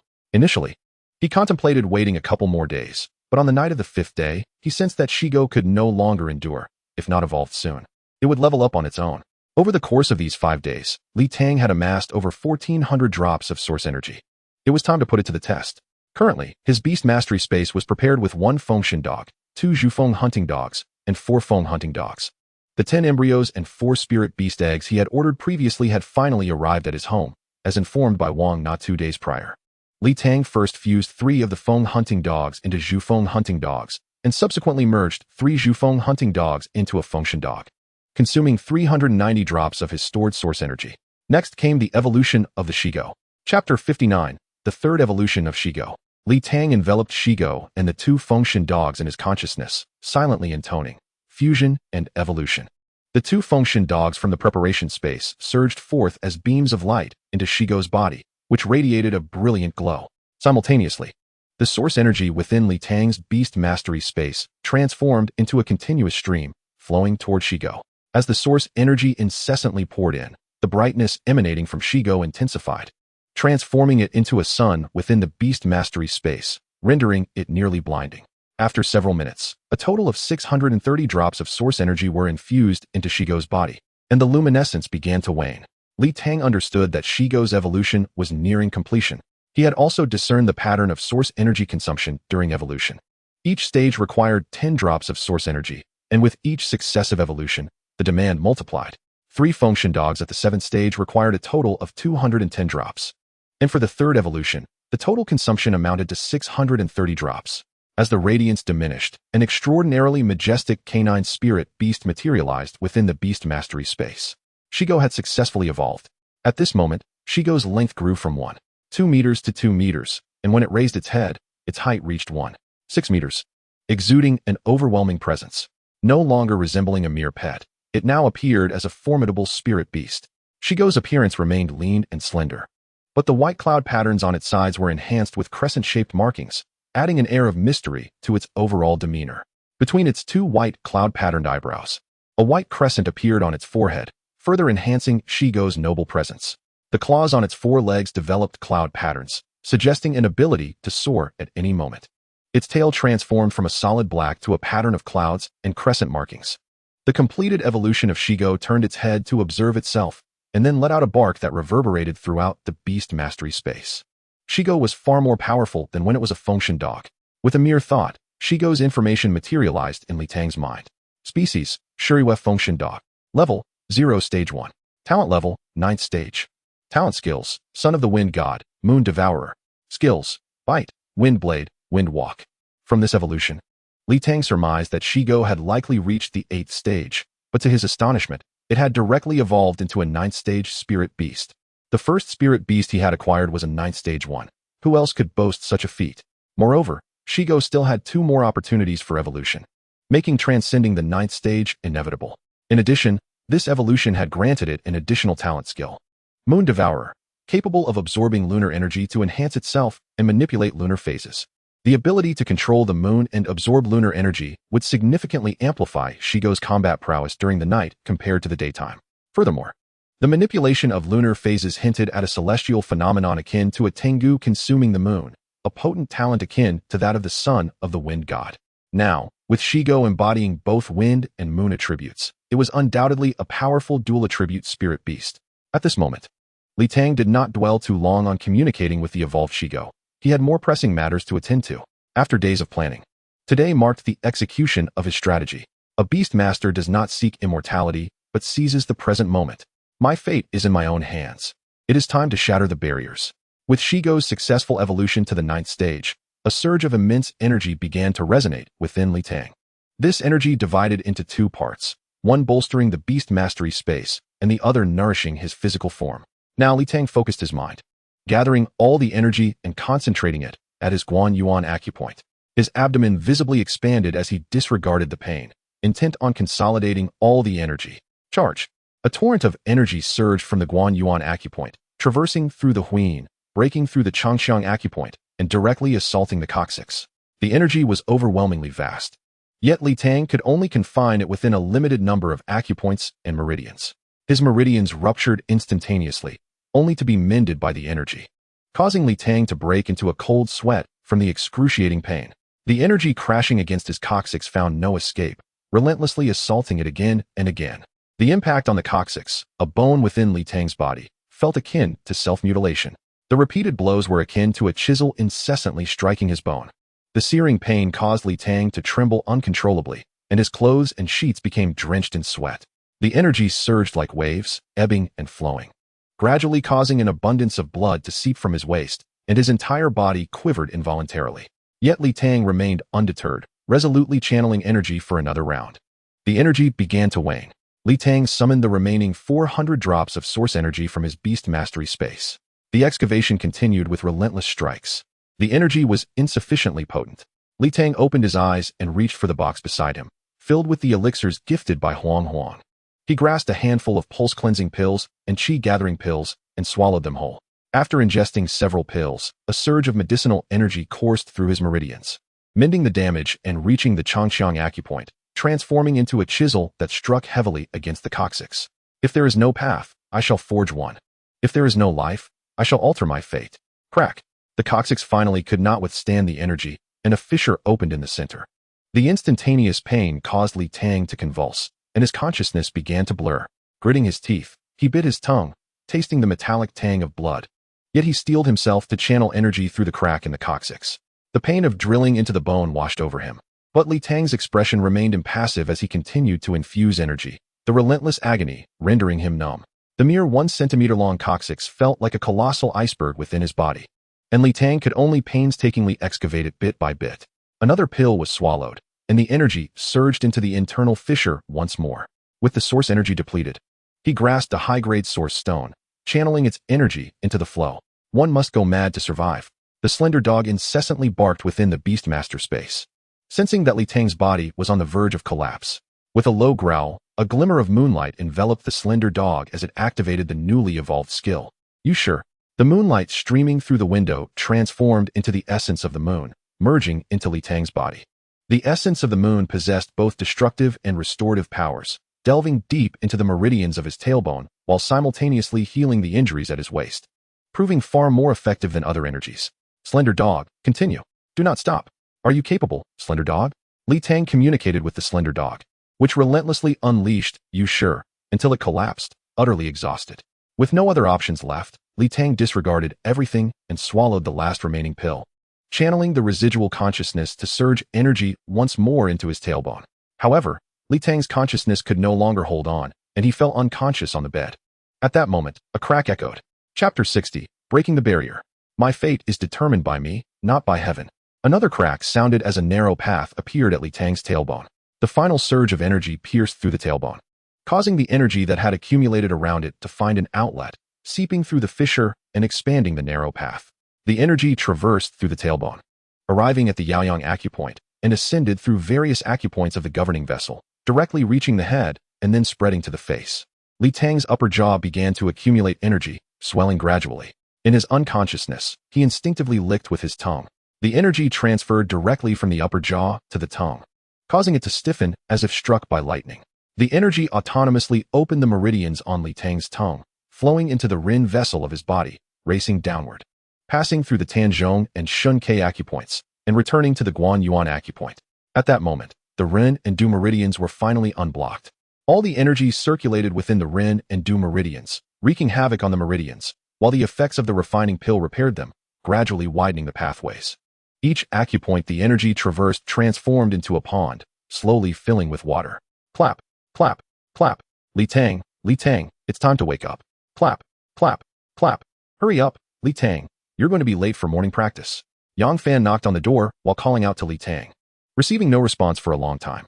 Thinking Li Tang might have left early, she was about to head to the playground when she realized Li Tang was still inside.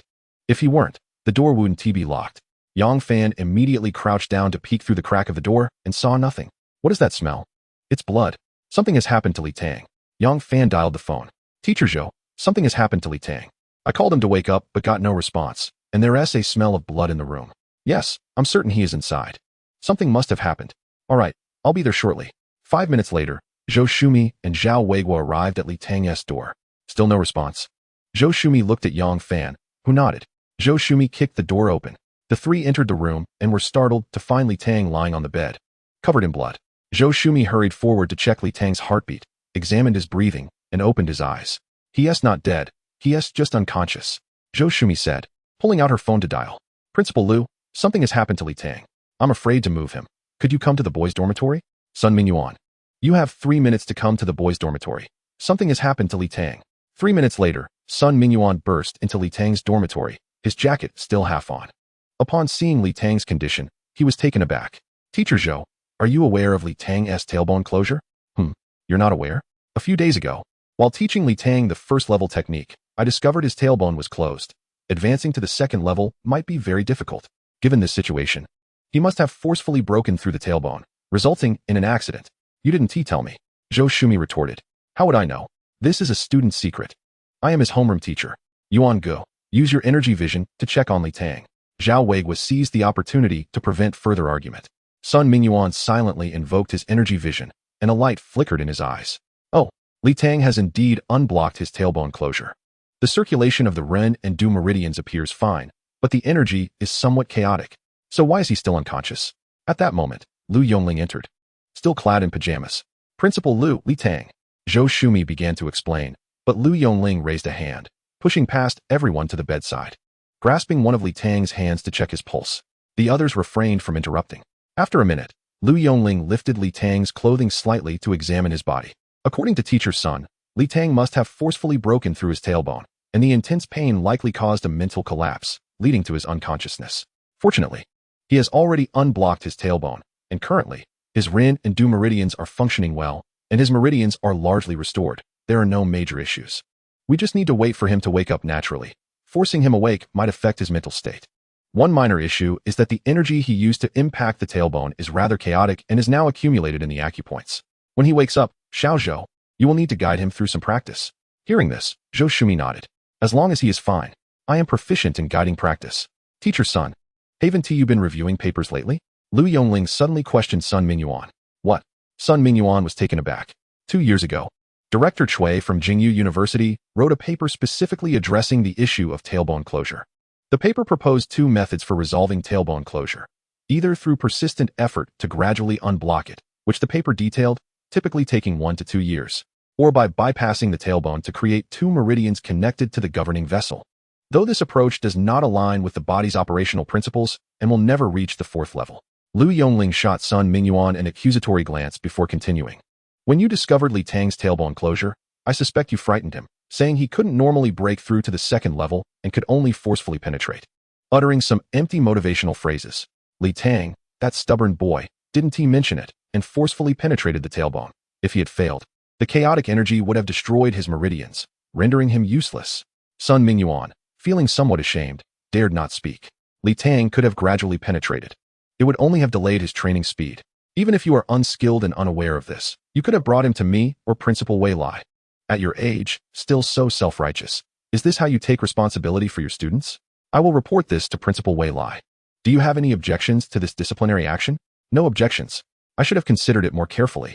Upon hearing Vice Principal Lu's words, Sun Mingyuan broke into a cold sweat and hurriedly admitted his fault.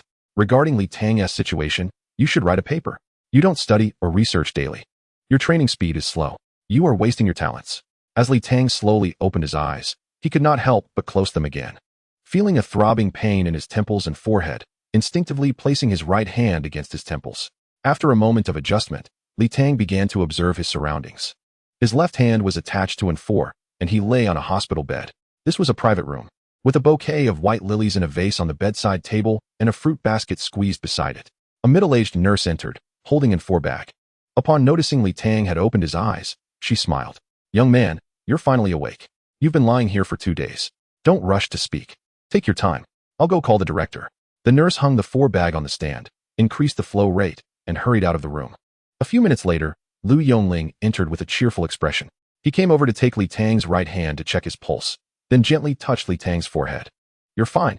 Just get some more rest. After saying this, he placed Li Tang's right hand back under the covers. Li Tang extended his hand again, opening his eyes wide and looking pitifully at Lu Yongling.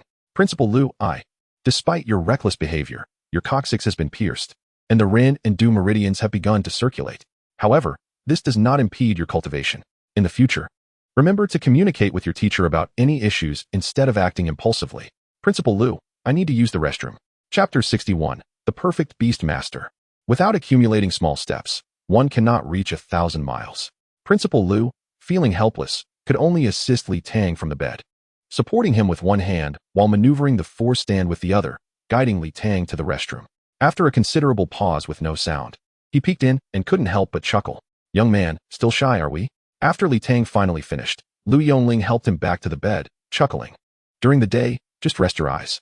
Sleep well tonight. Refrain from cultivating, and you will be fine by tomorrow. Thank you, Principal Lu. At that moment, Li Tang felt well, with no pain, merely fatigued from 2 days of hunger, which prompted him to seek Lu Yongling's assistance. The only discomfort was a severe headache, prompting him to cradle his head with his right hand. The headache stemmed from mental exhaustion, which a good night's sleep would remedy. Li Tang lay on the hospital bed, closed his eyes, and immersed his consciousness in the Beastmaster space. At this moment, the little dog lay beneath the Beastmaster tree, appearing equally listless. Sensing Li Tang's presence, it barked twice. "I'm fine now, little dog. No need to worry. Thank you so much this time." "Woof. Are you hungry? I'll see if I can fetch some dog food shortly." "Woof." The little dog lay down again. Li Tang then shifted his consciousness back to his own body. Noticing that he had no injuries, and the coccyx had healed, albeit with an additional meridian. The entire Ren and Du meridians flowed like a rushing river, with each acupoint resembling a pond brimming with energy. According to the descriptions of the cultivation method, Li Tang realized that he had essentially completed the first stage of the physical refinement technique, needing only to widen the meridians further and store a bit more energy in the acupoints. He picked up the water cup beside him, took a sip, and quietly lay back down, eventually drifting off to sleep again. The door to the hospital room swung open, startling Li Tang, nearly causing him to leap from the bed. A middle-aged nurse, changing the four, glared at the door. "My apologies, I exerted too much force." Yang Fan quickly apologized, meeting the nurse's gaze. He hurried to the bedside, anxiously observing Li Tang, and upon seeing that he was unharmed, broke into a grin. Behind him, Zhou Shumi approached the bedside with a stern expression. Noticing her, Yang Fan stepped back 2 paces, yielding space. "Teacher Zhou." Li Tang intentionally lowered his voice to feign weakness. "You didn't perish this time. Luck is on your side. I'll share a few more methods with you to try, and when you take care of your matters, I will definitely attend the feast." Zhou Shumi's mocking tone was unmistakable. "Teacher Zhou, I merely wish to avoid disappointing you." Li Tang pretended to shy away from her gaze. "Humph." Zhou Shumi refrained from scolding, clearly satisfied. "What exactly happened that day? Since you've awakened, we might as well discuss it." After speaking, she glanced at Yang Fan, frowning slightly. "I have nothing to hide from Yang Fan." Initially intending to leave, Yang Fan's gaze turned inquisitive upon hearing Li Tang's remark. "Well then, let us listen together." "Teacher Zhou, that day I harnessed the source power, which allowed the spirit beast to complete its evolution. The energy from its evolution was immense, and I boldly directed it to impact my coccyx. When the energy proved insufficient, I consumed some medicinal pills, and afterward, I lost consciousness from the pain." Zhou Shumi pondered, finding Li Tang's explanation reasonable and aligning with the events at the time, providing answers to several of her lingering questions. After all, it is not as simple as saying one could impact the coccyx with a large amount of energy. The source of such energy needed clarification. Furthermore, how did the chaotic energy within Li Tang's meridians arise? After several teachers escorted Li Tang to the hospital, they were left with questions. Zhou Shumi nodded, refraining from further inquiries about his unconsciousness but contemplating the spirit beast. "Can you summon your first spirit beast now? I'd like to see it." "Sure," Li Tang responded, directly summoning the little dog. The 2-meter-long, exceptionally majestic little dog materialized in the hospital room, startling Yang Fan. After the initial shock, curiosity and envy filled Yang Fan's eyes, and he hesitated to approach the little dog. The little dog, in its new surroundings, glanced around, recognized Li Tang on the bed, trotted over, licked his hand, and then lay down beside him. Zhou Shumi, witnessing the little dog, wore a puzzled expression as she aimed her Beastmaster encyclopedia at it, only to discover it was a 0-level first rank with a 9th-tier talent, unable to discern its type or gifted abilities. "Is this an undiscovered 9th-tier spirit beast?" Zhou Shumi's eyes widened. "Li Tang, what breed is this spirit beast?" "Teacher, it is called Shigo, a Shiryu Feng Shin Quan with a 9th-tier talent. When I contracted it, it was a Feng Shin Quan, and then it evolved." Li Tang provided an explanation while considering the nurturing of the little dog. "Teacher, how does one cultivate a spirit beast? I haven't yet studied that course." Zhou Shumi regained her composure, glanced at the little dog, and slowly explained, "There's nothing particularly special. Typically, feed it canine spirit beast food, or in the wild. It can eat meat or spiritual plants. It will cultivate on its own, and your source power can accelerate its cultivation speed. The rest involves developing its innate abilities and training its combat skills." Zhou Shumi looked at Li Tang, pondering, and continued, "Li Tang, do you know what the strongest form of a Beastmaster is? It should be a 9th-tier 10th-level Beastmaster, possessing formidable combat strength and having 9 9th-tier 10th-level spirit beasts." Li Tang replied after some contemplation. "Correct. This represents the theoretical perfect scenario. Generally, to conserve resources and expedite advancement, some Beastmasters focus primarily on enhancing their own strength. While they may contract spirit beasts, the beast's talents and levels are typically subpar. Others contract 1 or 2 powerful spirit beasts to grow alongside them. However, these are all compromises, imperfect solutions." Zhou Shumi gazed seriously at Li Tang, saying previously, "I only thought you had great talent, But now I believe you have the potential to become the first perfect Beastmaster. Was there none before? No. The strongest Beastmaster previously reached only the 9th tier 9th level, contracting 5 9th tier spirit beasts. Teacher, is there a 10th tier beyond the 9th?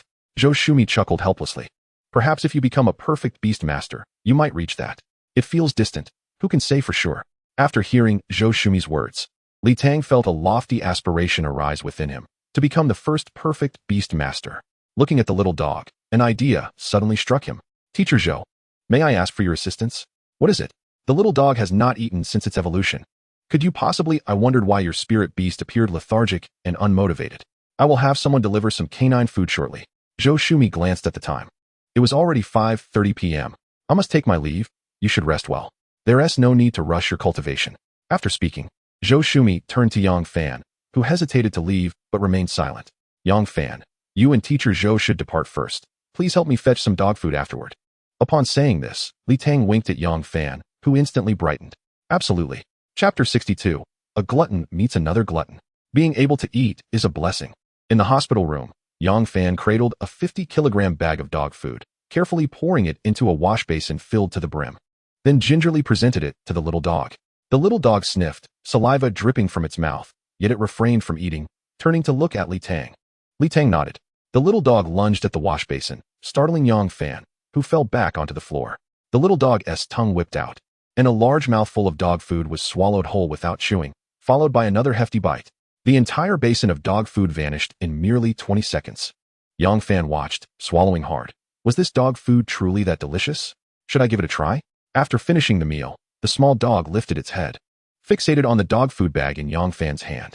Yang Fan hurriedly poured another bowl for the small dog. Once again, it devoured the food with great enthusiasm. Leaving the bowl empty, the small dog looked up at Yang Fan once more. Yang Fan quickly emptied the remaining dog food into the bowl, shaking the bag to ensure nothing was left. At this moment, the small dog chewed its food more slowly, seemingly showing some disdain in its eyes. Li Tang understood its expression. It found the food unappetizing.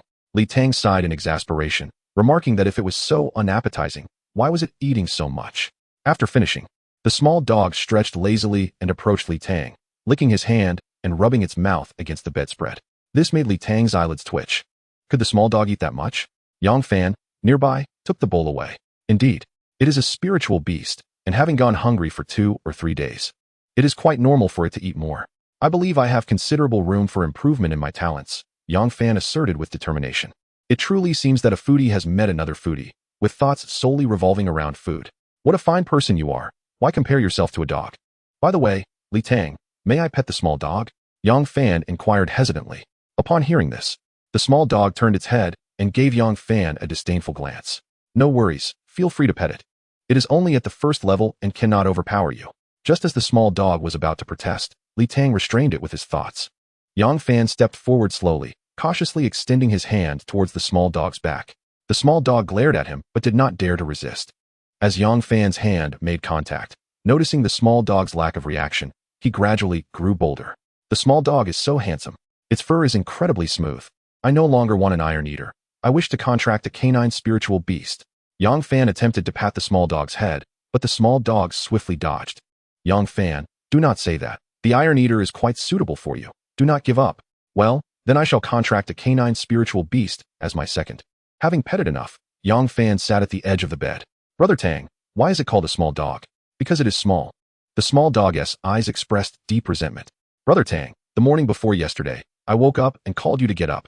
I was lying on the ground and smelled blood, so I quickly called Teacher Zhou, who kicked the door open in a hurry. That teacher's son was scolded mercilessly by Principal Liu. The small dog cast another resentful glance at Yang Fan, scolded to the point of being utterly miserable. In the end, it was Teacher Zhao Weigua who carried you all the way to the hospital. Yang Fan, seated at the edge of the bed, recounted the events of that day in detail to Li Tang. Li Tang did not ask, but spoke up himself. After Yang Fan finished, he took a sip of water. Yang Fan, thank you. If it weren't for you, I would not have known how long I would lie alone in the dormitory. Li Tang sincerely expressed his gratitude to Yang Fan. Oh, we are like family. It is nothing. Yang Fan bashfully scratched his head. Please take my cup and wash it. Thank you. Yang Fan, aren't you going to the meditation class tonight? Ah, it's already 7. I only asked for an hour off. I must be off now. Yang Fan leaped up from the chair, took 2 large strides to the door, opened it, and dashed out. Li Tang reached out to stroke the small dog's head, rubbing it vigorously, but the small dog discontentedly turned its head away. Small dog, you may now begin your training. However, I currently do not have any source stones on hand, so you will have to make do for now. Woof. The small dog walked over to the window, where the moon had already risen. It gazed at the moon, a flash of silver light enveloping its body as the moonlight transformed into tangible energy, merging into its form. Having already reached the threshold for leveling up, the small dog ascended directly to level 2 with the infusion of moonlight. Li Tang recalled that at the critical moment when he was punctured through the tailbone, the small dog had used its Moon Devour talent to condense the essence of the moon for him, which possessed both destructive and restorative properties. Li Tang had initially thought the moon essence was primarily for offense and healing. Little did he know that the small dog could also utilize the moon essence for training. Such rapid progression must lead to extraordinary growth. Alas, what will happen during the 4th evolution? The spiritual beasts in the preparation area cannot train on their own. What a delightful dilemma. Li Tang had already made plans. For his second spiritual beast, he aimed to gather 243 of them for a swift ascension. A nurse brought him some porridge, and after eating, Li Tang fell asleep. The next day at 6, he rose punctually. After a good night's rest, he felt completely rejuvenated. Li Tang informed the duty nurse of his desire to be discharged. The nurse informed him that Vice Principal Liu had instructed that once he paid the fee, he could leave, but he had no money. Li Tang was compelled to sign a form at the front desk before exiting the hospital. Just 3,000 yuan. Is it truly necessary? At the playground of the Beastmaster area in the first high school, when Zhou Shumi saw Li Tang approaching, she waved to him from the center of the field, and he quickly ran over. Have you recovered? Yes, Teacher Zhou. Yang Fan has informed me. Thank you. Li Tang bowed to Teacher Zhou. For these past few days of morning exercises, I will practice with you. You need not attend morning classes. I will take you to the back mountain for further training with your spiritual beast. Great. You have 2 minutes of free activity. We will engage in sparring directly. Now at the second level of the first stage, with the meridians of Ren and Du connected, Li Tang's physical strength had surged, and he was eager to test his skills. Li Tang stretched his muscles nearby and attempted to summon his energy, preparing himself adequately. He cupped his fists towards Zhou Shumi, who chuckled and waved her hand. The surrounding students, who were morning exercising, gradually paused to witness Li Tang's prowess. Without hesitation, Li Tang charged forward, accelerating and throwing a punch aimed at Zhou Shumi's face. Zhou Shumi sidestepped and retaliated with a kick, sending Li Tang flying. She did not pause. Before Li Tang could land, she struck him in the abdomen with another punch. Li Tang had yet to react when Zhou Shumi knocked him down to the ground. Li Tang barely had time to struggle before Zhou Shumi kicked him in the rear, sending him rolling across the playground like a ball. The surrounding students gasped and quickly covered their faces, returning to their morning exercises. How brutal. This is just the beginning. That morning, Li Tang served as a punching bag, rolling across the playground. This was even more intense than a football match between the cities of Chu and Han in Jiangnan province. Although Li Tang felt considerable pain throughout his body, he sustained no severe injuries. No, rather, it should be said that Li Tang was hurt, but the energy from the Run and Du meridians healed him. Li Tang also noticed that Zhou Shumi was manipulating the energy within his Run and Du meridians. Indeed, after the session ended, Zhou Shumi instructed Li Tang, who lay on the ground, not to channel source energy into his Run and Du meridians for some time.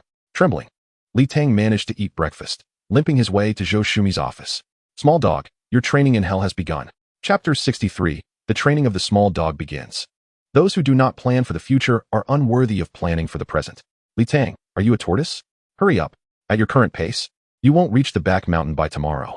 Throughout the journey, Zhou Shumi relentlessly urged him on, her impatience evident. Li Tang gritted his teeth in the back, limping desperately to keep up. Sister, you are the one moving your hands. Do not blame me for being slow. Among the trees on the mountainside of the back mountain, over 100 students and spiritual beasts were weaving in and out, the sounds of shouts, roars, and collisions blending into a cacophony. As Li Tang approached, he saw some students engaged in fierce hand-to-hand combat, while others commanded their spiritual beasts in battle, with flashes of wind, fire, thunder, and lightning illuminating the scene. Some sat cross-legged on the ground, meditating and training. With the impending exams approaching, everyone was busy with their own affairs, oblivious to the two passing by. Following Zhou Shumi, Li Tang arrived in front of a middle-aged man with a bushy beard, who stood with his hands on his hips, observing the group of students. He occasionally singled out students for scathing criticisms, prompting them to quickly adjust themselves out of fear of rebuttal. Zhou Shumi approached and waved to the man. Old Jean, bring someone over to help with the training. Upon hearing Zhou Shumi's request, the man frowned, squinting at Li Tang. I'm swamped. This batch of seniors is preparing for the Beastmaster exam, and you brought a first-year student? Lao Jin possesses a remarkably loud voice, causing discomfort to the ears of those around him when he speaks. This is Li Tang, a classmate of mine. He has already contracted a spirit beast. You need not concern yourself with combat, simply assist in training his spirit beast. Zhou Shumi gestured towards Li Tang, noticing Lao Jin's reluctance. With a hint of exasperation, she remarked, Principal Wei has given his approval. He will participate in the assessment in May. First year, an assessment in May? Lao Jin pondered, nodding in understanding. Leave him here. I will make the arrangements. Zhou Shumi retrieved a device resembling a watch from her pocket and tossed it to Li Tang. Now that you have reached the first level, the Spirit Beast Guide is standard issue. The school will later issue you a Spirit Beastmaster certificate, akin to an identification card, so do not misplace it. Li Tang accepted the Spirit Beast Guide, examining it before donning it on his left wrist. The guide resembled a smart watch, equipped with a probe that, when aimed at a person or spirit beast, would display relevant information. Zhou Shumi pointed to Lao Jin and introduced him. This is Teacher Jin Su, primarily responsible for the third year. You will learn how to nurture your spirit beast directly from him.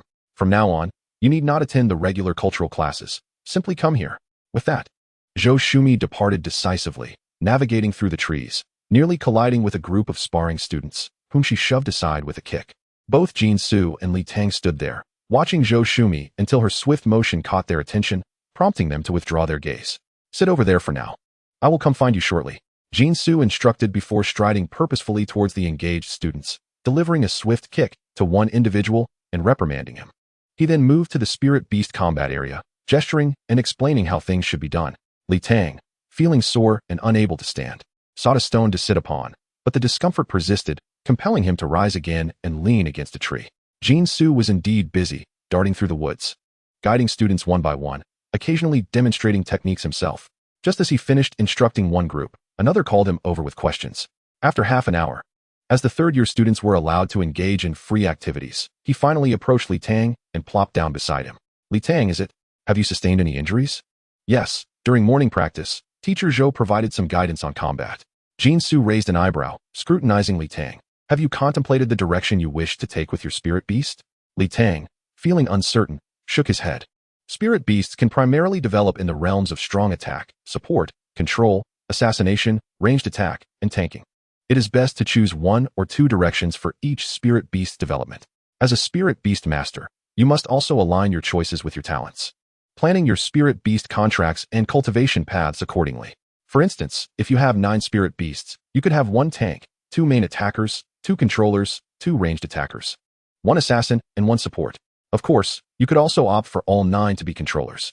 You should select the corresponding spirit beasts during the contracting phase and further refine their development paths during training.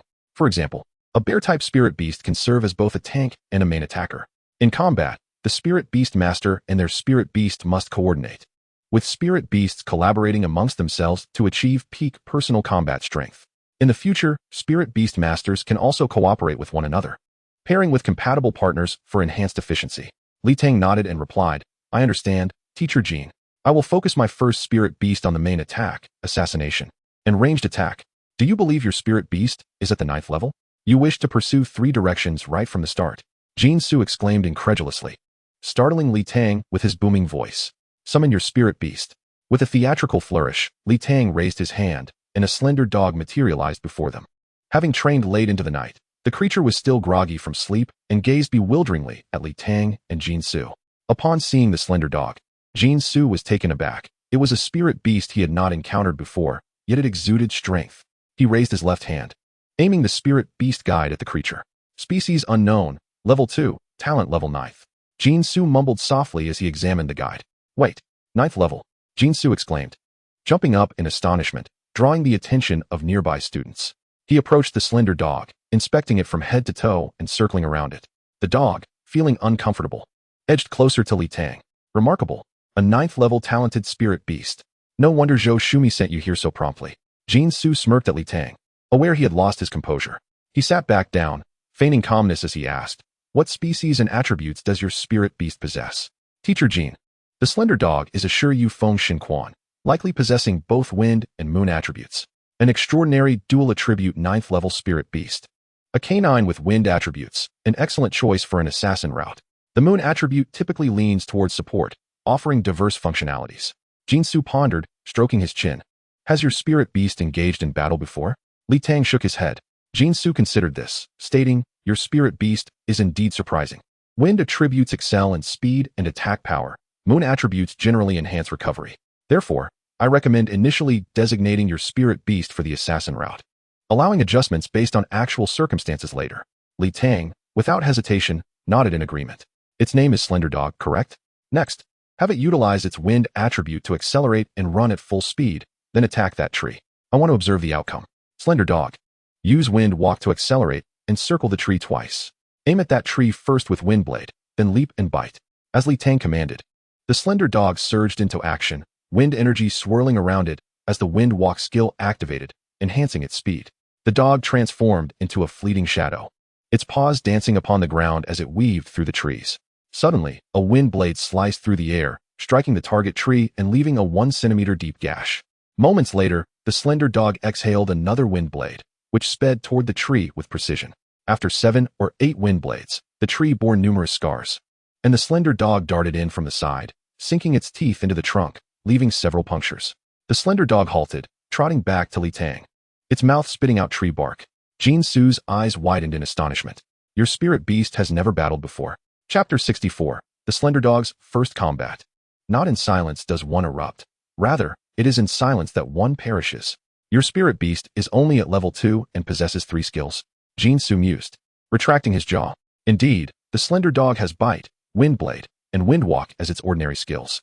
Truly a 9th level talent. Its affinity for wind attributes is remarkable, making Wind Blade nearly instantaneous with minimal cooldown.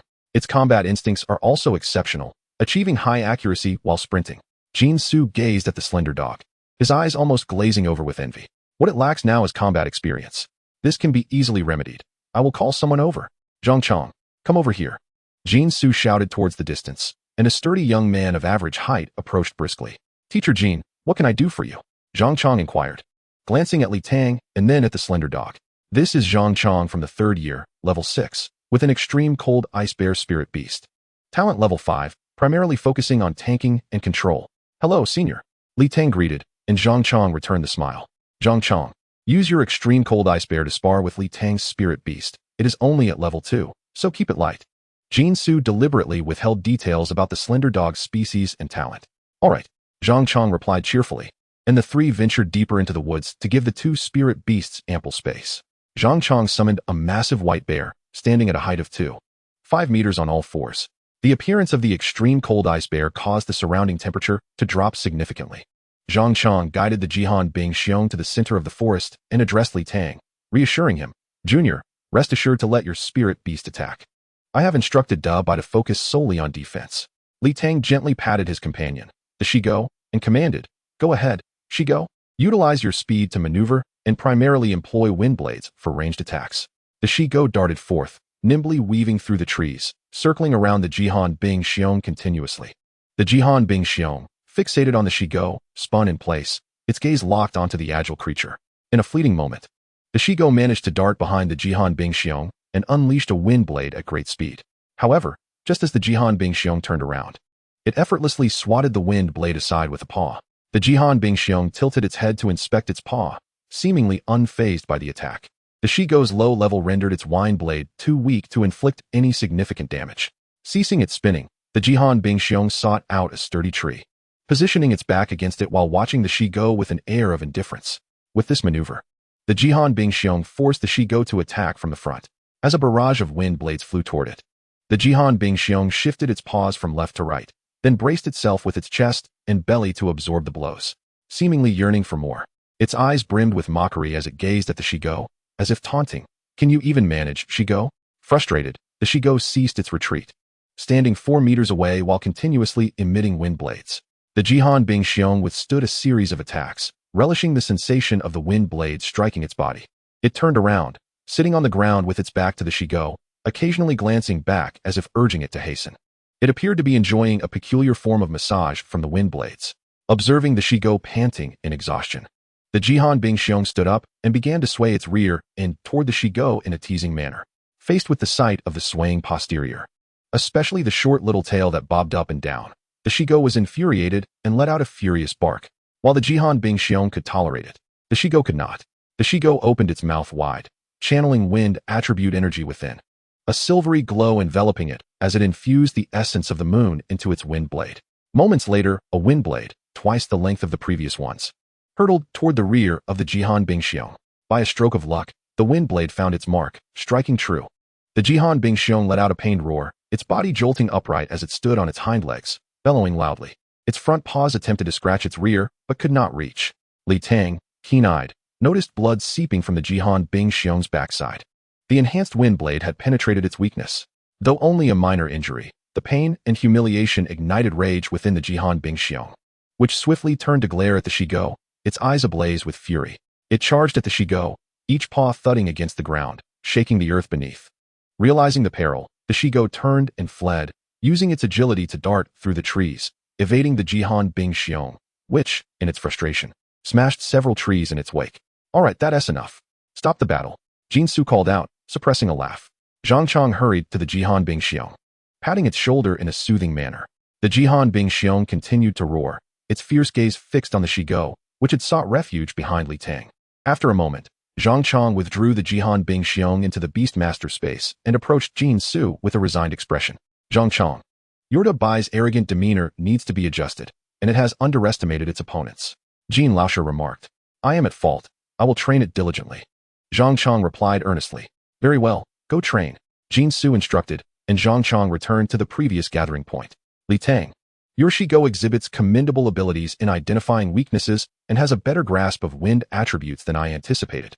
For now, focus on developing the wind blade and wind walk skills. Additionally, the Shigo lacks a definitive finishing move, Jinsu praised. The Shigo perked up, its little eyes fixated on Li Tang, seeking further accolades. Li Tang, upon hearing Jinsu's commendation, nodded seriously. Moreover, its innate talent is relatively high, so its advancement will be gradual. Utilize your source power to expedite its leveling up, ensuring the Shigo reaches the first tier swiftly. This will enable you to demonstrate your capabilities in future evaluations. Understood, Jin Laoshe. Li Tang affirmed. That will be all for today. Come here every morning henceforth. The school provides free dog food. You can collect it from the logistics department later.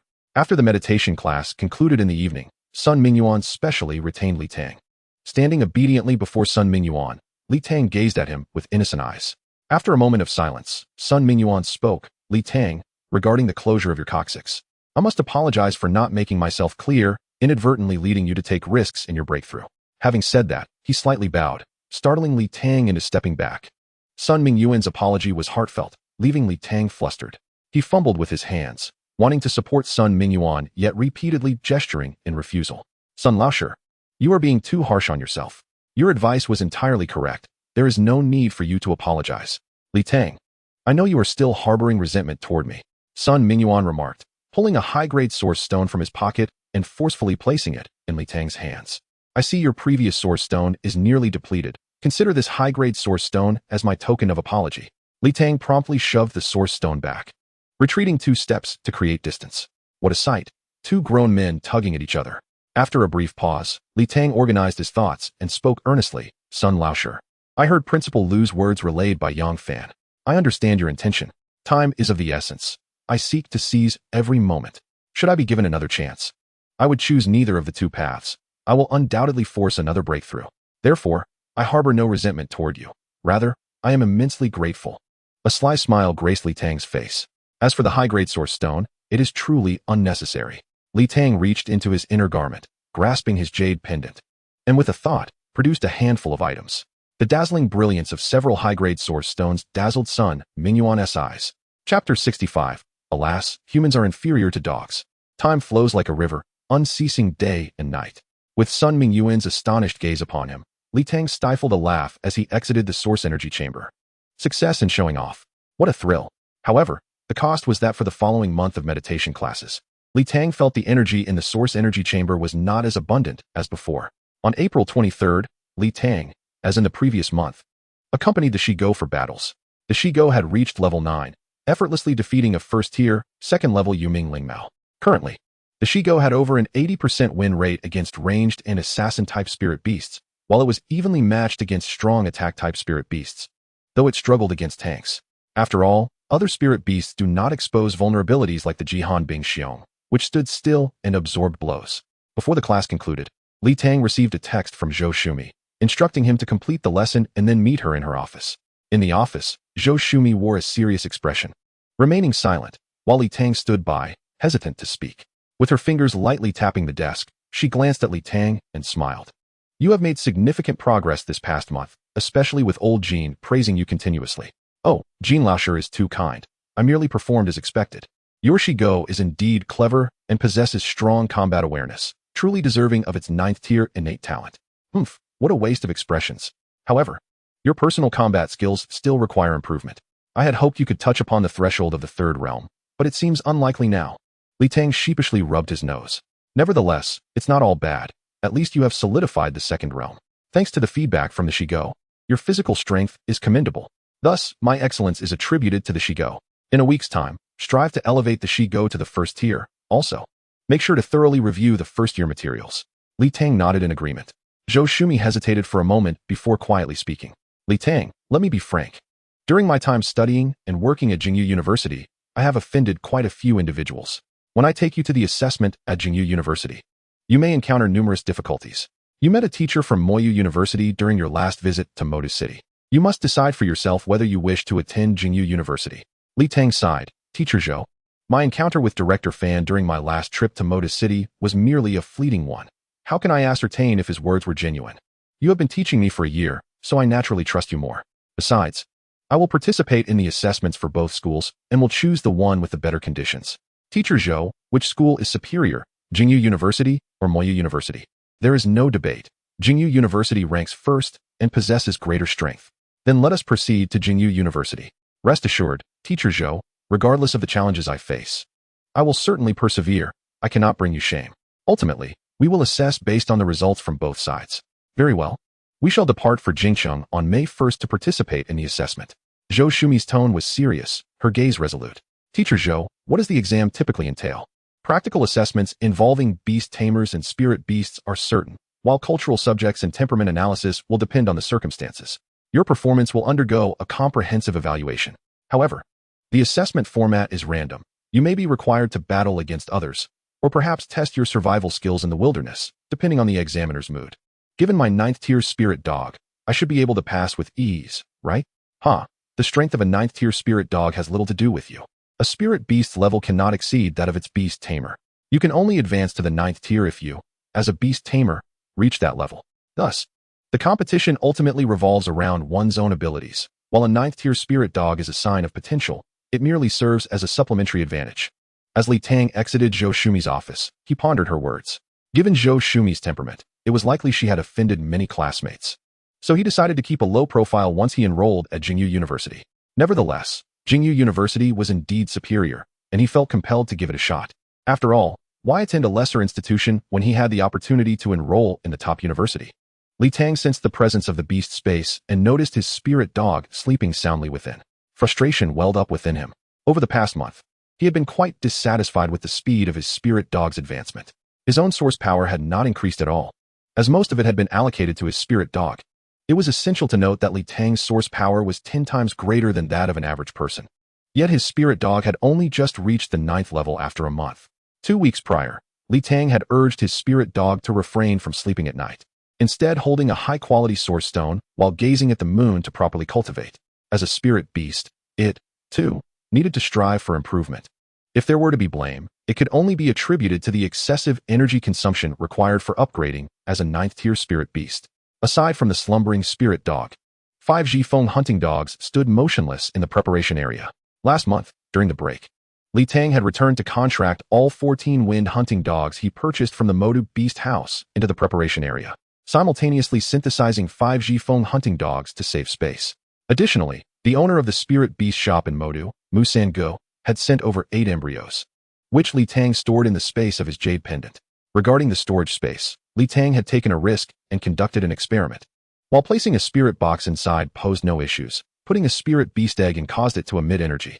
He quickly retrieved it and contracted it. As for Mu Sango, why did he only send 8 embryos? Because embryos are expensive. If he hadn't made a profit, Li Tang would have happily live-streamed himself doing a handstand while singing Conquer. It was hard to believe that within a month, Such a large motive beast house would have no third-tier wind-hunting beast eggs available. Furthermore, the storage space within the Jade Pendant had also accumulated a considerable number of pills. 2 weeks ago, Huang Shuxian had called Li Tang with news that the military's reward for his assistance during his last visit to Modu had arrived, 10 high-quality source stones, along with 200 pills, including 30 first-tier strength-enhancing pills, and the remaining 170 could be of any tier Li Tang desired. Li Tang opted for 70 first-tier Meridian Refinement pills and 100 second-tier Meridian Refinement pills, given that Li Tang already possessed an abundance of source power. The effect of the Gathering Aperture pill was average. However, the Meridian Refinement pill was effective for expanding meridians and healing injuries, thus he chose those. As for the strength-enhancing pills, they were primarily for combat, enhancing physical strength, and notably, they could also be consumed by spirit beasts. Li Tang had already consumed 7 or 8 of the 30 strength-enhancing pills. Initially, he had merely been curious about their effects, but upon trying one, he discovered that they significantly boosted his strength and aided in his control over it. The reason he had not consumed many was due to their side effects. Consuming just one would leave him weakened for several hours, feeling sore and unable to exert himself. He had yet to experiment with consuming multiple pills. Were it not for the strength-enhancing pills, Li Tang would likely have struggled to reach the second realm of his stance technique. Speaking of the stance technique, Li Tang found himself helpless. After enduring a week of rigorous training under Zhou Shumi, he had finally exhausted the impure energy in his Ren and Du meridians and filled his meridians and acupoints with source power, resulting in a significant increase in his physical strength. During this period, Li Tang had enhanced his physical body too many times, and the sudden surge in strength required time for his body to adapt. Merely achieving the second realm and being able to unleash full power had already consumed a great deal of his primal energy. As for the third realm, that was still far off. Alas, life is challenging. Being a beast tamer is even more arduous. Becoming a genius beast tamer is exceptionally demanding. On the morning of May 1st, at 7:10, Li Tang stood at the entrance of Heian No. 1 Middle School, checking his phone and scanning the surroundings. Clad in a practical training outfit and carrying a backpack, his youthful visage bore a hint of ruggedness, drawing the furtive glances of several female classmates who whispered among themselves. Li Tang paid no mind to these stares, instead scanning the area for Zhou Shumi. She was always so punctual in reprimanding tardiness. How could she be late herself? Should he call to inquire? Suddenly, a red sports car roared into view, screeching to a halt beside him, startling Li Tang into a leap backwards. The window rolled down, revealing Zhou Shumi clad in a leather jacket and sunglasses, exuding a striking confidence. Get in. Noticing there were no rear doors or trunk, Li Tang circled to the passenger side, opening the door and crouching down to slide inside, cradling his bag that contained only a single piece of clothing and a few books. Just as he fastened his seatbelt, Zhou Shumi pressed the accelerator, and the powerful thrust pushed Li Tang against the center console while he grasped the overhead handle. The red sports car weaved through the streets. Driven by Zhou Shumi's impressive skills, unless faced with a red light, there was no such thing as slowing down. Slow down. We're going to crash. Throughout the ride, the car was devoid of music, with only Li Tang's exclamations serving as accompaniment. The speed was indeed swift. A journey that typically took half an hour to the train station was completed in 20 minutes. The question remained, did he really need to rush those last 10 minutes? Little brat. Upon exiting the car, Zhou Shumi shot Li Tang a disdainful glance. The luxury of the golden car was indeed comfortable. The train from Heian City to Jingxing took 12 hours, and Li Tang had reserved 2 adjacent lower berths, as they were more comfortable than hard seats and allowed for uninterrupted cultivation, maximizing his time. Why not buy a plane ticket? Because he couldn't secure one. Due to the presence of flying-type ferocious beasts, flights required a guardian with a 6th tier or higher flying spirit beast, resulting in fewer flights and higher prices.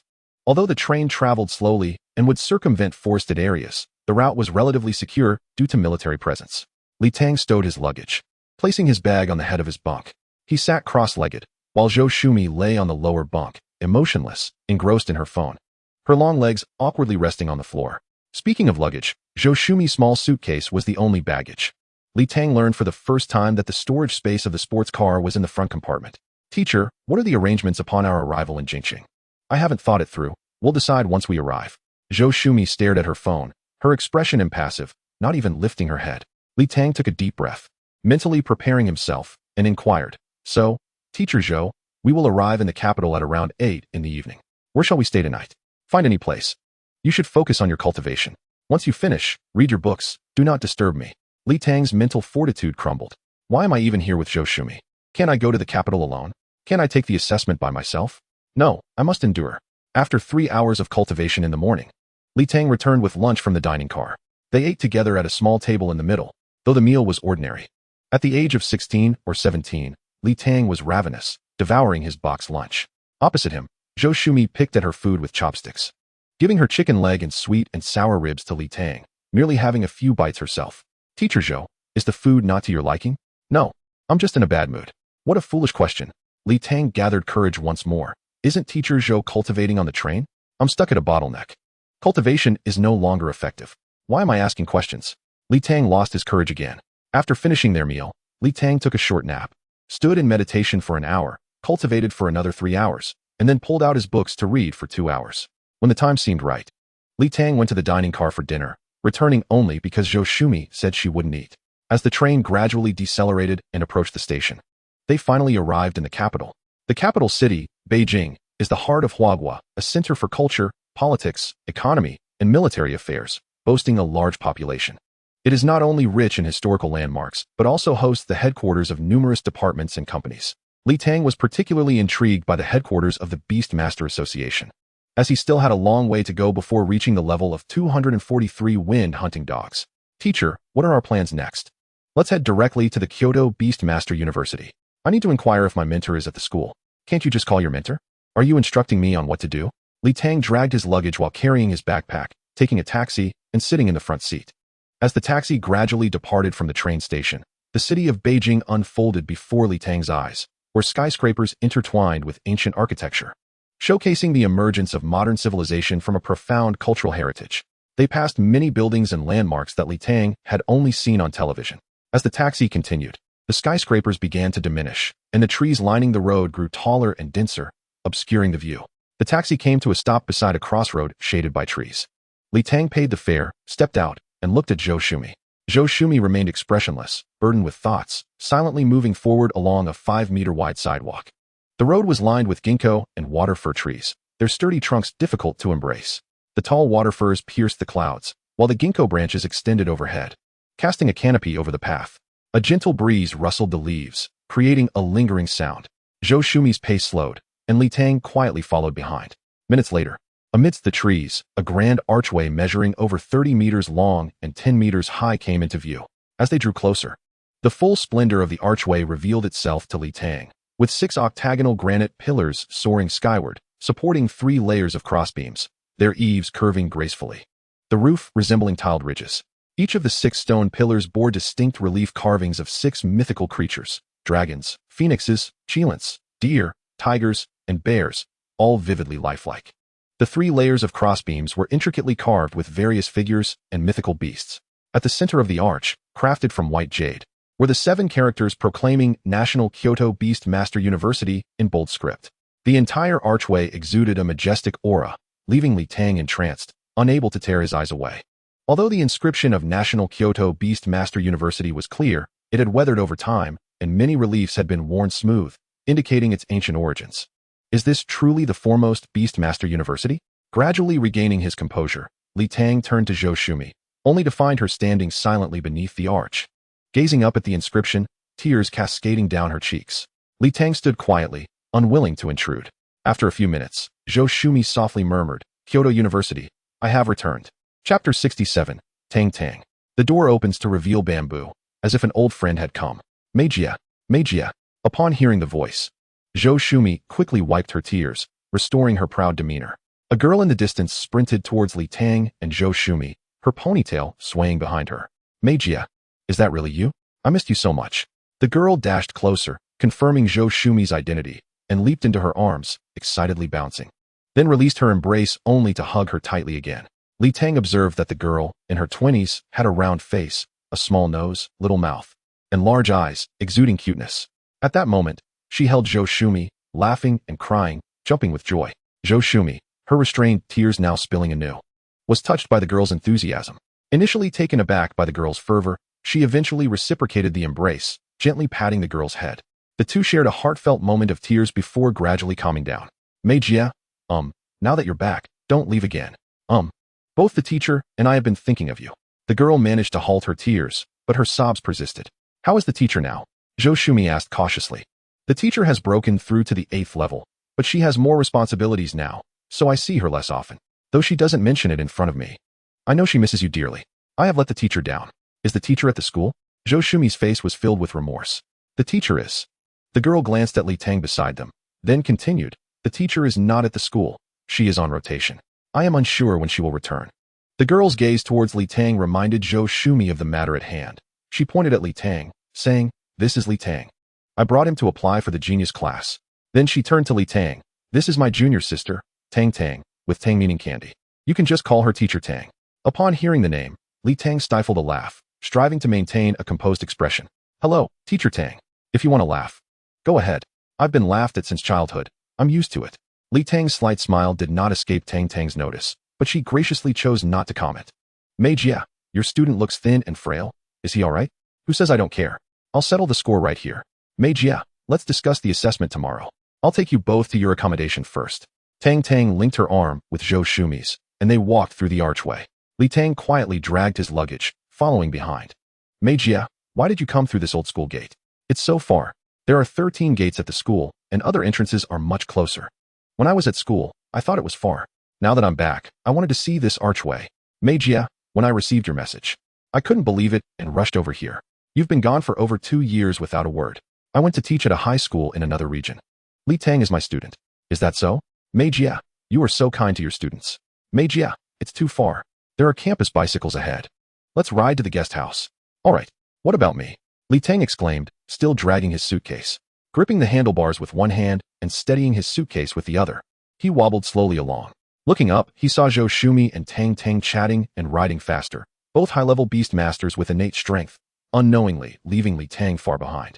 Alas, watching the two figures ahead, Li Tang pushed harder with his feet, ensuring his suitcase remained steady, careful not to drop Zhou Shumi's belongings.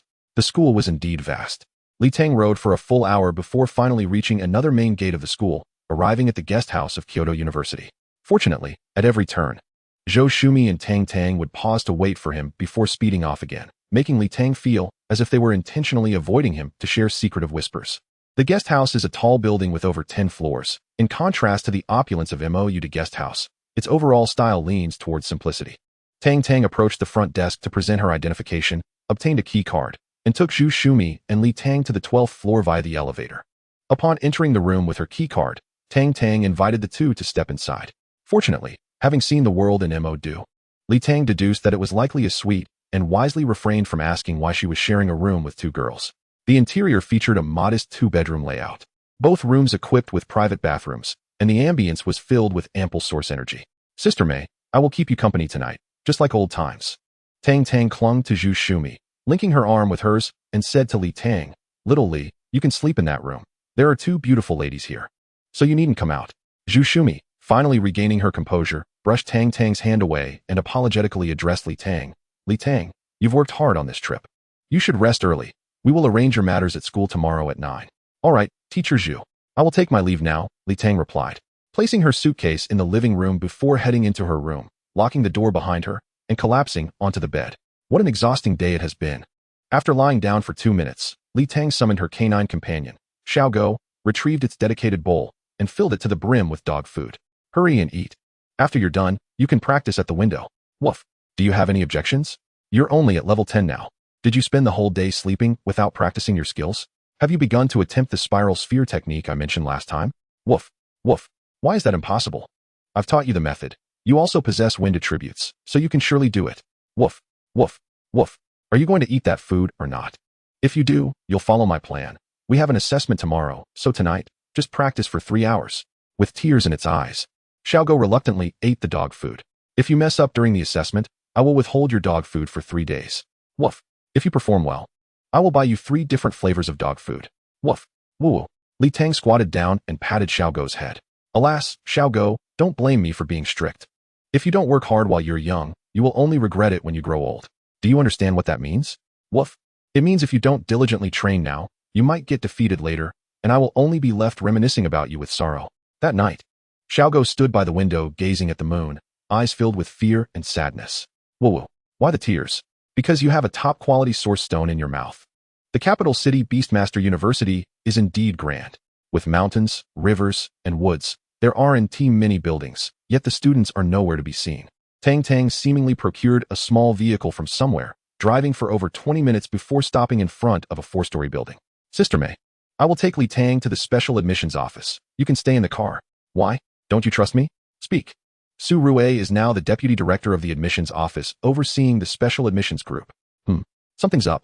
Li Tang perked up her ears, intrigued. Chapter 68, Zhu Shumi's Past. Death is like the wind, always at my side.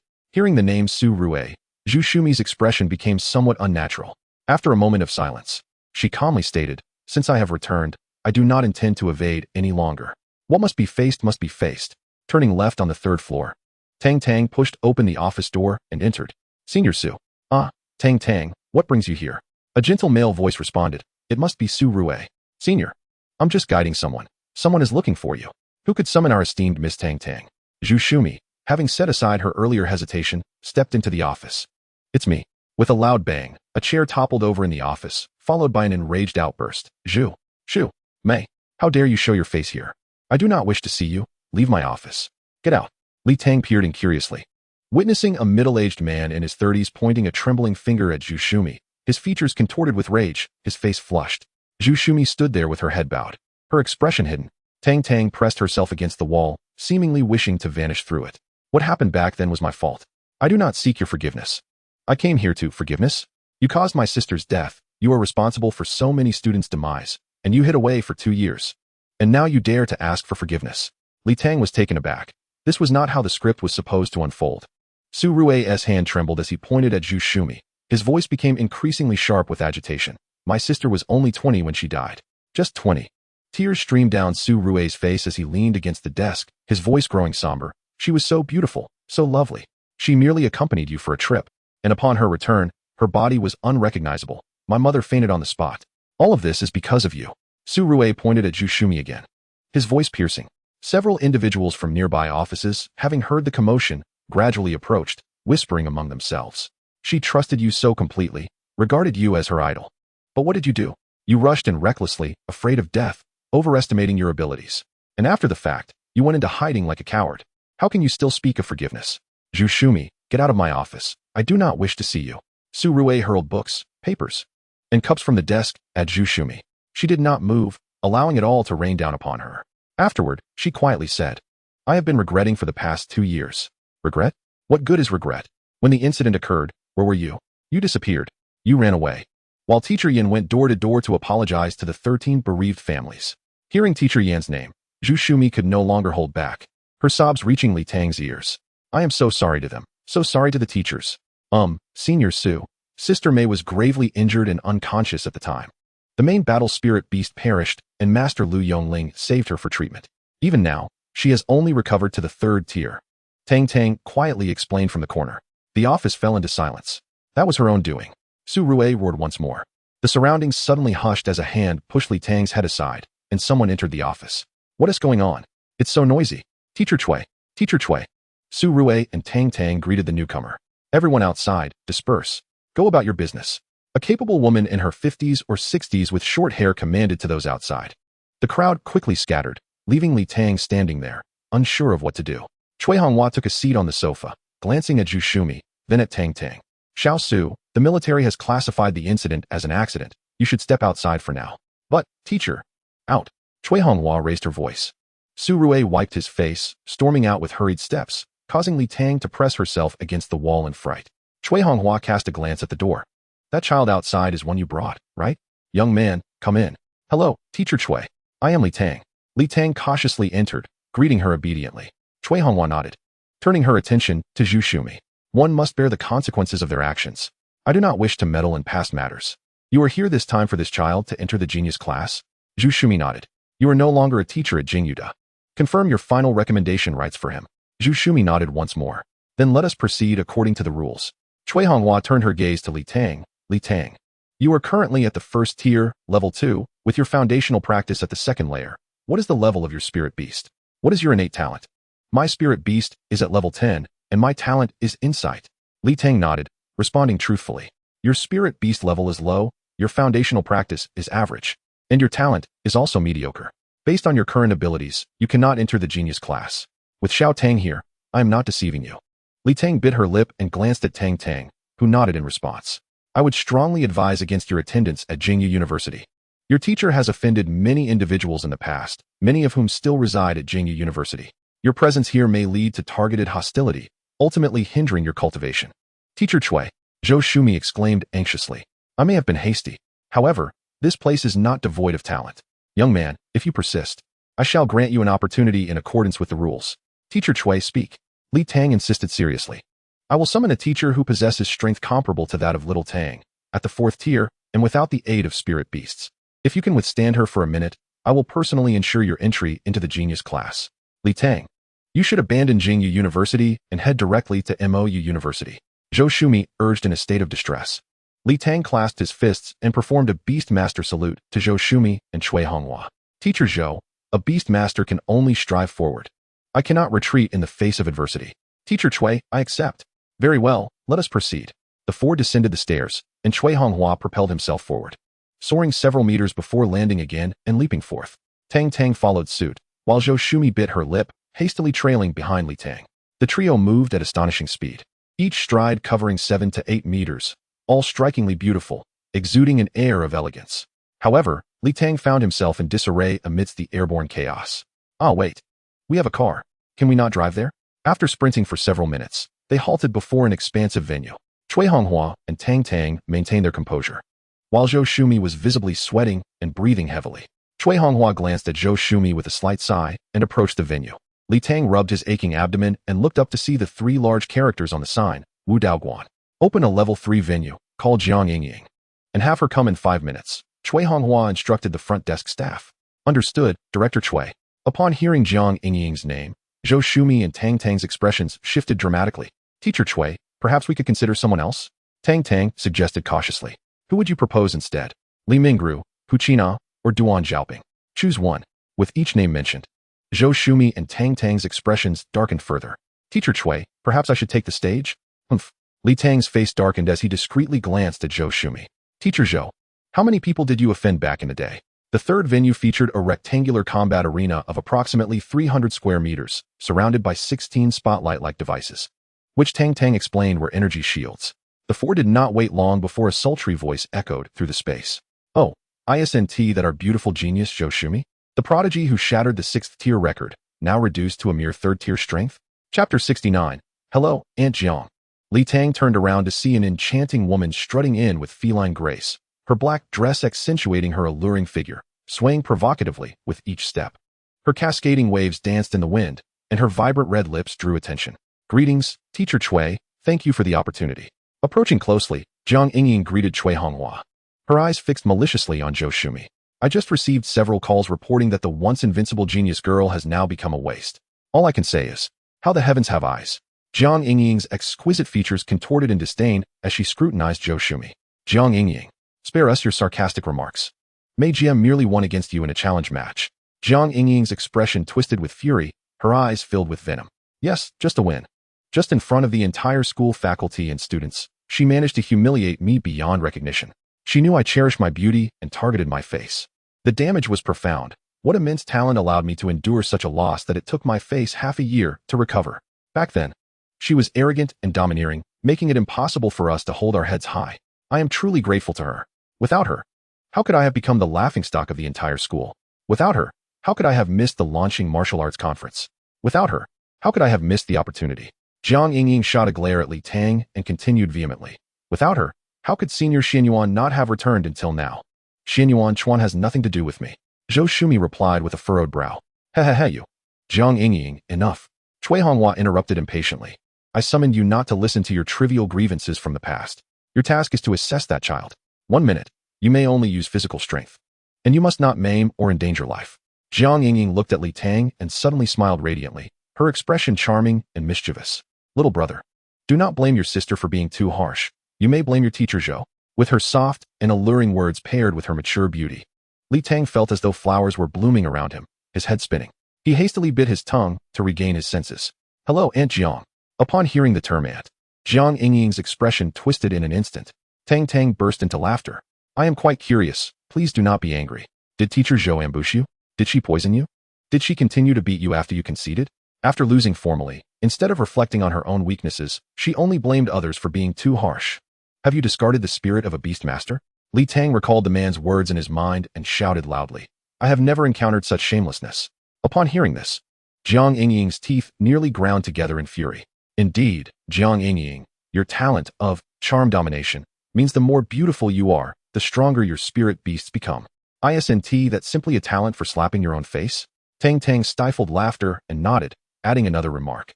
Zhou Shumi looked at Li Tang with slightly reddened eyes, while Cui Honghua cast a deep glance at him. Enough, let us begin the match. Cui Honghua waved his hand, urging the two to take the stage. Without further ado, Li Tang stepped onto the arena, moving to the far side, where he touched the energy shield behind him, resilient, yet impenetrable. Jiang Yingying also sauntered onto the stage. Li Tang, you may employ any method. After 1 minute, as long as you remain conscious and do not concede, that suffices. Jiang Yingying, you understand the rules. I need not elaborate. Cui Honghua manipulated the controls beside the arena, activating the energy shields around the area for protection. He checked his watch, then declared, begin. Li Tang hastily raised his hand to summon the fine dog, instructing it to move along the perimeter of the arena, positioning itself strategically while he stepped back 2 paces. Standing close to the energy shield, the 3 onlookers were momentarily taken aback upon seeing the fine dog. Jiang Yingying, however, wasted no time, launching herself towards Li Tang. Seize the king by capturing the thief first. This spirit beast of his is rather peculiar, Cui Honghua noted, glancing at Zhou Shumi. Talent at the 9th tier. A new breed.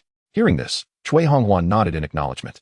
As Jiang Yingying charged forward, Li Tang utilized his insight skill on her. Name, Jiang Yingying. Age, 28. Level, 4th tier, 9th level. Talent, charm domination. Number of spirit beasts, 4. Preference, extreme vanity. Jiang Yingying sensed Li Tang's insight and was about to retaliate with her mental force, but Li Tang's insight concluded swiftly. His 1st tier advancement allowing him to execute it far more rapidly than before. Without pausing, she leaped from 2 meters away, aiming a kick at Li Tang. Realizing that he could not afford to remain stationary, Li Tang quickly evaded her assault, retreating against the energy shield. The fine dog, having established sufficient distance, unleashed a wind blade towards Jiang Yingying. Understanding the information from his insight, Li Tang recognized that Cui Honghua had indeed shown leniency. Jiang Yingying's talent was not combat-oriented, relying solely on her fighting ability for offense. Having battled with Zhou Shumi multiple times, Li Tang was acutely aware of the strengths of 3rd and 4th tier combatants and understood that he could not afford to be struck by Jiang Yingying. His only recourse was to exploit Jiang Yingying's extreme vanity and see if he could leverage that to gain an advantage. Jiang Yingying inadvertently struck the energy shield with her foot, causing a rebound of force that compelled her to take a step back. At this moment, Li Tang had already sprinted 4 to 5 meters away. You sly one. Perceiving the wind blades approaching from behind, Jiang Yingying extended her palm to meet the oncoming attack. Emerging unscathed, this act of absorbing the blow was merely to gauge the strength of the wind blades. Indeed, they inflicted little harm upon her body, though they might damage her attire. Jiang Yingying frowned slightly, huffed, and released her source energy, forming a thin membrane around her. In quick succession, 4 to 5 wind blades assailed her, but she paid them no heed as she charged towards Li Tang. The wind blades dissipated upon striking her. Remarkably, only 5 seconds had elapsed. While Jiang Yingying dealt with the wind blades, Li Tang had already maneuvered to the opposite side, keenly observing Jiang Yingying's next move. She is channeling her source energy outward, allowing her to withstand a portion of the damage, Tang whispered from behind. In less than a second, Jiang Yingying had closed the distance to 3 meters from Li Tang, her fist raised and aimed at her target. Sensing the impending attack, Li Tang immediately darted sideways. This was merely a feint from Jiang Yingying. Upon seeing Li Tang move, she halted her punch and adjusted her stance to corner Li Tang into the acute angle of the rectangular arena. It's over, little brother. Jiang Yingying took 2 swift steps, closing the gap to Li Tang, who found herself with no avenue of escape. Rather than retreat, she decided to strike first. Ignoring Jiang Yingying's advance, Li Tang launched a left punch towards Jiang Yingying's face while simultaneously delivering a right punch aimed at her lower body, all the while thrusting her head toward Jiang Yingying's chest. Jiang Yingying, unwilling to allow any physical contact with Li Tang, sidestepped and retaliated with a swift kick aimed at Li Tang's abdomen. The kick was rapid, sending Li Tang crashing against the energy shield before she fell to the ground. Sprawled out, Jiang Yingying then advanced, delivering a kick towards Li Tang's chest. Li Tang, caught off guard, could not evade in time, and a spray of blood erupted from her mouth, splattering onto Jiang Yingying's leg and skirt. Li Tang was gambling. Jiang Yingying's brow furrowed, instinctively retreating 2 steps to avoid the blood mist. Seizing the opportunity, Li Tang attempted to rise but was hindered by the intense pain in her abdomen. She staggered back a couple of steps, channeling her source energy to hasten her recovery. Jiang Yingying sidestepped and swiftly lunged at Li Tang, aiming a kick at her thigh. At that moment, Li Tang shouted, "Xiaogo, urinate." Chapter 70. The Whirling Ball. Attack when least expected. Xiaogo, urinate. At that instant, Xiaogo leapt from behind, darting to Jiang Yingying's right at a 45-degree angle. It soared into the air, spinning like a top, encircled by a stream of yellow liquid that rapidly dispersed. If Jiang Yingying were to kick down at this moment, Li Tang's leg would surely be incapacitated, thus concluding the match, but she would be doused in an unwelcome shower. As a lady who prized her appearance, Jiang Yingying could not tolerate being splashed with dog urine, thus halting her kick and retreating to avoid the liquid. Suddenly, she collided with the energy shield, and droplets of urine fell, splattering onto her red high heels. The corners of Jiang Yingying's eyes twitched with indignation. The yellow drops on her striking red shoes were particularly glaring. Lacking tissues, she could only vigorously shake her foot to fling off the liquid, desperately suppressing the urge to glance at her shoes. Meanwhile, Li Tang, drenched in dog urine, was preoccupied with her own discomfort. With the aid of her source energy, she managed to stand, hastily retreating. At this moment, Xiaogo descended from the air, landing between Li Tang and Jiang Yingying, tilting its head to observe Jiang Yingying while wrinkling its nose, as if sniffing something. Uffed. Tang could not contain her laughter. Cui Honghua smirked. Zhou Shumi looked on with concern for Li Tang, for Jiang Yingying was fuming. Only 14 seconds had passed, with 46 seconds remaining. On the arena, Jiang Yingying, now closer to Xiaogo, charged towards the irritating creature, eager to eliminate it first. Jiang Yingying moved with remarkable speed, leaving Xiaogo with no time to flee. Spit! Li Tang shouted as she retreated. Upon hearing this, Xiaogo promptly extended its tongue, launching a stream of saliva at Jiang Yingying. Originally, Jiang Yingying had intended to charge forward, but upon witnessing the saliva, she had no choice but to sidestep and, with a powerful kick, struck Xiaogo's waist, sending it flying several meters before it landed heavily, motionless. Li Tang had now maneuvered to the opposite side, positioning herself against the energy shield, communicating silently. She confirmed that Xiaogo was not unconscious, merely in too much pain to rise. Having dealt with Xiaogo, Jiang Yingying surged towards Li Tang once more, her right fist poised to strike. Li Tang, wary from her previous encounter in the corner, hesitated to move. Jiang Yingying, observing this, smirked coldly as she propelled her punch towards Li Tang's chest. In a desperate attempt, Li Tang propelled herself off the energy shield with her right foot, channeling all her strength in a powerful kick. Utilizing the rebound from the energy shield, Li Tang's body soared parallel to the ground, akin to a rocket, narrowly evading Jiang Yingying's punch. Jiang Yingying reacted with remarkable speed. With her right punch missing, her left fist swung downward towards Li Tang, who was now in flight. The punch struck Li Tang's tailbone, altering her trajectory from forward to a diagonal descent. Upon hitting the ground, Li Tang rolled forward, quickly regaining her footing to flee. If one were to inquire which of Li Tang's bones was the most resilient, it would undoubtedly be her tailbone, thanks to its remarkable strength. She endured Jiang Yingying's blow with minimal injury. Any bruising was merely a minor issue. Jiang Yingying, seeing Li Tang escape, immediately pursued, delivering a punch aimed at Li Tang's back. Li Tang, evading the blow with a forward roll, narrowly escaped another kick from Jiang Yingying aimed at her tailbone. Utilizing the momentum, she rolled forward until her back collided with the energy shield. The impact left Li Tang momentarily dazed, yet she instinctively rolled to the right twice, narrowly avoiding Jiang Yingying's follow-up kick. However, Jiang Yingying had now positioned herself directly in front of Li Tang, who was sprawled on the ground with no room left to evade. At this juncture, 26 seconds had elapsed. Li Tang, left with no alternatives, lunged forward, tightly embracing Jiang Yingying's legs to mitigate her strength, exposing her back in preparation for the inevitable blow.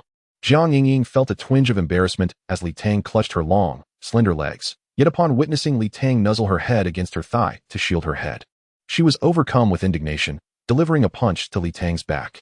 Uffed. Blood erupted from Li Tang's mouth, cascading down Jiang Yingying's black stockings. Feeling the liquid on her legs, Jiang Yingying was further revolted and struck Li Tang's back once more.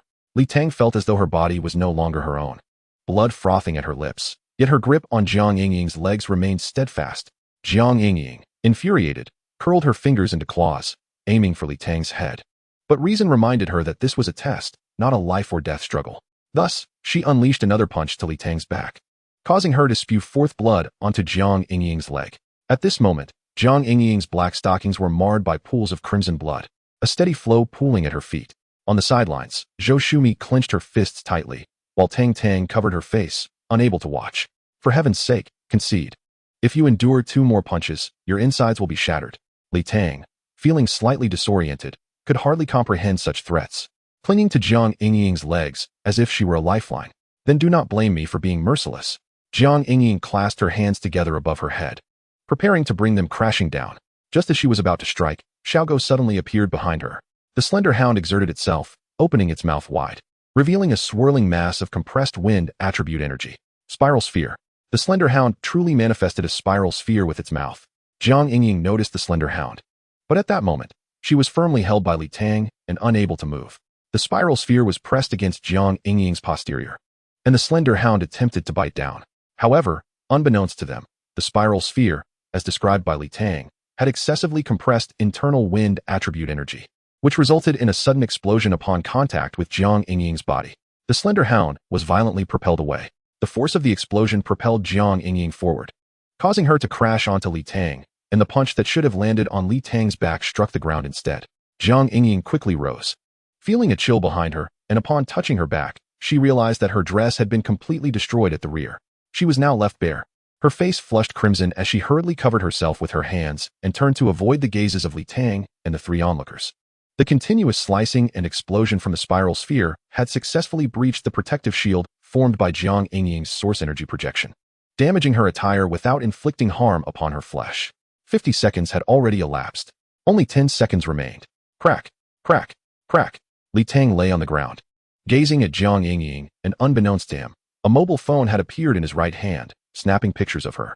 Afterward, he tucked the phone away into his storage jade pendant. Upon seeing Li Tang taking pictures, Jiang Yingying's face shifted from red to green, seeking death. At that moment, an illusion of a peacock spreading its tail appeared behind Jiang Yingying, shielding her rear. She stepped forward and stomped down towards Li Tang's head. Li Tang and the slender hound had no means to resist. Stop. Chapter 71. I feel that Jing Yuda is unworthy of me. Though I may face death, I shall not regret. Stop. Jiang Yingying, you have lost. Cui Honghua had appeared beside Li Tang, gently extending his foot to block Jiang Yingying's descending strike. Teacher Cui, where have I lost? The time is not yet up. You employed the power of a spirit beast. That was merely to protect my rear. Rules are rules.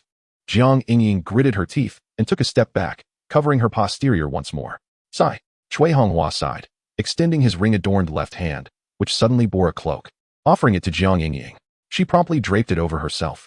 Cui Honghua glanced down at Li Tang and the distant slender hound. Li Tang lay on the ground, immobile, with blood frothing at the corners of his mouth, indicating severe internal injuries. Yet, despite this, he remained fixed in his gaze upon Cui Honghua and Jiang Yingying. Meanwhile, the slender hound lay on the ground, bloodied. Cui Honghua produced 2 boxes, opening one to retrieve a pill, which he placed into Li Tang's mouth. He handed the other box to Jiang Yingying. Go, feed that spirit beast. I would rather die. Jiang Yingying harbored intense hatred for the slender hound and resolutely refused. Oh. Cui Honghua raised an eyebrow. Then return my cloak. Upon hearing this, Jiang Yingying's face darkened instantly. She took the box, retrieved the pill, and approached the slender hound, tossing the pill into its mouth. The pill, of exceptional quality, dissolved instantly, and the restorative energy rapidly coursed through Li Tang's body, healing his injuries swiftly. After a brief recovery, Li Tang laboriously rose to his feet, his mind focusing as he returned the slender hound to the Beastmaster space. Li Tang cast a glance at Jiang Yingying and bowed to Cui Honghua. Thank you, Teacher Cui, for the medicine. Cui Honghua nodded, his gaze toward Li Tang now imbued with admiration. Li Tang, welcome to the genius class of Jingqing Beastmaster University. Report in July. Li Tang performed another Beastmaster bow to Cui Honghua, about to speak when suddenly, Jing Yuda does not want this person. No one can keep him. A hoarse voice filled with resentment resonated throughout the venue as a frail old man slowly approached, his eyes fixated on Zhou Shumi. Principal Zhou, Tang exclaimed in shock. Her eyes filled with fear as she glanced at Zhou Shumi, then turned to Cui Honghua, her expression pleading. Zhou Nanan walked slowly to the fighting arena. His gaze locked on Zhou Shumi. Teacher Zhou. Zhou Shumi dared not meet his eyes, merely greeting him in a low voice. Do not call me teacher. You are no longer from Jing Yuda. Principal Zhou, you have broken the rules. Cui Honghua stepped forward, standing before Principal Zhou with a furrowed brow. Zhou Nanan glanced at Cui Honghua with a sneer. With the principal absent, I hold the authority at Jing Yuda. Refusing a student does not constitute breaking the rules. Cui Honghua, are you going to stand up for Zhou Shumi? Cui Honghua's frown deepened, the lines on her forehead etched deeply. Principal Zhou Shumi is Zhou Shumi, and Li Tang is Li Tang. So what? In the earlier assessment, Jiang Yingying won, yet you intervened in the competition. Therefore, this child cannot enter Jingyuda. What is the issue? Cui Honghua remained silent, feeling powerless against this unreasonable distortion of truth. Zhou Shumi stepped forward, clenching her teeth, her eyes reddening, and bowed deeply to Zhou Nanan. Principal Zhou, this child Li Tang has no connection to me. He is just an ordinary student from an ordinary high school. I hope you can grant him an opportunity. Very well, as long as he lasts 5 seconds in my hands, I will allow him to enter. Principal Zhou, it was all my fault regarding the past events. Do not hold it against him. Your fault? Whether you are at fault or not, does it matter? As long as my granddaughter lives, I would kneel and bow to you thrice. Zhou Nanan's eyes reddened as he roared at Zhou Shumi. Zhou Shumi fell silent, and those present in the arena remained quiet. Principal Zhou, Teacher Cui, may I have a few words? Li Tang stepped forward, bowing to both Zhou Nanan and Cui Honghua. Zhou Nanan cast a glance at Li Tang, remaining silent. I believe Jingyuda is unworthy of me. I have decided to forego Jingyuda. Li Tang, what on earth are you saying? Zhou Shumi rushed forward, grasping Li Tang. Although Director Fan from MOUda has also decided to take you, Jingyuda is ultimately the premier Beastmaster University. Not only the first of its kind in Huagua's history, but also the strongest. It cannot be compared to MOU Beastmaster University. Hurry and apologize to Principal Zhou and Teacher Cui. Teacher Zhou, why should they treat you this way? Li Tang's words caused Zhou Shumi's eyes to widen, tears welling up. Li Tang was speaking up for her. My situation is complicated. It is my own fault, and it has nothing to do with you. You need not concern yourself with me. Li Tang smiled at Zhou Shumi, then bowed to Cui Honghua. Teacher Cui, please forgive my rudeness. I wish to ask, does Teacher Zhou represent the school, the nation of Huagua, in battles against enemies? Yes. Cui Honghua nodded. Has Teacher Zhou been gravely injured, nearly losing her life? Yes. Has she abandoned her comrades, disregarding their lives? No. Did the incident occur because Teacher Zhou, for her own interests, dragged her comrades down? No. Then I surmise that the battle situation changed, and Teacher Zhou bravely stepped up, resulting in multiple casualties? That's about right. The military classified it as an accident. But Jingyuda deemed it a decision-making error? That's about right. Then upon what grounds do you treat her this way? Cui Honghua furrowed her brow, but remained silent. Zhou Nanan, infuriated, shouted, her duty was to protect her students, not send them to their deaths. Li Tang bowed to Zhou Nanan, calmly stating, my father is just an ordinary person. The day I awakened, he warned me that as a Beastmaster, it is my duty to defend my homeland and not to be a coward. Once on the battlefield, life and death are determined by fate. If other Beastmasters can die, why can't students of Jingyuda? We all have one life. Whose is more precious? Zhou Nanan fell into silence for a moment before speaking in a somber tone. I am 89 this year, having fought my entire life for Huagua. My late spouse and 3 children sacrificed their lives for the nation 20 years ago, leaving only my granddaughter and me to rely on each other. Before my departure, I urged Zhou Shumi repeatedly to exercise caution and avoid taking risks. And what was the outcome? I did not even get to see my granddaughter's remains. Can all my lifetime of achievements not secure her life? Why did it have to be my granddaughter who perished, and not her? As he pointed at Zhou Shumi, murky tears streamed down his cheeks, and his sorrowful demeanor was deeply moving. Li Tang remained silent for a moment before addressing Zhou Nanan. Principal Zhou, you are a hero, and your plight evokes sympathy. The true object of your wrath should be the enemy, should it not? Just now, Teacher Cui mentioned that the military classified the incident as an accident. In the chaos of battle, no one can claim that the decisions made at that time were undoubtedly correct. Teacher Zhou was gravely injured and taken away, losing her position at Jingyu University, and her strength has yet to be restored. Over the past 2 years, she has been burdened with profound guilt. While you are certainly entitled to harbor resentment towards her, you cannot blame her on behalf of Jingyu University. The institution should be responsible for the emotional well-being of the families of the fallen, rather than perpetuating Zhou Shumi's mistakes and allowing hatred to fester. Therefore, in such a Jingyu University, I dare not step onto the battlefield, hence my decision to withdraw. Cui Honghua's brow furrowed deeper. Li Tang, do not act impulsively. The situation is not as you perceive it. Suddenly, a hoarse voice echoed from a distance. I believe this young man is correct. How can one bow and bend to the powerful and wealthy, preventing my heart from finding joy? The voice belonged to an elderly figure, appearing to be in their 60s or 70s, whose gender was hard to discern. Despite their age, they moved with remarkable speed. Teacher, Zhou Shumi cried, tears streaming down her face as she rushed to embrace the elder. It's all right, Xiaomei, it's good that you've returned. The elder gently patted Zhou Shumi's back. Li Tang scrutinized the elder closely. Their long hair had turned gray, their square face and prominent nose bore a resolute expression, and their bright, almond-shaped eyes were strikingly expressive. Although they had masculine features, they lacked facial hair and an Adam's apple, resembling a grandmother. Seeing Zhou Shumi's emotions gradually stabilize, The elder approached Zhou Nanan and Cui Honghua. This young man speaks the truth. Has the number of students lost each year at Jingyu University truly diminished? If others can perish, why must your granddaughter be among them, Zhou Nanan? Yin Luoshi. Zhou Nanan's anger flared. The military has classified that incident as an accident. You still wish to exaggerate Xiao Mei's errors at the school committee and advocate for her dismissal. For the past 2 or 3 years, you have used your authority to frequently transfer my position, leaving me no time to seek out Xiao Mei. Had it not been for her coming to Jingyu University for this young man, I would not have known when I could see her again.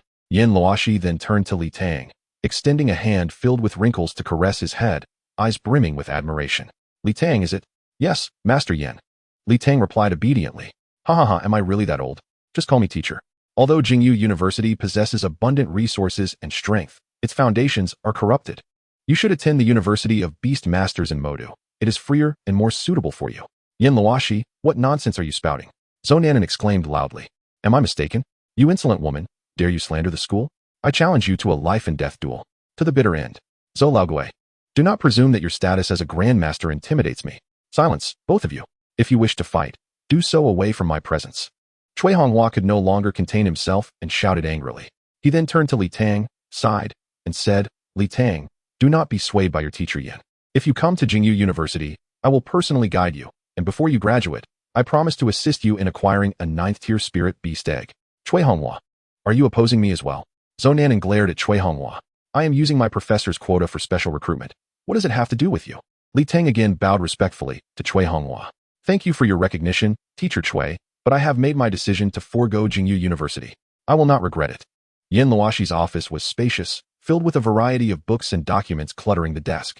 Zhou Shumi sat on the sofa, recounting her life over the past 2 years to Yin Luoshi, tears flowing freely as she seemed to vent all her grievances. Yin Luoshi gently held her hand, providing comfort.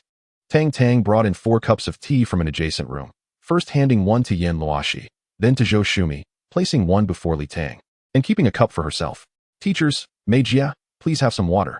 Zhou Shumi gradually stopped crying, taking a small sip from her cup. Xiao Mei, do not dwell on the past. What are your plans for the future? You cannot remain a high school teacher in Heian City forever. Come back to Jingyu University. If you don't want to teach, you can be my assistant, and no one can touch you.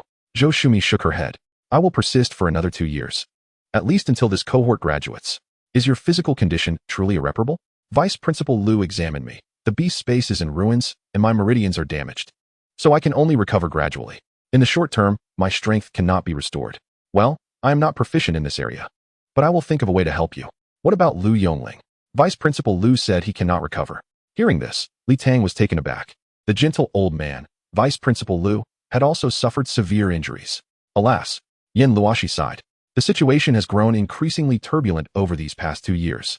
Li Tang, filled with curiosity, remarked, I have not heard of any major conflicts. How can the situation be tumultuous? It sounds as though many have died.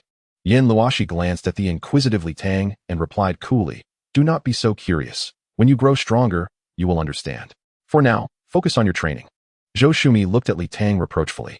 Director Cui has already agreed to take you as a student. Why do you still insist on giving up? If you were to withdraw, you could have done so directly in the office, avoiding unnecessary trouble. Li Tang, with a serious expression, replied, Teacher Zhou, one must never be arrogant, but one must also maintain their integrity.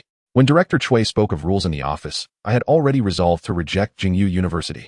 However, I can refuse Jingyu University, but I will not allow them to cast me out. Thus, I must pass the assessment. Yin Luoshi nodded in agreement.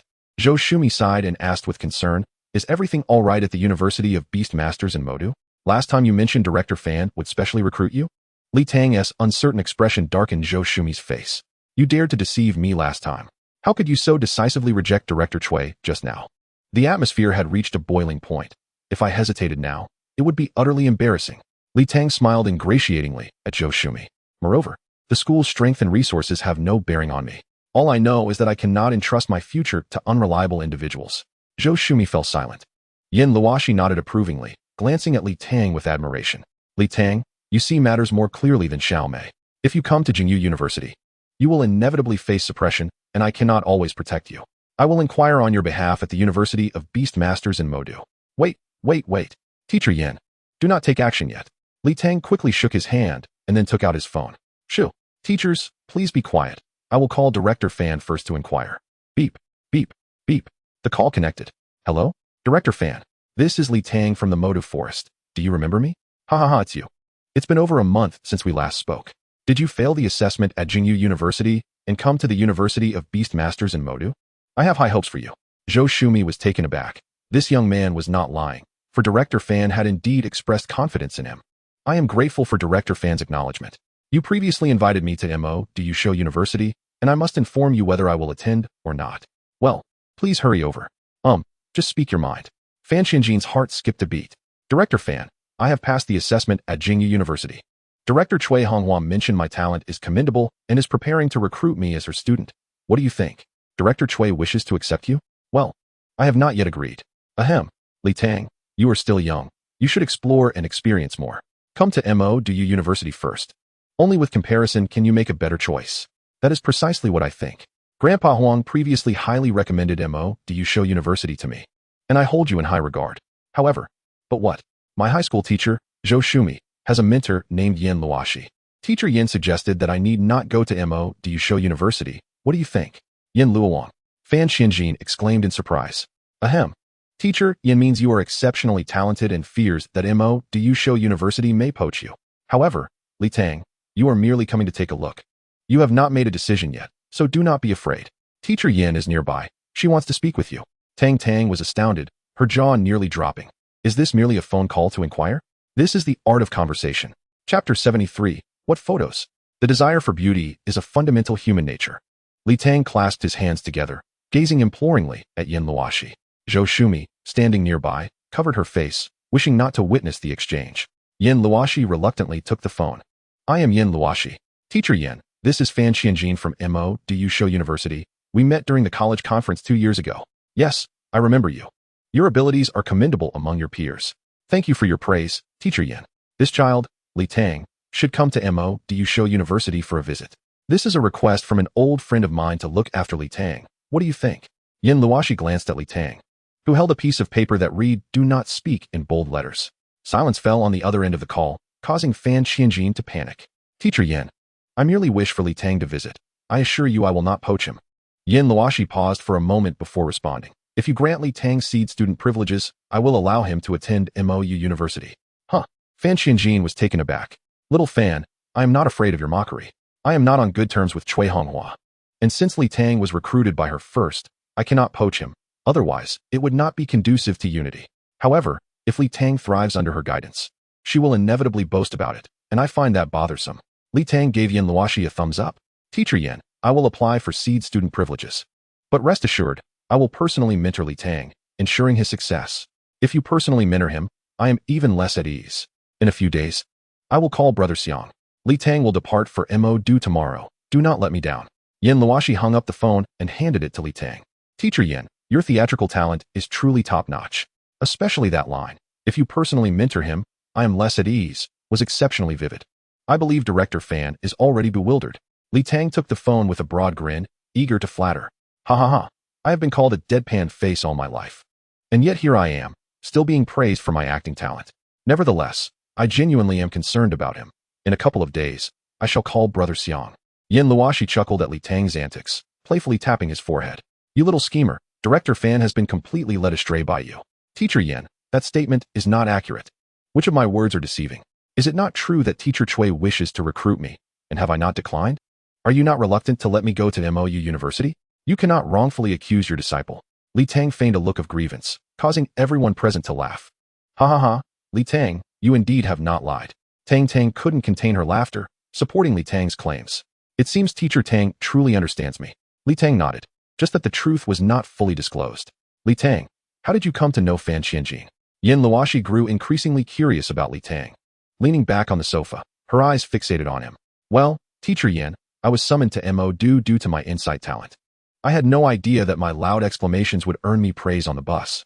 Li Tang animatedly recounted the amusing incidents from his previous trip to do. Tang listened with rapt attention, gasping in rhythm with Li Tang's storytelling.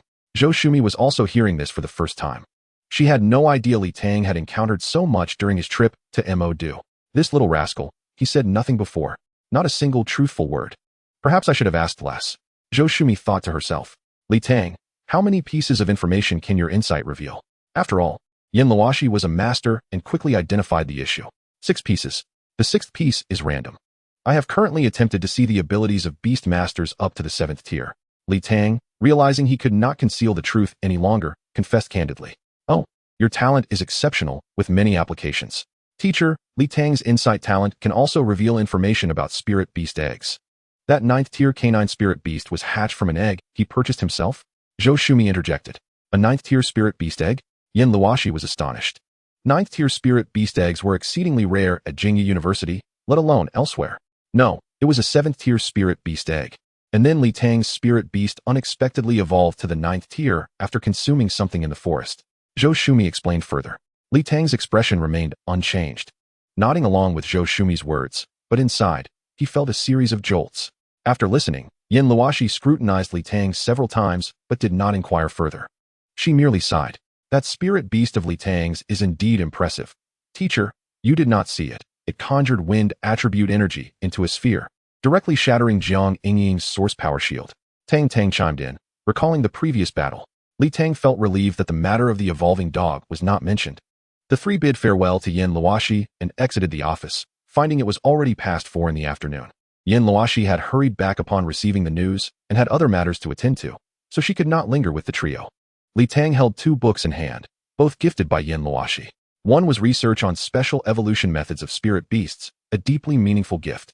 The other was basic techniques of flowing fire pursuit step, a self-created movement technique by Yin Luoshi, providing Li Tang with foundational skills to enhance his speed and agility.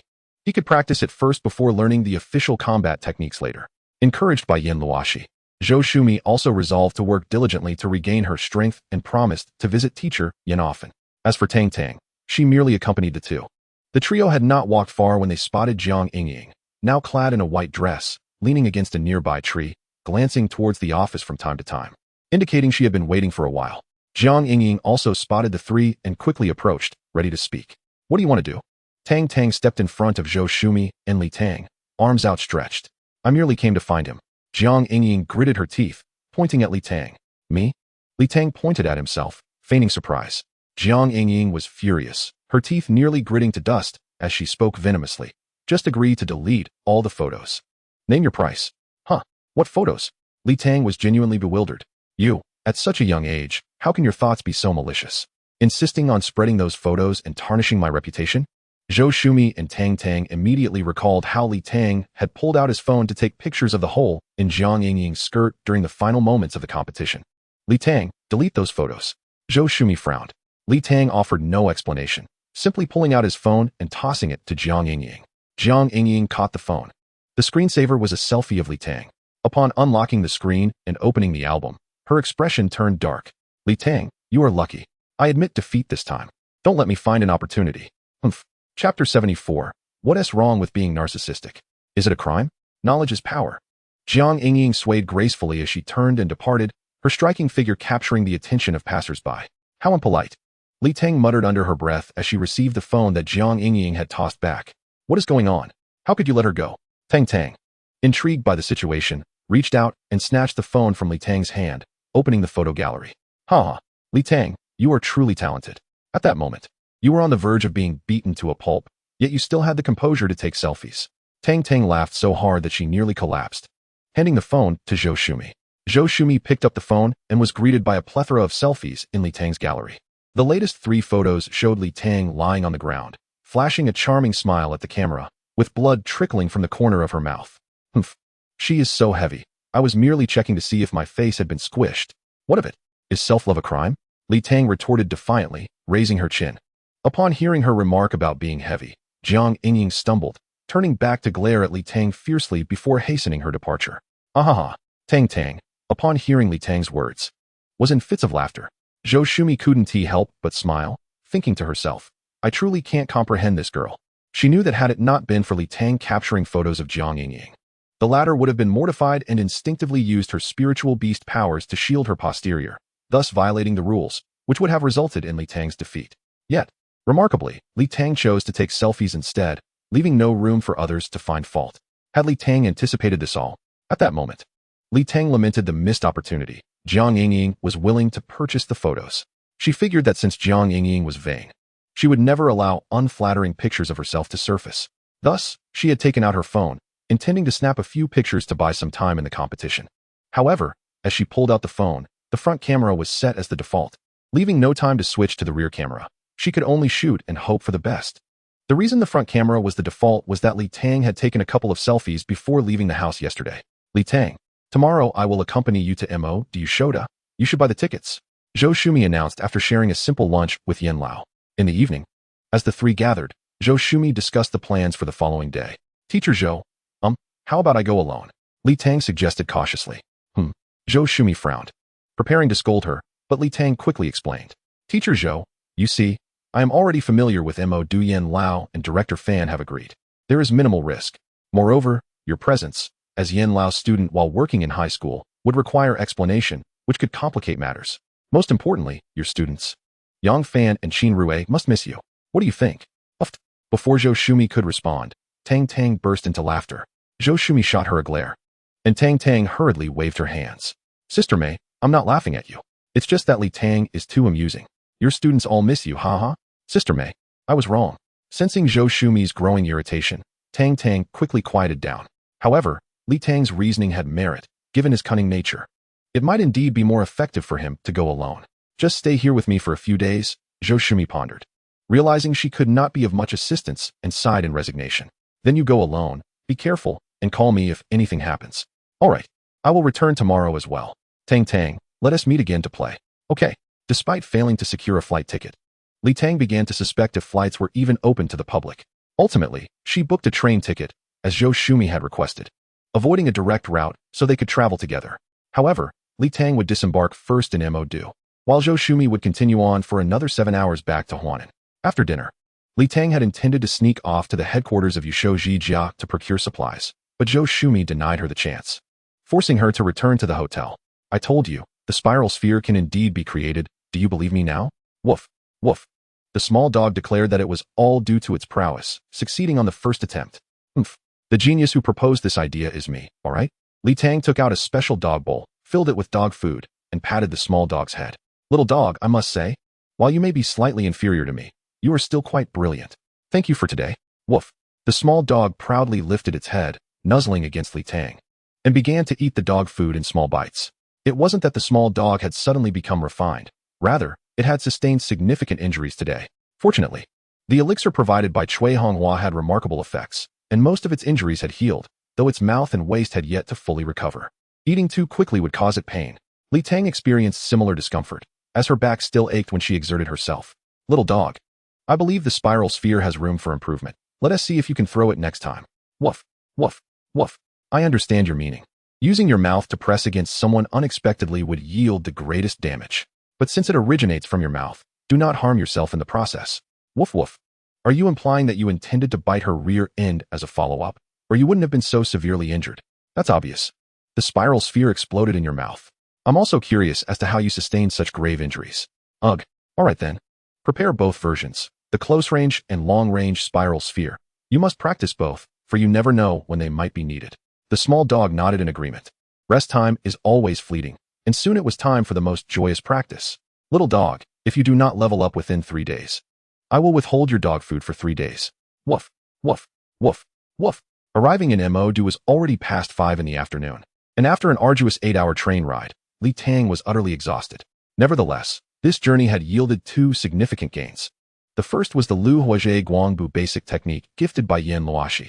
Li Tang diligently studied it during the train ride, reaping great rewards. The Lu Huajie Guangbu focuses on enhancing linear speed, enabling one to run faster while incorporating dodging techniques to evade enemy attacks.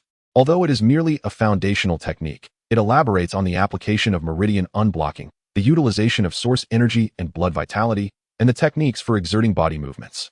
Most valuable are Yen Luoshi's insights and understanding of movement speed. Why is understanding and cognition so precious? Simply put, Li Tang previously ran ineffectively. With these new insights, she can develop techniques to run even faster.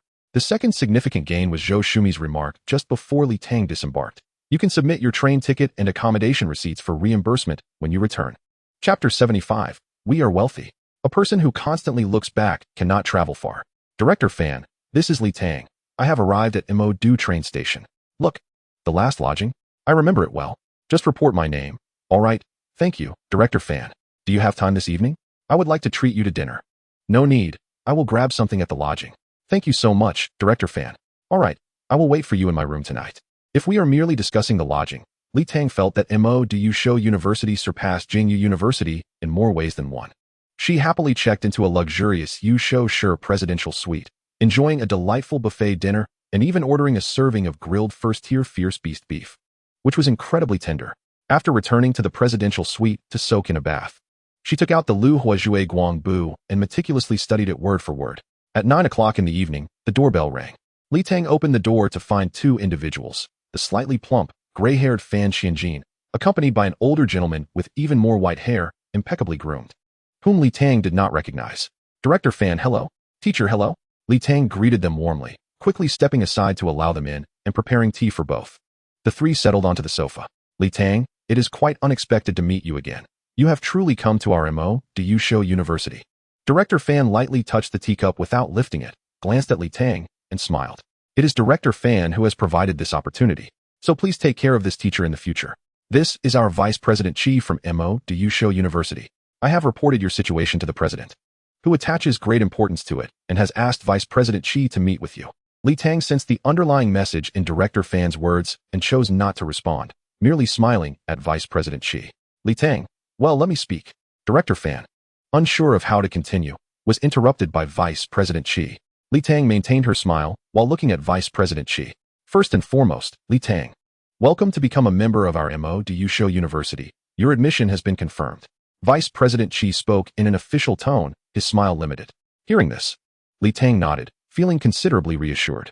However, this year, MO.Du Shou University has undergone reform. The talent class has been divided into two groups, one being the formal class and the other the preparatory class.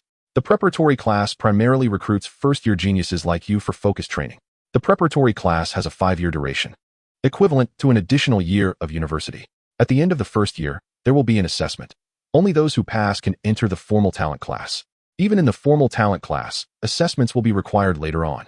Li Tang contemplated for a moment. The reform indicated that the school seeks innovation and change, which is a positive development and not directed at her personally. She had no objections.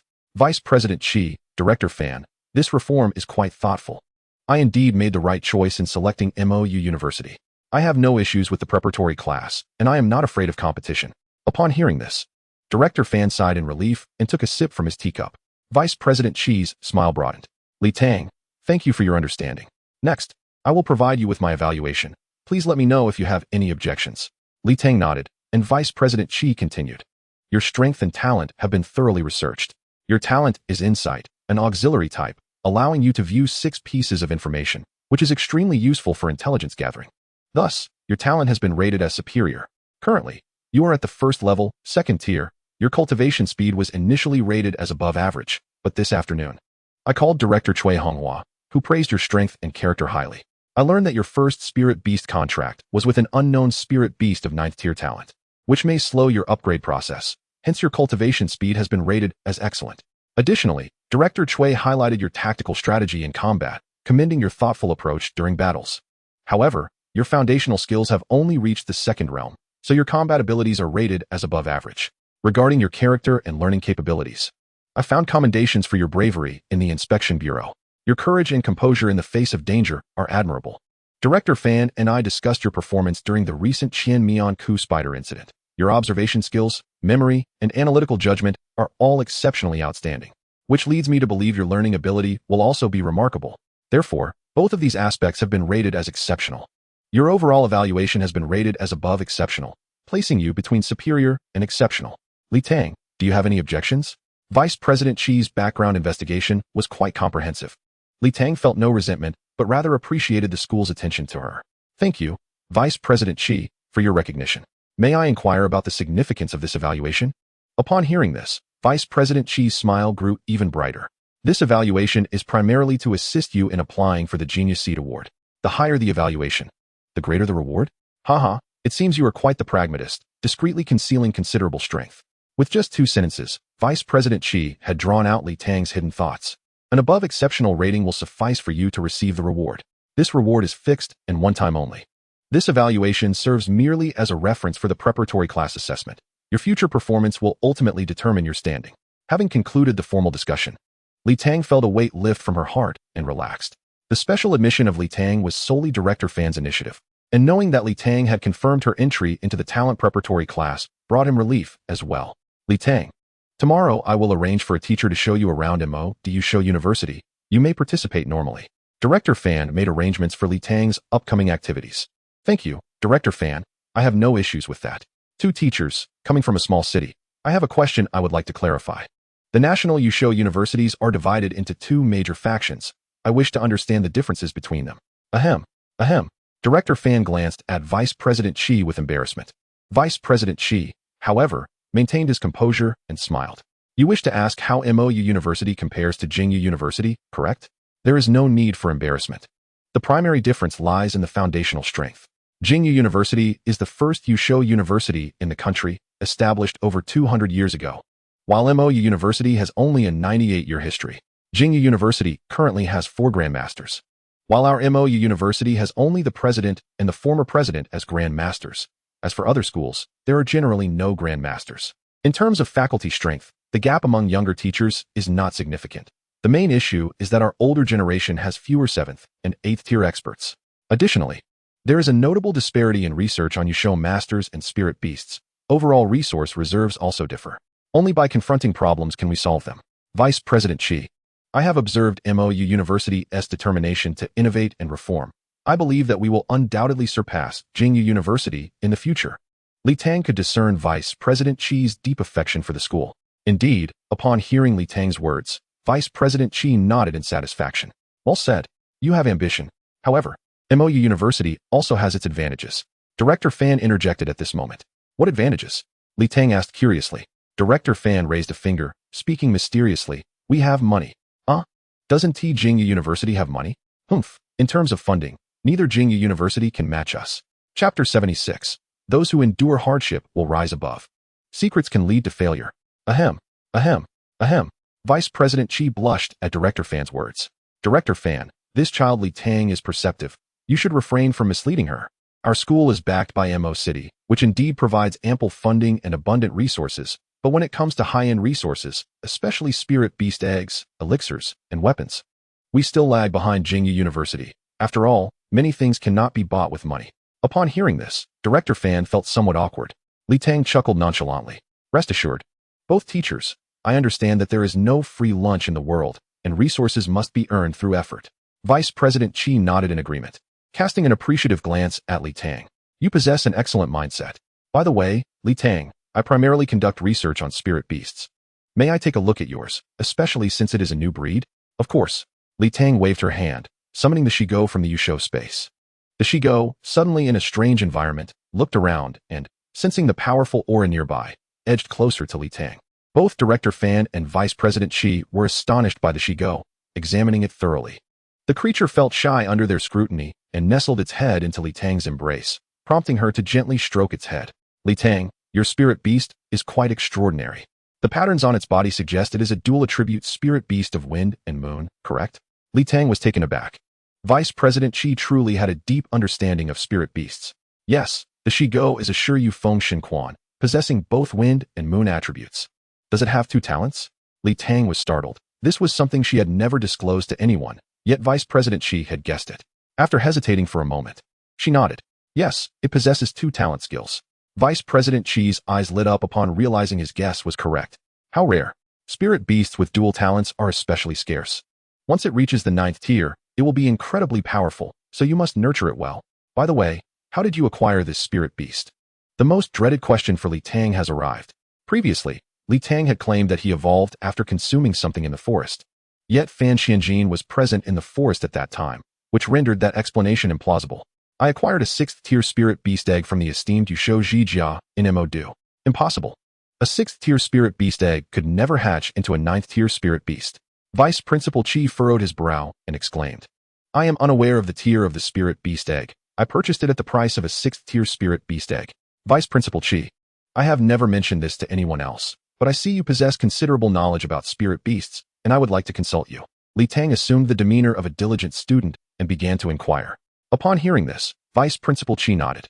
What I have told others is that a thin dog hatches as a 7th-tier spirit beast, but in reality, it emerges as an 8th tier. Strangely, after I contracted it into the Yusho space, it quickly began to evolve.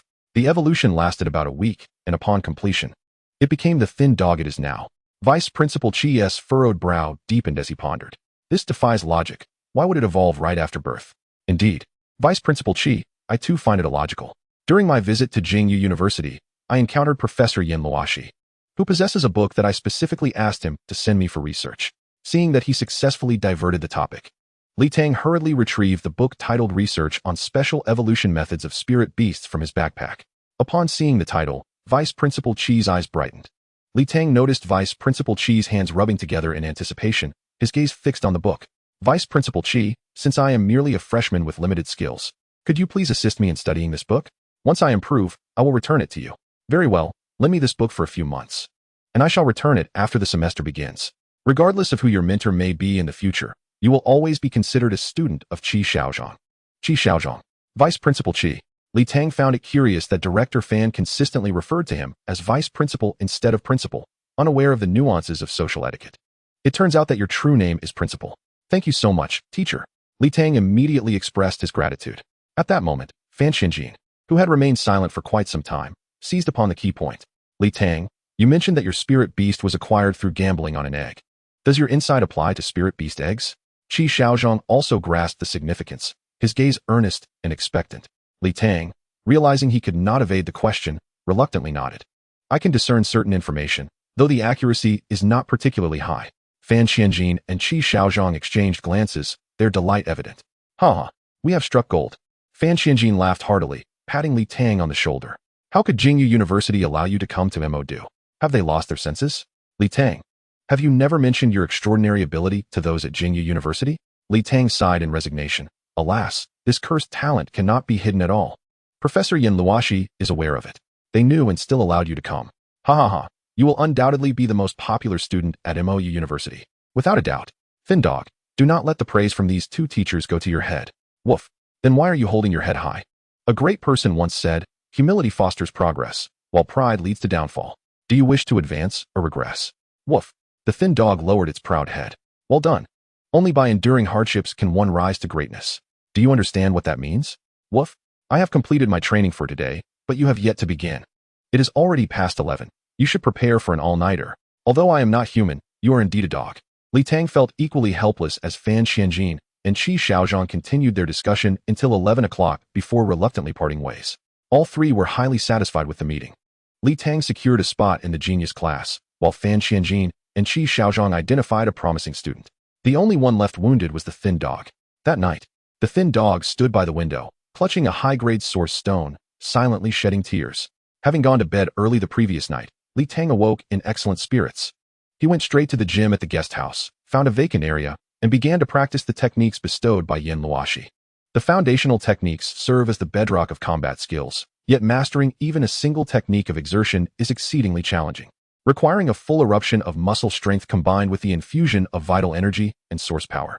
Li Tang had yet to reach the third layer of his foundation technique. After half a day of attempts, he found himself at a loss. However, in terms of the application of body movement techniques, Li Tang's straight-line acceleration improved by 15% compared to before. He grew increasingly appreciative of this combat skill. Ding dong. The doorbell rang. It must be the teacher arranged by Fan Xianjin. Li Tang opened the door, startled. There stood 5 youthful and beautiful girls, giggling and dressed in vibrant attire at the entrance. Chapter 77. Touring the campus with beauties. There is no good fortune without reason, nor is there bad fortune without cause. Hello, you must be Li Tang. I am Chong Yu. Director Fan has asked me to show you around the school today. Hello, Teacher Chong, I am Li Tang. Li Tang greeted her. Chong Yu appeared to be around 26 or 27 years old, her short hair tied back, her features graceful.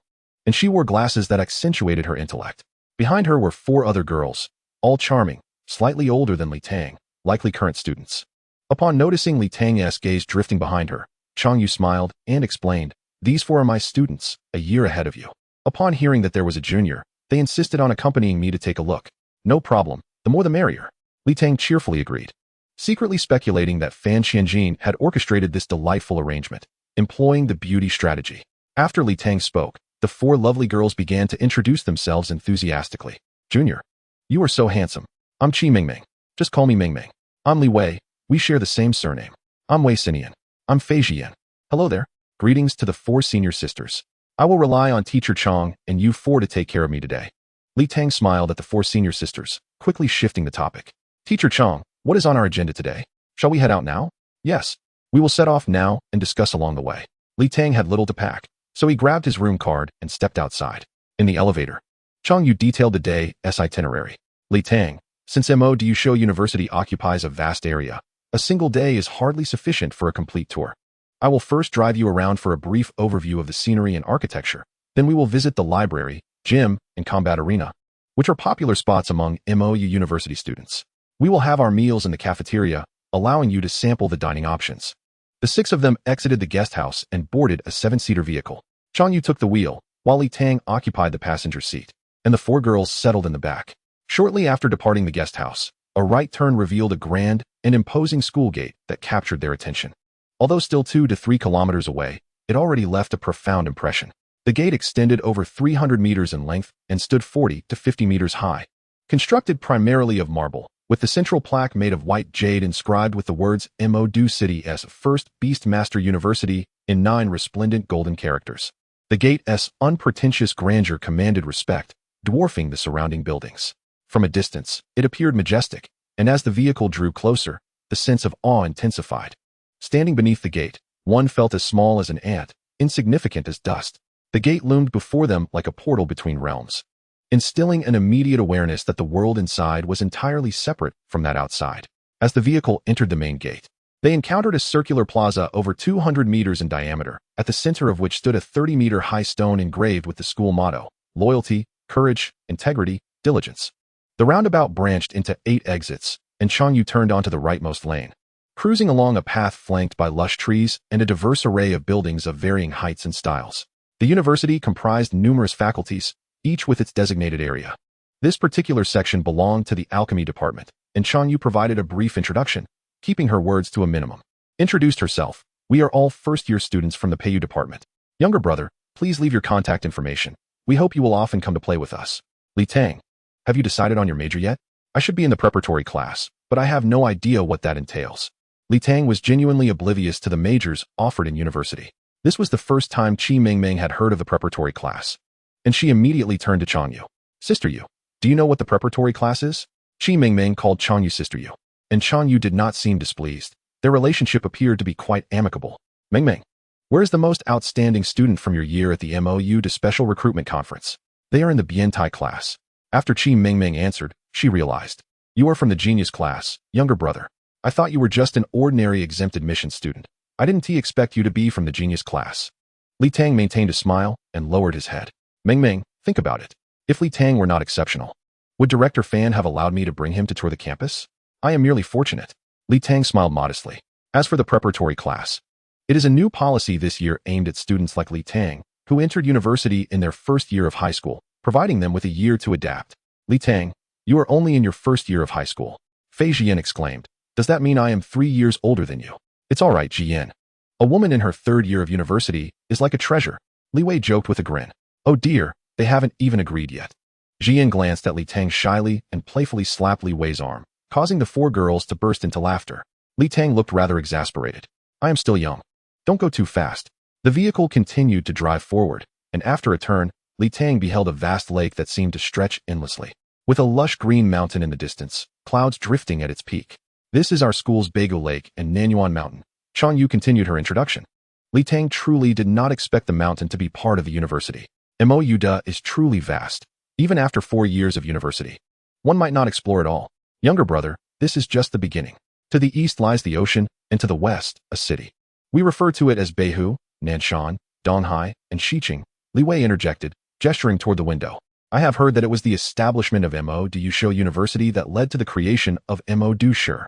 The car wound along the lakeside road for over 20 minutes before Chong Yu drove into a cluster of buildings. She parked at the base of a 10-story structure. "Li Tang, I don't have access to other departments, but I will show you one of our research centers in the Peiyou department." "Great, I am eager to learn." Li Tang smiled outwardly, though internally, he had reservations. As expected, a director from the combat department has brought a Peiyou department teacher to accompany me on a tour.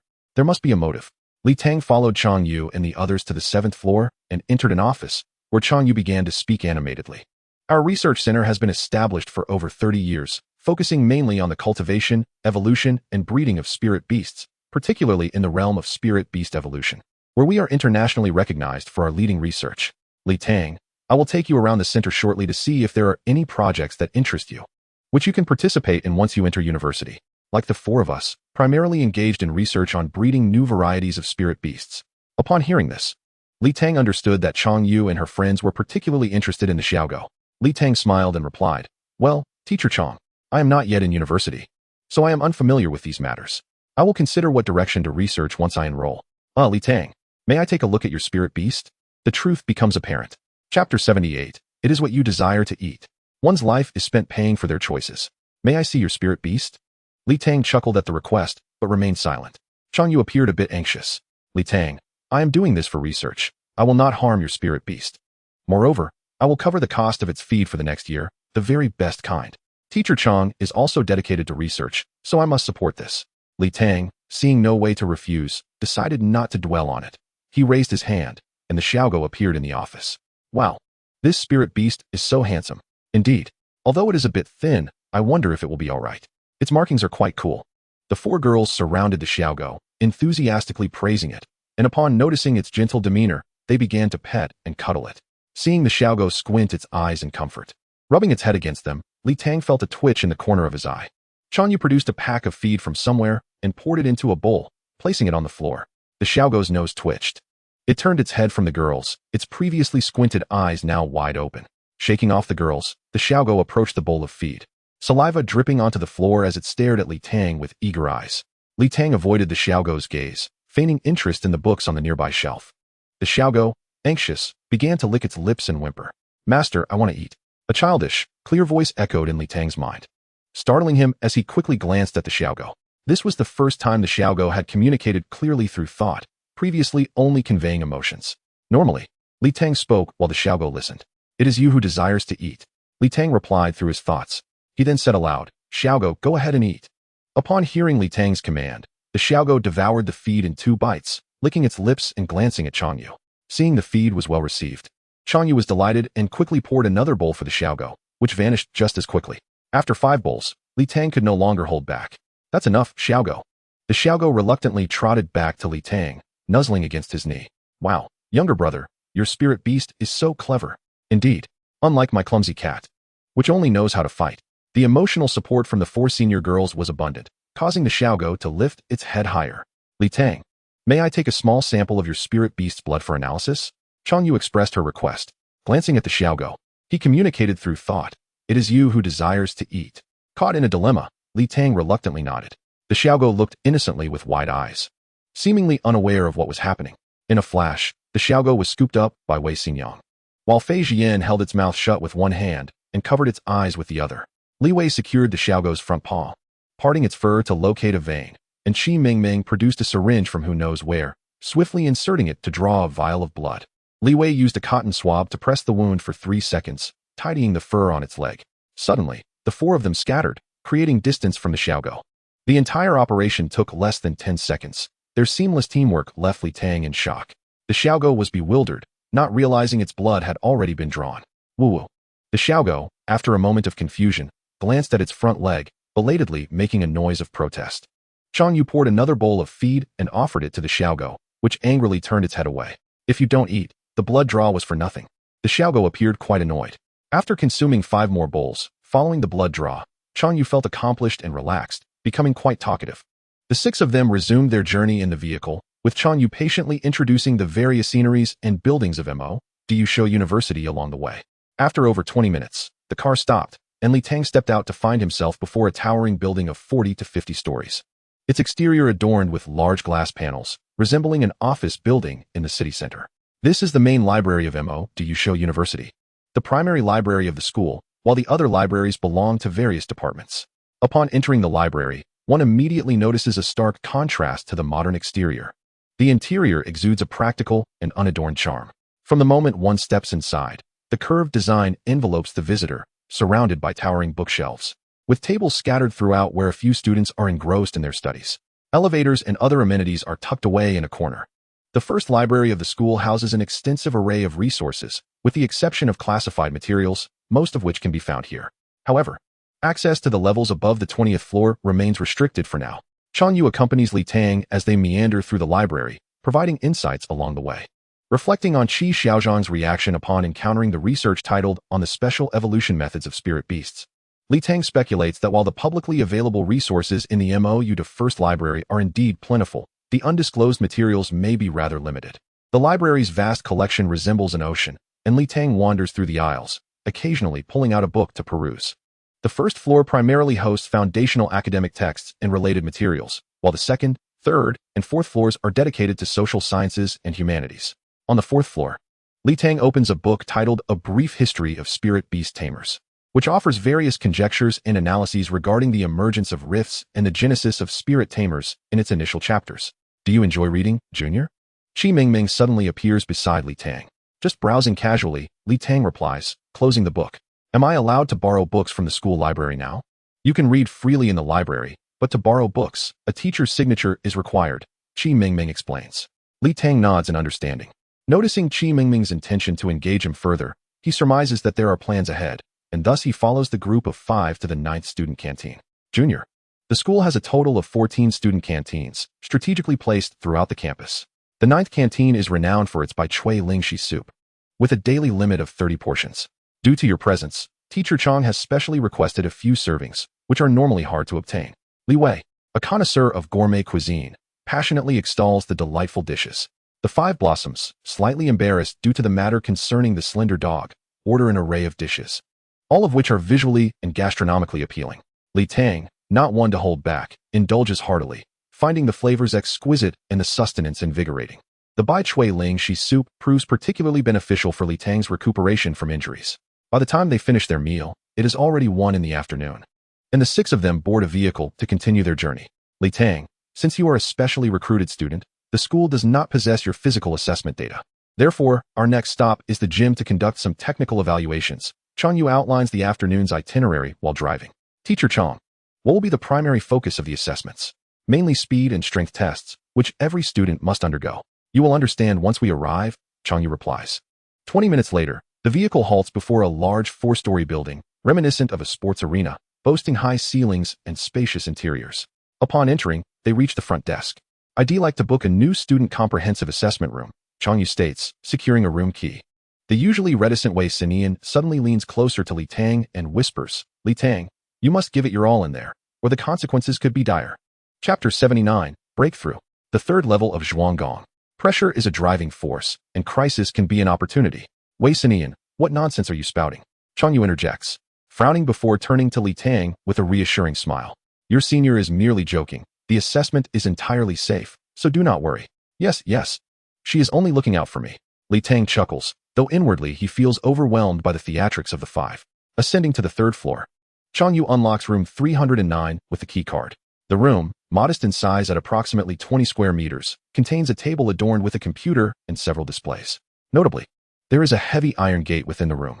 Changyu powers on the computer and presses a red button beside it, causing the iron gate to swing open. After completing the setup, Changyu guides Li Tang to the side of the gate. Li Tang, you may enter now. Just walk straight ahead once inside. The interior behind the iron gate is enveloped in darkness, rendering visibility impossible. Li Tang furrows his brow, hesitating. Suddenly, he is shoved from behind and propelled through the gate. The gate slams shut with a resounding thud, and Li Tang quickly steadies himself, tapping on the door, but receives no response. The space remains pitch black, and he dares not make any sudden movements, opting to remain still.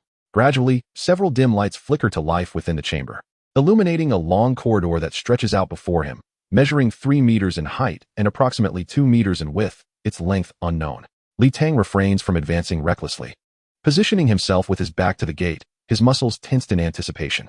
With a sudden screech, a series of elongated, conical spikes, measuring half a meter in length, emerge from the iron gate behind him.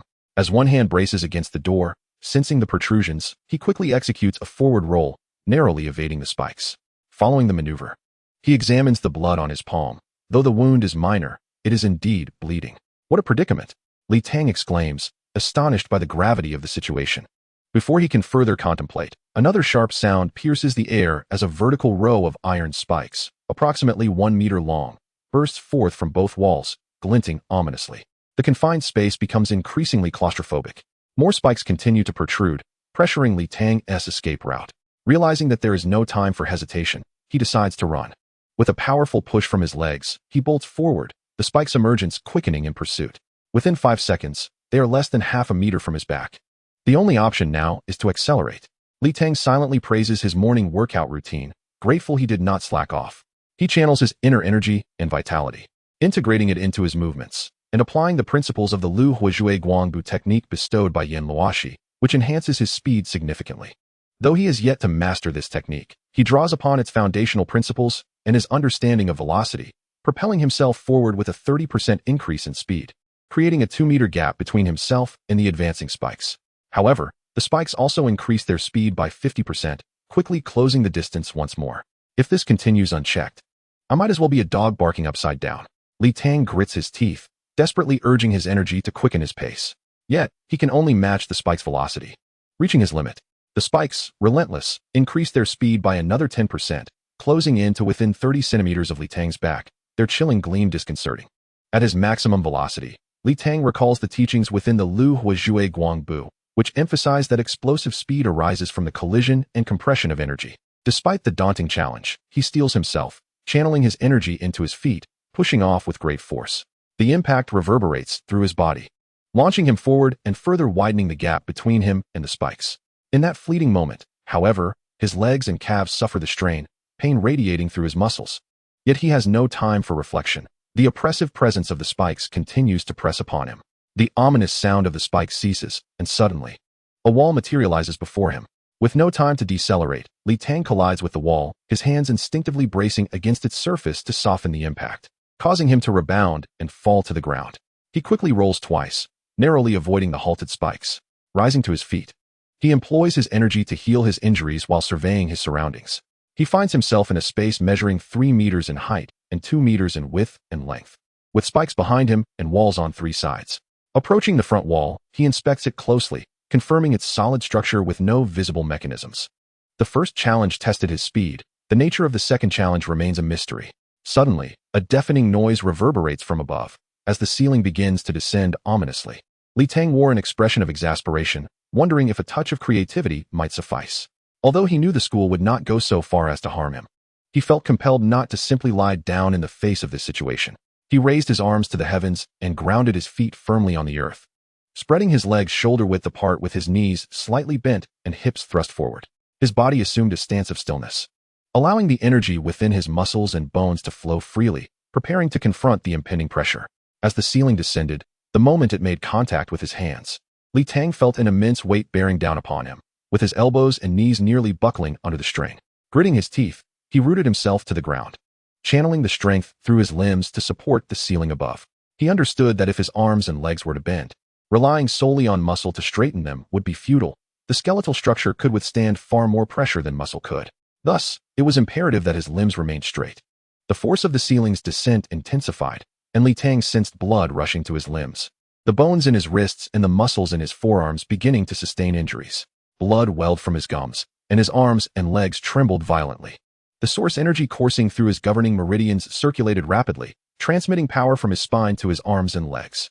Faced with the current predicament, Li Tang had no choice but to endure, not for the sake of the school's assessment, but to challenge himself. Time trickled by, and the weight pressing down upon him continued to escalate. Li Tang realized he had reached his limit. Suddenly, he felt as though a shard of glass had shattered within him. In that instant, he sensed a unification of strength throughout his body, and the power supporting his arms surged dramatically. Under the immense external pressure, his control over his physical strength became fluid and harmonious. Li Tang had broken through to the 3rd level of the standing meditation, achieving a state of wholeness. Before he could revel in his success, the force from above increased once more, and Li Tang could no longer bear it. His legs exerted a powerful thrust, transitioning from a standing position to a lunge. Yet his legs were already strained. The downward pressure continued to rise, bending his elbows, and the ceiling brushed against his hair. Suddenly, a loud crash echoed. Chapter 80. The Remarkable Utility of the Thin Dog. In life, one is destined to endure numerous grievances.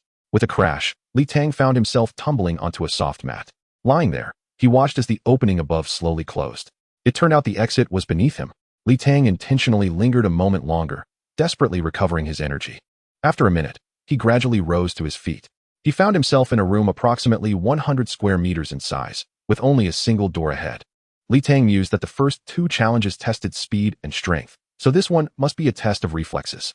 He stood still, refraining from any hasty movements, taking this time to recover as much as possible. After several seconds, for cannon barrels, each about 7 to 8 centimeters thick, protruded from the wall ahead, aimed at Li Tang. He thought to himself, could these be Li Yunlong's Italian cannons? If so, let them obliterate everything. A loud bang erupted.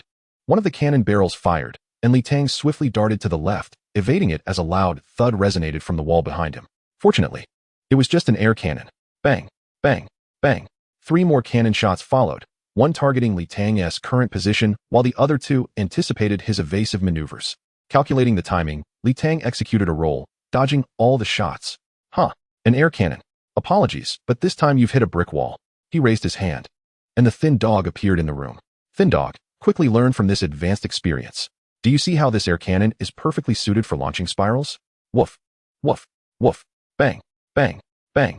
The 4 barrels continuously fired air cannons, and neither Li Tang nor the thin dog missed the opportunity, making the challenge significantly easier. Man and dog evaded the air cannons while observing how they were fired. Thin dog, you won't grasp the feeling this way. You need to experience it firsthand.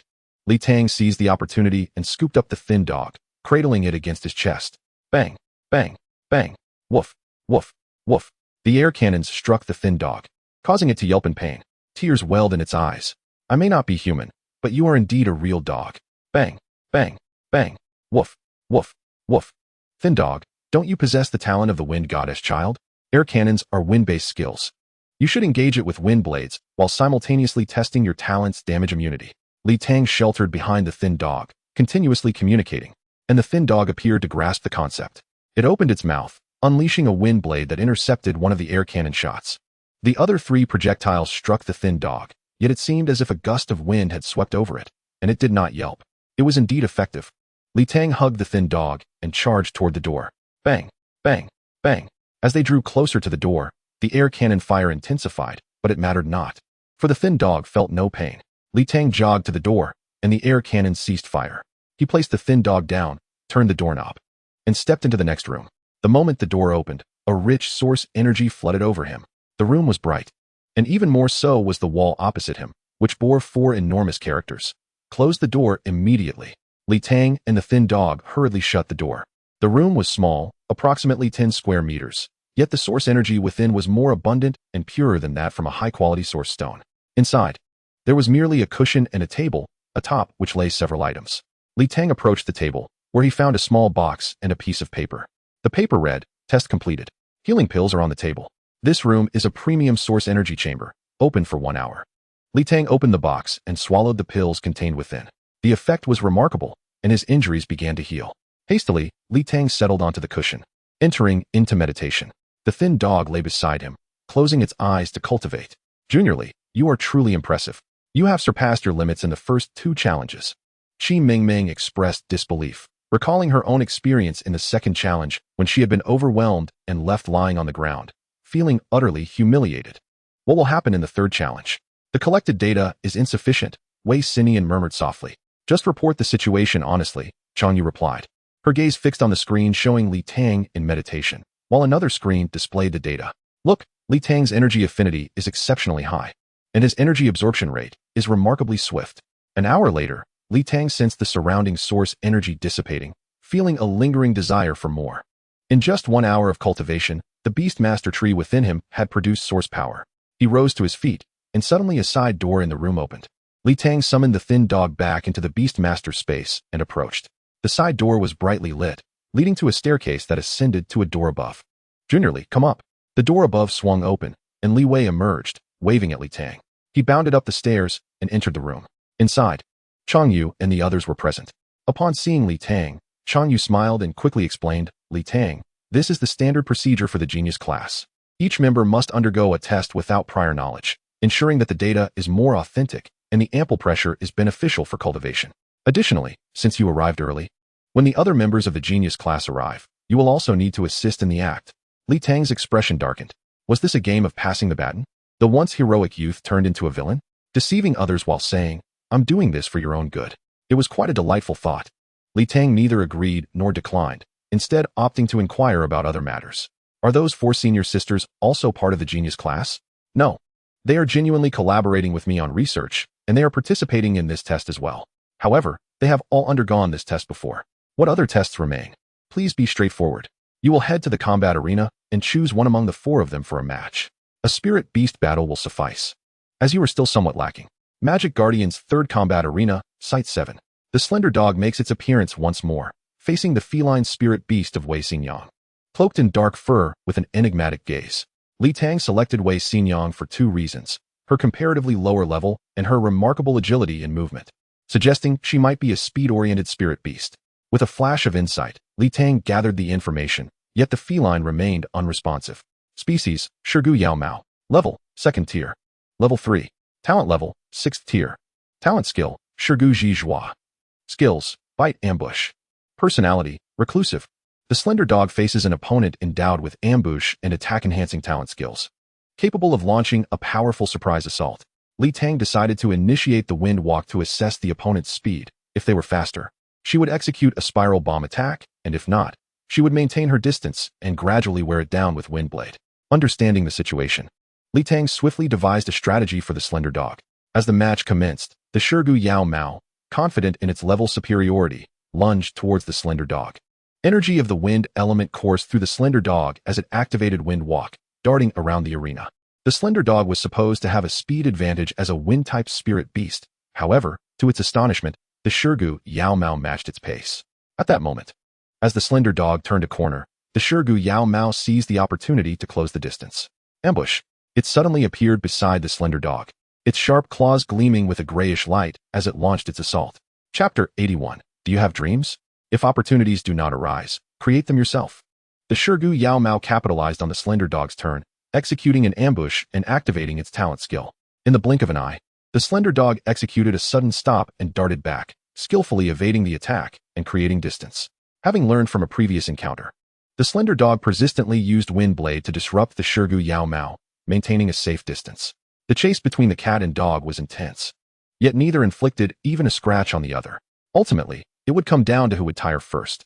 5 minutes later, while the cat and dog continued their spirited pursuit, Tang stifled a yawn in boredom. Senior sister, shall we call it a truce? The slender dog will never allow your Shirgu Yao Mao to get close. Wei Xingyang bit her lip, glanced at Changyu, and reluctantly nodded. Around 5 o'clock in the afternoon, Tang declined an invitation to dinner with 5 beautiful women, requesting Changyu to take her back to the guest house. Lying on her bed, she stroked the slender dog's head and suddenly remembered something important, quickly rising to grab her phone. Beep, beep, beep. Hello, Teacher Zhou. It's me, Tang. You've returned to school, right? I arrived last night. That's great. I wanted to tell you that the Modu Yusho University has confirmed my admission to the genius class. Director Fan and Vice Principal Chi personally confirmed it with me. And they also awarded me the seed reward. Good. Thankfully, you weren't delayed. By the way, Tang, what's up, Teacher Zhou? I'm sorry. Oh, you've never wronged me. If you hadn't told me about the genius class, I wouldn't have known. And if you hadn't provided me with extra training during morning exercises, I wouldn't have reached the 2nd realm in my foundational practice. As for the situation at Jingyu University, that was just bad luck. Thank you. You're welcome. I have 2 things I'd like to consult you about. Firstly, what should I arrange for before the school year starts? Secondly, what is typically included in the seed reward? Regarding the arrangements from Modu Yusho University, if they haven't made any plans for you, just return to school and continue your training. The seed reward typically consists of cultivation resources. Normally, students opt for spirit beast eggs, but if you don't need those, choose a battle technique. All right, I understand. Beep, beep, beep. Hello, Mom. Can I check in on you if there's nothing going on? But today is indeed a momentous occasion. I've been accepted into the genius class at Modu Yusho University, and I'll be attending next semester. I'm not lying. I'm not dreaming. It's real. It's quite normal for geniuses to skip grades. I'm currently at Modu Yusho University. Should I call you using the guest house phone? If you're happy, then I'm happy too. By the way, just tell Dad quietly. Don't mention it to anyone else, especially not to Li Yuan. Once the next semester officially begins, I'll decide whether to share it with others. Exactly. As long as you're happy, it's best to avoid jealousy from others. After hanging up, Tang hesitated for a moment, feeling unable to keep it a secret, so she picked up her phone again. Xinjia, I've been accepted into Modu Yusho University. 3 minutes later, her phone lit up with a reply. Congratulations. I'll also take the entrance exam for Modu Yusho University next year. That is perfect. Then you and I will be classmates, and you'll even be my junior. Get lost. After dinner, Tang poured dog food for the slender dog in her room, petting its head with a sorrowful expression almost brought to tears. Slender dog, eat well today. It's the last meal. Woof. Today is the final day. If you don't level up to the first tier, starting tomorrow, I'll stop feeding you. You'll have to endure 3 days of hunger. Woof. Woof. You either starve or break through. The choice is yours. Woof. Woof. Woof. Woof. At 8 o'clock in the evening, Tang sat on her bed meditating while the slender dog practiced by the window, seemingly shedding tears. It's not sadness, just a simple case of overeating. The previous meal had pushed the slender dog to surpass itself, consuming more than 20% of its usual dog food. Its belly now round. Tang watched nearby, her face turning green. Ding dong. The doorbell rang, and Tang frowned, slowly exiting her meditative state and signaling the slender dog to pause as well.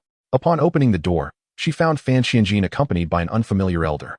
The elder was tall, over 6 feet, with a straight posture, disheveled gray hair, a gaunt face, and prominent cheekbones, suggesting poor health. Fan Xianjin sensed the chaotic aura surrounding Tang and offered an apologetic smile. Sorry to interrupt your training. I just happened to have time to meet Principal Xiang, so I had to disturb you. Principal Xiang, Director Fan, please come in. Tang welcomed the two inside and glanced at Principal Xiang, suspecting that teacher Yen had called ahead. After brewing tea, Tang took a seat on the sofa, waiting for the two to speak. Tang, your performance today was commendable. We've already received the data. Vice Principal Qi praised you, not expecting your weaknesses to have been overcome. Don't blame me for not informing you in advance. This assessment is the same for all new students.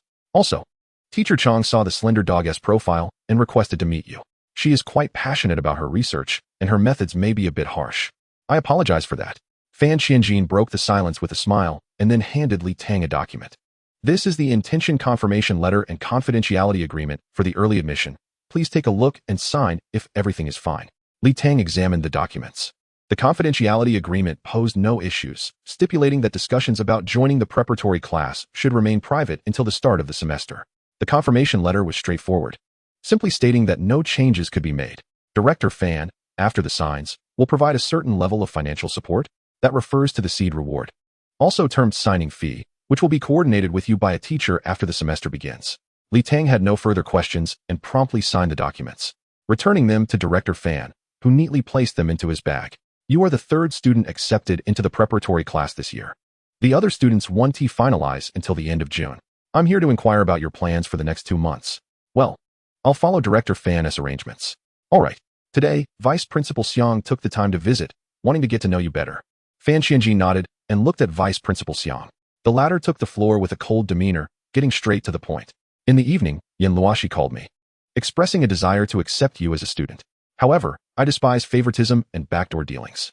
At this, Vice Principal Xiang paused, glancing at Tang, who maintained a calm smile without a hint of change in expression.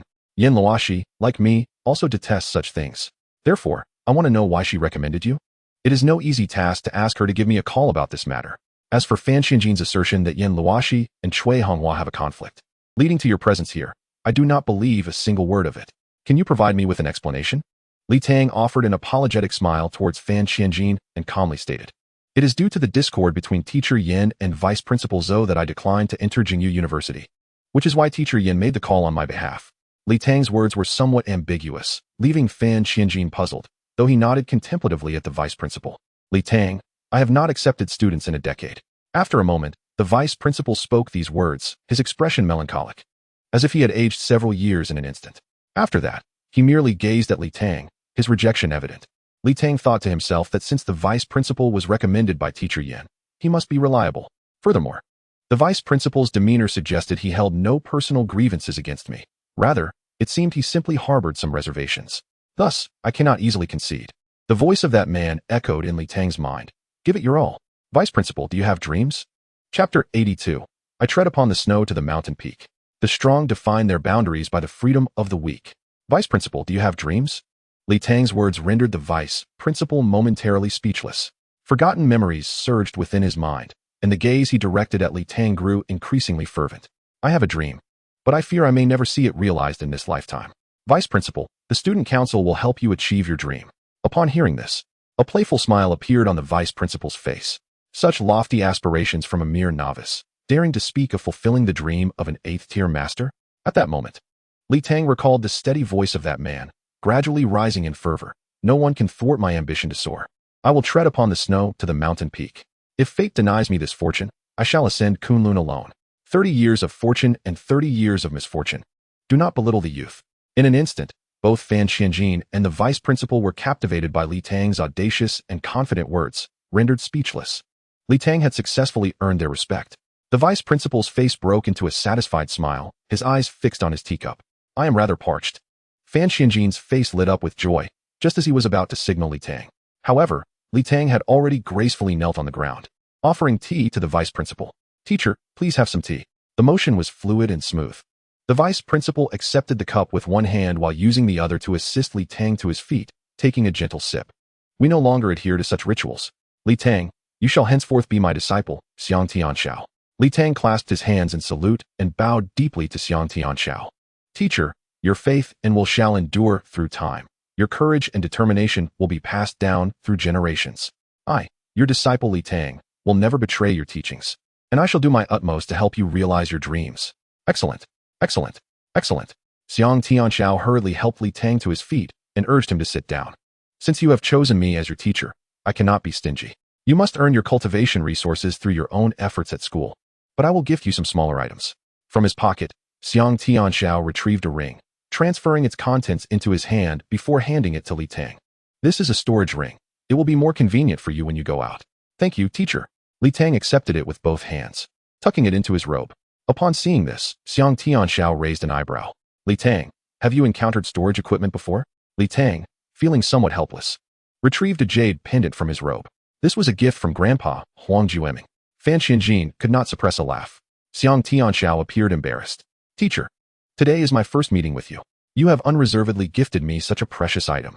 I know this signifies your sincere recognition of me as your disciple, and I am filled with gratitude. Furthermore, the value of a gift lies not in its worth, but in the sentiment behind it. I will treasure this ring and use it wisely, never failing to meet your expectations. Li Tang spoke earnestly, his gaze sincere, and Xiang Tianxiao nodded in approval. Li Tang, the strength of a Beastmaster is paramount. Once you have finished attending to matters with Director Fan, spend some time cultivating with me at school, and you may attend classes once the semester begins. All right, teacher, I will follow your arrangements. Li Tang promptly agreed, then turned to look at Director Fan, who smiled sheepishly. Well, Li Tang, it's not my business. I was merely inquiring on behalf of someone else. Li Tang smiled back at Fan Qianjin. The semester is about to begin, and the school is set to acquire a batch of spirit beast eggs. Vice Principal Qi and Director Xiao from the Logistics Department mentioned that you possess talent in identifying spirit beast eggs, and Director Xiao wishes to invite you to assist with the evaluations. Li Tang continued to smile at Fan Qianjin. It is expected to take 3 to 5 days. With a daily reward of 20 academic credits, each credit convertible to a mid-grade source stone. Li Tang glanced at Xiang Tianxiao, then up at the ceiling. 30 academic credits a day. Ordinary students only receive 30 academic credits upon enrollment. Fan Qianjin gritted his teeth. Li Tang appeared quite fascinated with his slippers, staring at them for quite a while. Li Tang, it really cannot be any more than that. Li Tang chuckled and replied, Director, how about this? If I make a contribution during my time there, grant me 100 academic credits a day. If I do not contribute, I will consider it a valuable experience and will not ask for a single credit. Fan Qianjin did not expect Li Tang to say this, and he chuckled in response. You are quite confident. Very well, we shall proceed as you suggest. Vice Principal Qi may also pay a visit in between. He will evaluate your performance. 3 days from now, Director Xiao will contact you. Remember to maintain a learning attitude and avoid arrogance. Li Tang nodded and accepted the arrangement. Once the discussion concluded, Xiang Tianxiao addressed Li Tang. Li Tang, gather your things and come with me. As your teacher, I cannot allow you to continue residing in the guest house. Li Tang had little to pack, as most of his belongings were already in the jade pendant. The three of them exited the guest house, and Fan Qianjin drove up, while Xiang Tianxiao showed no intention of getting in the car. Vice Principal, allow me to drive you back. No need. I want to take Li Tang to see the world. Fan Qianjin nodded and drove away. Li Tang, do you know why Beastmasters generally do not summon spirit beasts in public? I do. In the Beastmaster space, spirit beasts develop faster. A Beastmaster should be the primary force, with spirit beasts as support, and one must not rely excessively on them. Furthermore, Most spirit beasts have not shed their primal instincts and may cause unforeseen incidents in the outside world. Xiang Tianxiao nodded, speaking solemnly. Yes, that is about right. Additionally, we must not incite panic among ordinary people. A true strong man defines their freedom by the freedom of ordinary people, not by subjugating or humiliating them. This is your first lesson. With a wave of his hand, a 20-meter-tall white giant eagle appeared before Li Tang. Grasping Li Tang by the collar, Xiang Tianxiao leaped gently into the air, the white giant eagle flapping its wings to catch both of them and soared upwards. In an instant, they ascended several hundred meters into the sky. Xiang Tianxiao held Li Tang securely, enveloping him in a barrier of source energy. This is my Qingtian Shuyun, an 8th tier, 4th level spirit beast, with a wingspan of nearly 100 meters. Should it glide low over the city, merely flapping its wings, it would cause casualties among ordinary people and low-tier beastmasters. You may argue that you are merely a 1st-tier beastmaster, and what harm could come from teaching a lesson to some ignorant ordinary folk? But can an 8th-tier beastmaster bully you? Absolutely not. Those who insult others will themselves be insulted. Chaos ensues in the nation. Beastmasters exist to protect ordinary people, not to harm them. Then, teacher, what if an ordinary person provokes or insults me? A beastmaster cannot be insulted. Report it to the Inspection Bureau, and the law will administer justice. As the Qingtian Shuyun soared at an altitude of 1 to 2,000 meters, Li Tang gazed around, as if he could see the entirety of the world beneath him. As the Qingtian Shuyun changed its angle in the air, the fissures of the demon city came into view before Li Tang. Teacher, the fissures are right next to the school. Indeed, the MOU bears the responsibility of guarding the Rift World. Teacher, what exactly is the Rift World? It is a realm more expansive than LNX-ing, a world ruled by spirit beasts. Why can't we see it from the surface? Because a visual barrier has been established. Li Tang nodded, glancing at the Qingtian Shueshuan, and a thought emerged in his mind. Teacher, may I ask for your assistance? Li Tang raised his hand, and the Shigo appeared over 1,000 meters in the air. The Shigo looked bewildered as it waved at Li Tang, then plummeted rapidly. Woof, woof, woof. Chapter 83, Teaching Combat Techniques. A teacher is like light, illuminating distant paths. Woof. The cries of the Shigo grew fainter. Falling from a height of 1,000 meters, its speed increased, and in its mind, only one thought echoed. Transmitted by Li Tang's intention, try to see if you can fly. High above, Li Tang watched the descending Shigo, pondering. Even the son of the wind god cannot fly. How embarrassing. In midair, the Shigo gradually overcame the weightlessness and fear of its rapid descent, desperately harnessing the wind energy around it due to its innate talent as the son of the wind god. As transparent wind energy enveloped its body, the speed of its fall began to slow, but it was still far from achieving flight. As the ground drew closer, the Shigo was engulfed by a terror of death. It exerted all its effort to summon wind energy, and transparent wings of wind seemed to be forming at its sides. However, time was running out. It was about to reach the ground. Woof! Suddenly, a Qingtian Shueshuan appeared beside the Shigo, diving below it, and caught the Shigo securely, flapping its wings to soar back into the sky. The Shigo lay on the back of the Qingtian Shueshuan, its body trembling, but after a moment, it regained its composure. Woof, woof, woof, woof, woof. Li Tang looked at the Shigo barking furiously at him, and he couldn't help but smirk. Can you do it, Shigo?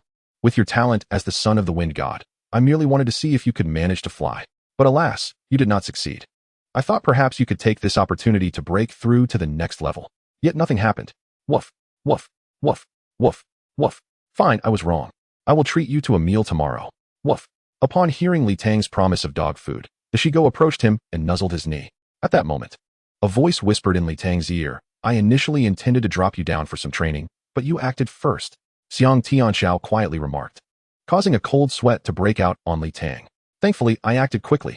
The Qingtian Shueshuan carried Li Tang through the sky for a while, observing the rift and the heavens, gradually descending in front of a 2-story small building on the mountain. The mountain was Nanyuan Shan, and the building was likely the staff dormitory. You will stay here during the break. You can return to the dormitory once school starts. Li Tang followed Xiang Tianxiao as they jumped off the Qingtian Shueshuan and entered the house.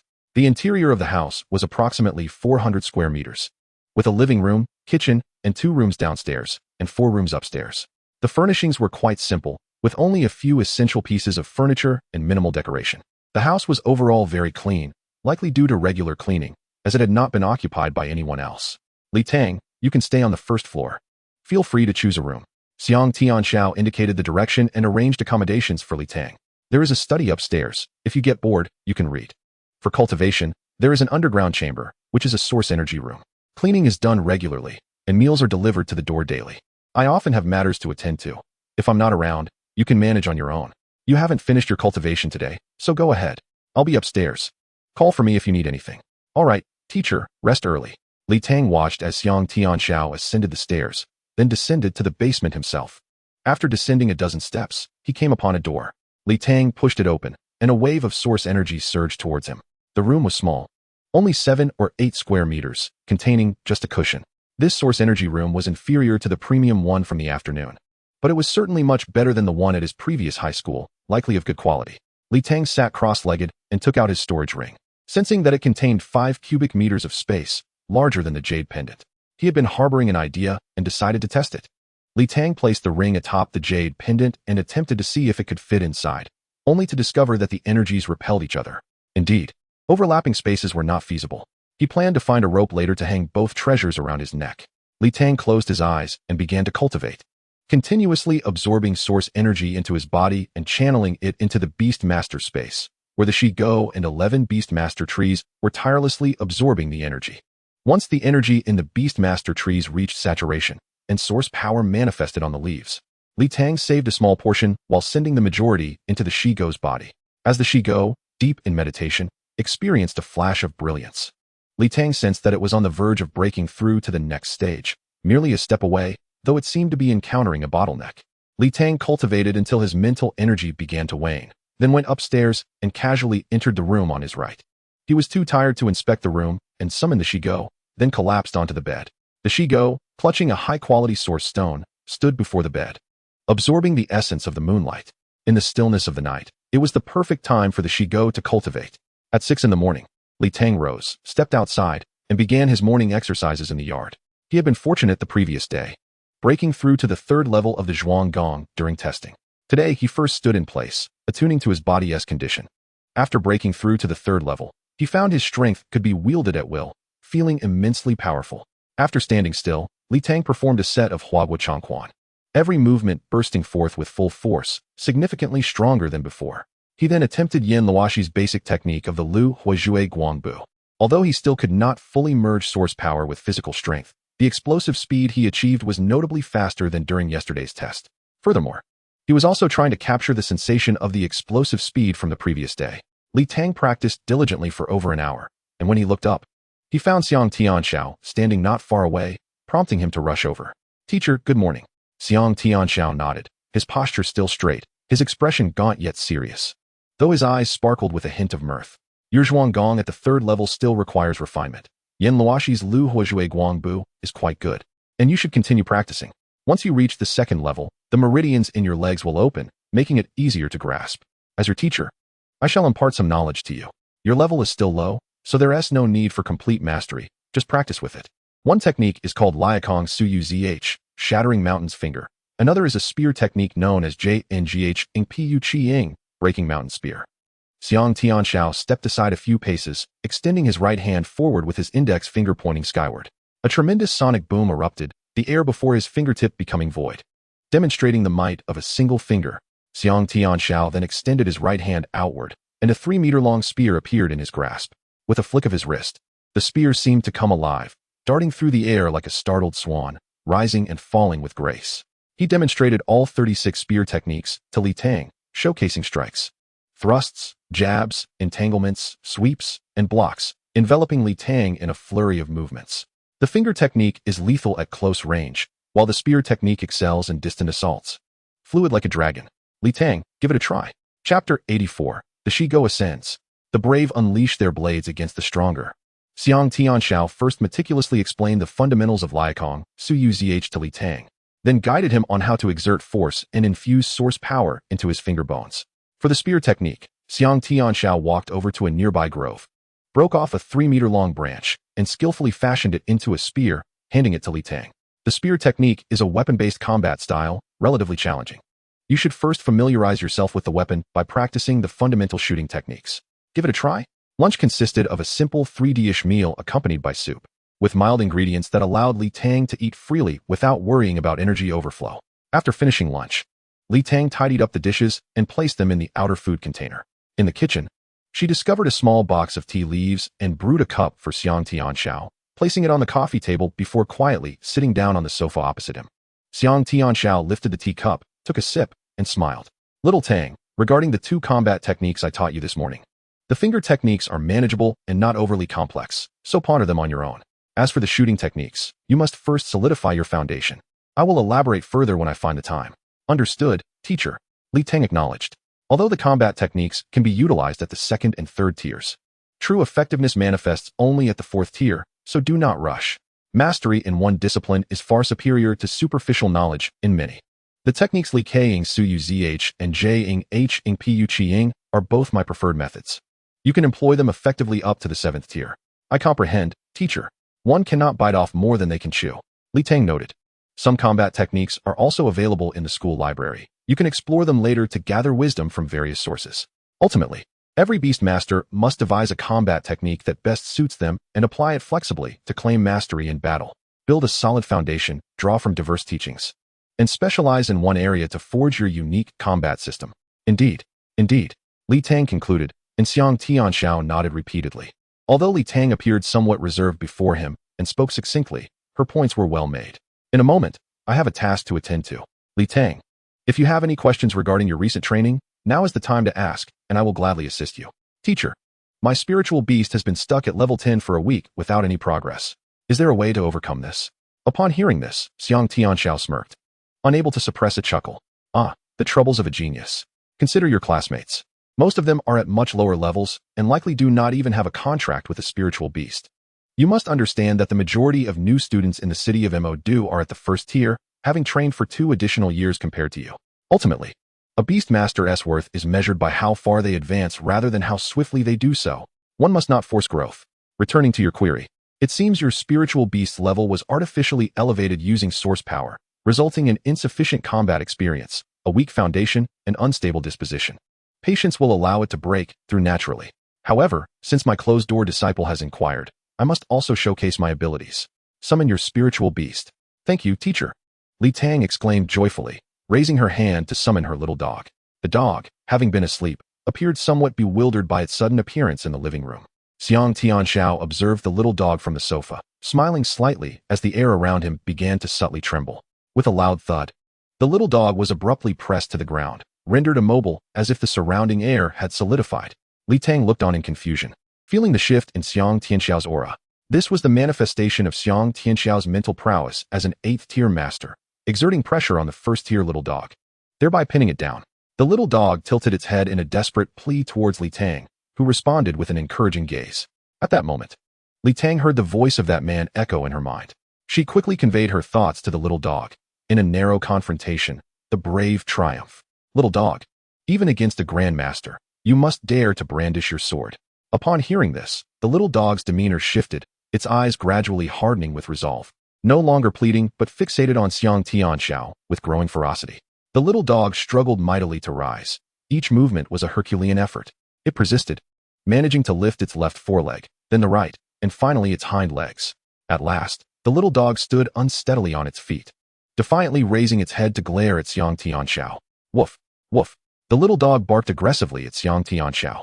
In that moment, it was declaring war against the 8th-tier master. A bold stance. Suddenly, the little dog's aura surged dramatically. Crack. The barrier obstructing its growth shattered. It had broken through. The little dog had finally ascended to the 1st level of spiritual beasts. Its form elongated and grew taller, while other changes were minimal. As Xiang Tianxiao observed the little dog's completed breakthrough, he gradually retracted his imposing aura, somewhat astonished. He had intended to force the little dog into a corner to compel a breakthrough under duress, but was taken aback that it had chosen to confront the master directly, achieving its breakthrough through its own struggle. The implications of these 2 paths were entirely different. Passive breakthroughs necessitate later compensation, while active breakthroughs bear no aftereffects. Little dog, he is my teacher. He was aiding you in your breakthrough. Woof, woof. The little dog ceased its aggression, lowering its head and approaching Xiang Tianxiao to nuzzle against his pant leg, to which Xiang Tianxiao affectionately patted its head. Li Tang, your spiritual beast exhibits remarkable intelligence and sensitivity. Li Tang sensed the little dog's 1st-level breakthrough had granted it a new skill, rapid aerial assault. This enhanced version of a surprise attack utilized wind power to accelerate and swiftly close in on enemies, rendering it swifter and more unexpected than a standard assault. Observing this new skill, Li Tang seized the opportunity to ask her teacher, "Teacher, how does one cultivate spiritual beast skills?" Xiang Tianxiao pondered for a moment before responding. Practice makes perfect. On that foundation, think critically and innovate. Skills and talents are inherently static, yet humans are dynamic. For instance, consider the most basic wind attribute skill, Wind Blade. A typical individual might only think to make it faster, thinner, and larger. But why can only one wind blade be launched at a time? Why not release multiple wind blades simultaneously? Must it always be a ranged attack, or can it be utilized for close combat? This notion struck a familiar chord with Li Tang, who exchanged a knowing glance with the little dog. To her astonishment, the little dog conjured a wind blade. "Teacher, is this the type of attack you meant?" Xiang Tianxiao's eyes widened at the sight of the wind blade in the little dog's mouth. "You just invented this after I spoke of it?" "Of course not. It was merely an idea I had previously." Xiang Tianxiao took a deep breath, gesturing for the little dog to test its attack against his palm. The little dog dashed forward, pressing the wind blade against Xiang Tianxiao's hand before swiftly retreating. Having previously injured its mouth, it was cautious. The wind blade did not explode, but gradually dissipated in Xiang Tianxiao's palm. Impressive. The wind attribute energy compresses while flowing in opposing directions, possessing both sharp cutting capability and a degree of explosiveness. Xiang Tianxiao nodded approvingly. "Li Tang, your skill development is commendable and displays great creativity. However, you must continually apply these skills in battle, refining them through practical experience." Upon hearing this, Li Tang recalled her earlier lessons, stating, "Practical combat is the sole criterion for testing skills. Combat, reflection, further combat, and additional reflection." Exactly. Xiang Tianxiao nodded vigorously, unable to contain his delight. Encountering a student like Li Tang, who articulates her thoughts so clearly and can summarize effectively, is truly gratifying. Your summary is excellent. I must include that in my textbook. Additionally, Li Tang, your perceptive talent follows a similar principle. Although you can perceive 6 pieces of information, do not become complacent. Delve deeply into the essence of your talent, meticulously exploring each application and seizing every opportunity for enhancement. Understood. Teacher, do I have the potential to become a perfect Beastmaster? Chapter 85. How wonderful it is to have a teacher. From oneself to others, from oneself to the world. Achieving the status of a perfect Beastmaster is the aspiration of every Beastmaster, and you have already made an excellent start. Xiang Tianxiao glanced at the little dog. His aged voice calm as water. Setting such a goal is certainly commendable, but do not be overly harsh on yourself during the journey. Moderation is key. Upon hearing this, Li Tang smiled warmly at her teacher, feeling a comforting warmth within. Since the awakening, everyone has said that Beastmasters must strive tirelessly, but only the teacher advised him not to be too harsh on himself. "Teacher, will becoming a perfect Beastmaster fulfill your dreams?" Xiang Tianxiao silently gazed at Li Tang for a while before quietly responding. "Li Tang, I am still alive. My dreams are for me to realize. You need not burden yourself with this matter. You are still young, having awakened as a Beastmaster by mere chance. You train to grow stronger amidst the opinions of others. Yet you remain unaware of why you wish to become a Beastmaster and what it means to be strong. One must consume food bite by bite and traverse the path step by step. The significance of being a Beastmaster is something you must discover for yourself." Upon hearing Xiang Tianxiao's words, Li Tang bit his lip, gazing blankly at him, and nodded. "Yes, teacher, I will not overthink it. For now, I will focus on my training. Teacher, my Shigo has also reached the 1st tier, and our levels are now quite comparable. How should I allocate my source power at this stage?" This was the most pressing issue for Li Tang, as he was only a freshman and had taken too few courses related to Beastmasters. This also depends on your future plans. You are aware of the 2 ways to ascend to the 9th tier, correct? Li Tang nodded in response. Indeed. One involves me and Shigo ascending together to the 9th tier, while the other requires me to contract 9 spirit beasts.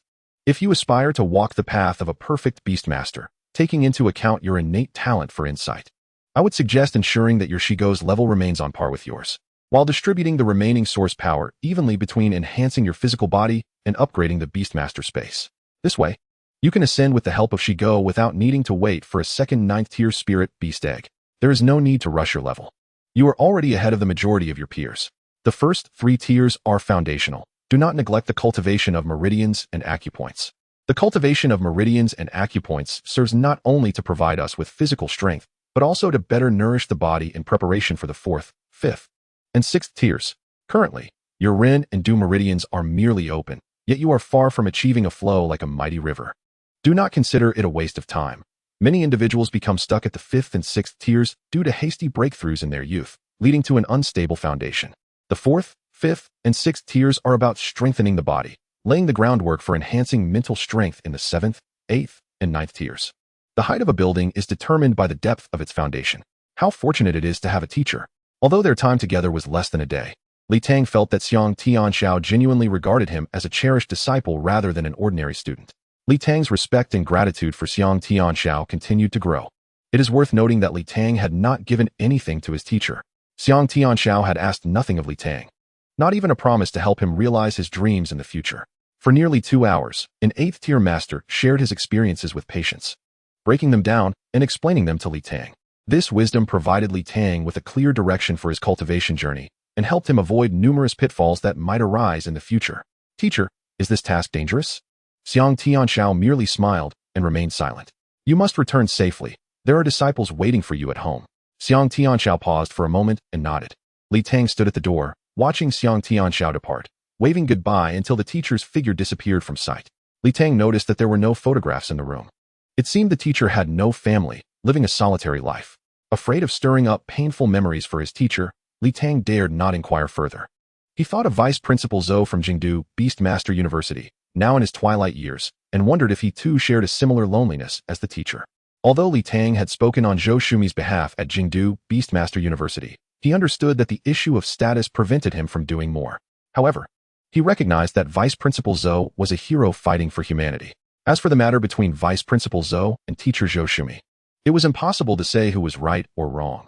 One could only lament that both were pitiful souls, victims of an unjust world and despicable enemies. In the afternoon, Li Tang ascended to the study room to read. Most of the books in the study were research analyses related to plant-type spirit beasts, which Li Tang surmised were the teacher's research focus. The professional literature was somewhat esoteric, and after selecting several books, he found himself unable to comprehend them. Ultimately, he discovered a book titled Wild Histories of Beastmasters and began to read. The stories within recounted various individuals who gained the recognition of a 9th-tier spirit beast, receiving a 9th-tier spirit beast egg, and ultimately growing into Grand Masters, or tales of someone whose spirit beast stumbled upon rare treasures and evolved into a 9th-tier spirit beast. Some narratives spoke of the Rift World, which had existed for over 200 years, perhaps even 300 or 400 years. It was said that during the apocalyptic events 2 centuries ago, an aging hidden master emerged to teach humanity the art of cultivation, leading to the birth of the first batch of powerful beings. Others recounted the appearance of a deity in the sky during humanity's apocalypse, who sheltered humanity and taught them how to cultivate, thus driving away ferocious beasts. The stories, absurd and lacking conclusion, were artfully crafted to appear grounded in fact, and Li Tang read them with great interest. After finishing dinner, Li Tang did not rush to train, but instead picked up his phone to call Li Wei, one of the 5 beauties. After a lengthy wait, the call connected. Hello, senior sister Li Wei, this is Li Tang. Everyone, quiet down, don't disturb Li Tang. Hello, junior brother Li Tang. Senior sister, I wanted to ask how we students can leave the campus. Oh, most people drive themselves. The school also provides buses and taxis. Is it closer to Jiangnan Beastmaster House or Jiangbei Beastmaster House? Jiangnan is closer, I believe. Are you looking to buy something? I understand now, thank you. Senior sister, could you assist me with something? Are you asking me to take you shopping? No problem. Actually, I was wondering when you are free in the next couple of days for us to spar with our spirit beasts. Mine is leveled up and needs some practice. Oh, I'm free anytime. Just give me a call in advance. Thank you, senior sister. That evening, while training, Li Tang followed Xiang Tianxiao's advice, directing part of his cultivated source power into his run and do meridians while taking a meridian cleansing pill to further reinforce his meridians. The other portion was absorbed by the Beastmaster space for upgrading. In the morning, Li Tang began to focus on 3 combat techniques, although he still could not grasp them. With Xiang Tianxiao's guidance, he was not in a hurry, choosing to practice gradually. At 8:30, Li Tang packed his belongings and descended the mountain. After waiting a while at the foot of the mountain, a taxi arrived. Li Tang got in the car and, after some thought, decided to head to Jiangbei Beastmaster House, as he still had several 100,000 there. Mu Sange, wait for me. Chapter 86. The Astute Mu Sange. Cleverness can be a double-edged sword. The driver was an ordinary person who was well acquainted with the school routes. He took a shortcut out through a small gate, which Li Tang noted was the west second gate. They then proceeded directly onto the highway, taking an hour and a half to reach Jiangbei Beastmaster House. Hello, sir. How much is the fare? Aren't you a student from MOU University? Yes, I'm a new student who arrived early. Oh, if you don't have a campus card, you can either provide your student number or just your major and name. The school will cover the fare. Preparatory class. Li Tang. The driver looked puzzled but recorded the information without further comment. Li Tang reflected, Director Fan Xianjin did not deceive me. MOU University truly is the wealthiest Beastmaster university. After getting out of the car, he headed straight to the 16th floor of the Huiyuan Spirit Beast Egg Shop, where the familiar Mu Sange was sitting inside, engrossed in his phone. Upon noticing a customer enter, Mu Sange stood up and, seeing Li Tang, paused for a moment before recognizing him. Li Tang, my brother. Why didn't you let me know you were coming to MOD? Mu Sange, I'll be living in MOD from now on. I just arrived today and hurried to see you. Thank you so much for helping me collect those 8 Feng Lai Quan embryos. Of course. After all, my brother is generous. I cannot be negligent. By the way, Mu Sange, do you still have any Feng Lai Quan spirit beast eggs or embryos on hand? I have 3 embryos left, waiting to gather 5 or more before I send them to you. You engage in the business of spirit beast eggs, yet have you not gathered even a single egg? Mu Sange smirked slightly, lamenting, Brother, your luck seems to be lacking. Indeed, I have encountered none. Li Tang chuckled, choosing not to expose the truth. All right then. I shall take all 3 today. Could you please calculate the payment for me, Mu Sange? Ah, certainly. Just as my deposit is about to run out. It would be great if you could add a bit more, brother. No need. Let us settle the bill directly. Mu Sange was taken aback. Brother, isn't your wind hound a long-term necessity? You're settling the payment today? Li Tang cast a glance at Mu Sange and replied calmly. There have been some unforeseen circumstances. Is it convenient for you to settle today? Convenient. Mu Sange picked up a calculator and began to tally. Li Tang, we have a total of 11 third-tier wind hounds, each priced at 1.55 million, amounting to 17.05 million. The promised benefits are 220,000. Shipping costs are 30,000, leading to a total of 17.3 million. You have a deposit of 19.5 million with me, and I will return you 2 million. Does this account seem correct to you? Li Tang felt a surge of frustration. Previously, in just under 2 days in MOD, he had acquired over 10. As an insider, Mu Sange had managed only 11 embryos in a month without a single spirit beast egg. If there were no tricks involved, Li Tang would be astonished. The standard price for windhound embryos in MOD is 1.5 million, and even then, Mu Sange quoted Li Tang 1.55 million directly. If the quantity collected were substantial, the price would be understandable, but with such a meager quantity, did he truly consider himself fodder? Most exasperating was the shipping cost of 30,000. Last time, he shipped 14 eggs for merely 140,000. Mu Sange, could you offer a discount for this bulk purchase? Ah, brother, my earnings are hard-won. Li Tang smiled, opting for brevity. All right then, I appreciate Mu Sange's support over the past month. How about I purchase some spirit beast eggs here as a token of gratitude? Mu Sange's eyes lit up at this suggestion, but after a moment of hesitation, he said, Brother, your support means a great deal to me. My warehouse is a bit disorganized. Let me tidy up a little, just a moment. A few minutes later, Mu Sange led Li Tang into the warehouse. The space spanned over 30 square meters, filled with 8 shelves brimming with spirit beast eggs and embryos, with a few cardboard boxes stuffed in the corners. The primary stock consisted of 4th and 5th tier eggs, over 50 in total, with a dozen 3rd tier eggs and 1 6th tier egg. Li Tang produced a magnifying glass from his pocket, approaching a 4th tier spirit beast egg for a closer inspection. He refrained from handling the egg directly, instead moving his feet to observe it from various angles, taking advantage of Mu Sange's blind spots to utilize his insight skill. Methodically, he examined each egg, and upon reaching the edge of a cardboard box, he noticed a corner peeking out with a fragment of eggshell. Using his insight, he was struck with indignation. Type, Windhound. Level, unknown. Talent level, unknown. Talent skill, unknown. Skill, unknown. Evaluation, Wind attribute canine, normal potential. Li Tang instantly comprehended the situation. Mu Sange was indeed a business prodigy. He possessed Windhound spirit beast eggs, but withheld them from Li Tang, likely to sell them at a slightly lower price to customers gambling on the eggs, profiting from any failures by reselling the embryos to Li Tang. 40 minutes later, Li Tang had scrutinized all the eggs. 4 4th-tier spirit beast eggs and 2 5th-tier spirit beast eggs exhibited high potential, while he disregarded the 3rd-tier ones. Strangely, the 6th-tier egg turned out to be of low potential. Whoever purchased it would suffer a loss. Li Tang clasped his fists towards Mu Sange. For the 4th-tier spirit beast eggs numbered 6, 17, 22, and 36, along with the 5th-tier eggs numbered 8 and 13, how much do they total? Mu Sange, well acquainted with his inventory, replied effortlessly. Egg 6 is 2. 6 million, 17 is 2. 8 million, 22 is 2.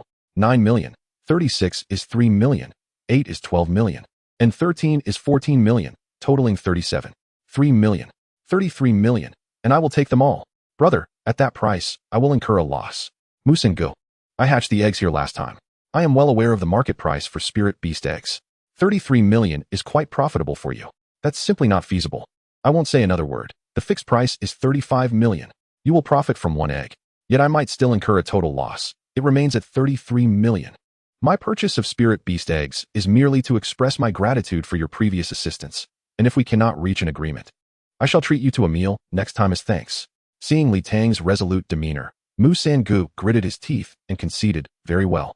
33 million it is.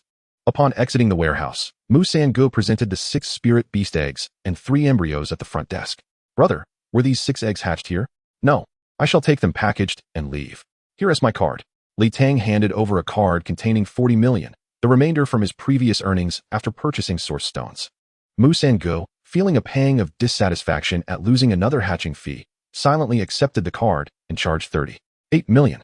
Li Tang balanced 6 eggs in one hand, while carrying 3 spirit boxes in the other. Mu Sangu regained his smile, escorting Li Tang to the door. Li Tang, you must visit often. I assure you my prices will always be the most favorable. Huh. Li Tang had no time for pleasantries. Stepping directly into the neighboring store before Mu Sangu. Mu Sangu was left bewildered. What on earth just transpired? Chapter 87. 7th tier spirit beast embryo, striking it rich. Earning money is akin to replication. Seeing Li Tang walk straight into the adjacent shop, Mu Sangu, noticing his own store was empty, followed him. Boss, please hatch these 6 spirit beast eggs. I'll return the embryos for recycling. We can tally the hatching fee later. Of course. The boss, a man of few words, accepted the spirit beast eggs from Li Tang and immediately began working with the machine. Li Tang turned around and indeed spotted Mu Sangu peering in at the door. Upon catching Li Tang's eye, Mu Sangu entered the shop with a grim expression. Li Tang, what does this mean? I have no ulterior motive. I am merely gambling on the eggs in this establishment. Li Tang smiled at Mu Sangu. The shop owner glanced at both men, but remained silent. Li Tang, have I wronged you in some way? I apologize. Mu Sangu quickly realized he had offended Li Tang and hurriedly clasped his hands in greeting. Li Tang simply smiled. Calmly responding, Mu Sangu, everyone has different choices. I will ask you this. Do you truly have no windhound spirit beast eggs? With the revelation of his deception, Mu Sanji's expression remained unchanged as he quickly altered his response. Li Tang, the spirit beast eggs in the warehouse are reserved by someone else. I have no control over it. Upon hearing this, Li Tang was rendered speechless and sighed. All right, Mu Sangu, everyone seeks profit, but one should not underestimate others. Nor should they delay another's affairs. I remember the favor you extended to me previously, which is why I said nothing in your shop and ultimately purchased 6 spirit beast eggs to repay that favor. Today, you are here to witness my judgment on the eggs I gamble on. After speaking, Li Tang chose not to engage further with Mu Sangu, turning to the shop owner and saying, Boss, my items will be hatched here. I shall step out for a moment and return when the time is right. Understood. My surname is Tang. Rest assured your items are in good hands. Li Tang nodded, ignoring Mu Sangu as he exited the shop. Once Li Tang had moved away, Boss Tang pondered for a moment before looking at Mu Sangu. Little Mu, what happened? Ah, no need to say. I'm leaving. Fuming. Mu Sangu returned to his own store. Once outside, Li Tang found a secluded spot to stow away the 3 embryos into his storage jade pendant. Currently, Li Tang's Beastmaster space contained 5 5th-tier Zhifeng hounds, and his storage ring held 11 wind hound embryos. He was merely 28 wind hounds away from the 4th evolution of his Zhigo. The hatching of 6 spirit beast eggs requires 3 hours. Li Tang hurriedly visited 2 official stores. The official spirit beast egg shop had 2 windhound spirit beast eggs available for a total of 2 million. The official spirit beast store offered 3 level 1, rank 0 windhounds for just 600,000. After waiting for 20 minutes in the store, Li Tang collected his purchases and headed to the restroom. Upon his return, he found himself empty-handed. Yet his battle roster had expanded to include a rank 5 windhound and 2 windhounds. With just over 2 hours remaining, Li Tang wandered through more than 20 private shops, ultimately acquiring a single embryo for 1,450,000. He then returned to Boss Tang's shop, where 2 customers were still present. One was a middle-aged man in his 40s, appearing rather honest, while the other was a young man, seemingly 2 or 3 years older than Li Tang, exuding an air of arrogance. Boss Tang, please assist me in hatching this egg. Boss Tang, somewhat apprehensive, glanced at the middle-aged man. Mr. Wong, you have gambled on 7 or 8 rank 6 spirit beast eggs this week. Given your son's situation, it would be best for him to select at university. The middle-aged man sighed, glancing at the young man behind him, his face a mix of pride and resignation. Alas, Although my son has already reached level 10 of rank 1, he remains rather ordinary at university. If he can contract a rank 7 spirit beast now, he will have the advantage. Boss Tang hesitated, just as Li Tang entered. Young man, you're back. Everything is ready. Please come take a look. Boss Tang greeted Mr. Wang and continued, I apologize, Mr. Wang, but this young man arrived first. Please wait a moment with your son. Mr. Wang nodded silently and moved to the nearby sofa. Why should we wait? Boss Tang, we are valued customers. Hatch our 2 eggs first and let this kid wait. The young man following Mr. Wang cast an impatient glance at Li Tang. Boss Tang chuckled lightly. Young Mr. Wang, all customers in my shop are esteemed guests, so we adhere to a first come, first serve policy. Kindly exercise a bit of patience. The young man found it difficult to counter Boss Tang's words, turning to look at Li Tang with disdain. Kid, you still look like a high school student. If you know what's good for you, let me hatch first. I am a distinguished student from MOU University and might be able to help you in the future. Li Tang paused, realizing that this young man was his senior. Noticing Li Tang's moment of confusion, young Mr. Wang grew even more arrogant, raising his chin so high that Li Tang could see his nostrils. Li Tang smiled and replied, Ah, so you are a senior. I am from the next cohort. My spirit beast egg is already being hatched. I just want to take a look. It won't take much time. TCH. Young Mr. Wang scoffed. You're lying without even a script. I was specially recruited by MOU University and will start studying there in July. You think you can be a student at MOU just because the college entrance examination hasn't even begun? Li Tang realized that young Mr. Wang was indeed his peer. Young Mr. Wang had reached level 10 of rank 1 before finishing high school, making him stand out at MOU University. However, it remained unclear whether he was part of the special recruitment program or the regular class. Which teacher specially recruited you, Wang? Was it Teacher Chang Yu, Director Fan Xianjin, Vice Principal Qi, or Vice Principal Xiang? Shut up, Wang Ruetian. Mr. Wang, who had been standing nearby, was startled by Li Tang's question and quickly reprimanded his son. Mr. Wang approached Li Tang, clasping his hands in greeting. Young man, my son speaks out of turn. Please do not take offense. You and my son are both alumni of MOU University, so please look out for each other. You continue your business. We can wait a bit. No rush. Dad, this kid is talking nonsense, and you believe him. Be quiet. Mr. Wang promptly pulled Wang Ruetian aside. Li Tang ignored them and walked to the counter, where Boss Tang presented the 6 embryos. Li Tang lifted his left hand to inspect each one using the Spirit Beast Codex. Species, One-Horn Blaze Ant. Level, Rank 0. Level 0, Talent Level, Rank 5. Talent Skill, Blaze Drill. Species, Thunderbolt Steed. Level, Rank 0, Level 0. Talent Level, Rank 5. Talent Skill, Lightning Dash. Species, Rainbow Spirit Sparrow. Level, Rank 0, Level 0. Talent Level, Rank 5. Talent Skill, Radiant Strike. Species, Shadow Poison Spider. Level, Rank 0, Level 0. Talent Level, Rank 6. Talent Skill, Poison Blast. All 4 Rank 4 Spirit Beast eggs had successfully hatched, with the Shadow Poison Spider surprisingly being Rank 6. Li Tang maintained his composure while continuing to examine the remaining 2 Rank 5 Spirit Beast eggs. Species, Ice-Breaking Bear. Level, Rank 0, Level 0. Talent Level, Rank 6. Talent Skill, Blizzard. Species, Blaze Sovereign Lion. Level, Rank 0, Level 0. Talent Level, Rank 7. Talent Skill, Blaze. Rank 7. This is a fortune. Chapter 88. Achieving Life's Minor Goals. To know others is intelligence. To know oneself is enlightenment. A Rank 7 emerged. Li Tang was astonished, for this was his first time hatching a Rank 7 Spirit Beast embryo, and it had come from a Rank 5 Spirit Beast egg. The voice of that man echoed in his mind. Set a small goal first, for instance, to earn 100 million. See, this 100 million small goal has been effortlessly achieved. One can only say that Mu Sang Ji's Spirit Beast eggs are of exceptional quality. Li Tang was immensely excited internally, yet his exterior remained calm. Boss Tang, let us settle the account for these embryos. Boss Tang examined the 6 embryos, hesitated for a moment, and then said, Young brother, I will accept the Rank 5 and Rank 6 embryos, but for this Rank 7 embryo, my price will not be very high. You might want to consider attending the auction. You could earn more there. Li Tang thought to himself that Boss Tang was indeed a good man. Just as he was about to respond, a gasp interrupted him. Rank 7. Dad. There's a Rank 7 Spirit Beast embryo. Li Tang turned to see Wang Ruetian standing up in excitement from the sofa, staring at the embryo, then glancing back at his father. Mr. Wang initially looked reproachfully at his son, but upon seeing his son's fervent gaze, sighed in resignation and approached with an apologetic expression. Boss Tang, I apologize. Young brother, could you possibly let me have that Spirit Beast embryo? Li Tang raised an eyebrow and remained silent. Young brother, rest assured about the price. I will not haggle with old Tang. Mr. Wong implored while glancing at Boss Tang. Boss Tang pondered for a moment and addressed Li Tang. Young brother, the typical price for a rank 7 spirit beast embryo is around 200 million. However, since this Blaze Sovereign Lion is hatched from a rank 5 spirit beast egg, it is not particularly strong among rank 7s. Yet its talent skill, Blaze, is quite powerful. I believe a quote of 300 million is reasonable.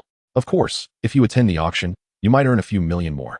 But with a 10% auction fee, it would come out to about the same. Seeing Boss Tang's earnestness, Li Tang nodded, casting a glance at Mr. Wong without acknowledging him, and instead turned to Boss Tang. Boss Tang, I was about to sell the rank 7 spirit beast embryo to you. You could at least make a profit of 10 to 20 million. Mr. Wong grew even more awkward upon hearing this, shooting a fierce glare at his son before bowing once more to Boss Tang. Boss Tang, I apologize for my ignorance of the rules. Mr. Wong, we are old acquaintances. In Mo City, there are hidden talents everywhere. Your son should make more friends. Boss Tang advised calmly, then turned to Li Tang. Young brother, I appreciate your regard for old Tang. I truly cannot offer 300 million for this rank 7 embryo.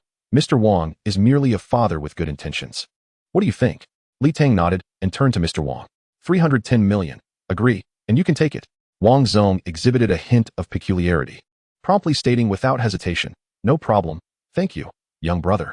At that moment, Mu Sanga entered through the doorway, having calculated that the time was ripe to check whether Li Tang's venture had indeed flourished. Upon seeing Mu Sanga, Li Tang's face instantly brightened with a radiant smile. As he introduced to the side the esteemed Boss Wong, all my spirit beast eggs were selected from this esteemed shop of Mu Sanga. Mu Sanga wore an expression of astonishment, pondering whether this was an introduction for business purposes. Meanwhile, Boss Wong appeared somewhat perplexed. Boss Wong, the eggs I have my eye on are all in Mu Sanji's warehouse. As for the other spirit beast eggs, well, that's a long story. Especially that 6th tier spirit beast egg, which I estimate can only hatch a 5th tier beast. Whoever purchases it will be in for a surprise. Hearing this, Boss Wong suddenly grasped the underlying conflict between the two. The just-arrived Mu Sangu's expression darkened. He had intended to mend relations with Li Tang, especially since his greed had cost him a significant client. Yet, upon hearing Li Tang's remarks, the prospect of the 6th tier spirit beast egg slipping through his fingers meant a loss of 50 million. Brother Li Tang, while your eye for betting on eggs is commendable, one mustn't speak recklessly. The prior incident was my fault due to my greed, and I apologize for that. However, my supply chain remains robust. Would you care to make a wager? If that 6th tier spirit beast egg hatches a 6th tier beast, I shall purchase it at double the price. If it hatches below that, you will bear the consequences. This condition is quite favorable for you. Mu Sangu, witnessing Li Tang's unwavering confidence, dared not accept the wager. After all, as long as the egg had not hatched, he still had the chance to sell it. Observing Mu Sangu's reluctance to respond, Li Tang chuckled, Boss Tang, please tally up the figures. Sure, Boss Tang replied, retrieving a calculator to begin the calculations. Du Jiao Lieh, 5th tier, 12 million. Lei Tang Dianju, 5th tier, 15 million. Chi Tsai Linke, 5th tier, 11 million. Yuing Duzhu, 6th tier, 70 million. Xianbing Poyu Xiong, 6th tier, 70 million, totaling 178 million, minus 3 million for hatching fees, yielding 175 million. Brother Li Tang, do you find any discrepancies? Li Tang, upon hearing Boss Tang's quotation, expressed mild surprise. Boss Tang, you priced Yuing Duzhu at 70 million. Surely that cannot be a loss. Typically, a 6th tier Yuing Duzhu is valued at 55 million, but this particular one possesses the innate skill, Poison Explosion, which is a divine asset for beast tamers with poison affinity. 70 million is a safe investment for me. Realizing his knowledge was still lacking, Li Tang resolved to study diligently upon returning home. Then let us proceed with the price as stated by Boss Tang. Boss Tang collected the 5 embryos and opened the safe to begin counting the money. You have successfully raised all 5 spirit beast eggs. Mu Sangu, stunned by Boss Tang's calculations, was all too familiar with these 5 eggs. What about the Li Yin Ba Tian Shi? Wang Zong interjected quietly. The Li Yin Ba Tian Shi has hatched a 7th tier. I have already purchased it. What? 7th tier? Mu Sangu, unable to believe his ears, glanced at Li Tang and then at the final embryo on the counter, raising his left hand to consult the Beastmaster's compendium. Indeed, it was a 7th tier. Cursed be his greed for small advantages. He had offended a major client. Had Li Tang bet on the egg with him, he could have profited 30 to 40 million. Mu Sangu immediately thought of the 6th tier spirit beast egg and dared not linger any longer. Seizing the opportunity before the news of the 6th tier spirit beast egg spread, He hastily moved to act. Boss Tang retrieved a platinum card, 7 gold cards, and 5 black cards, presenting them to Li Tang. The platinum card is worth 100 million, the gold cards 1 million each, and the black cards 500,000 each. Please confirm. As Li Tang had never seen a platinum or gold card, he examined them briefly before tucking them into his pocket. Meanwhile, Wang Zong produced a pouch of high-grade source stones, counting out 103 for Li Tang, then produced a black card. Young brother, thank you. High-grade source stones are 3 million each. Thus, 103 amounts to 390 million, plus a yellow card. Please confirm that as well. Li Tang nodded, accepting the items in hand. Just then, Wang Zong swiftly moved next to Wang Ruetian, grasping the latter's neck and pushing him before Li Tang, pressing Wang Ruetian's head down in a deep bow of 90 degrees. Ouch! It hurts. Dad! Dad! Dad! Silence! Wang Zong barked, then bowed to Li Tang as well. Brother Li Tang, my son is still young and does not understand. Please do not hold it against him. Before Li Tang could respond, Wang Zong exerted more force, causing Wang Ruetian to bend even lower, growling, Wang Ruetian, address your elder brother. Elder brother. Louder. Elder brother. Chapter 89. One must endure 4 kinds of hardship. Can you truly endure hardship? Elder brother. Good. Wang Zong was satisfied with his son's volume, nodding with a smile. Then pulled Wang Ruetian back up by the nape of his neck, pointing at Li Tang. Wang Ruetian, listen closely, from this day forth. This esteemed brother Li Tang shall be your elder brother. Wang Zong continued. You need not concern yourself with whether brother Li Tang acknowledges you as a younger brother. You simply need to recognize him as your elder brother. What does being a younger brother entail? Serving tea, washing clothes, and cooking meals, in the absence of assignments. You will be a mere errand boy. Whatever he commands, you shall comply. When faced with challenges, you must charge ahead of your elder brother. If you cannot do this, you shall no longer bear the Wang surname. Do you understand? I understand. Wang Ruetian stood tall, exclaiming loudly. Wang Zong, dismissive, waved his hand, denying Li Tang the opportunity to speak. Brother Li Tang, do not concern yourself. Wang Ruetian acknowledges you as his elder brother, which is none of your business. If you wish to accept him as a younger brother, do so. If not, regard him as an additional errand. Should he falter in his duties, feel free to reprimand him. As long as he breathes, that is sufficient. Ah, Wang Zong. Li Tang attempted to interject, but before he could, a loud slap echoed, startling him. Wang Zong had smacked Wang Ruetian on the back of the head, causing him to stagger. Wang Ruetian, you possess no sense of awareness whatsoever. How can you be a younger brother? Your elder brother has stood for so long, and you cannot even fetch a chair? As Wang Ruetian moved to comply, Wang Zong waved his hand. Never mind. Your elder brother has business with Boss Tang. We shall take our leave. In a moment of cleverness, Wang Ruetian shouted, Elder brother, farewell. Wang Zong first clasped his fists in gratitude to Boss Tang and Li Tang, then lifted the 7th-tier spirit beast embryo in hand.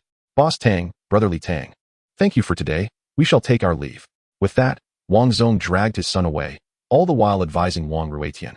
The 6th-tier spirit beast egg from Moo Boss next door is a subpar product. I must promptly inform my friends in the group to prevent them from suffering losses.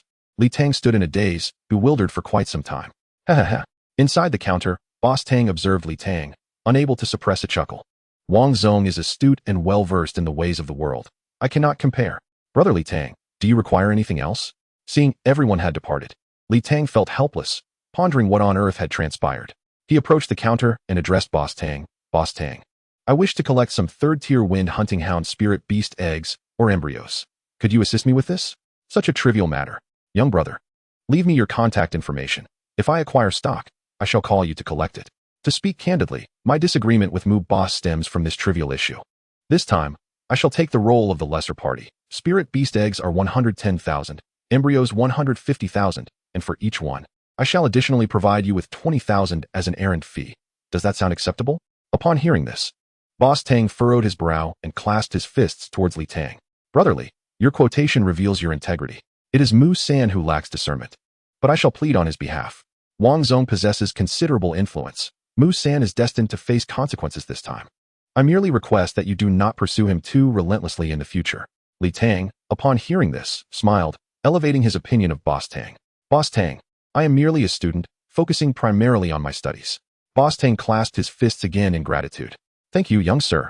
Collecting some Feng Lai Quan is a trivial matter, and the price need not be so high. There is no need for a running fee. Boss Tang, my demand is quite significant, expected to be over 100 to 500. Time is not of the essence, so let us settle on the price I mentioned. You cannot work for nothing. So many? Young Li, As per my usual practice, what do you intend to use these phone like wand for? My teacher is conducting research. It is not for smuggling or any nefarious purposes. Understood.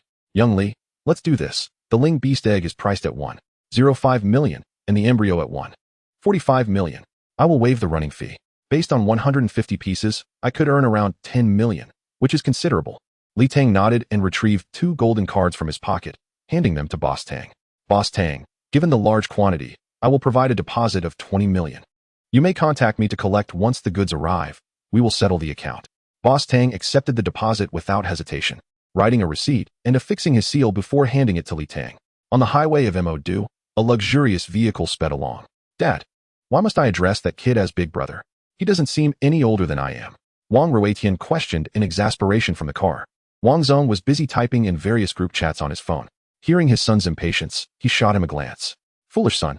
It is precisely because he is younger than you that he is formidable. Dad, what do you mean? If I am not mistaken, Li Tang is at the 1st or 2nd level, likely still a high school freshman. However, in July, he attended MOU University with you. Think about it. Wang Ruetian pondered for a moment and exclaimed, he is from the genius class. Wang Zong nodded. What was your immediate reaction upon seeing the 7-level embryo? And what was his? I wanted to buy it for my own contract, while he intended to sell it. Indeed.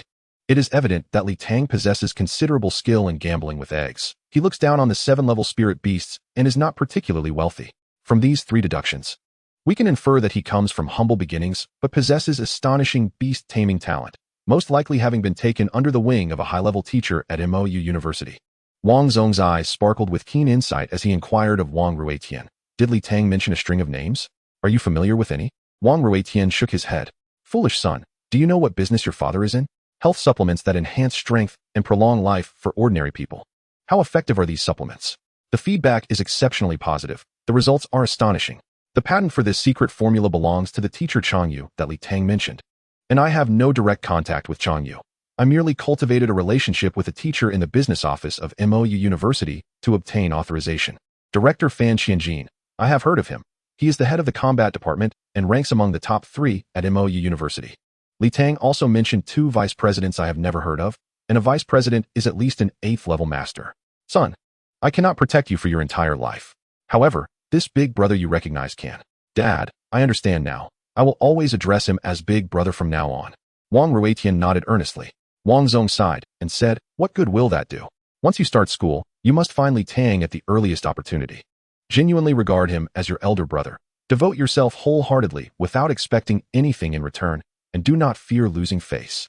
Son, to become accomplished, one must endure the trials of thought, loneliness, and self-discipline, and one must also learn to be resilient and endure the hardships of pride. Such a benefactor must be seized. Once missed, there is no second chance.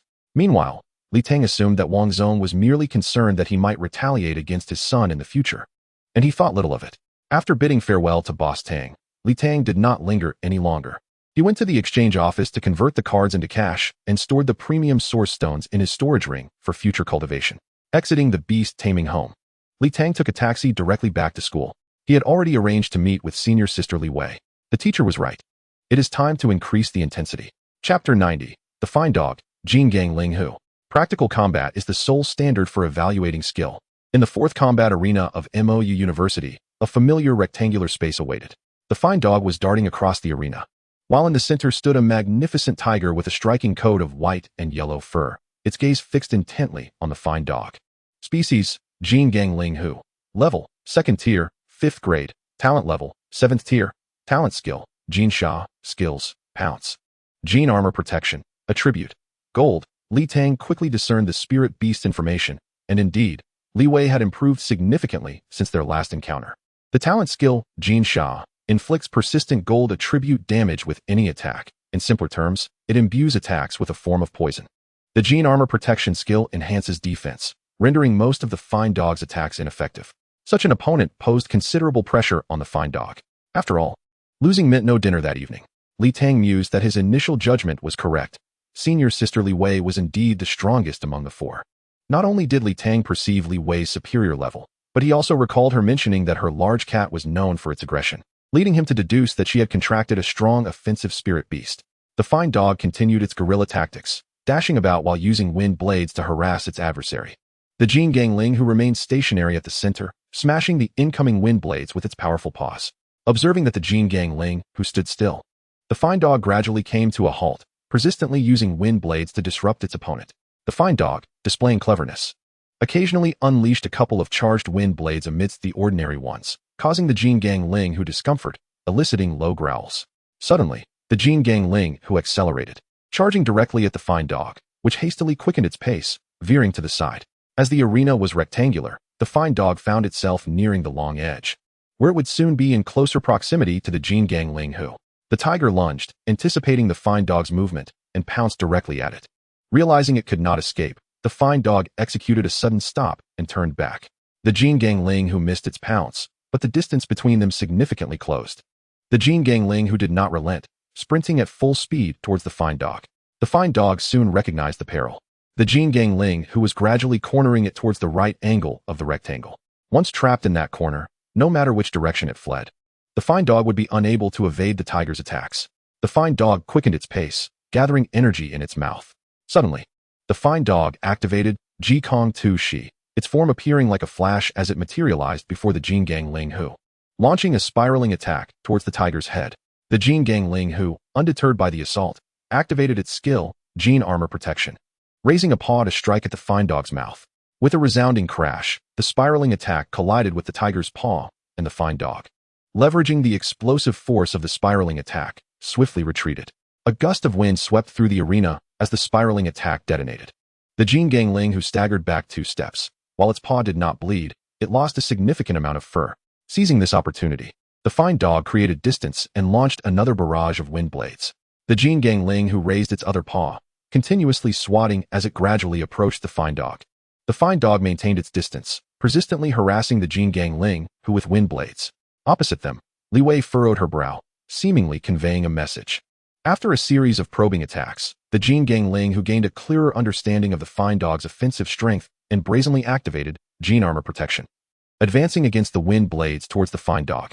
The fine dog, sensing the shift in momentum, did not dare to be complacent, recognizing the danger. It immediately retreated to maintain a safe distance from the Jin Gang Ling who. As the Jin Gang Ling who began to accelerate, the fine dog also quickened its pace, pushing it to the side. Suddenly, the Jin Gang Ling who launched another pounce. The fine dog was bewildered, as the pounce seemed aimed behind it, prompting the fine dog to disregard everything else and propel forward.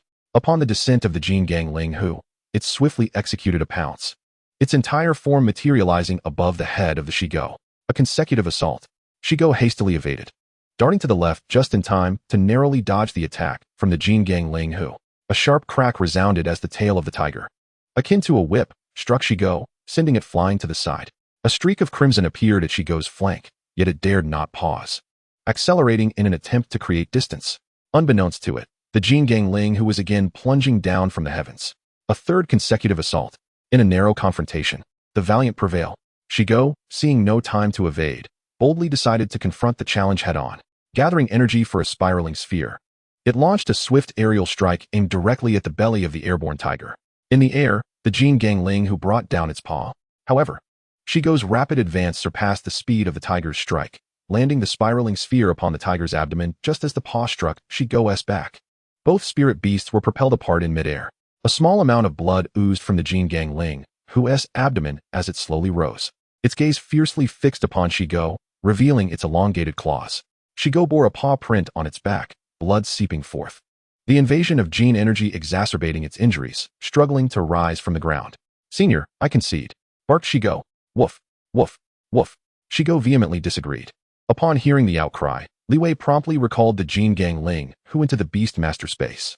Li Tang approached the arena, assessing Shigo's injuries, noting primarily external wounds, yet with Jin energy continuously infiltrating.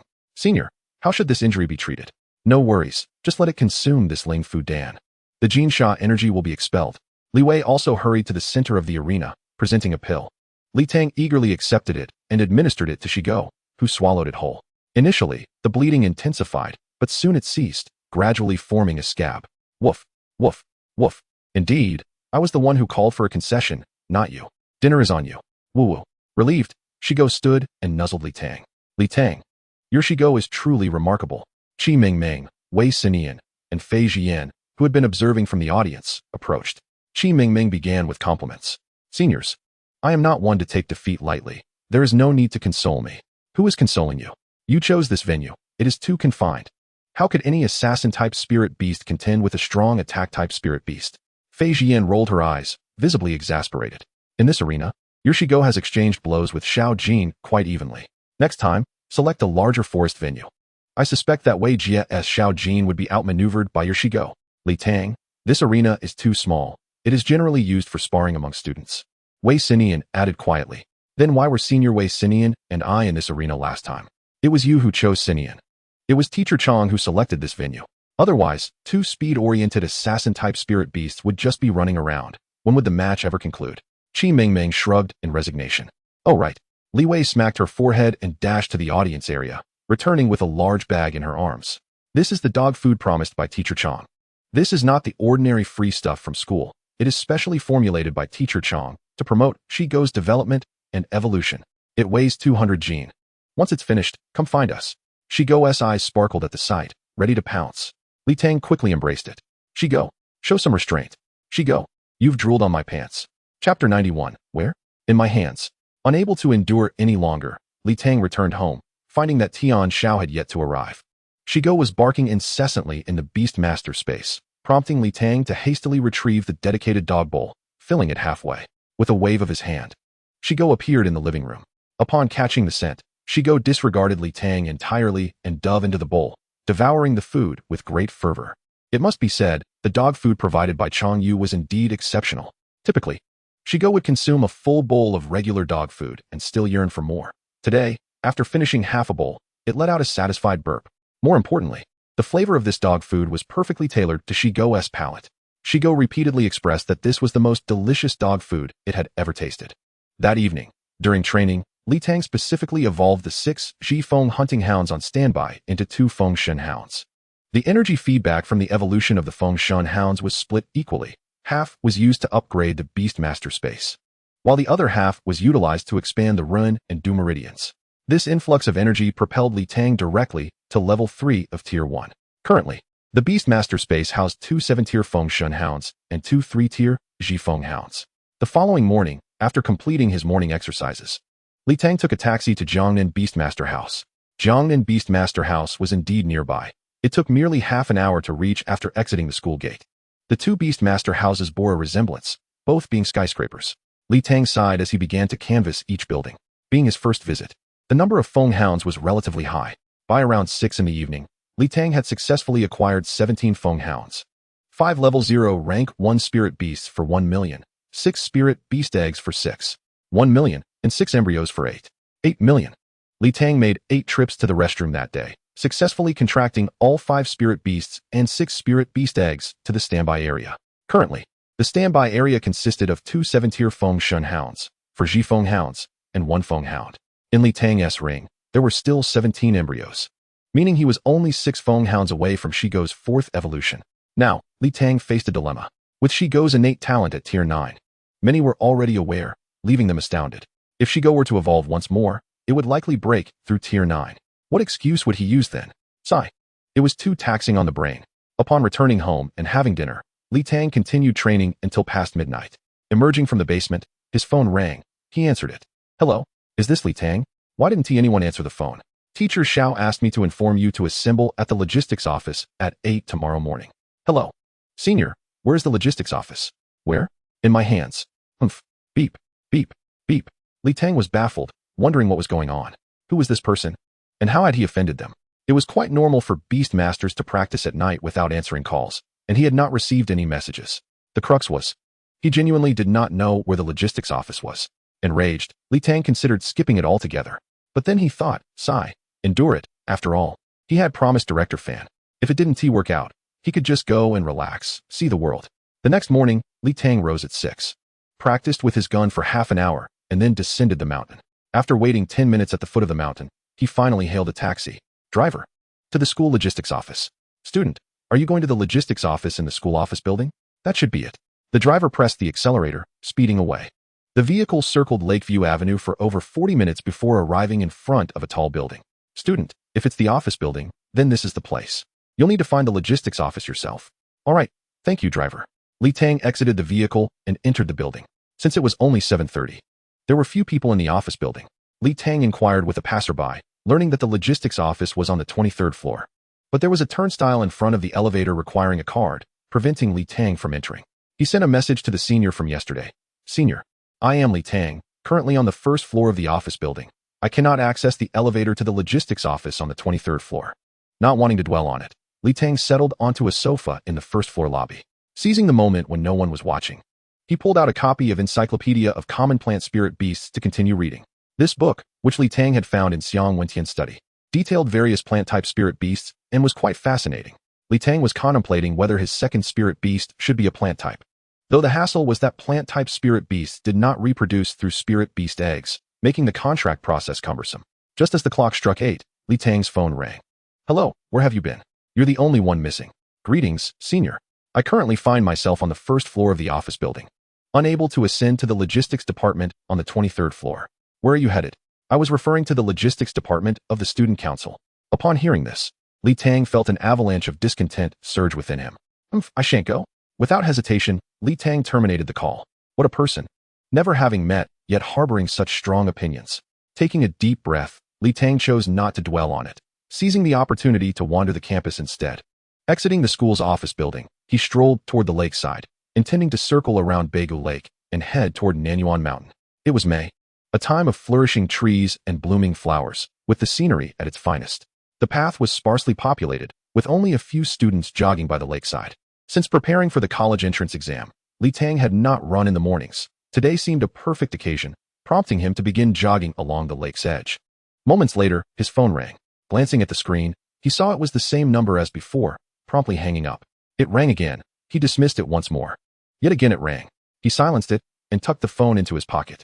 A few days prior, during a test, he had inadvertently utilized the explosive energy from the Lu Huazhui Guang Buji Chugong Fa, pushing his speed to new limits. And today was an ideal moment to experiment once more. This time, he refrained from unleashing his full power, merely attempting a subtle burst of energy beneath his feet, which yielded remarkable results. Li Tang's pace quickened, his form seemingly leaving an ephemeral shadow in his wake. After over 20 minutes, he decided to take a breather and checked his phone. The senior had called 4 or 5 more times, alongside an unfamiliar number. Suspecting it might be the senior using someone else's phone, he decided to return the call, dialing back. Hello, this is Li Tang. I noticed you called me earlier. May I ask who is speaking? Hello, Li Tang. I am Xiao Weiyan from the school's logistics department. Good day, Director Xiao. Yes, Li Tang. I must apologize for my earlier reprimand of Xiao Qi. He was unaware that you had yet to enroll. Where are you located? I shall come to fetch you. Director Xiao did not afford Li Tang the opportunity to refuse, directly inquiring about his whereabouts. As a school official, Li Tang felt it inappropriate to decline firmly. Director Xiao, I am situated midway between the office building and Nanyuan Mountain, likely on the eastern side of the Lakeside Boulevard. I am wearing a black training outfit. Please remain where you are. We shall arrive shortly. 20 minutes later, a 7-seater vehicle pulled up beside him. A short, stout, middle-aged man exited the passenger seat. His expression stern and somewhat irate. Li Tang. Yes, I am Li Tang. You must be Director Xiao? Xiao Weiyan nodded. Please, step inside. Li Tang opened the door. The driver appeared quite young, likely a student. In the second row sat a man in his 30s, while the back row was occupied by 3 students, 2 of whom bore unfriendly expressions, the one on the right looking particularly displeased. There was an empty seat in the second row, so Li Tang took a seat. The driver did not start the vehicle, but instead turned to glance at the back row. Apologies, Li Tang. I should have communicated more clearly. Chapter 92, The Magic City Rift Trading Conference. All who bustle about do so for profit. All who engage in strife do so for gain. Hearing this, Li Tang felt speechless. It seemed they considered him a fool. Clearly, he had impacted their interests, or else there would be no need for such underhanded tactics against him. Li Tang adjusted his expression and turned to smile amiably. Senior, you are too kind. Misunderstandings are trivial matters. I am merely curious as to why, despite our lack of acquaintance, you seem to harbor such strong opinions about me? The aggrieved senior on the right appeared flustered, glancing at the 2 beside him. I hold no strong opinions. I merely failed to articulate myself clearly. Li Tang maintained a calm demeanor, still smiling. Director Xiao and esteemed seniors, it is essential to resolve any misunderstandings to work effectively. You called me late last night, but your instructions were unclear and you abruptly hung up. This morning, you did not respond to my messages, yet you called at 8 o'clock to inquire about my whereabouts. Let us speak frankly. What conflict exists between us? I missed your call. Such petty grievances are beneath us. Allow me to clarify. The senior in the driver's seat glanced at the rearview mirror, displaying a hint of exasperation. Li Tang, during this operation, each of them can earn 100 credits, but your sudden inclusion adds another individual to the mix. They are displeased. Upon hearing this, Li Tang immediately understood and cupped his fists in salute to the 3 seniors in the back row. Then I bear no conflict with the 3 of you. For this outing, I do not seek credits. Only by contributing will the school reward me based on merit. With the driver elucidating the situation, the senior with a buzz cut in the back row ceased his pretense, his face contorted in anger, his eyes filled with disdain. Huh, how noble of you, Junior. Just a little assistance, and you deem it a contribution. Once the operation concludes, will credits not still be divided among you? We 3 have endured rigorous selection to earn this opportunity, yet you have suddenly inserted yourself into our midst. Is that fair to us? Li Tang was momentarily taken aback. Who was this person to speak so boldly, especially with a teacher present? The expressions of both the driver and director Xiao darkened upon hearing these words. Rest assured, senior. If my role is merely auxiliary, I will not accept credits. Director Xiao can vouch for me. Whether I have contributed or not will be determined by the teachers. Indeed, I will attest to Li Tang's contributions. Should he receive any rewards, they will be additional. Director Xiao cast a glance at the 3 students in the back through the rearview mirror and then addressed the driver. Zhao Weiwu. While the Magic City Student Council operates jointly with the school committee, it is imperative that you manage matters comprehensively. Zhao Weiwu drove at a leisurely pace, his expression unchanging at Director Xiao's words. Rest assured, Director, the Student Council operates strictly by the rules. These 3 were among the top contenders in the selection process, thus entitled to partake in this operation. Li Tang has yet to enroll, and any rewards he might receive will be additional. Do any of you still have objections? Vice Chairman Zhao, we have no objections. It was merely a misunderstanding. The youth on the far left hastily interjected with a smile. Li Tang's mind raced as he realized they were all merely acting. Zhao Weiwu and the others had been waiting for Director Xiao to clarify that Li Tang's rewards would be additional, subtly implying that Li Tang's participation in this operation was irregular. The youth on the far left grew more animated, introducing himself to Li Tang. Junior Li Tang. I am Wu Qian, a second-year student in the combat department. You already know Director Xiao. The teacher beside you is Wen Dan from the logistics department. The one driving is Zhao Weiwu, the vice chairman of the student council. Next to me is Gong Wu, a second-year student in the assistance department. On the right is Qi Weichuan, a second-year student in the spirit beast department. Good day, esteemed teachers and seniors. Li Tang quickly offered his polite greetings, especially smiling warmly at teacher Wen Dan. With prior tensions seemingly resolved, Zhao Weiwu increased the vehicle's speed, while Director Xiao in the front seat began to close his eyes and rest. Li Tang, as you have not yet enrolled and are just beginning to participate in the Magic City Rift Conference, allow me to explain the situation. Wen Dan smiled at Li Tang, speaking in a measured tone that was quite pleasant. In her 30s, wearing glasses, she embodied the essence of a scholarly individual. Thank you, Teacher Wen. Li Tang, you are familiar with the Magic City Rift world, correct? Li Tang nodded. Wen Dan continued, although perilous, it is also replete with opportunities. Each year, countless beast tamers venture into its depths in search of rare materials, precious spirit beasts, and spirit beast eggs. Most of these resources are traded outside the Rift world, circulating throughout the nation. Decades ago, several prestigious institutions, including MOU University and the First Military Academy, in conjunction with the Beast Tamer Association and military departments, initiated the Magic City Rift Trading Conference. Held biannually in May and November, its purpose is to consolidate resources and enhance efficiency. Among these, spirit beast eggs constitute a pivotal aspect of the trading conference. Our primary objective for this visit is to acquire spirit beast eggs, with set targets of 1,000 for the 7th tier and 100 for the 8th tier. Naturally, the more, the merrier. Li Tang nodded, grasping the situation surrounding this grand assembly. Teacher Wen, why are there no 9th tier spirit beast eggs in our targets? Wen Dan chuckled softly in response. Firstly, in the Rift world, 9th tier spirit beasts possess formidable strength and are exceedingly rare. Furthermore, 9th tier spirit beast eggs cannot be forcibly obtained. They can only be received as gifts. Gifts? Li Tang inquired.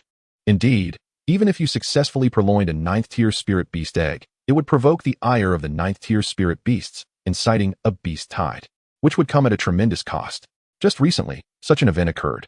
Typically, to acquire a 9th tier spirit beast egg, one must establish a good rapport with a 9th tier spirit beast, who would then bestow it as a gift. Just recently, Li Tang mused, recalling the time when Grandpa Huang had summoned him for assistance. You must have learned that spirit beasts can reproduce normally. The purpose of forming spirit beast eggs is to ensure the optimal development of their offspring. Additionally, spirit beasts contract with high-potential beast tamers to facilitate their growth. Thus, some high-tier spirit beasts may choose to gift their eggs to beast tamers. Therefore, 9th-tier spirit beast eggs fall outside our procurement scope. Li Tang nodded in understanding. When Dan picked up a nearby cup, took a sip, and continued, this assembly is structured into 3 segments. The first part involves our MOU DAS venue, where beast tamers and merchants will present their resources for trade, primarily overseen by Director Xiao and Zhao Weiwu. The second part is a large marketplace where numerous merchants and beast tamers will set up stalls for transactions. This will be the primary focus of our 5-person team. As we aim to seize opportunities at the market, the third part consists of an auction, typically held in the evening, to which we will heed Director Xiao's arrangements. Li Tang, do you have any further questions? After a moment's reflection, Li Tang asked, Teacher 1. They must have delivered all the good items to our venue or the auction, right? There likely won't be any high-tier spirit beast eggs at the stalls. I may not have been clear when Dan clarified. Our primary aim is to gamble on 6th-tier spirit beast eggs while hoping to acquire a few 7th-tier embryos. Of course, if you have the confidence to make a profit, feel free to engage with 4th, 5th, and 6th-tier spirit beast eggs. What if I were to purchase a 9th-tier spirit beast egg or embryo? Chapter 93, A Narrow Perspective. Those who do not plan for the future are unfit to strategize for the present. Junior, you may be young, but your ambitions are grand. If you manage to gamble and acquire a 9th-tier spirit beast egg, you would never have to worry about cultivation resources throughout your 4 years of university. Gong Wu, sitting in the middle of the back row, smirked derisively. Senior Gong Wu, one must always have dreams. What if they come true? Li Tang retorted without turning, his tone nonchalant. When Dan smiled gently from beside him, Li Tang is correct. Having dreams is commendable. If you encounter a spirit beast egg that can yield a 9th-tier embryo, do not hesitate due to financial concerns. Secure it without delay. However, our primary focus remains on 7th-tier embryos. Li Tang sensed something amiss. It appeared that the official stance of the Beast Tamer Association did not endorse gambling on eggs. Yet the school seemed unreserved about it. Teacher 1, does the school also gamble on eggs? Upon hearing this, when Dan couldn't help but laugh. The Yuling box technology was invented by our school. Our MOU is considered a pioneer in the egg gambling arena. There remains some debate within the beast tamer community regarding the efficacy of contracting embryos versus directly contracting spirit beast eggs. The prevailing opinion is that contracting spirit beast eggs yields better results and promotes the future growth of the spirit beasts.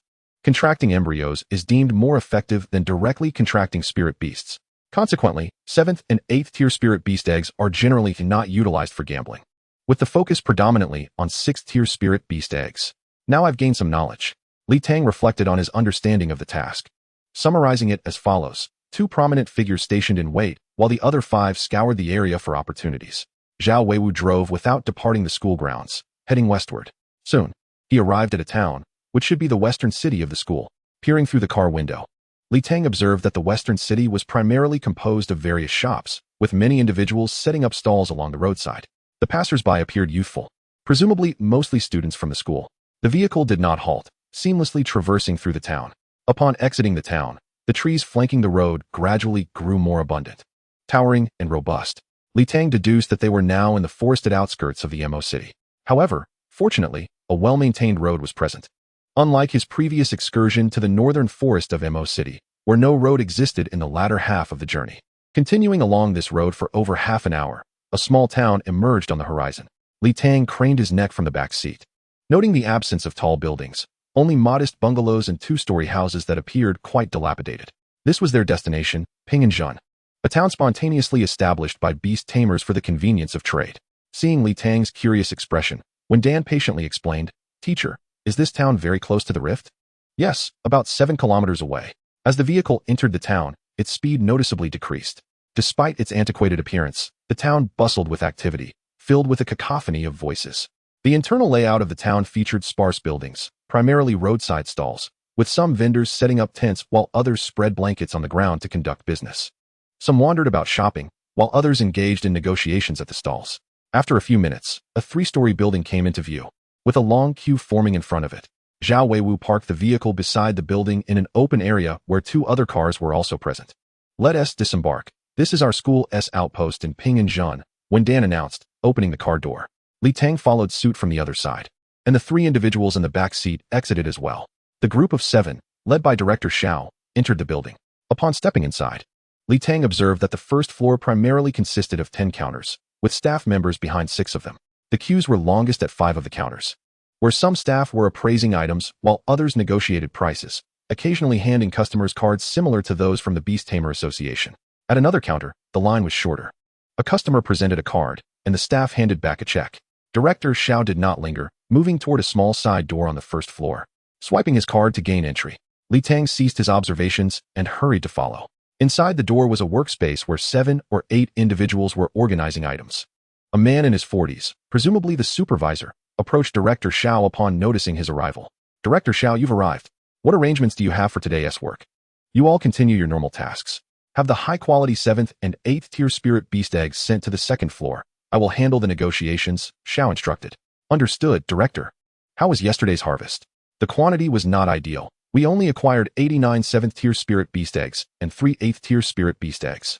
Upon hearing this, Director Xiao furrowed his brow, displaying a look of concern. This year, the overall quantity of spirit beast eggs is lower than in previous years. The assembly officially commences today. Let us hope for a more substantial quantity. I notice the queue is quite long. Once you finish organizing, quickly arrange for personnel to attend to the front desk so as not to miss any customers. Understood, Director. After Director Xiao completed his arrangements, he beckoned for Tang and the others, leading them up to the 2nd floor via a side staircase. Tang followed at the rear. The 2nd floor maintained a similar layout of a front desk and workspace, but there was only one front desk, likely a room. Director Xiao stood opposite 6 individuals, beginning to assign tasks. Teacher 1. This year, the quantity of high-tier spirit beast eggs is scarce. Our outpost will intensify its procurement efforts. You 5 are granted a wider degree of autonomy. Let your primary focus be on high-quality 6th-tier spirit beast eggs, aiming to procure more 7th-tier embryos. Understood, Director. Director Xiao nodded, extending his left hand adorned with a ring, which now held 5 boxes and 5 small black rods, which he handed to Wendan. He then retrieved 5 fabric pouches resembling incense bags from his pocket and handed those over as well. Teacher 1, take these 4 down and organize their tasks. We have arrived late today, so let us commence without delay. All right. Teacher 1 glanced at them and turned to head downstairs, with Tang and the other 4 following closely behind. The 3 individuals this time are simply inadequate. Upon noticing the departure of 5, Director Xiao cast a glance at Zhao Weiwu and quietly remarked, Indeed, teacher. According to convention, the Mo Du Rift Conference only selects 2nd-year students. And these 3 are already the most proficient in this cohort. They lack the discernment in identifying spirit beast eggs. These 3 are far too superficial, engaging in petty schemes for a mere few credits against freshmen who have yet to enroll, which is quite embarrassing. You are, after all, the vice chair responsible for overseeing matters, yet you not only fail to intervene, but also enable their behavior. Teacher, it is Tang who is acting out of line. Zhao Weiwu retorted with a sheepish smile. Director Xiao frowned and reprimanded. What rules are you referring to? Tang is not yet a student, having not enrolled. How is it inappropriate for Vice Principal Qi to arrange for him to learn? Can the 3 of them truly gamble on eggs? Do they lack cultivation resources? Their sole focus is on those 100 credits. A mere 100 credits equates to 20 million, merely a matter of betting on a spirit beast egg's rise in value. If they sought out several high-quality spirit beast eggs, the additional rewards from the school would far exceed this amount. They fail to consider that Tang's ability and background must be exceptional, as he is already a direct disciple of Vice Principal Xiang. Upon hearing this, Zhao Weiwu quickly lowered his head and muttered softly, Teacher, what background does Tang possess? Humph, you are about to enter your 4th year. You ought to engage your mind more. Tang is already a direct disciple of Vice Principal Xiang, not just an ordinary student. That vice principal who hardly oversees matters? Yes. Now, focus on your work on the 2nd floor today. This conference is also an opportunity for you. Teacher, I will secure the position of Student Council President next year.